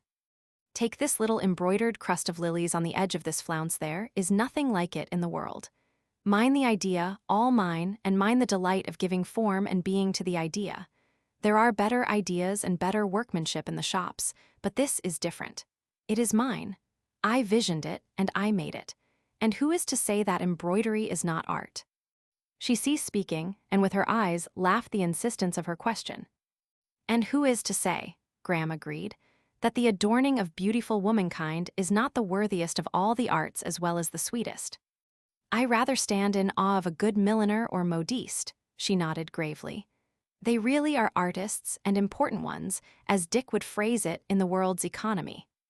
Another time, seeking the library for Andean reference, Graham came upon Paula, sprawled gracefully over a sheet of paper on a big table and flanked by ponderous architectural portfolios. engaged in drawing plans of a log bungalow or camp for the sages of the Madrono Grove. "It's a problem," she sighed. "Dick says that if I build it, I must build it for 7. We've got 4 sages now, and his heart is set on 7. He says never mind showers and such things, because what philosopher ever bathes? And he has suggested seriously 7 stoves and 7 kitchens, because it is just over such mundane things that philosophers always quarrel." "Wasn't it Voltaire who quarreled with a king over candle ends?" Graham queried, pleasuring in the sight of her graceful abandon. 38, it was impossible. She seemed almost a girl, petulant and flushed over some school task. Then he remembered Mrs. Tully's remark that Paula was the most mature child she had ever known. It made him wonder. Was she the one who, under the oaks at the hitching rails, with 2 brief sentences had cut to the heart of an impending situation? "So I apprehend," she had said. What had she apprehended? Had she used the phrase glibly without meaning?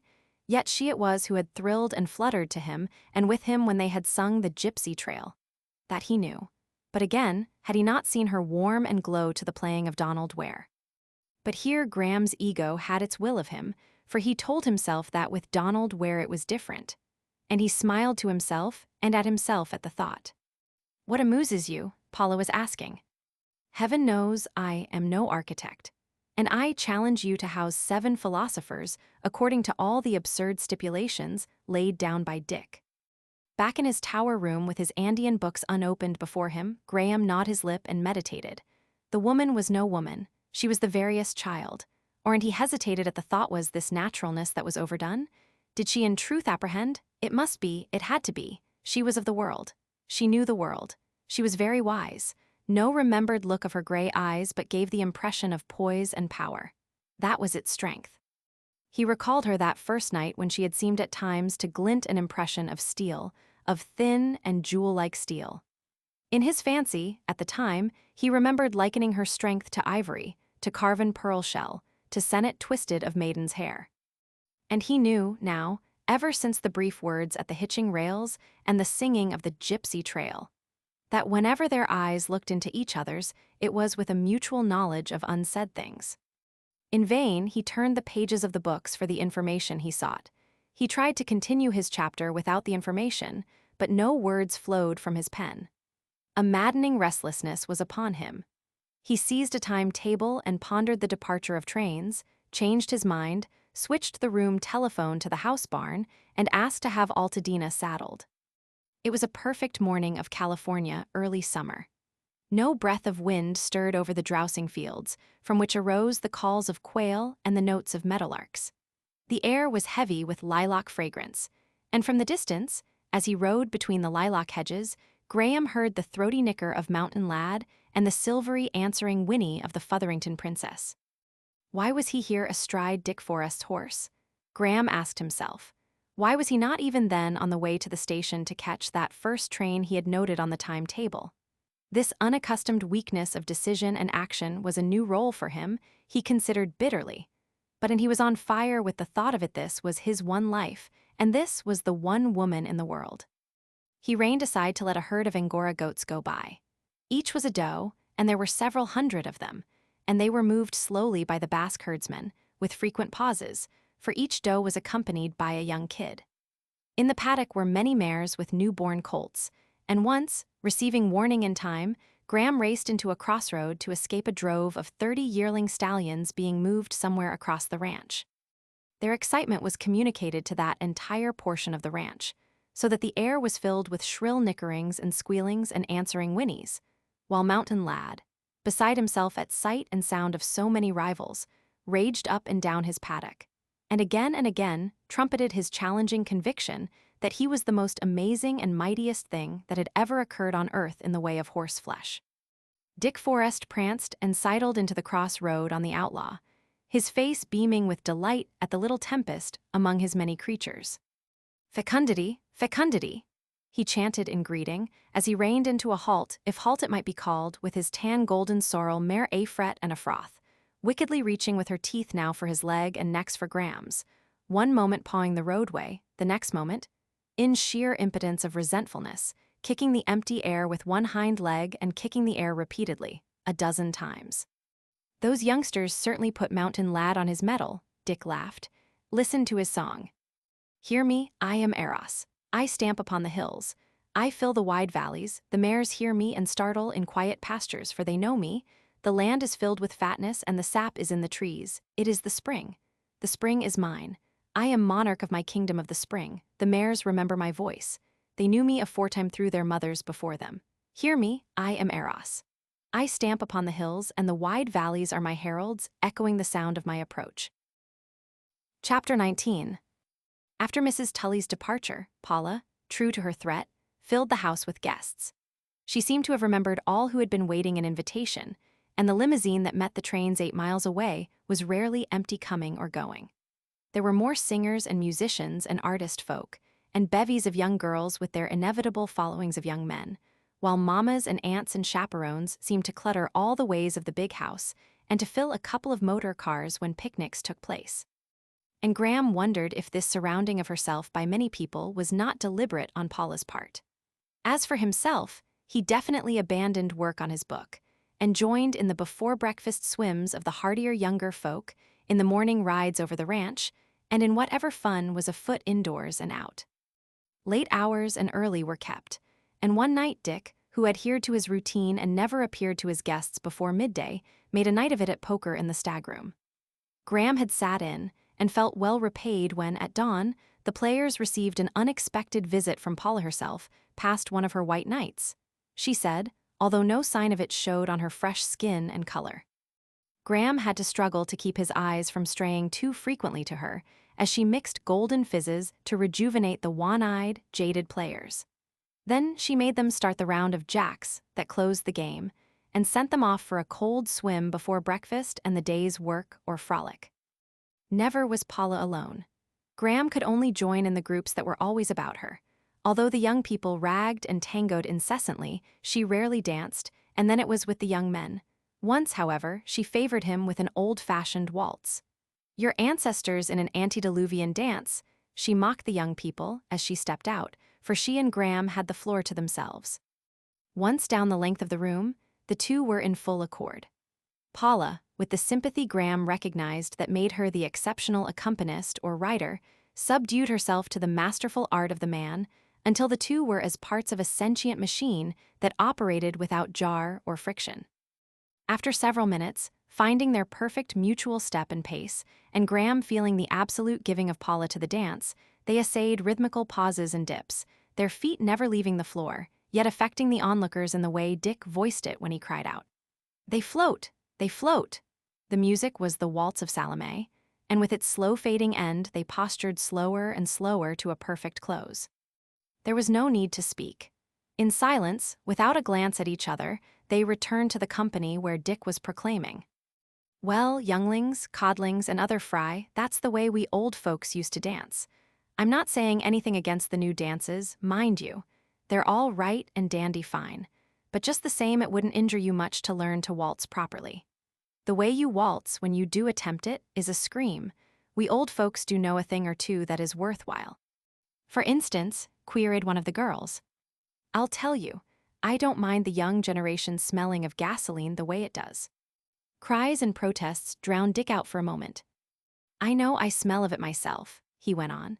"But you've all failed to learn the good old modes of locomotion. There isn't a girl of you that Paula can't walk into the ground. There isn't a fellow of you that Graham and I can't walk into a receiving hospital-o. I know you can all crank engines and shift gears to the Queen's taste. But there isn't one of you that can properly ride a real horse, in the only way, I mean. As for driving a smart pair of roadsters, it's a screech. And how many of you husky lads, hell-scooting on the bay in your speedboats, can take the wheel of an old-time sloop or schooner, without an auxiliary, and get out of your own way in her?" "But we get there just the same girl retorted. "And I don't deny it," Dick answered. "But you are not always pretty. I'll tell you a pretty sight that no one of you can ever present Paula there, with the reins of 4 slashing horses in her hands, her foot on the brake, swinging tally-ho along a mountain road." On a warm morning, in the cool arcade of the great patio, a chance group of 4 or 5, among whom was Paula, formed about Graham, who had been reading alone. After a time, he returned to his magazine with such absorption that he forgot those about him until an awareness of silence penetrated to his consciousness. He looked up. All the others save Paula had strayed off. He could hear their distant laughter from across the patio. But Paula, he surprised the look on her face, in her eyes. It was a look bent on him, concerning him. Doubt, speculation, almost fear were in her eyes, and yet in that swift instant he had time to note that it was a look deep and searching almost, his quick fancy prompted, the look of one peering into the just-opened book of fate. Her eyes fluttered and fell, and the color increased in her cheeks in an unmistakable blush. Twice her lips moved to the verge of speech, yet, caught so errantly in the act, she was unable to phrase any passing thought. Graham saved the painful situation by saying casually, "Do you know, I've just been reading De Vries' eulogy of Luther Burbank's work, and it seems to me that Dick is to the domestic animal world what Burbank is to the domestic vegetable world. You are life-makers here thumbing the stuff into new forms of utility and beauty." Paula, by this time herself again, laughed and accepted the compliment. "I fear me," Graham continued with easy seriousness, "as I watch your achievements, that I can only look back on a misspent life. Why didn't I get in and make things? I'm horribly envious of both of you." "We are responsible for a dreadful lot of creatures being born," she said. "It makes one breathless to think of the responsibility." "The ranch certainly spells fecundity," Graham smiled. "I never before was so impressed with the flowering and fruiting of life. Everything here prospers and multiplies." "Oh," Paula cried, breaking in with a sudden thought. "Some day I'll show you my goldfish. I breed them touye and commercially. I supply the San Francisco dealers with their rarest strains, and I even ship to New York. And best of all, I actually make money profits, I mean. Dick's books show it, and he is the most rigid of bookkeepers. There isn't a tack hammer on the place that isn't inventoried, nor a horseshoe nail unaccounted for. That's why he has such a staff of bookkeepers. Why, do you know, calculating every last least item of expense, including average loss of time for colic and lameness.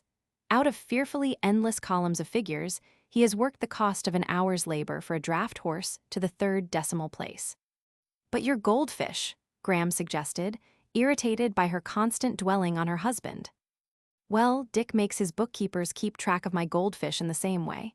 I'm charged every hour of any of the ranch or house labor I use on the fish postage stamps and stationery, too, if you please. I have to pay interest on the plant. He even charges me for the water, just as if he were a city water company and I a householder. And still I net 10%, and have netted as high as 30. But Dick laughs and says when I've deducted the wages of my superintendents, he means that I'll find I am poorly paid or else am operating at a loss. That with my net I couldn't hire so capable a superintendent. Just the same, that's why Dick succeeds in his undertakings. Unless it's sheer experiment, he never does anything without knowing precisely, to the last microscopic detail, what it is he is doing." "He is very sure," Graham observed. "I never knew a man to be so sure of himself," Paula replied warmly, "and I never knew a man with half the warrant. I know him.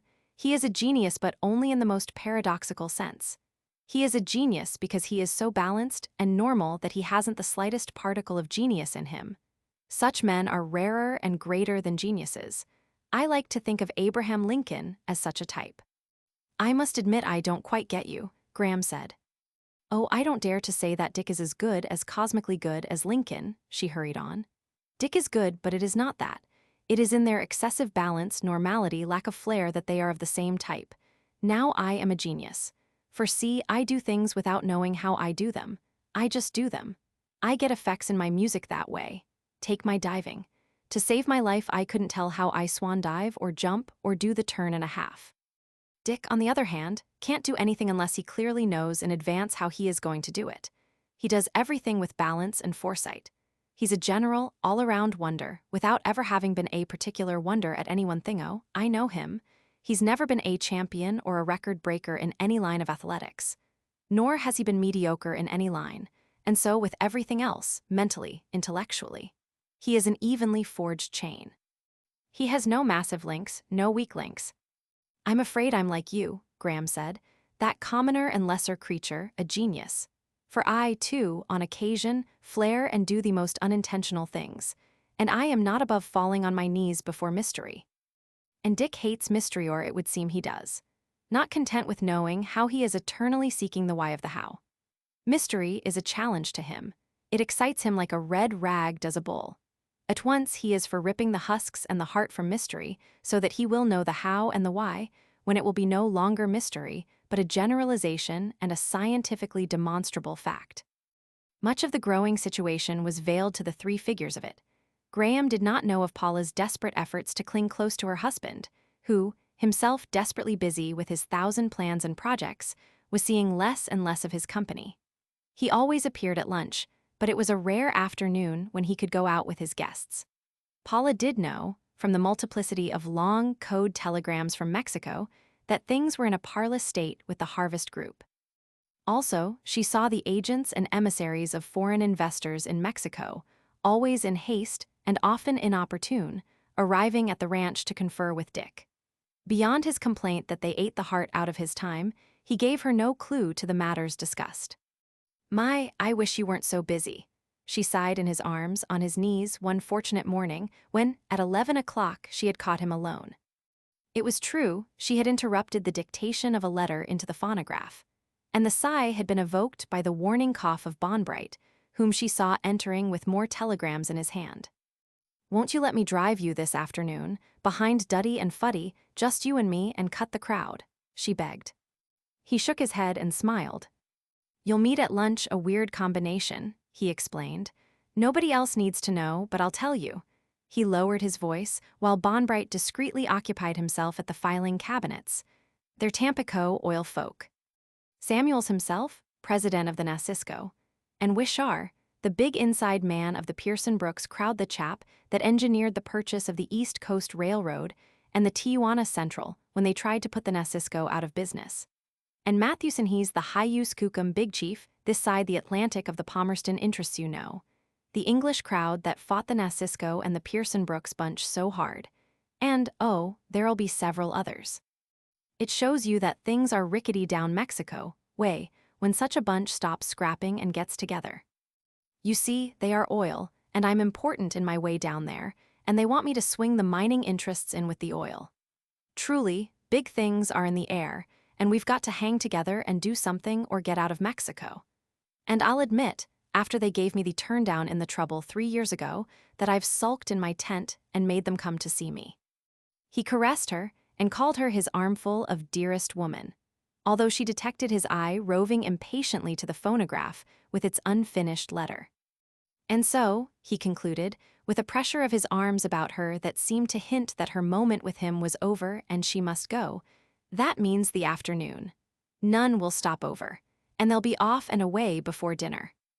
She slipped off his knees and out of his arms with unusual abruptness and stood straight up before him, her eyes flashing, her cheeks white, her face set with determination, as if about to say something of grave importance. But a bell tinkled softly, and he reached for the desk telephone. Paula drooped and sighed inaudibly, and, as she went down the room and out the door, and as Bonbright stepped eagerly forward with the telegrams, she could hear the beginning of her husband's conversation.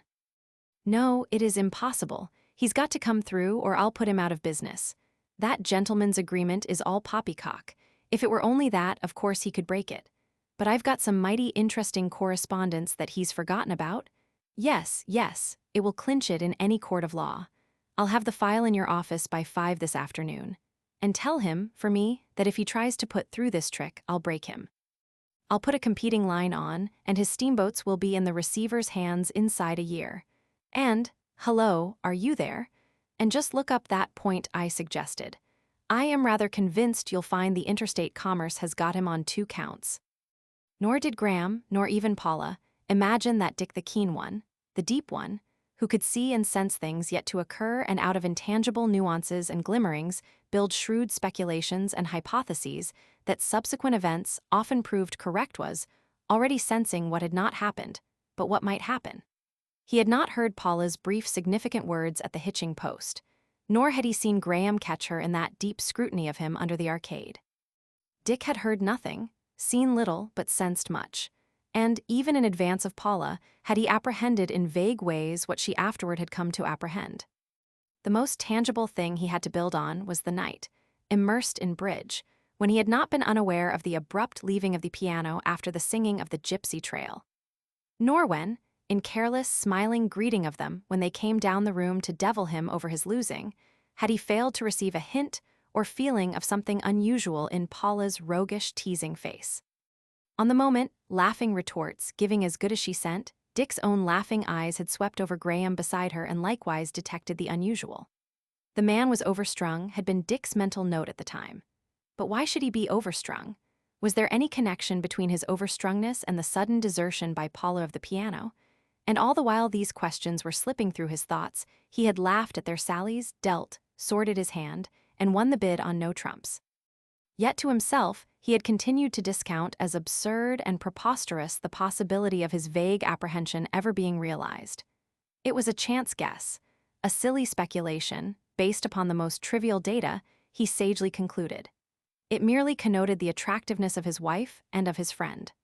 But on occasional moments, he could not will the thought from coming uppermost in his mind why had they broken off from singing that evening.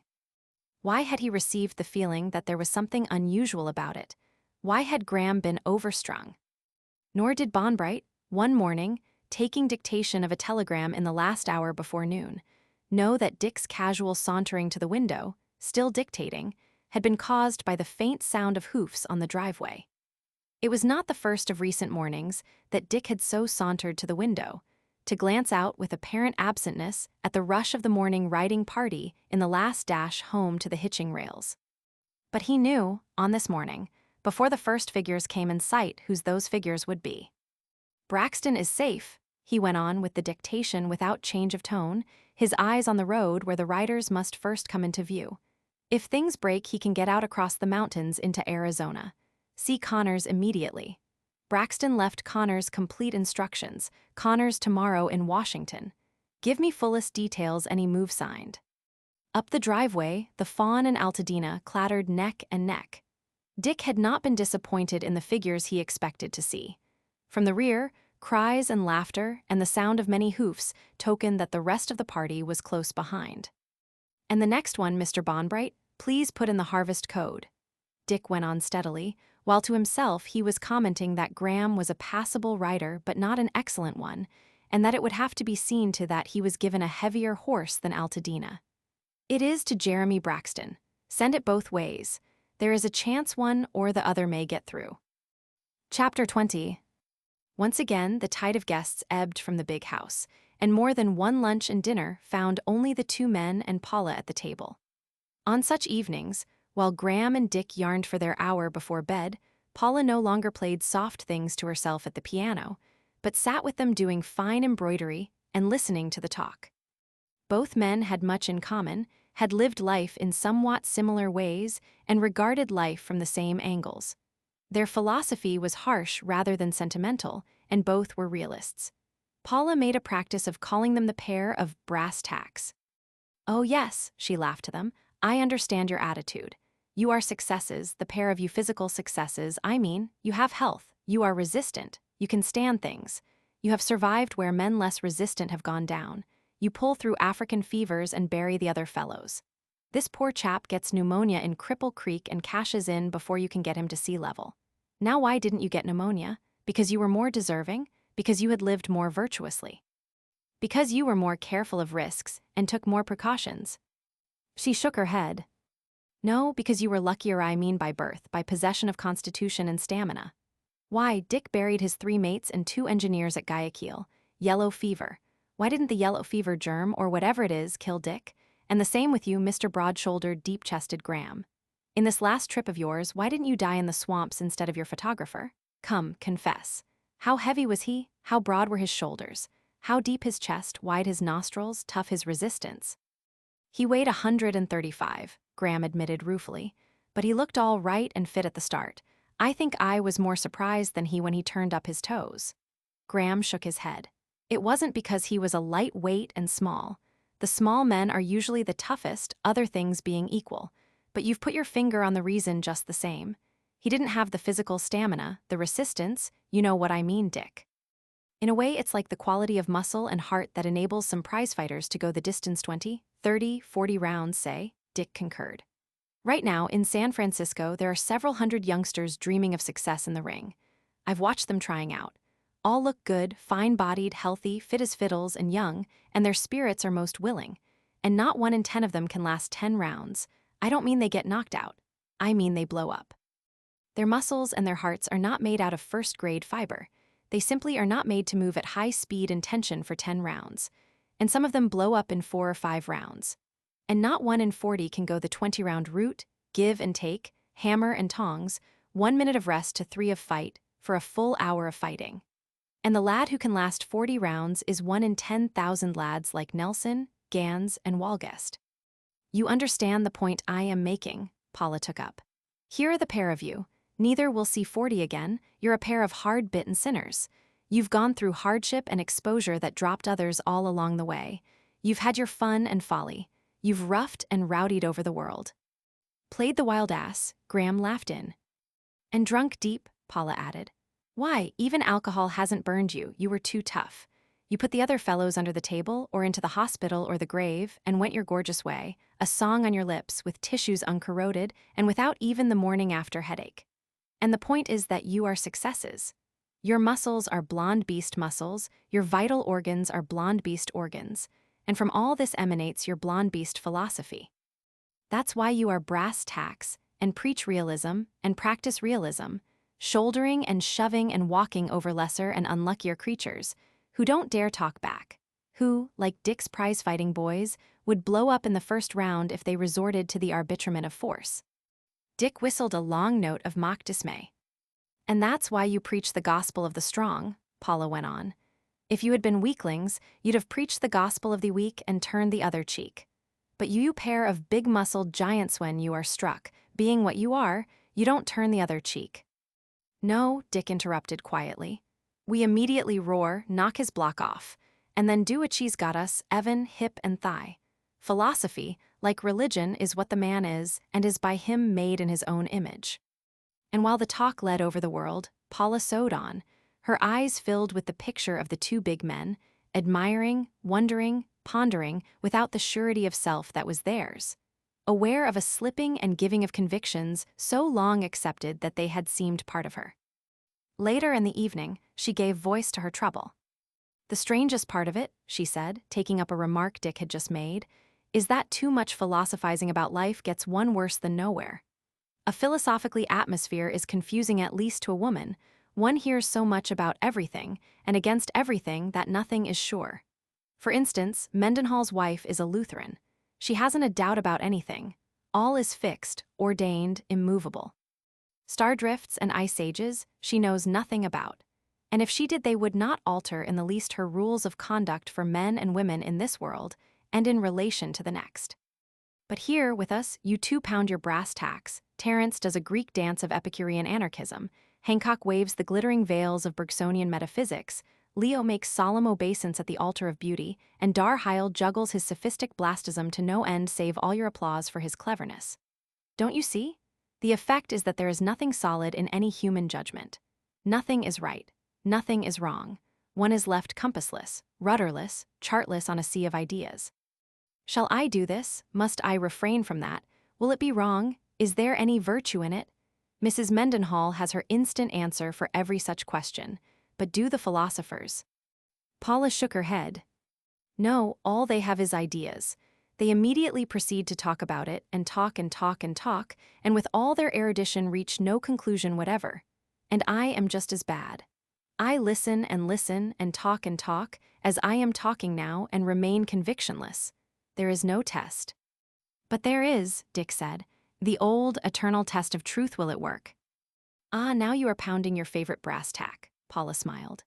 And Darheil, with a few arm wavings and word whirrings, will show that all brass tacks are illusions, and Terence that brass tacks are sordid, irrelevant, and non-essential things at best, and Hancock that the overhanging heaven of Bergson is paved with brass tacks, only that they are a much superior article to yours, and Leo that there is only one brass tack in the universe, and that it is beauty, and that it isn't brass at all but gold. Come on, Red Cloud, go riding this afternoon, Paula asked her husband.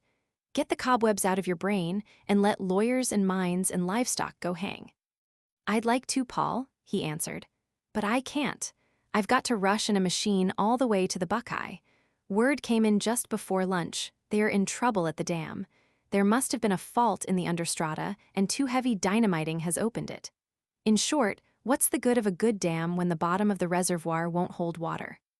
3 hours later, returning from the Buckeye, Dick noted that, for the first time, Paula and Graham had gone riding together alone.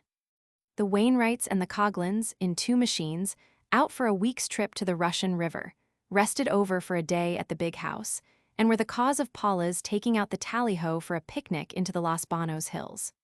Starting in the morning, it was impossible for Dick to accompany them, although he left Blake in the thick of dictation to go out and see them off. He assured himself that no detail was amiss in the harnessing and hitching, and reseated the party, insisting on Graham coming forward into the box seat beside Paula. Just must have a reserve of man's strength alongside of Paula in case of need, Dick explained. I've known a brake rod to carry away on a downgrade somewhat to the inconvenience of the passengers. Some of them broke their necks. And now, to reassure you, with Paula at the helm, I'll sing you a song. What can little Paula do? Why, drive a Phaeton and 2. Can little Paula do no more? Yes, drive a tally-ho and 4. All were in laughter as Paula nodded to the grooms to release the horses' heads, took the feel of the 4 mouths on her hands, and shortened and slipped the reins to adjustment of 4 horses into the collars and taut on the traces. In the babel of parting jibes to Dick, none of the guests was aware of aught else than a bright morning, the promise of a happy day, and a genial host bidding them a merry going. But Paula, despite the keen exhilaration that should have arisen with the handling of 4 such horses, was oppressed by a vague sadness in which, somehow, Dick's being left behind figured. Through Graham's mind, Dick's merry face had flashed a regret of conscience that, instead of being seated there beside this one woman, he should be on train and steamer fleeing to the other side of the world. But the merriness died on Dick's face the moment he turned on his heel to enter the house. It was a few minutes later than 10 when he finished his dictation and Mr. Blake rose to go. He hesitated, then said a trifle apologetically, "You told me, Mr. Forrest, to remind you of the proofs of your Shorthorn book. They wired their second hurry-up yesterday." "I won't be able to tackle it myself," Dick replied. "Will you please correct the typographical? Submit the proofs to Mr. Manson for correction of fact. Tell him, be sure to verify that pedigree of King of Devon and ship them off." Until 11, Dick received his managers and foremen. But not for a quarter of an hour after that did he get rid of his show manager, Mr. Pitts, with the tentative makeup of the catalog for the first annual stock sale on the ranch. By that time, Mr. Bonbright was on hand with his sheaf of telegrams, and the lunch hour was at hand ere they were cleaned up. For the first time alone since he had seen the tally-ho off, Dick stepped out on his sleeping porch to the row of barometers and thermometers on the wall. But he had come to consult, not them, but the girl's face that laughed from the round wooden frame beneath them. "Paula, Paula," he said aloud, "are you surprising yourself and me after all these years? Are you turning madcap at sober middle age?" He put on leggings and spurs to be ready for riding after lunch, and what his thoughts had been while buckling on the gear, he epitomized to the girl in the frame. "Play the game," he muttered, and then, after a pause as he turned to go, "a free field and no favor, and no favor. Really, if I don't go soon, I'll have to become a pensioner and join the philosophers of the Madrono Grove," Graham said laughingly to Dick. It was the time of cocktail assembling, and Paula, in addition to Graham, was the only one of the driving party as yet to put in an appearance. If all the philosophers together would just make one book, Dick demurred. "Good Lord, man, you've just got to complete your book here. I got you started, and I've got to see you through with it." Paula's encouragement to Graham to stay on mere stereotyped, uninterested phrases was music to Dick. His heart leapt. After all, might he not be entirely mistaken? For 2 such mature, wise, middle-aged individuals as Paula and Graham, any such foolishness was preposterous and unthinkable. They were not young things with their hearts on their sleeves. To the book, he toasted. He turned to Paula. "A good cocktail," he praised. "Paul, you excel yourself, and you fail to teach O'Joy the art. His never quite touch yours. Yes, another, please." Chapter 21. Graham, riding solitary through the redwood canyons among the hills that overlooked the ranch center, was getting acquainted with Selim, the 1,100-pound, coal-black gelding which Dick had furnished him in place of the lighter Altadena. As he rode along, learning the good nature, the roguishness and the dependableness of the animal, Graham hummed the words of the gypsy trail and allowed them to lead his thoughts. Quite carelessly, foolishly, thinking of bucolic lovers carving their initials on forest trees, he broke a spray of laurel and another of redwood. He had to stand in the stirrups to pluck a long-stemmed, 5-fingered fern with which to bind the sprays into a cross. When the pattern was fashioned, he tossed it on the trail before him and noted that Selim passed over without treading upon it. Glancing back, Graham watched it to the next turn of the trail. A good omen was his thought that it had not been trampled. More 5-fingered ferns to be had for the reaching, more branches of redwood and laurel brushing his face as he rode, invited him to continue the manufacture of patterns, which he dropped as he fashioned them. An hour later, at the head of the canyon, where he knew the trail over the divide was difficult and stiff, he debated his course and turned back. Selim warned him by nickering. Came an answering nicker from close at hand. The trail was wide and easy, and Graham put his mount into a fox trot, swung a wide bend, and overtook Paula on the fawn. "Hello," he called. "Hello, hello." She reined in till he was alongside. "I was just turning back," she said. "Why did you turn back? I thought you were going over the divide to Little Grizzly." "You knew I was ahead of you?" he asked, admiring the frank, boyish way of her eyes straight gazing into his. "Why shouldn't I? I had no doubt at the second pattern." "Oh, I'd forgotten about them," he laughed guiltily. "Why did you turn back?" She waited until the fawn and Selim had stepped over a fallen alder across the trail, so that she could look into Graham's eyes when she answered. "Because I did not care to follow your trail to follow anybody's trail," she quickly amended. "I turned back at the second one." He failed of a ready answer, and an awkward silence was between them. Both were aware of this awkwardness, due to the known but unspoken things. "Do you make a practice of dropping patterns?" Paula asked. "The first I ever left," he replied, with a shake of the head. "But there was such a generous supply of materials it seemed a pity, and besides, the song was haunting me." "It was haunting me this morning when I woke up," she said, this time her face straight ahead so that she might avoid a rope of wild grapevine that hung close to her side of the trail. And Graham, gazing at her face in profile, at her crown of gold-brown hair, at her singing throat, felt the old ache at the heart, the hunger and the yearning. The nearness of her was a provocation. The sight of her, in her fawn-colored silk corduroy, tormented him with a rush of visions of that form of her swimming mountain lad, swan-diving through 40 feet of air, moving down the long room in the dull blue dress of medieval fashion with the maddening knee-lift of the clinging draperies. "A penny for them," she interrupted his visioning. His answer was prompt. "Praise to the Lord for one thing, you haven't once mentioned Dick. Do you so dislike him?" "Be fair," he commanded almost sternly.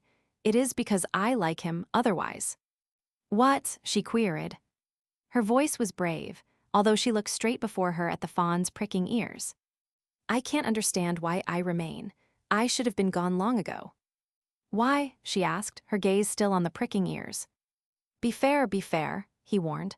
"You and I scarcely need speech for understanding." She turned full upon him, her cheeks warming with color, and without speech looked at him.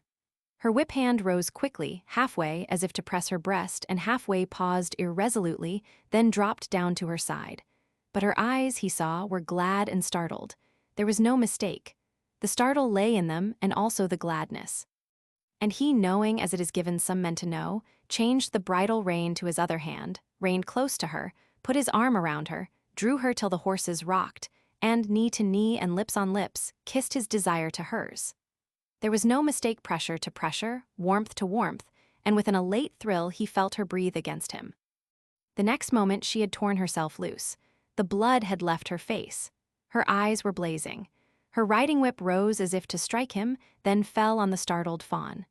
Simultaneously, she drove in both spurs with such suddenness and force as to fetch a groan and a leap from the mare.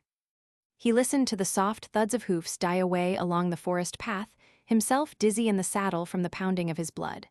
When the last hoofbeat had ceased, he half slipped, half sank from his saddle to the ground, and sat on a mossy boulder. He was hard hit harder than he had deemed possible until that one great moment when he had held her in his arms. Well, the die was cast. He straightened up so abruptly as to alarm Selim, who sprang back the length of his bridle rein and snorted. What had just occurred had been unpremeditated. It was one of those inevitable things. It had to happen. He had not planned it, although he knew now that had he not procrastinated his going, had he not drifted, he could have foreseen it. And now, going could not mend matters. The madness of it, the hell of it, and the joy of it was that no longer was there any doubt. Speech beyond speech, his lips still tingling with the memory of hers, she had told him. He dwelt over that kiss returned, his senses swimming deliciously in the sea of remembrance. He laid his hand caressingly on the knee that had touched hers and was grateful with the humility of the true lover. Wonderful it was that so wonderful a woman should love him. This was no girl. This was a woman, knowing her own will and wisdom. And she had breathed quickly in his arms, and her lips had been live to his. He had evoked what he had given, and he had not dreamed, after the years, that he had had so much to give.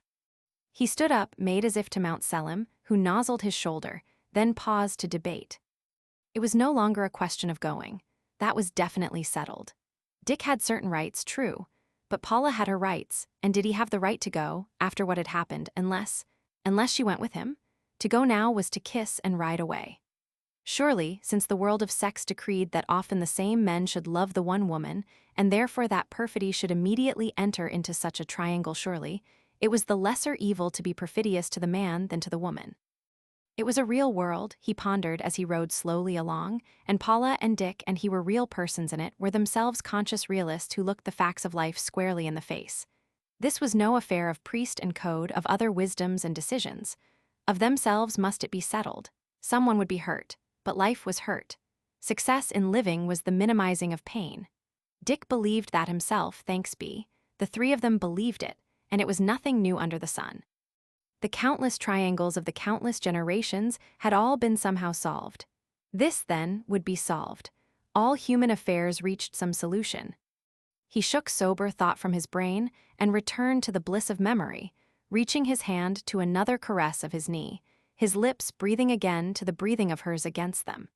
He even reined Selim to a halt in order to gaze at the hollow resting place of his bent arm which she had filled. Not until dinner did Graham see Paula again, and he found her the very usual Paula. Not even his eye, keen with knowledge, could detect any sign of the day's great happening, nor of the anger that had whitened her face and blazed in her eyes when she half lifted her whip to strike him. In everything she was the same little lady of the big house. Even when it chanced that her eyes met his, they were serene, untroubled, with no hint of any secret in them. What made the situation easier was the presence of several new guests. Women, friends of Dick and her, come for a couple of days. Next morning, in the music room, he encountered them and Paula at the piano. "Don't you sing, Mr. Graham?" a Miss Hoffman asked. She was the editor of a woman's magazine, published in San Francisco, Graham had learned. "Oh, adorably," he assured her. "Don't I, Mrs. Forrest?" he appealed. "It is quite true," Paula smiled, "if for no other reason that he is kind enough not to drown me quite." "And nothing remains but to prove our words," he volunteered. "There's a duet we sang the other evening," he glanced at Paula for a sign, "which is particularly good for my kind of singing." Again, he gave her a passing glance and received no cue to her will or wish. "The music is in the living room. I'll go and get it." "It's the Gypsy Trail," a bright, catchy thing, he heard her saying to the others as he passed out. They did not sing it so recklessly as on that first occasion, and much of the thrill and some of the fire they kept out of their voices. But they sang it more richly, more as the composer had intended it, and with less of their own particular interpretation. But Graham was thinking as he sang, and he knew, too, that Paula was thinking, that in their hearts another duet was pulsing all unguessed by the several women who applauded the song's close. "You never sang it better, I'll wager," he told Paula. For he had heard a new note in her voice. It had been fuller, rounder, with a generousness of volume that had vindicated that singing throat. "And now, because I know you don't know, I'll tell you what a pattern is," she was saying. Chapter 22. "Dick, boy, your position is distinctly Carlylean," Terence McFane said in fatherly tones. The sages of the Madrono Grove were at table, and, with Paula, Dick and Graham, made up the dinner party of 7. "Mere naming of one's position does not settle it, Terence," Dick replied. I know my point is Carlylean, but that does not invalidate it. Hero worship is a very good thing. I am talking, not as a mere scholastic, but as a practical breeder with whom the application of Mendelian methods is an everyday commonplace. And I am to conclude, Hancock broke in, that a Hottentot is as good as a white man. Now the South speaks, Aaron, Dick retorted with a smile. Prejudice, not of birth but of early environment, is too strong for all your philosophy to shake. It is as bad as Herbert Spencer's handicap of the early influence of the Manchester school. And Spencer is on a par with the Hottentot, Dar-Heil challenged. Dick shook his head. Let me say this, Heil. I think I can make it clear. The average Hottentot, or the average Melanesian, is pretty close to being on a par with the average white man. The difference lies in that there are proportionately so many more Hottentots and Negroes who are merely average, while there is such a heavy percentage of white men who are not average, who are above average. These are what I call the pacemakers that bring up the speed of their own race average men. Note that they do not change the nature or develop the intelligence of the average men, but they give them better equipment, better facilities, enable them to travel a faster collective pace. Give an Indian a modern rifle in place of his bow and arrows, and he will become a vastly more efficient game-getter. The Indian hunter himself has not changed in the slightest, but his entire Indian race sported so few of the above-average men that all of them, in 10,000 generations, were unable to equip him with a rifle. Go on, Dick, develop the idea, Terence encouraged. I begin to glimpse your drive, and you'll soon have Aaron on the run with his race prejudices and silly vanities of superiority. These above-average men, Dick continued, these pacemakers are the inventors, the discoverers, the constructionists, the sporting dominants. A race that sports few such dominants is classified as a lower race, as an inferior race. It still hunts with bows and arrows. It is not equipped. Now the average white man, per se, is just as bestial, just as stupid, just as inelastic, just as stagnative, just as retrogressive as the average savage. But the average white man has a faster pace. The large number of sporting dominants in his society give him the equipment, the organization, and impose the law. What great man, what heroine, by that I mean what sporting dominant has the Hottentot race produced. The Hawaiian race produced only one Kamehameha. The Negro race in America, at the outside only two, Booker T. Washington and Du Boisand, both with white blood in them. Paula feigned a cheerful interest while the exposition went on. She did not appear bored, but to Graham's sympathetic eyes she seemed inwardly to droop.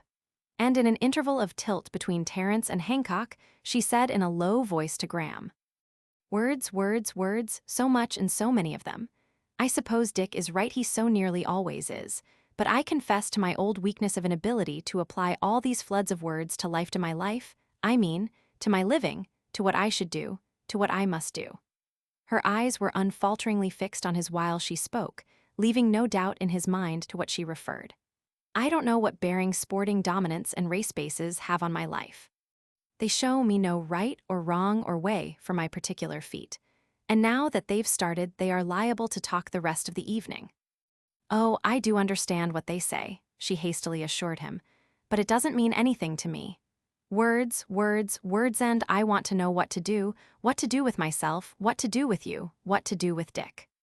But the devil of speech was in Dick Forrest's tongue, and before Graham could murmur a reply to Paula, Dick was challenging him for data on the subject from the South American tribes among which he had traveled. To look at Dick's face, it would have been unguessed that he was aught but a carefree, happy arguer. Nor did Graham, nor did Paula, Dick's dozen-years wife, dream that his casual, careless glances were missing no movement of a hand, no change of position on a chair, no shade of expression on their faces. "What's up?" was Dick's secret interrogation. "Paula's not herself. She's positively nervous, and all the discussion is responsible, and Graham's off color. His brain isn't working up to mark. He's thinking about something else, rather than about what he is saying. What is that something else?" And the devil of speech behind which Dick hid his secret thoughts impelled him to urge the talk wider and wilder.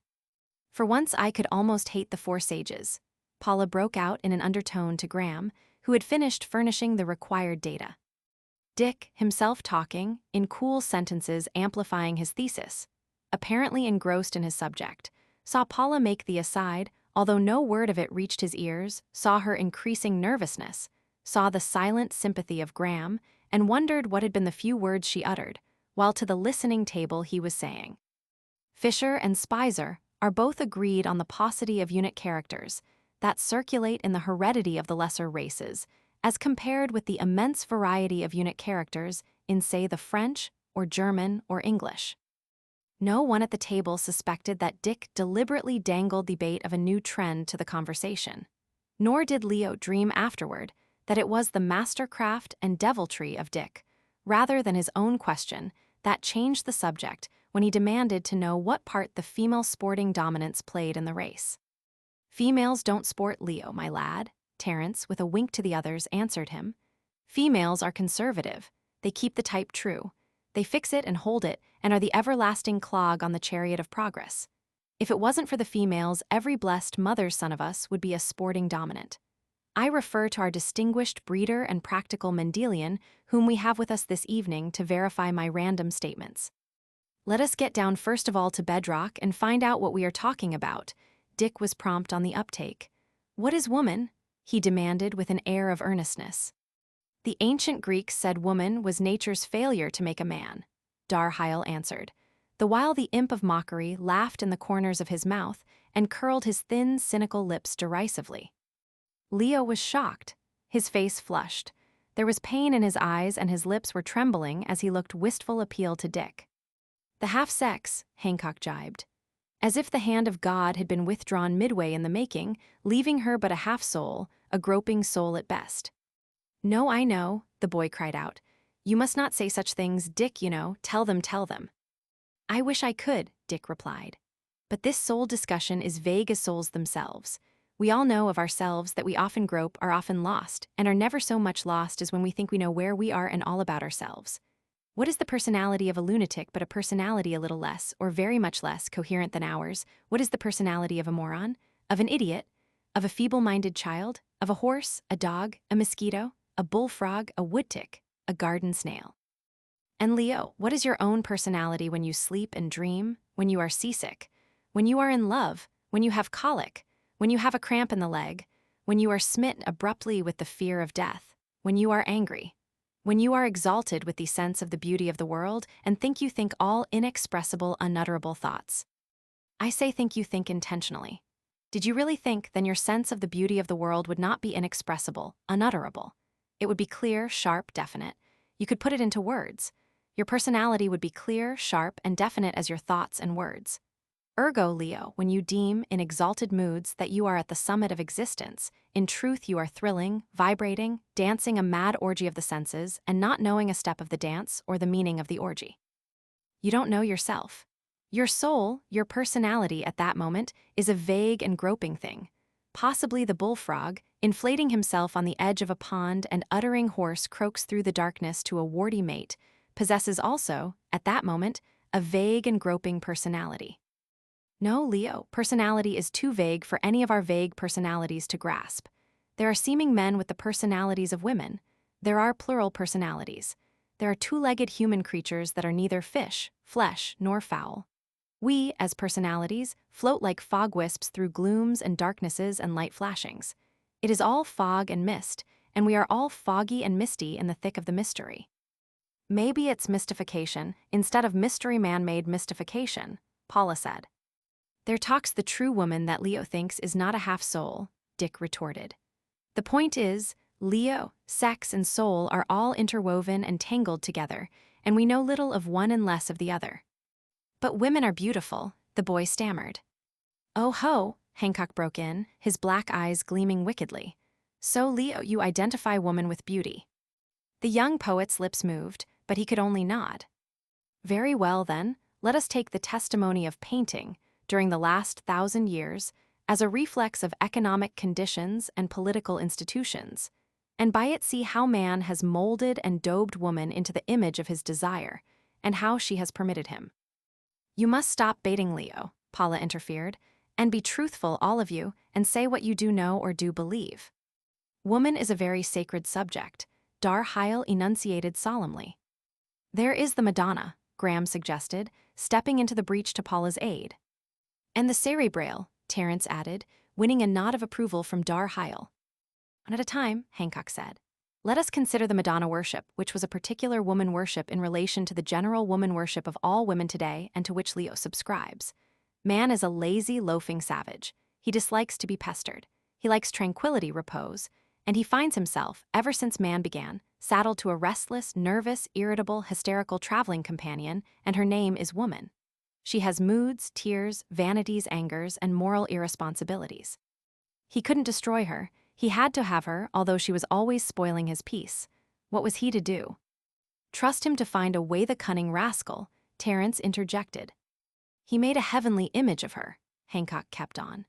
He idealized her good qualities and put her so far away that her bad qualities couldn't get on his nerves and prevent him from smoking his quiet, lazy pipe of peace and meditating upon the stars. And when the ordinary, everyday woman tried to pester, he brushed her aside from his thoughts and remembered his heaven woman, the perfect woman, the bearer of life and custodian of immortality. Then came the Reformation. Down went the worship of the mother, and there was man still saddled to his reposed destroyer. What did he do then? Ah, the rascal, Terence grinned. He said, I will make of you a dream and an illusion. And he did. The Madonna was his heavenly woman, his highest conception of woman. He transferred all his idealized qualities of her to the earthly woman, to every woman, and he has fooled himself into believing in them and in her ever since, like Leo does. For an unmarried man, you betray an amazing intimacy with the pestiferousness of woman, Dick commented. Or is it all purely theoretical? Terence began to laugh. Dick, boy, it's Laura Marhome Aaron's been just reading. He can spout her chapter and verse. And with all this talk about woman, we have not yet touched the hem of her garment, Graham said, winning a grateful look from Paula and Leo. There is love, Leo breathed. No one has said one word about love. And marriage laws, and divorces, and polygamy, and monogamy, and free love, Hancock rattled off. And why, Leo, Charl queried, is woman in the game of love always the pursuer, the huntress? Oh, but she isn't, the boy answered quietly, with an air of superior knowledge. That is just some of your Shaw nonsense. Bravo, Leo, Paula applauded. Then Wilder was wrong when he said woman attacks by sudden and strange surrenders, Charl asked. But don't you see, protested Leo, all such talk makes woman a monster, a creature of prey. As he turned to Dick, he stole a side glance at Paula and love welled in his eyes. Is she a creature of prey, Dick? No, Dick answered slowly, with a shake of head, and gentleness was in his voice for sake of what he had just seen in the boy's eyes. I cannot say that woman is a creature of prey, nor can I say she is a creature preyed upon, nor will I say she is a creature of unfaltering joy to man, but I will say that she is a creature of much joy to man. And of much foolishness, Hancock added. Of much fine foolishness, Dick gravely amended. Let me ask Leo something, Charl said.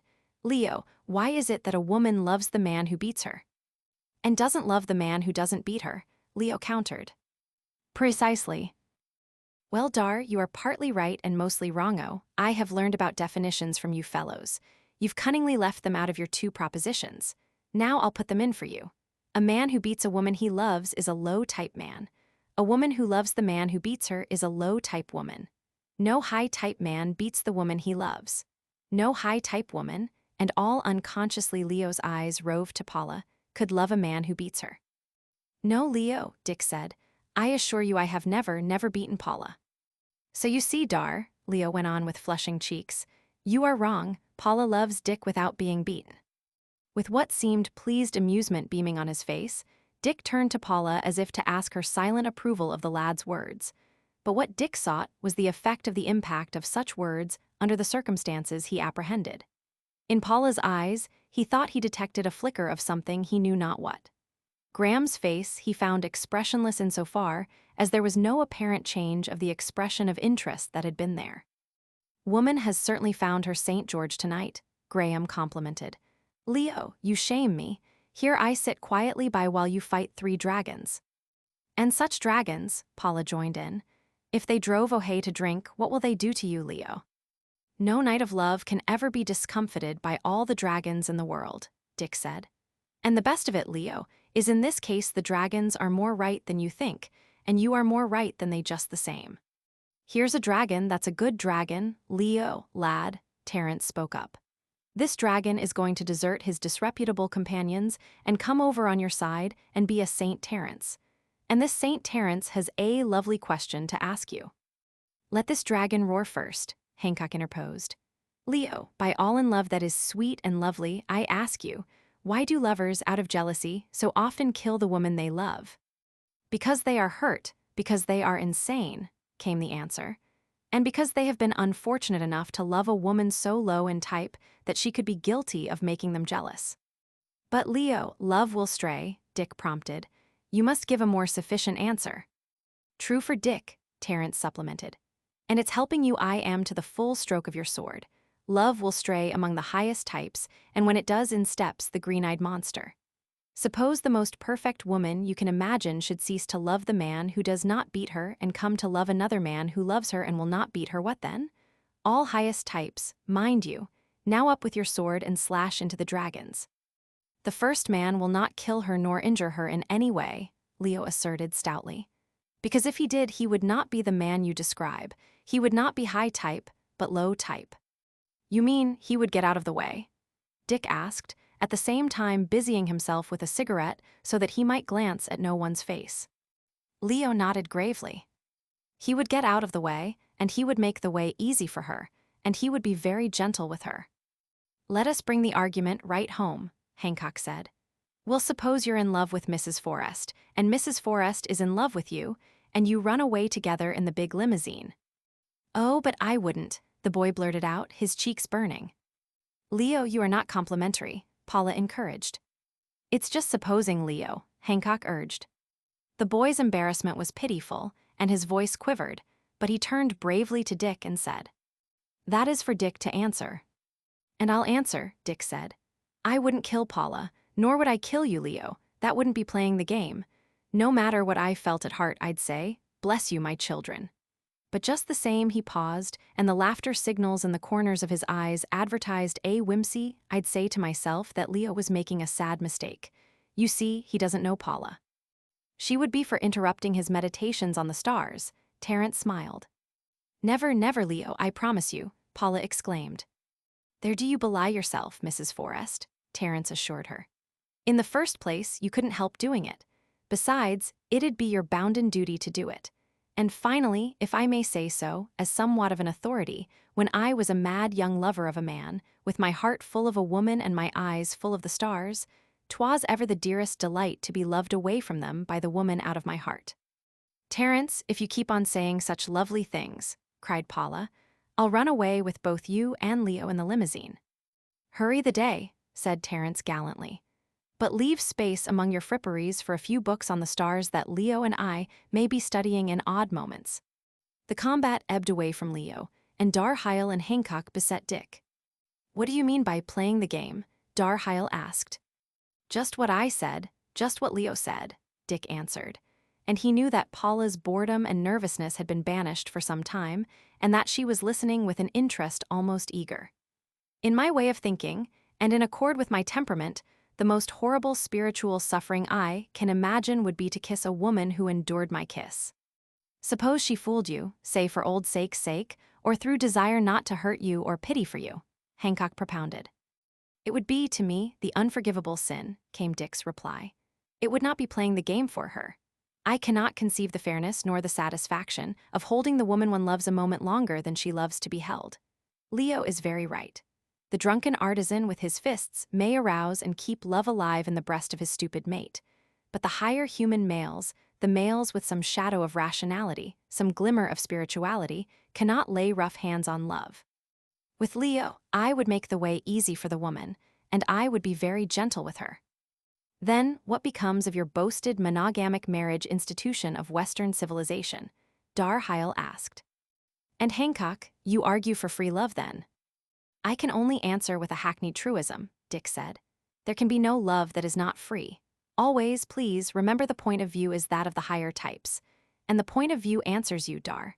The vast majority of individuals must be held to law and labor by the monogamic institution, or by a stern, rigid marriage institution of some sort. They are unfit for marriage freedom or love freedom. Freedom of love, for them, would be merely license of promiscuity. Only such nations have risen and endured where God and the state have kept the people's instincts in discipline and order.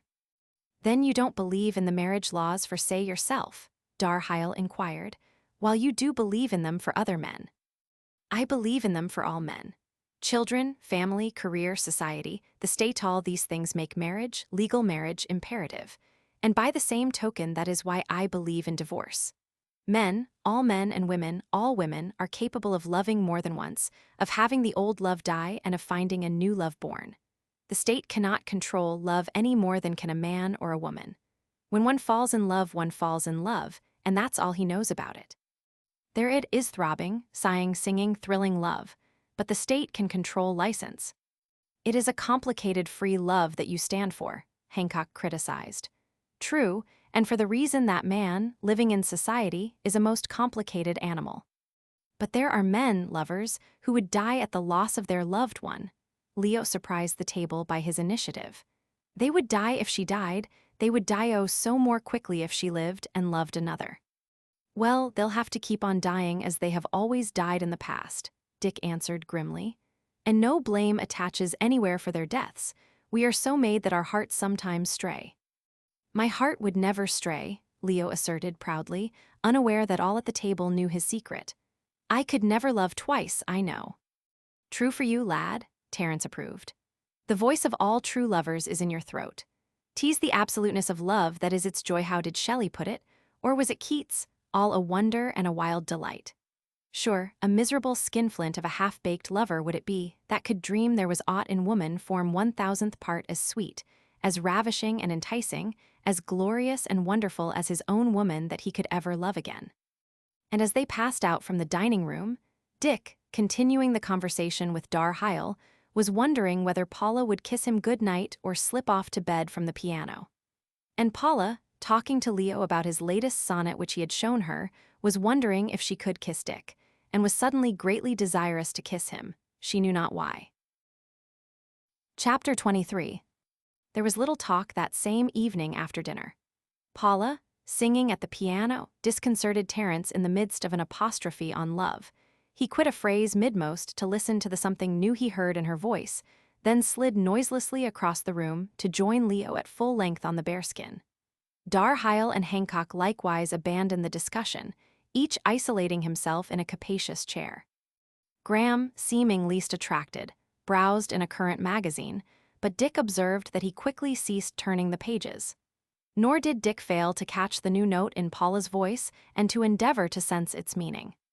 When she finished the song, the three sages strove to tell her all at the same time that for once she had forgotten herself and sung out as they had always claimed she could. Leo lay without movement or speech, his chin on his two hands, his face transfigured.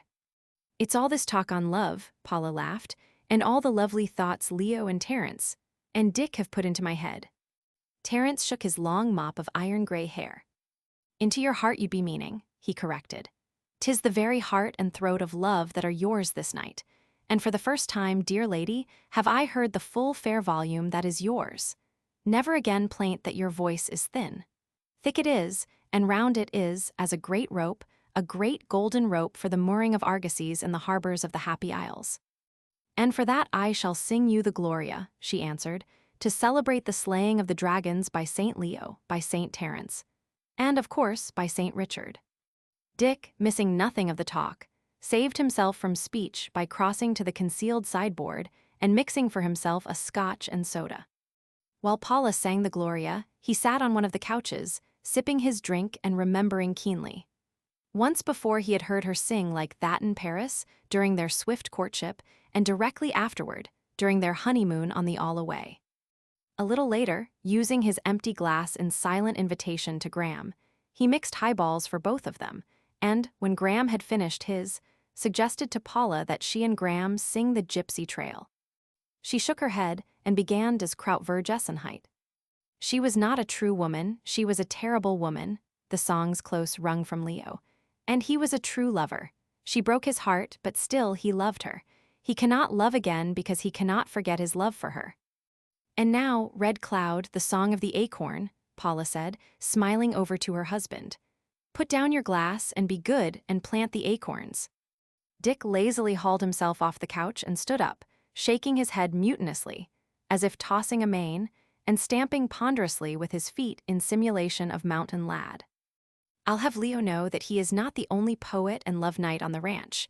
Listen to Mountain Lad's song, All Wonder and Wild Delight, Terence, and more. Mountain Lad doesn't moon about the loved one. He doesn't moon at all. He incarnates love and rears right up in meeting and tells them so. Listen to him.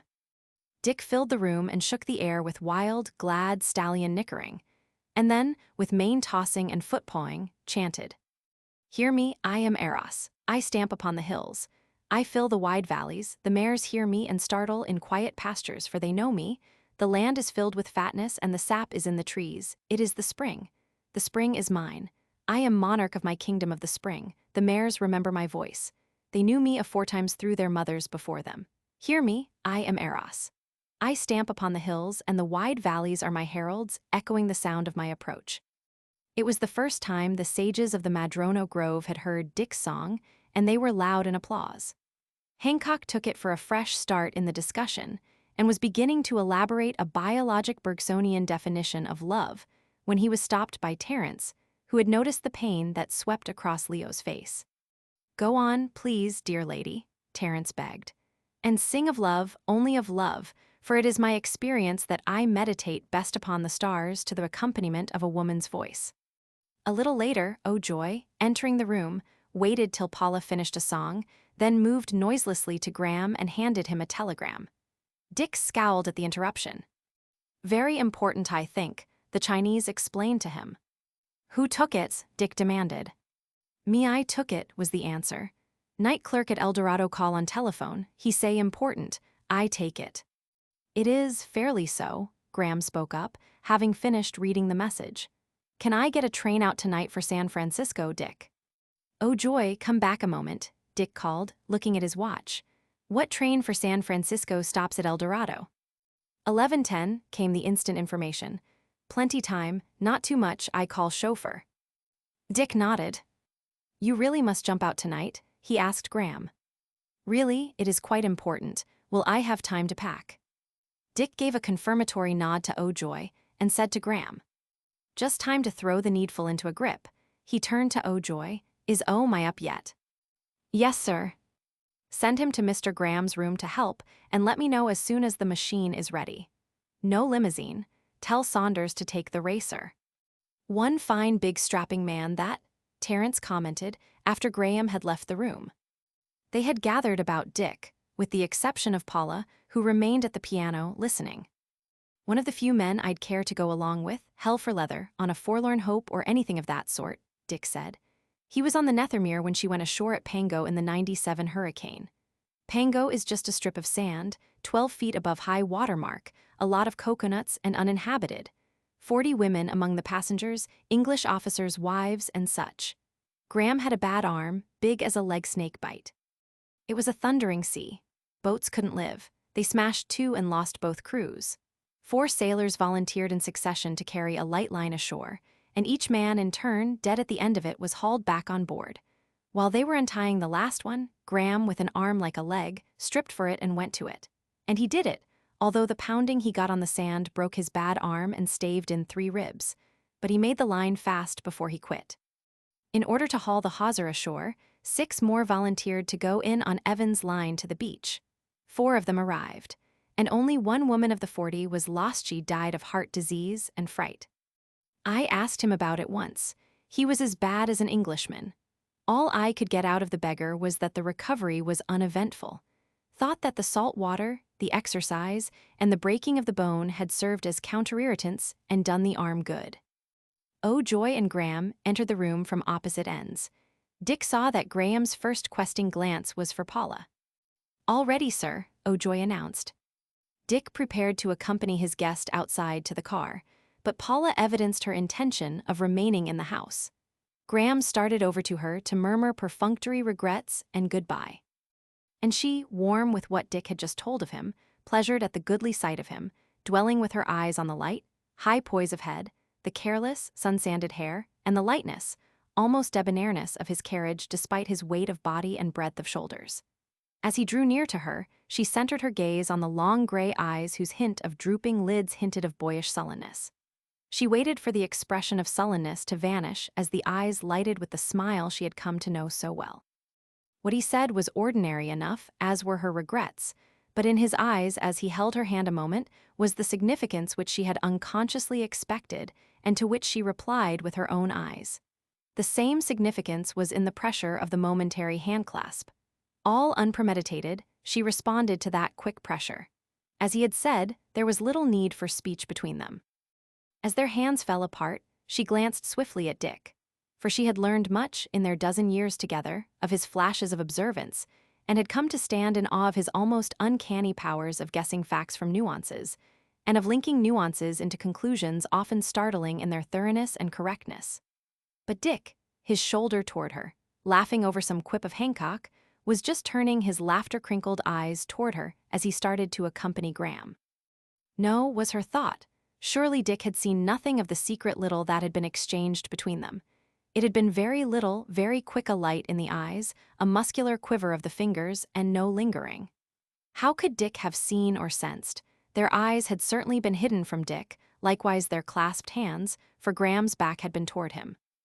Just the same, she wished she had not made that swift glance at Dick.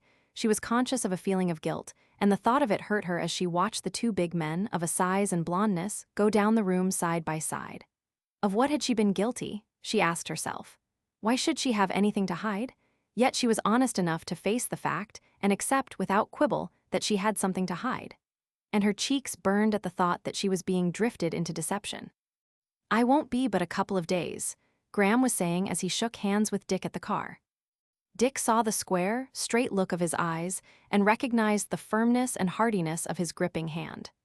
Graham half began to say something, then did not, and Dick knew he had changed his mind when he said, "I think when I get back that I'll have to pack."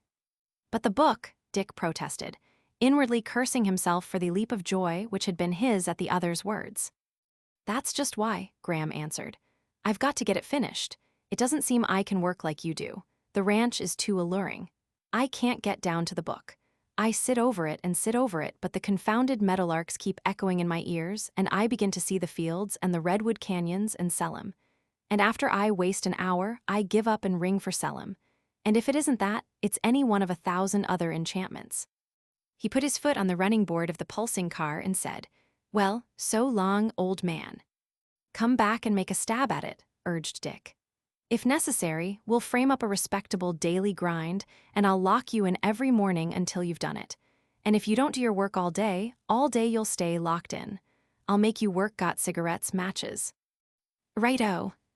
"Let her go, Saunders," Dick ordered the chauffeur, and the car seemed to leap out into the darkness from the brilliantly lighted port cachera. Back in the house, Dick found Paula playing to the Madrono sages and ensconced himself on the couch to wait and wonder if she would kiss him good night when bedtime came.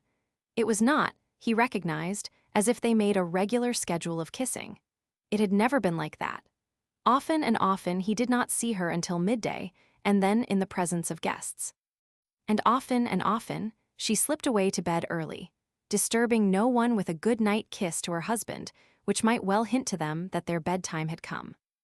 No, Dick concluded, whether or not she kissed him on this particular night, it would be equally without significance.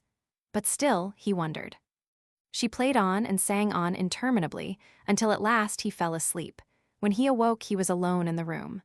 Paula and the sages had gone out quietly. He looked at his watch. It marked 1 o'clock. She had played unusually late, he knew, for he knew she had just gone. It was the cessation of music and movement that had awakened him. And still he wondered. Often he napped there to her playing, and always when she had finished, she kissed him awake and sent him to bed. But this night she had not. Perhaps, after all, she was coming back. He lay and drowsed and waited. The next time he looked at his watch, it was 2 o'clock. She had not come back.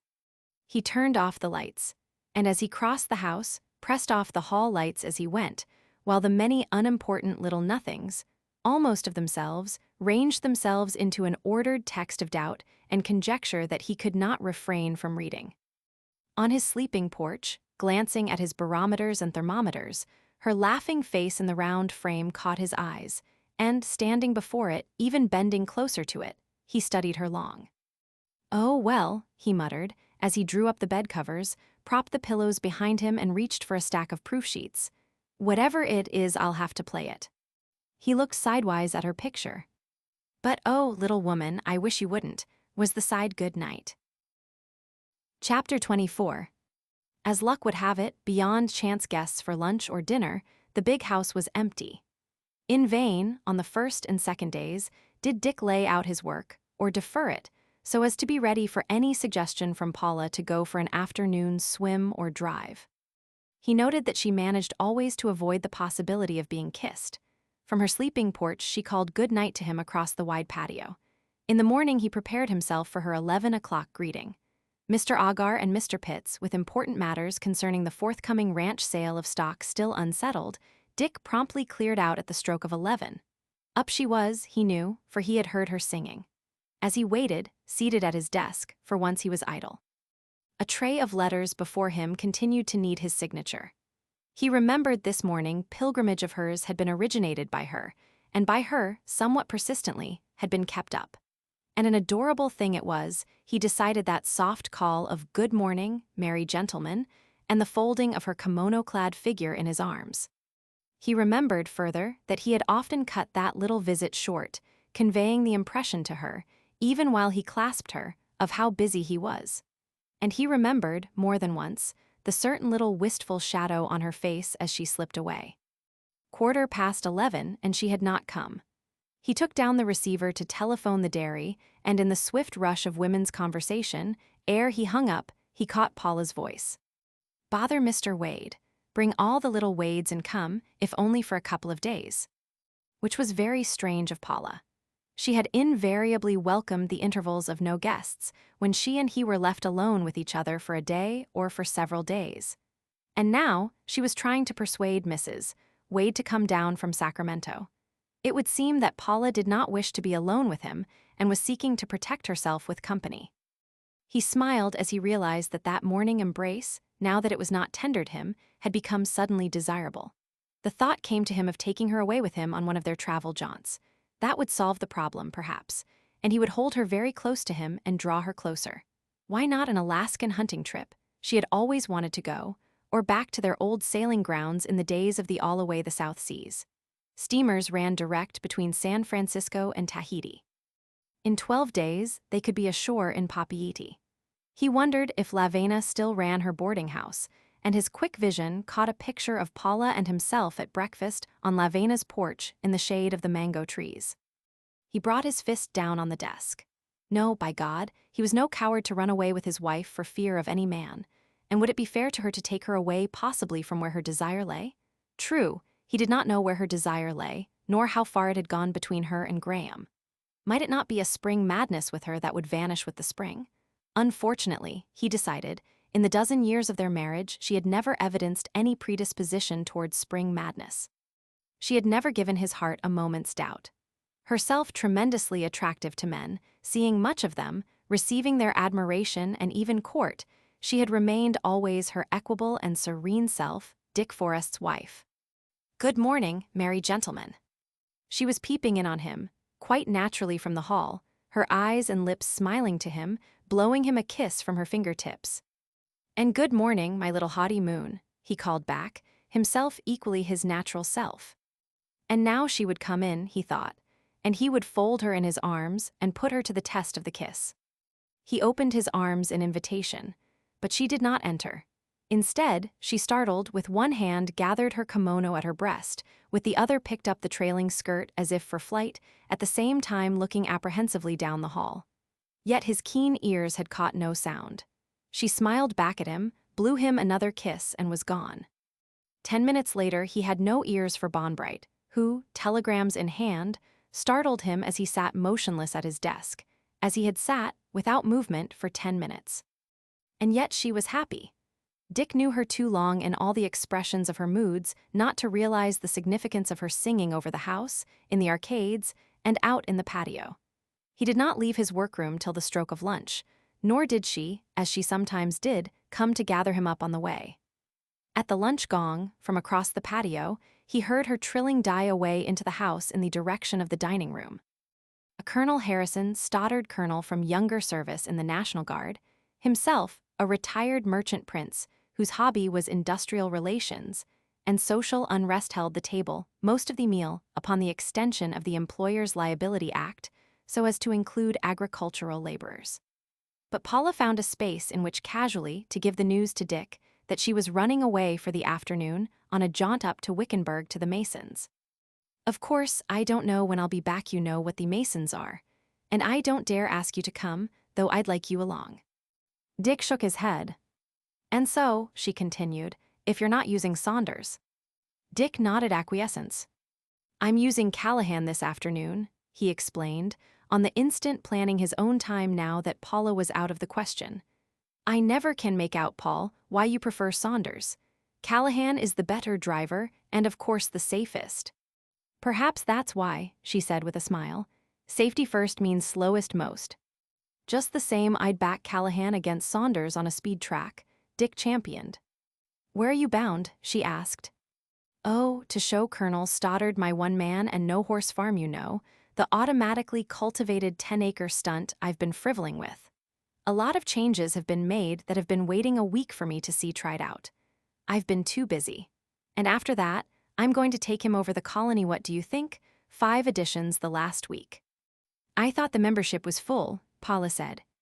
It was and still is, Dick beamed. But these are babies, and the least hopeful of the families had the rashness to have twins.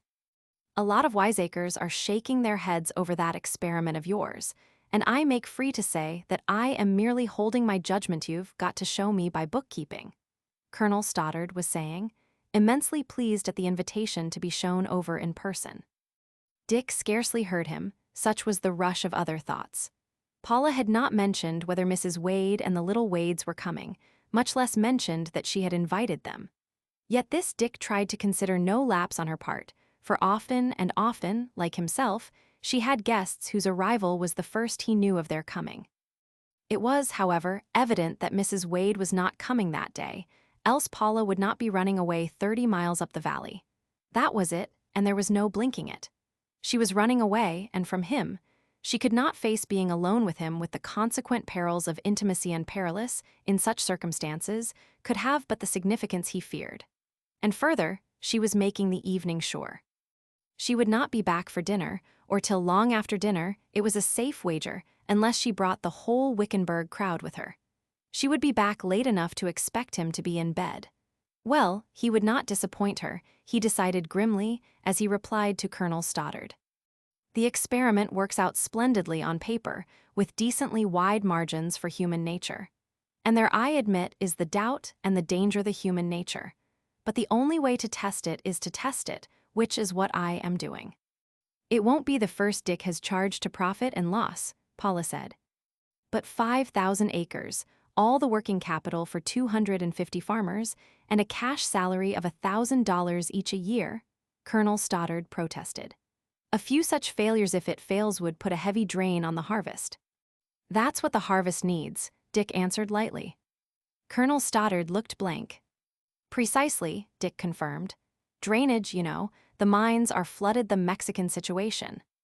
It was during the morning of the second day, the day of Graham's expected return, that Dick, who, by being on horseback at 11, had avoided a repetition of the hurt of the previous days, good morning, merry gentleman, across the distance of his workroom, encountered Aha in a hall with an armful of fresh-cut lilacs. The houseboy's way led toward the tower room, but Dick made sure. Where are you taking them, Aha? He asked. Mr. Graham's room, he come today. Now whose thought was that? Dick pondered. Aha's, oh joys, or Paula's. He remembered having heard Graham more than once express his fancy for their lilacs. He deflected his course from the library and strolled out through the flowers near the tower room. Through the open windows of it came Paula's happy humming. Dick pressed his lower lip with tight quickness between his teeth and strolled on. Some great, as well as many admirable, men and women had occupied that room, and for them Paula had never supervised the flower arrangement. Dick meditated. Oh joy, himself a master of flowers, usually attended to that, or had his house staff ably drilled to do it. Among the telegrams Bonbright handed him was one from Graham, which Dick read twice, although it was simple and unmomentous, being merely a postponement of his return. Contrary to custom, Dick did not wait for the second lunch gong.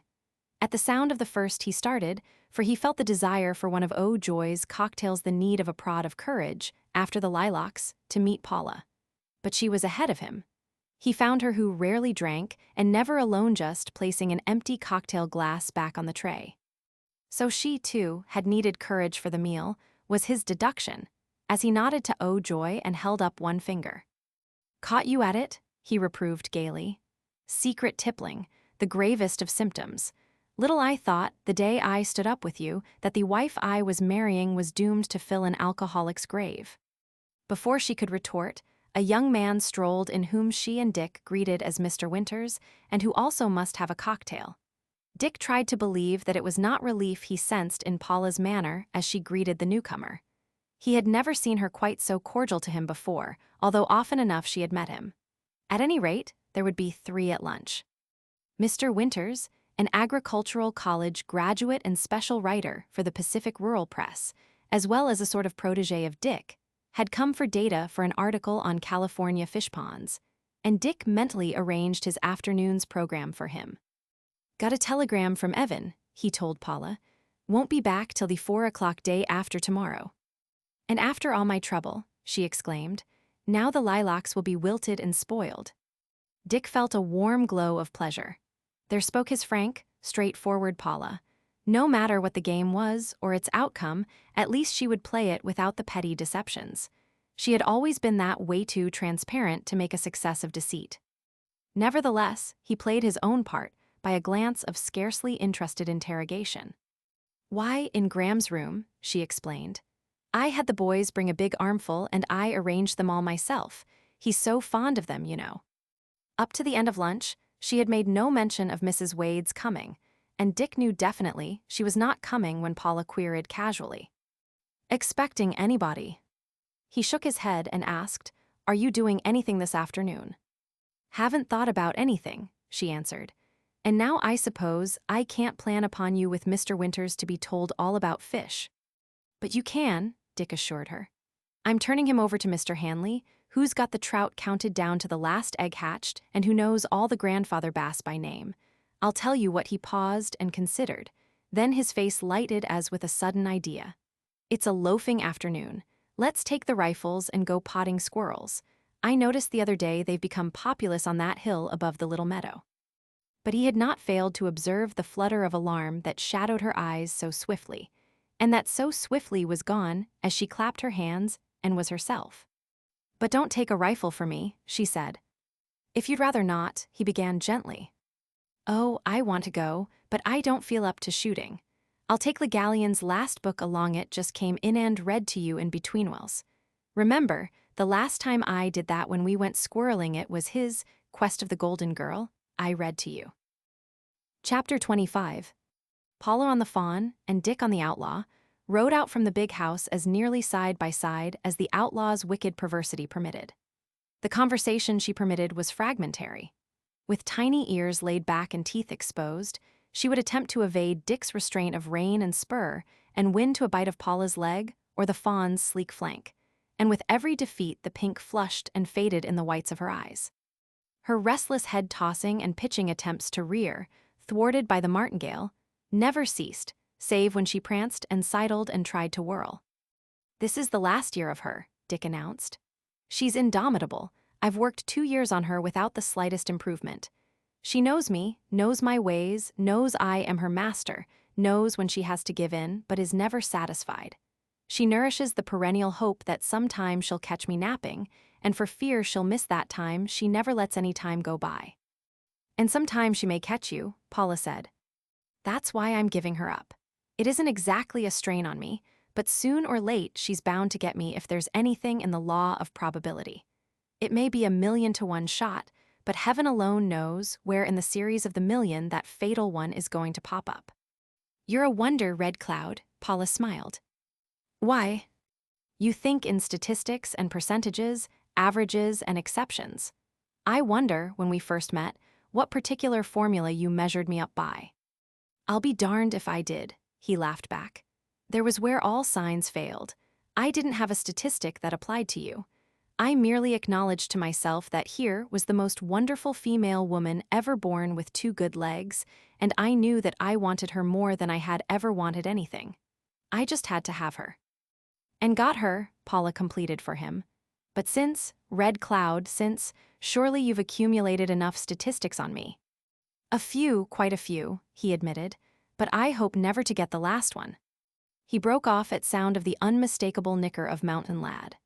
The stallion appeared, the cowboy on his back, and Dick gazed for a moment at the perfect action of the beast's great swinging trot. "We've got to get out of this," he warned, as Mountain Lad, at sight of them, broke into a gallop. Together they pricked their mares, whirled them about, and fled, while from behind they heard the soothing woes of the rider, the thuds of the heavy hoofs on the roadway, and a wild imperative neigh. The outlaw answered, and the fawn was but a moment behind her. From the commotion, they knew Mountain Lad was getting tempestuous. Leaning to the curve, they swept into a crossroad and in 50 paces pulled up, where they waited till the danger was past. "He's never really injured anybody yet," Paula said, as they started back. "Except when he casually stepped on Cowley's toes.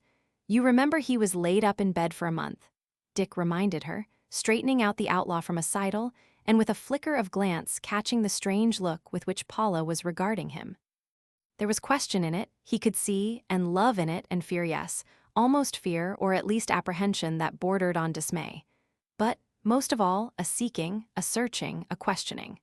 Not entirely ungermane to her mood, was his thought, had been that remark of his thinking in statistics.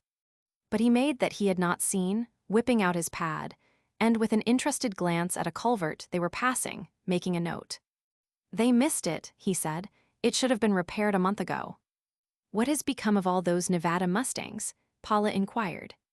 This was a flyer Dick had taken, when a bad season for Nevada pasture had caused mustangs to sell for a song with the alternative of starving to death. He had shipped a trainload down and ranged them in his wilder mountain pastures to the west. "It's time to break them," he answered. "And I'm thinking of a real old-fashioned rodeo next week. What do you say? Have a barbecue and all the rest, and invite the countryside." "And then you won't be there," Paula objected. "I'll take a day off. Is it a go?" They reined to one side of the road, as she agreed, to pass 3 farm tractors, all with their trailage of ganged discs and harrows. "Moving them across to the rolling meadows," he explained. "They pay over horses on the right ground." Rising from the home valley, passing through cultivated fields and wooded knolls, they took a road busy with many wagons hauling road dressing from the rock crusher they could hear growling and crunching higher up. "Needs more exercise than I've been giving her," Dick remarked, jerking the outlaw's bared teeth away from dangerous proximity to the fawn's flank. "And it's disgraceful the way I've neglected Duddy and Fuddy," Paula said. "I've kept their feed down like a miser, but they're a lively handful just the same." Dick heard her idly, but within 48 hours, he was to remember with hurt what she had said. They continued on till the crunch of the rock crusher died away, penetrated a belt of woodland, crossed a tiny divide where the afternoon sunshine was wine-colored by the manzanita and rose-colored by madronos, and dipped down through a young planting of eucalyptus to the little meadow. But before they reached it, they dismounted and tied their horses. Dick took the .22 automatic rifle from his saddle holster, and with Paula advanced softly to a clump of redwoods on the edge of the meadow. They disposed themselves in the shade, and gazed out across the meadow to the steep slope of hill that came down to it 150 yards away. "There they are, 3-4 of them," Paula whispered, as her keen eyes picked the squirrels out amongst the young grain. These were the wary ones, the sports in the direction of infinite caution who had shunned the poisoned grain and steel traps of Dick's vermin catchers. They were the survivors, each of a score of their fellows not so cautious, themselves fit to repopulate the hillside. Dick filled the chamber and magazine with tiny cartridges, examined the silencer, and lying at full length, leaning on his elbow, sighted across the meadow. There was no sound of explosion when he fired, only the click of the mechanism as the bullet was sped, the empty cartridge ejected, a fresh cartridge flipped into the chamber, and the trigger recocked. A big, dun-colored squirrel leaped in the air, fell over, and disappeared in the grain. Dick waited, his eye along the rifle and directed towards several holes around which the dry earth showed widely as evidence of the grain which had been destroyed. When the wounded squirrel appeared, scrambling across the exposed ground to safety, the rifle clicked again and he rolled over on his side and lay still.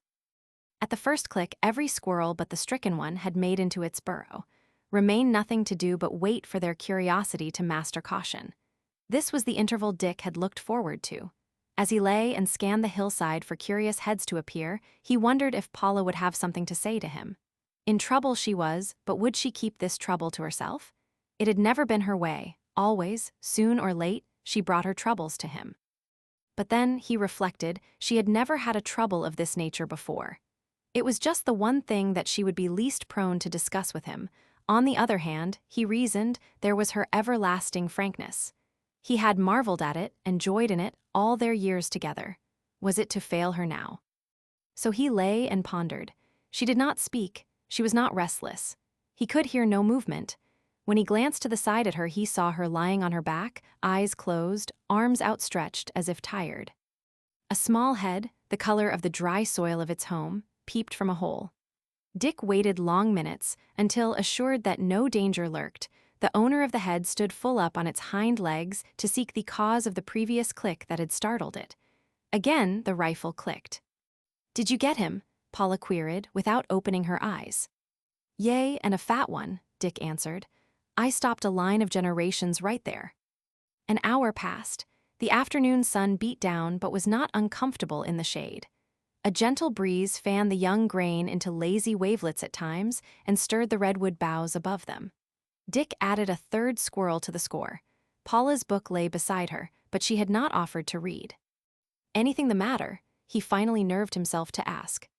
"No, headache, a beastly little neuralgic hurt across the eyes, that's all." "Too much embroidery," he teased. "Not guilty," was her reply. All was natural enough in all seeming. But Dick, as he permitted an unusually big squirrel to leave its burrow and crawl a score of feet across the bare earth toward the grain, thought to himself, "No, there will be no talk between us this day. Nor will we nestle and kiss lying here in the grass." His victim was now at the edge of the grain. He pulled trigger. The creature fell over, lay still a moment, then ran in quick, awkward fashion toward its hole. Click, click, click went the mechanism.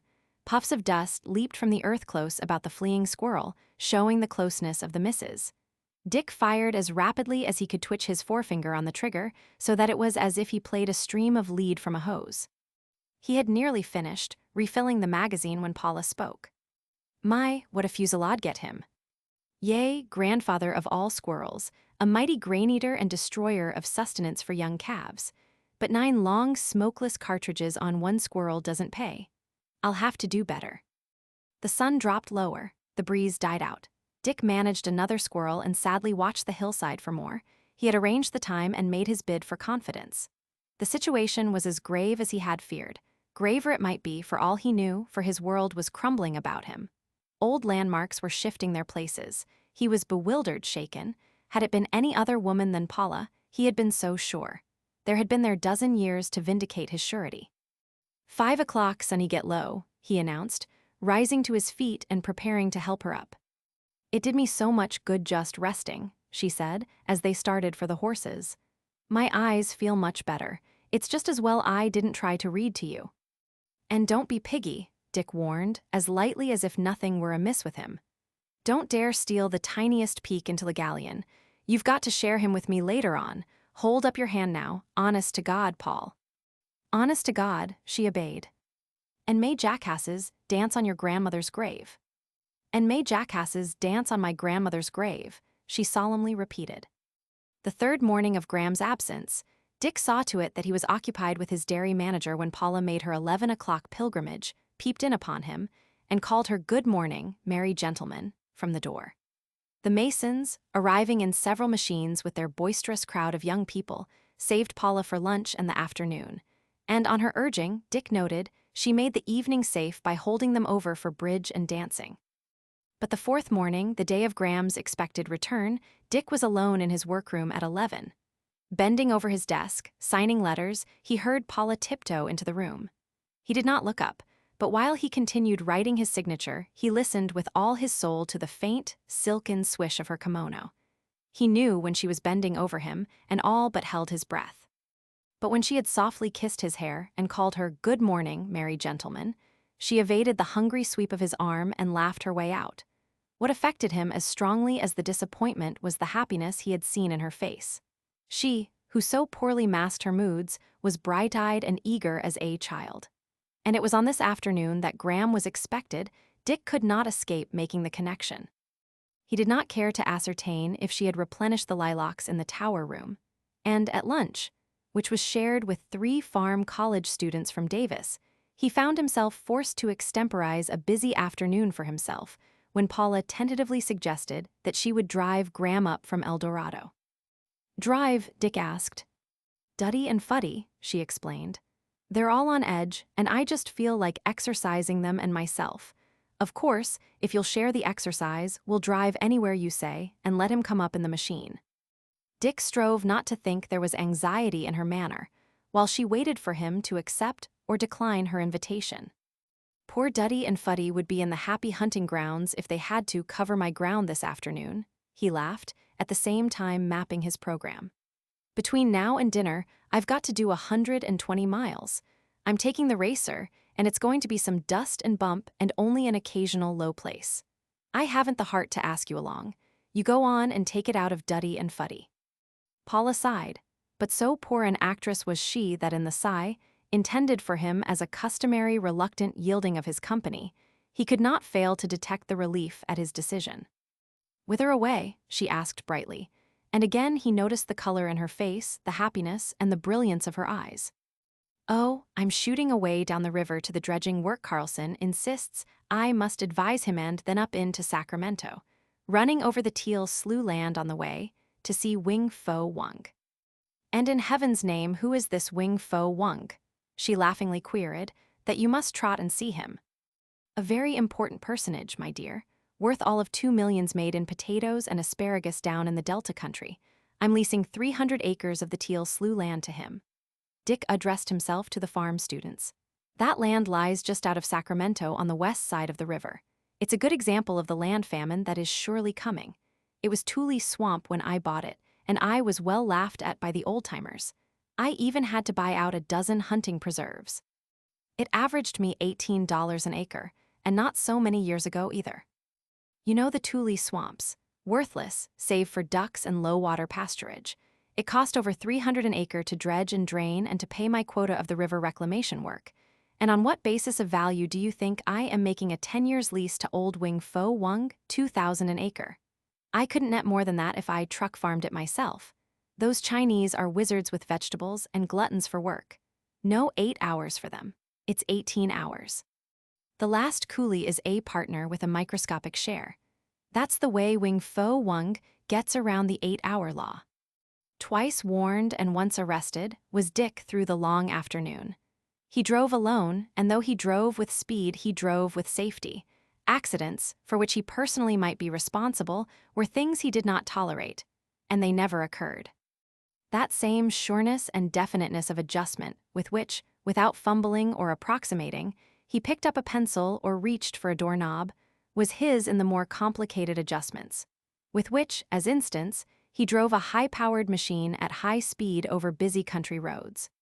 But drive as he would, transact business as he would, at high pressure with Carlson and Wing Fo Wung, continually, in the middle ground of his consciousness, persisted the thought that Paula had gone out of her way and done the most unusual in driving Graham the long 8 miles from El Dorado to the ranch. "Phew," he started to mutter a thought aloud, then suspended utterance and thought as he jumped the racer from 45 to 70 miles an hour, swept past to the left of a horse and buggy going in the same direction, and slanted back to the right side of the road with margin to spare, but seemingly under the nose of a runabout coming from the opposite direction. He reduced his speed to 50 and took up his thought. "Phew, imagine little Paul's thoughts if I dared that drive with some charming girl." He laughed at the fancy as he pictured it, for most early in their marriage, he had gauged Paula's capacity for quiet jealousy. Never had she made a scene, or dropped a direct remark, or raised a question. But from the first, Quietly but unmistakably, she had conveyed the impression of hurt that was hers if he had all unduly attended upon any woman. He grinned with remembrance of Mrs. D. Hamney, the pretty little brunette widow Paula's friend, not his who had visited in the long ago in the big house. Paula had announced that she was not riding that afternoon and, at lunch, had heard him and Mrs. D. Hamney arrange to ride into the redwood canyons beyond the grove of the philosophers. And who but Paula, not long after their start, should overtake them and make the party three? He had smiled to himself at the time and felt immensely tickled with Paula, for neither Mrs. D. Hamney nor the ride with her had meant anything to him. So it was from the beginning that he had restricted his attentions to other women. Ever since he had been far more circumspect than Paula. He had even encouraged her, given her a free hand always, had been proud that his wife did attract fine fellows, had been glad that she was glad to be amused or entertained by them. And with reason, he mused. He had been so safe, so sure of her more so, he acknowledged, than had she any right to be of him. And the dozen years had vindicated his attitude, so that he was as sure of her as he was of the diurnal rotation of the earth. And now was the form his fancy took. The rotation of the earth was a shaky proposition, and old Paul's flat world might be worth considering. He lifted the gauntlet from his left wrist to snatch a glimpse at his watch. In 5 minutes Graham would be getting off the train at El Dorado. Dick, himself homeward bound west from Sacramento, was eating up the miles. In a quarter of an hour, the train that he identified as having brought Graham went by. Not until he was well past El Dorado did he overtake Duddy and Fuddy and the trap. Graham sat beside Paula, who was driving. Dick slowed down as he passed, waved a hello to Graham, and as he jumped into speed again, called cheerily, "Sorry I've got to give you my dust. I'll beat you a game of billiards before dinner, Evan, if you ever get in." Chapter 26. This can't go on, we must do something at once. They were in the music room, Paula at the piano, her face turned up to Graham who stood close to her, almost over her. "You must decide," Graham continued. Neither face showed happiness in the great thing that had come upon them, now that they considered what they must do. "But I don't want you to go," Paula urged. "I don't know what I want, you must bear with me. I am not considering myself. I am past considering myself, but I must consider Dick. I must consider you. I am so unused to such a situation," she concluded with a wan smile. "But it must be settled, dear love. Dick is not blind." "What has there been for him to see?" she demanded. "Nothing, except that one kiss in the canyon, and he couldn't have seen that. Do you think of anything else? I challenge you, sir." "Would that there were," he met the lighter touch in her mood, then immediately relapsed. "I am mad over you, mad for you, and there I stop. I do not know if you are equally mad. I do not know if you are mad at all." As he spoke, he dropped his hand to hers on the keys, and she gently withdrew it. "Don't you see," he complained, "yet you wanted me to come back." "I wanted you to come back," she acknowledged, with her straight look into his eyes. "I wanted you to come back," she repeated, more softly as if musing. "And I'm all at sea," he exclaimed impatiently. "You do love me." "I do love you, Evan, you know that, but—" She paused and seemed to be weighing the matter judicially. "But what?" he commanded. "Go on." "But I love Dick too, isn't it ridiculous?"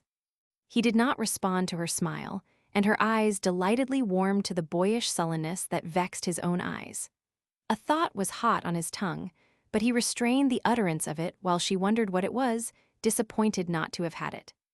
"It will work out," she assured him gravely. "It will have to work out somehow.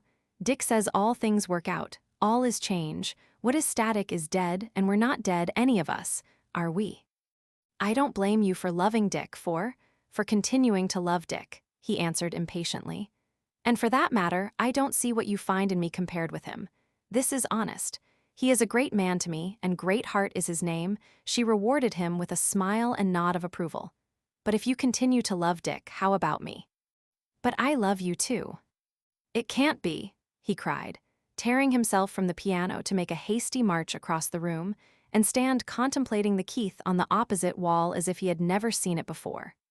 She waited with a quiet smile, pleasuring in his unruly impetuousness. "You can't love two men at once," he flung at her. "Oh, but I do, Evan. That's what I am trying to work out, only I don't know which I love more. Dick I have known a long time, you You are a recent acquaintance, he broke in, returning to her with the same angry stride. Not that, no, not that, Evan. You have made a revelation to me of myself. I love you as much as Dick. I love you more. I don't know. She broke down and buried her face in her hands, permitting his hand to rest tenderly on her shoulder. You see, it is not easy for me, she went on. There is so much involved, so much that I cannot understand. You say you are all at sea, then think of me all at sea and worse, confounded. Why talk about it? You are a man with a man's experiences, with a man's nature. It is all very simple to you. She loves me not. But I am tangled, confused. I wasn't born yesterday. I've had no experience in loving variously. I have never had affairs. I loved only one man. And now you and this love for you have broken into a perfect marriage, Evan. I know, he said. I don't know, she went on. I must have time, either to work it out myself or to let it work itself out. If it only weren't for Dick. Her voice trailed off pathetically. Unconsciously, Graham's hand went farther about her shoulder. No, not yet, she said softly. As softly she removed it, her own lingering caressingly on his a moment ere she released it. When you touch me, I can't think, she begged. I can't think. Then I must go, he threatened, without any sense of threatening. She made a gesture of protest. The present situation is impossible, unbearable. I feel like a cur, and all the time I know I am not a cur. I hate deception. I can lie with the baton to the baton, but I can't deceive a man like Greatheart. I'd prefer going right up to him and saying, Dick, I love your wife, she loves me. What are you going to do about it? Do so, Paula said, fired for the moment. Graham straightened up with resolution. I will, and now. No, she cried in sudden panic. You must go away. Again her voice trailed off as she said, but I can't let you go. If Dick had had any reason to doubt his suspicion of the state of Paula's heart, that reason vanished with the return of Graham. He need look nowhere for confirmation save to Paula. She was in a flushed awakening, burgeoning like the full spring all about them, a happier tone in her happy laugh, a richer song in her throat, a warmness of excitement, and a continuous energy of action animating her. She was up early and to bed late. She did not conserve herself, but seemed to live on the champagne of her spirits, until Dick wondered if it was because she did not dare allow herself time to think. He watched her lose flesh, and acknowledged to himself that the one result was to make her look lovelier than ever, to take on an almost spiritual delicacy under her natural vividness of color and charm. And the big house ran on in its frictionless, happy, and remorseless way. Dick sometimes speculated how long it would continue so to run on, and recoiled from contemplation of a future in which it might not so run on. As yet, he was confident, no one knew, no one guessed but himself. But how long could that continue? Not long, he was certain. Paula was not sufficiently the actress. And were she a master at concealment of trivial, sordid detail? Yet the new note and flush of her would be beyond the power of any woman to hide. He knew his Asiatic servants were marvels of discernment and discretion, he had to add. But there were the women. Women were cats. To the best of them it would be great joy to catch the radiant, unimpeachable Paula as clay as any daughter of Eve. And any chance woman in the house, for a day or an evening, might glimpse the situation, Paula's situation, at least, for he could not make out Graham's attitude yet. Trust a woman to catch a woman. But Paula, different in other ways, was different in this. He had never seen her display cattishness, never known her to be on the lookout for other women on the chance of catching them tripping except in relation to him. And he grinned again at the deliciousness of the affair with Mrs. D. Hamney, which had been an affair only in Paula's apprehension. Among other things of wonderment, Dick speculated if Paula wondered if he knew. And Paula did wonder, and for a time without avail. She could detect no change in his customary ways and moods or treatment of her. He turned off his prodigious amount of work as usual, played as usual, chanted his songs, and was the happy good fellow. She tried to imagine an added sweetness toward her, but vexed herself with the fear that it was imagined. But it was not for long that she was in doubt. Sometimes in a crowd, at table, in the living room in the evening, or at cards, she would gaze at him through half-veiled lashes when he was unaware, until she was certain she saw the knowledge in his eyes and face. But no hint of this did she give to Graham. His knowing would not help matters. It might even send him away, which she frankly admitted to herself was the last thing she should want to happen. But when she came to a realization that she was almost certain Dick knew or guessed, she hardened, deliberately dared to play with the fire. If Dick knew since he knew, she framed it to herself, why did he not speak? He was ever a straight talker. She both desired and feared that he might, until the fear faded and her earnest hope was that he would. He was the one who acted, did things, no matter what they were. She had always depended upon him as the doer. Graham had called the situation a triangle. Well, Dick could solve it. He could solve anything. Then why didn't he? In the meantime, she persisted in her ardent recklessness, trying not to feel the conscience pricks of her divided allegiance, refusing to think too deeply, riding the top of the wave of her life as she assured herself, living, living, living. At times, she scarcely knew what she thought, save that she was very proud in having two such men at heel. Pride had always been one of her dominant keynotes, pride of accomplishment, achievement, mastery, as with her music, her appearance, her swimming. It was all one to dance, as she well knew, beautifully, to dress with distinction and beauty, to swan dive, all grace and courage, as few women dared, or, all fragility, to avalanche down the spillway on the back of mountain lad, and by the will and steel of her swim the huge beast across the tank. She was proud, a woman of their own race and type, to watch these two gray-eyed blonde men together. She was excited, feverish, but not nervous. Quite coldly, sometimes, she compared the two when they were together, and puzzled to know for which of them she made herself more beautiful, more enticing. Graham she held, and she had held Dick and strove still to hold him. There was almost a touch of cruelty in the tingles of pride that were hers at thought of these two royal men suffering for her, and because of her. For she did not hide from herself the conviction that if Dick knew, or, rather, since he did know, he, too, must be suffering. She assured herself that she was a woman of imagination and purpose in sex matters, and that no part of her attraction toward Graham lay merely in his freshness, newness, difference. And she denied to herself that passion played more than the most minor part. Deep down, she was conscious of her own recklessness and madness, and of an end to it all that could not but be dreadful to some one of them or all of them. But she was content willfully to flutter far above such deeps and to refuse to consider their existence.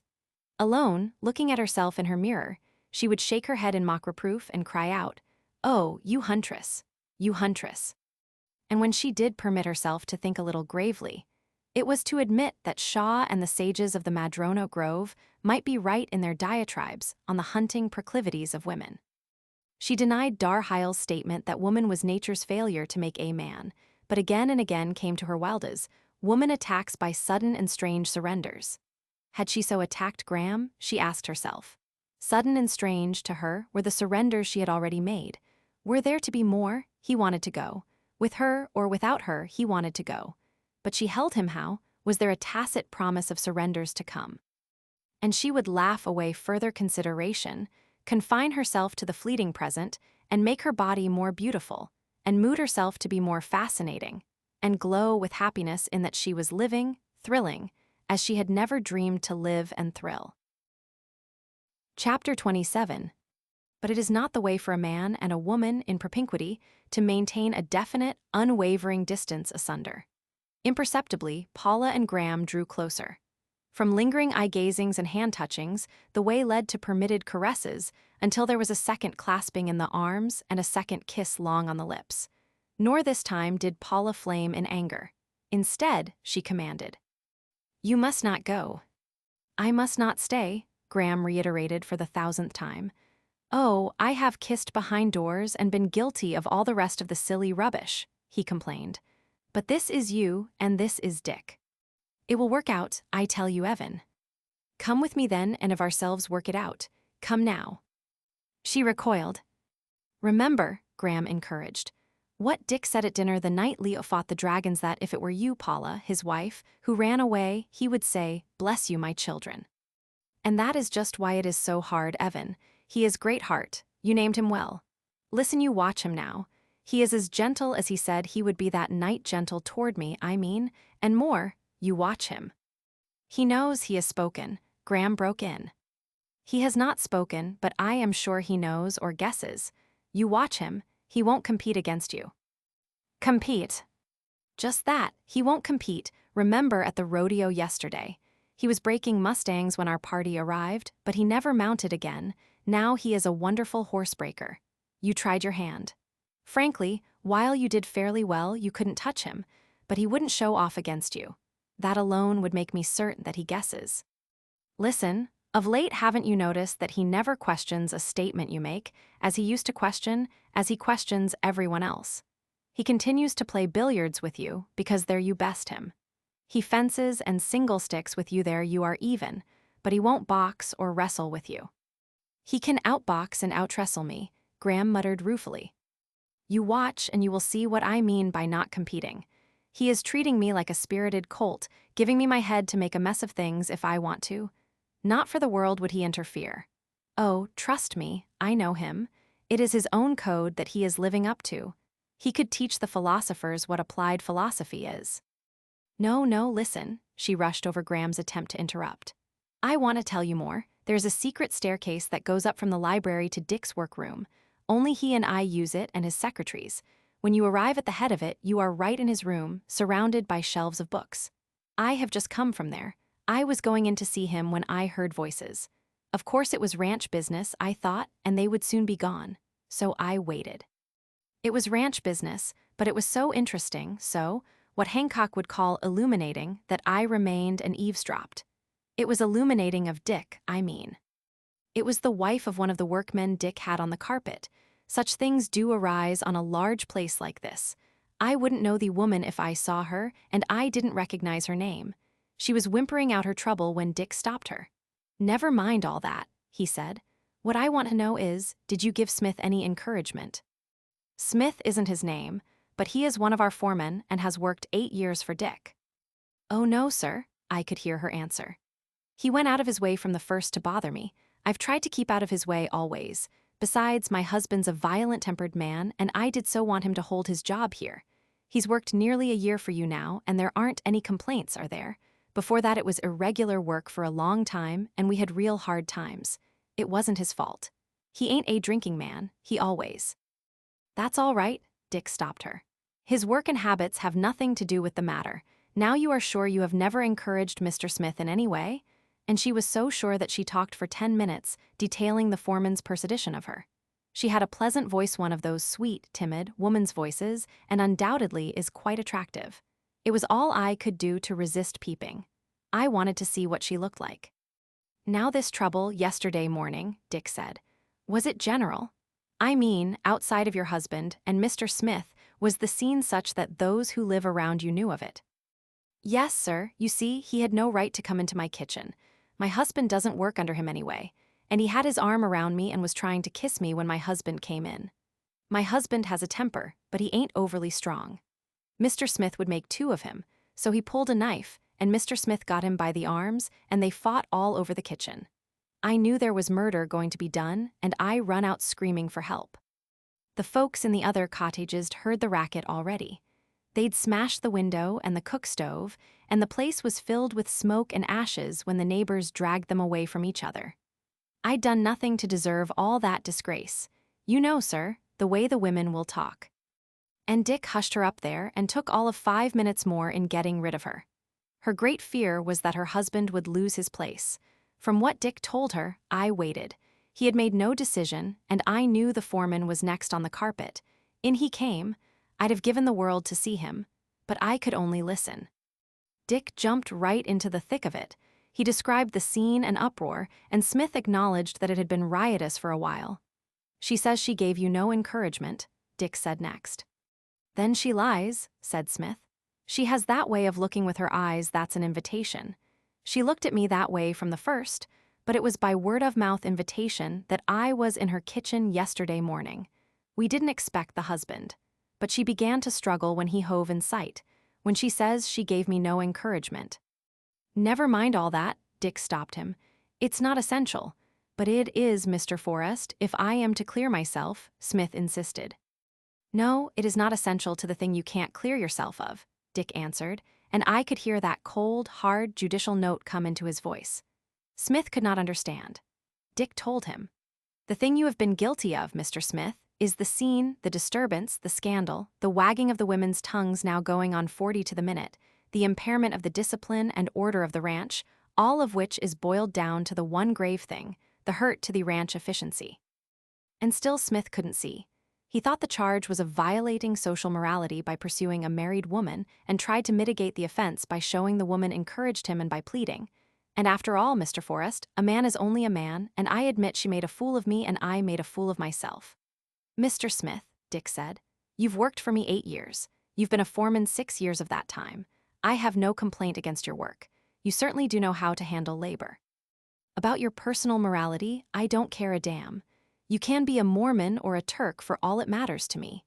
Your private acts are your private acts and are no concern of mine as long as they do not interfere with your work or my ranch. Any one of my drivers can drink his head off Saturday night and every Saturday night. That's his business. But the minute he shows a holdover on Monday morning that is taken out on my horses, that excites them, or injures them, or threatens to injure them, or that decreases in the slightest the work they should perform on Monday, that moment it is my business, and the driver goes down the hill. You mean, Mr. Forrest, Smith stuttered, that I'm to go down the hill? That is just what I mean, Mr. Smith. You are to go down the hill, not because you climbed over another man's fence, that's your business and his, but because you were guilty of causing a disturbance that is an impairment of ranch efficiency. Do you know, Evan, Paula broke in on her recital, Dick can nose more human tragedy out of columns of ranch statistics than can the average fiction writer out of the whirl of a great city. Take the milk reports, the individual reports of the milker, so many pounds of milk, morning and night, from cow so-and-so, so many pounds from cow so-and-so. He doesn't have to know the man, but there is a decrease in the weight of milk. Mr. Parkman, he'll say to the head dairyman, is Barchipirata married? Yes, sir. Is he having trouble with his wife? Yes, sir. Or it will be, Mr. Parkman, Simpkins has the best long-time record of any of our milkers. Now he's slumped. What's up? Mr. Parkman doesn't know. Investigate, says Dick. There's something on his chest. Talk to him like an uncle and find out. We've got to get it off his chest. And Mr. Parkman finds out. Simpkins' boy, working his way through Stanford University, has elected the joyride path and is in jail waiting trial for forgery. Dick put his own lawyers on the case, smoothed it over, got the boy out on probation, and Simpkins' milk reports came back to par. And the best of it is, the boy made good. Dick kept an eye on him, saw him through the College of Engineering, and he's now working for Dick on the dredging end, earning $150 a month, married, with a future before him, and his father still milks. You are right, Graham murmured sympathetically. I well named him when I named him Greatheart. I call him my Rock of Ages, Paula said gratefully. He is so solid, he stands in any stormo, you don't really know him, he is so sure, he stands right up, he's never taken a cropper in his life.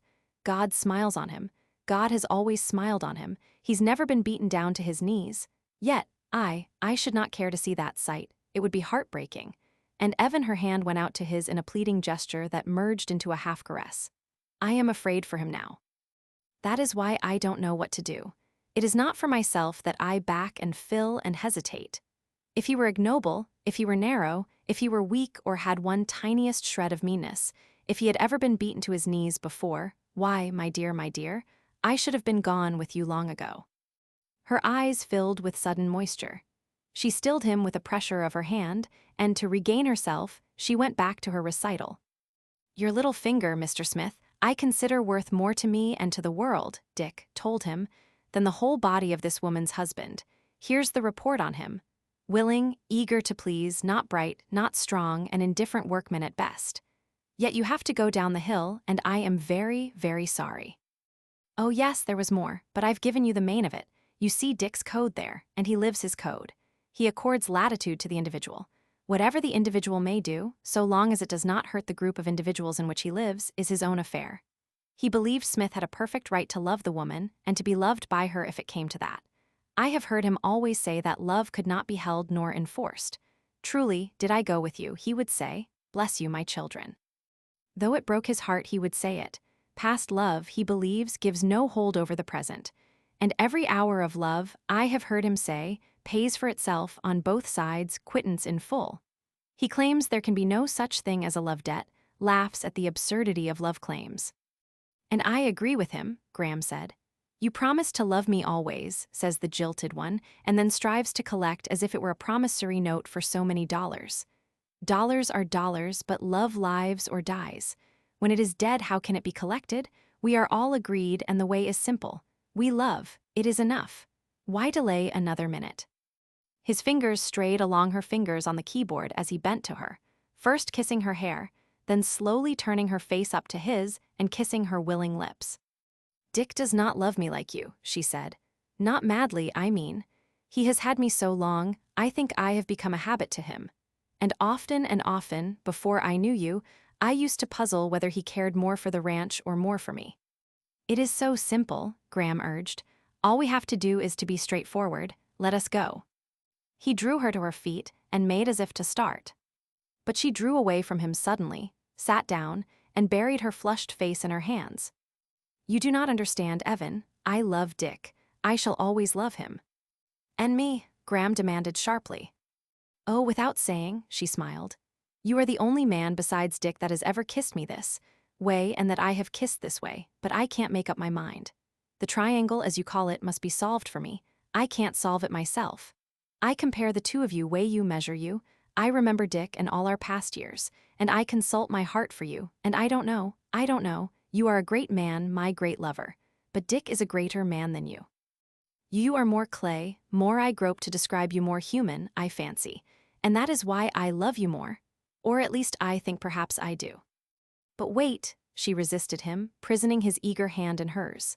There is more I want to say. I remember Dick and all our past years, but I remember him today as well and tomorrow. I cannot bear the thought that any man should pity my husband, that you should pity him, and pity him you must when I confess that I love you more. That is why I am not sure. That is why I so quickly take it back and do not know. I'd die of shame if through act of mine any man pitied Dick. Truly, I would. Of all things ghastly, I can think of none so ghastly as Dick being pitied. He has never been pitied in his life. He has always been top dog, bright, light, strong, unassailable, and more, he doesn't deserve pity. And it's my fault, and yours, Evan. She abruptly thrust Evan's hand away. And every act, every permitted touch of you does make him pitiable.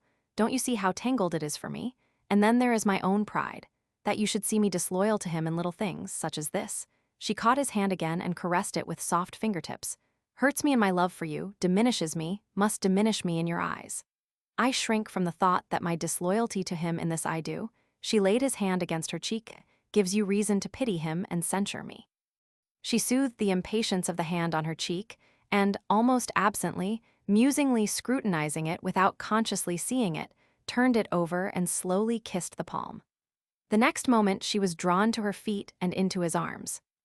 There, you see, was her reproach as she disengaged herself. Why do you tell me all this about Dick? Graham demanded another time as they walked their horses side by side. To keep me away, to protect yourself from me. Paula nodded, then quickly added, no, not quite that, because you know I don't want to keep you away, too far. I say it because Dick is so much in my mind. For 12 years, you realize he filled my mind. I say it because I think it, I suppose. Think. The situation, you are trespassing on a perfect marriage. I know it, he answered, and I do not like the role of trespasser. It is your insistence instead of going away with me that I should trespass, and I can't help it. I think away from you, try to force my thoughts elsewhere. I did half a chapter this morning, and I know it's rotten and will have to be rewritten. For I can't succeed in thinking away from you. What is South America and its ethnology compared to you? And when I come near you, my arms go about you before I know what I am doing. And by God, you want them there, you know it. Paula gathered her reins in signal for a gallop, but first, with a roguish smile, she acknowledged. I do want them there, dear trespasser. Paula yielded and fought at the same time. I love my husband, never forget that, she would warn Graham, and within the minute be in his arms. There are only the three of us for once, thank goodness, Paula cried, seizing Dick and Graham by the hands and leading them toward Dick's favorite lounging couch in the big room. Come, let us sit upon the ground and tell sad stories of the deaths of kings. Come, my lords and lordly perishers, and we will talk of Armageddon when the last sun goes down. She was in a merry mood, and with surprise Dick observed her light a cigarette. He could count on his fingers the cigarettes she had smoked in a dozen years, and then, only under a hostess's provocation, to give countenance to some smoking woman guest. Later, when he mixed a highball for himself and Graham, she again surprised him by asking him to mix her a wee one. This is Scotch, he warned. "Oh, a very wee one," she insisted, "and then we'll be three good fellows together, winding up the world. And when you've got it all wound up and ready, I'll sing you the song of the Valkyries." She took more part in the talk than usual and strove to draw her husband out. Nor was Dick unaware of this, although he yielded and permitted himself to let go full tilt on the theme of the blonde sun-perishers. "She is trying to make him compete," was Graham's thought. But Paula scarcely thought of that phase of it, her pleasure consisting in the spectacle of two such splendid men who were hers. "They talk of big game hunting," she mused once to herself, but did ever one small woman capture bigger game than this? She sat cross-legged on the couch, where by a turn of the head she could view Graham lounging comfortably in the big chair, or Dick, on his elbow, sprawled among the cushions. And ever, as they talked, her eyes roved from one to the other. And, as they spoke of struggle and battle, always in the cold iron terms of realists, her own thoughts became so colored, until she could look coolly at Dick with no further urge of the pity that had intermittently ached her heart for days. She was proud of him, a goodly, eye-filling figure of a man to any woman, but she no longer felt sorry for him. They were right. It was a game. The race was to the swift, the battle to the strong. They had run such races, fought such battles, then why not she? And as she continued to look, that self-query became reitrant. They were not anchorites, these two men. Liberal-lived they must have been in that past out of which, like mysteries, they had come to her. They had had the days and nights that women were denied women such as she. As for Dick, beyond all doubt, even had she heard whispers, there had been other women in that wild career of his over the world. Men were men, and they were two such men. She felt a burn of jealousy against those unknown women who must have been, and her heart hardened. They had taken their fun, where they found it. Kipling's line ran through her head. Pity? Why should she pity any more than she should be pitied? The whole thing was too big, too natural for pity. They were taking a hand in a big game, and all could not be winners. Playing with the fancy, she wandered on to a consideration of the outcome. Always she had avoided such consideration, but the tiny highball had given her daring. It came to her that she saw doom ahead, doom vague and formless but terrible. She was brought back to herself by Dick's hand before her eyes, and apparently plucking from the empty air the something upon which she steadfastly stared. "Seeing things," he teased as her eyes turned to meet his. His were laughing, but she glimpsed in them what, despite herself, made her veil her own with her long lashes. He knew. Beyond all possibility of error, she knew now that he knew. That was what she had seen in his eyes and what had made her veil her own. "Cynthia, Cynthia, I've been a-thinking," she gaily hummed to him, and as he resumed his talk, she reached and took a sip from his part-empty glass. Let come what would, she asserted to herself, she would play it out. It was all a madness, but it was life, it was living. She had never so lived before, and it was worth it, no matter what inevitable payment must be made in the end. Love. Had she ever really loved Dick as she now felt herself capable of loving? Had she mistaken the fondness of affection for love all these years? Her eyes warmed as they rested on Graham, and she admitted that he had swept her as Dick never had. Unused to alcohol in such strength, her heart was accelerated, and Dick, with casual glances, noted and knew the cause of the added brilliance, the flushed vividness of cheeks and lips. He talked less and less, and the discussion of the sun-perishers died of mutual agreement as to its facts. Finally, glancing at his watch, he straightened up, yawned, stretched his arms, and announced, "Bedtime he stop. Head belong this fellow white man, too much sleepy along him nightcap, Evan." Graham nodded, for both felt the need of a stiffener. "Mrs. Toper nightcap," Dick queried of Paula. But she shook her head and busied herself at the piano putting away the music, while the men had their drink. Graham closed down the piano for her, while Dick waited in the doorway, so that when they left he led them by a dozen feet. As they came along, Graham, under her instructions, turned off the lights in the halls. Dick waited where the ways diverged and where Graham would have to say good night on his way to the tower room. The one remaining light was turned off. "Oh, not that one, silly," Dick heard Paula cry out. "We keep it on all night." Dick heard nothing, but the dark was fervent to him. He cursed himself for his own past embraces in the dark, for so the wisdom was given him to know the quick embrace that had occurred, ere, the next moment, the light flashed on again.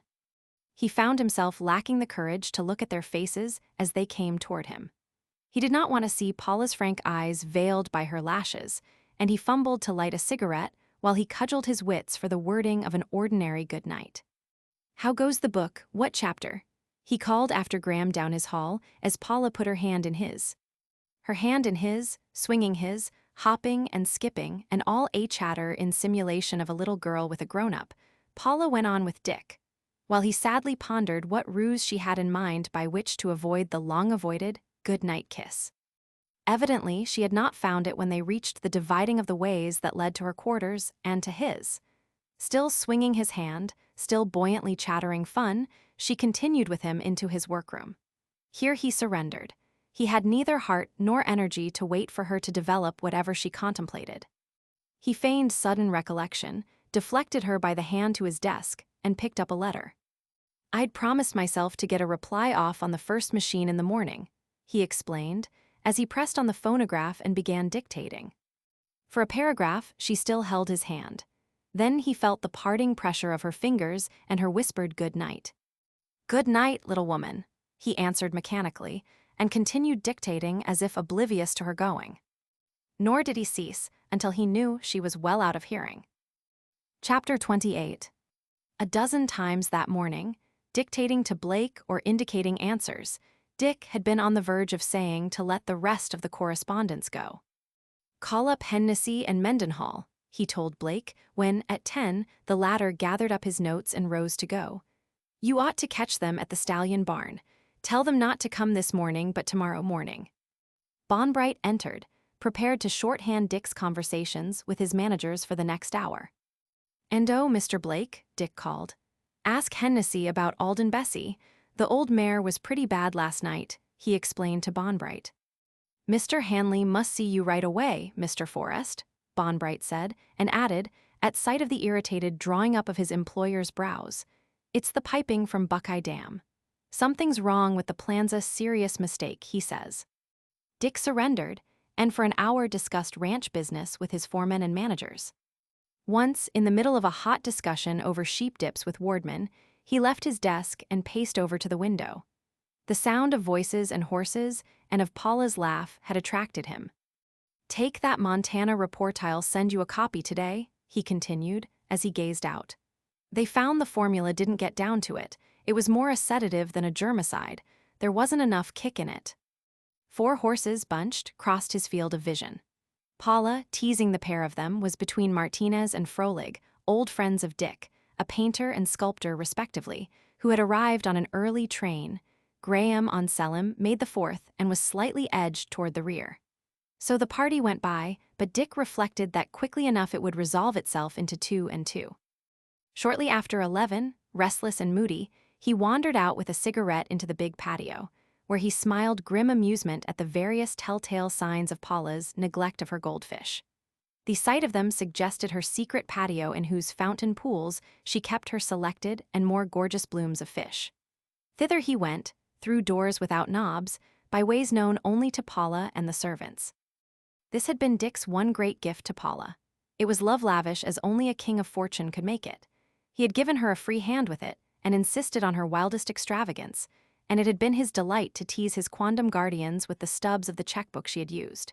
It bore no relation to the scheme and architecture of the big house, and, for that matter, so deeply hidden was it that it played no part in jar of line or color. A showplace of showplaces, it was not often shown. Outside Paula's sisters and intimates, on rare occasions some artist was permitted to enter and catch his breath. Graham had heard of its existence, but not even him had she invited to see. It was round, and small enough to escape giving any cold hint of spaciousness. The big house was of sturdy concrete, but here was marble in exquisite delicacy. The arches of the encircling arcade were of fretted white marble that had taken on just enough tender green to prevent any glare of reflected light. Palest of pink roses bloomed up the pillars and over the low flat roof they upheld, where puck-like, humorous and happy faces took the place of grinning gargoyles. Dick strolled the rosy marble pavement of the arcade, and let the beauty of the place slowly steal in upon him and gentle his mood. The heart and key of the fairy patio was the fountain, consisting of 3 related shallow basins at different levels, of white marble and delicate as shell. Over these basins rollicked and frolicked life-sized babies wrought from pink marble by no mean hand. Some peered over the edges into lower basins, one reached arms covetously toward the goldfish. One, on his back, laughed at the sky, another stood with dimpled legs apart stretching himself, others waited, others were on the ground amongst the roses white and blush, but all were of the fountain and touched it at some point. So good was the color of the marble, so true had been the sculptor, that the illusion was of life. No cherubs these, but live warm human babies. Dick regarded the rosy fellowship pleasantly and long, finishing his cigarette and retaining it dead in his hand. That was what she had needed, he mused, babies, children. It had been her passion. Had she realized it? He sighed, and struck by a fresh thought, looked to her favorite seat with certitude that he would not see the customary sewing lying on it in a pretty heap. She did not sew these days. He did not enter the tiny gallery behind the arcade, which contained her chosen paintings and etchings, and copies in marble and bronze of her favorites of the European galleries. Instead, he went up the stairway, past the glorious winged Victory on the landing where the staircase divided, and on and up into her quarters that occupied the entire upper wing. But first, pausing by the Victory, he turned and gazed down into the fairy patio.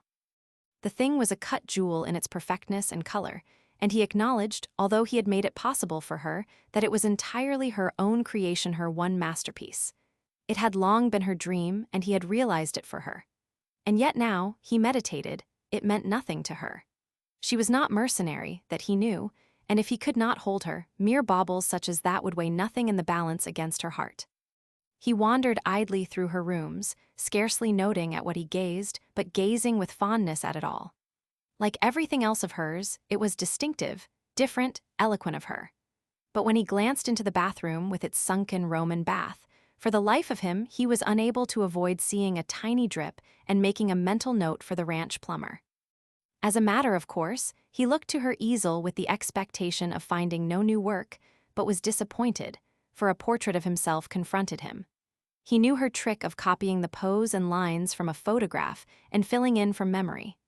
The particular photograph she was using had been a fortunate snapshot of him on horseback. The outlaw, for once and for a moment, had been at peace, and Dick, hat in hand, hair just nicely rumpled, face in repose, unaware of the impending snap, had at the instant looked squarely into the camera. No portrait photographer could have caught a better likeness. The head and shoulders Paula had had enlarged, and it was from this that she was working. But the portrait had already gone beyond the photograph, for Dick could see her own touches. With a start, he looked more closely. Was that expression of the eyes, of the whole face, his? He glanced at the photograph. It was not there. He walked over to one of the mirrors, relaxed his face, and led his thoughts to Paula and Graham. Slowly, the expression came into his eyes and face. Not content, he returned to the easel and verified it. Paula knew that he knew.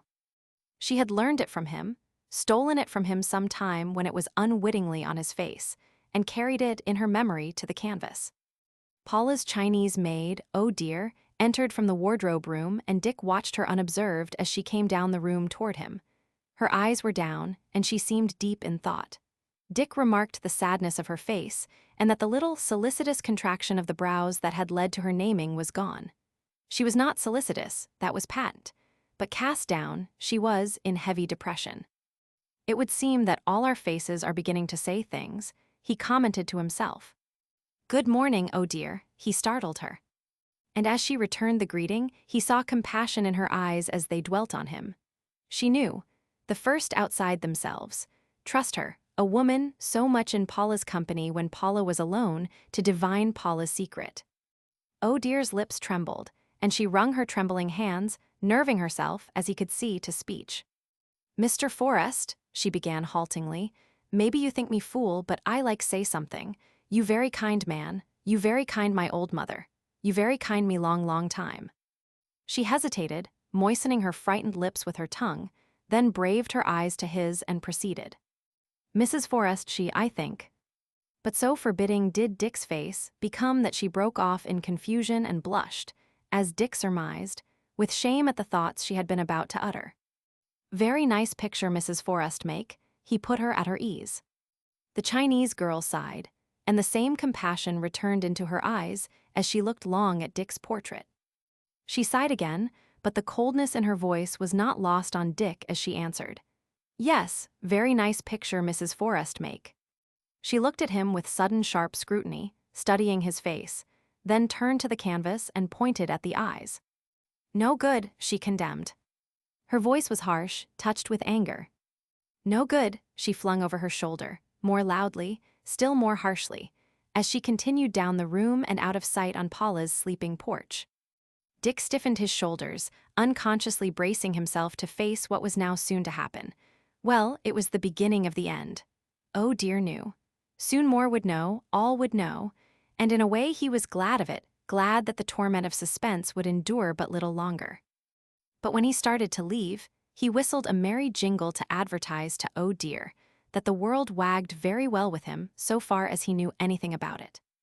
The same afternoon, while Dick was out and away with Froelich and Martinez and Graham, Paula stole a pilgrimage to Dick's quarters. Out on his sleeping porch, she looked over his rows of press buttons, his switchboard that from his bed connected him with every part of the ranch and most of the rest of California, his phonograph on the hinged and swinging bracket, the orderly array of books and magazines and agricultural bulletins waiting to be read, the ashtray, cigarettes, scribble pads, and thermos bottle. Her photograph, the only picture on the porch, held her attention. It hung under his barometers and thermometers, which, she knew, was where he looked oftenest. A fancy came to her, and she turned the laughing face to the wall and glanced from the blankness of the back of the frame to the bed and back again. With a quick panic movement, she turned the laughing face out. It belonged, was her thought. It did belong. The big automatic pistol in the holster on the wall, handy to one's hand from the bed, caught her eye. She reached to it and lifted gently at the butt. It was as she had expected loose Dick's way. Trust him, no matter how long unused, never to let a pistol freeze in its holster. Back in the workroom, she wandered solemnly about, glancing now at the prodigious filing system, at the chart and blueprint cabinets, at the revolving shelves of reference books, and at the long rows of stoutly bound herd registers. At last, she came to his books, a goodly row of pamphlets, bound magazine articles, and an even dozen ambitious tomes. She read the titles painstakingly: Corn in California, Silage Practice, Farm Organization, Farm Bookkeeping, The Shire in America, Humus Destruction, Soilage, Alfalfa in California, Cover Crops for California, The Shorthorn in America. At this last she smiled affectionately with memory of the great controversy he had waged for the beef cow and the milch cow as against the dual-purpose cow. She caressed the backs of the books with her palm, pressed her cheek against them, and leaned with closed eyes. Oh, Dick, Dick, a thought began that faded to a vagueness of sorrow and died because she did not dare to think it. The desk was so typically Dick. There was no litter. Clean it was of all work save the wire tray with typed letters waiting his signature and an unusual pile of the flat yellow sheets on which his secretaries typed the telegrams relayed by telephone from El Dorado. Carelessly, she ran her eyes over the opening lines of the uppermost sheet and chanced upon a reference that puzzled and interested her. She read closely, with indrawn brows, then went deeper into the heap till she found confirmation. Jeremy Braxton was dead. Big, genial, kindly Jeremy Braxton. A Mexican mob of pulque-crazed peons had killed him in the mountains through which he had been trying to escape from the harvest into Arizona. The date of the telegram was 2 days old. Dick had known it for 2 days and never worried her with it. And it meant more. It meant money. It meant that the affairs of the Harvest Group were going from bad to worse, and it was Dick's way. And Jeremy was dead. The room seemed suddenly to have grown cold. She shivered. It was the way of life-death always at the end of the road, and her own nameless dread came back upon her. Doom lay ahead. Doom for whom? She did not attempt to guess. Sufficient that it was doom. Her mind was heavy with it, and the quiet room was heavy with it as she passed slowly out.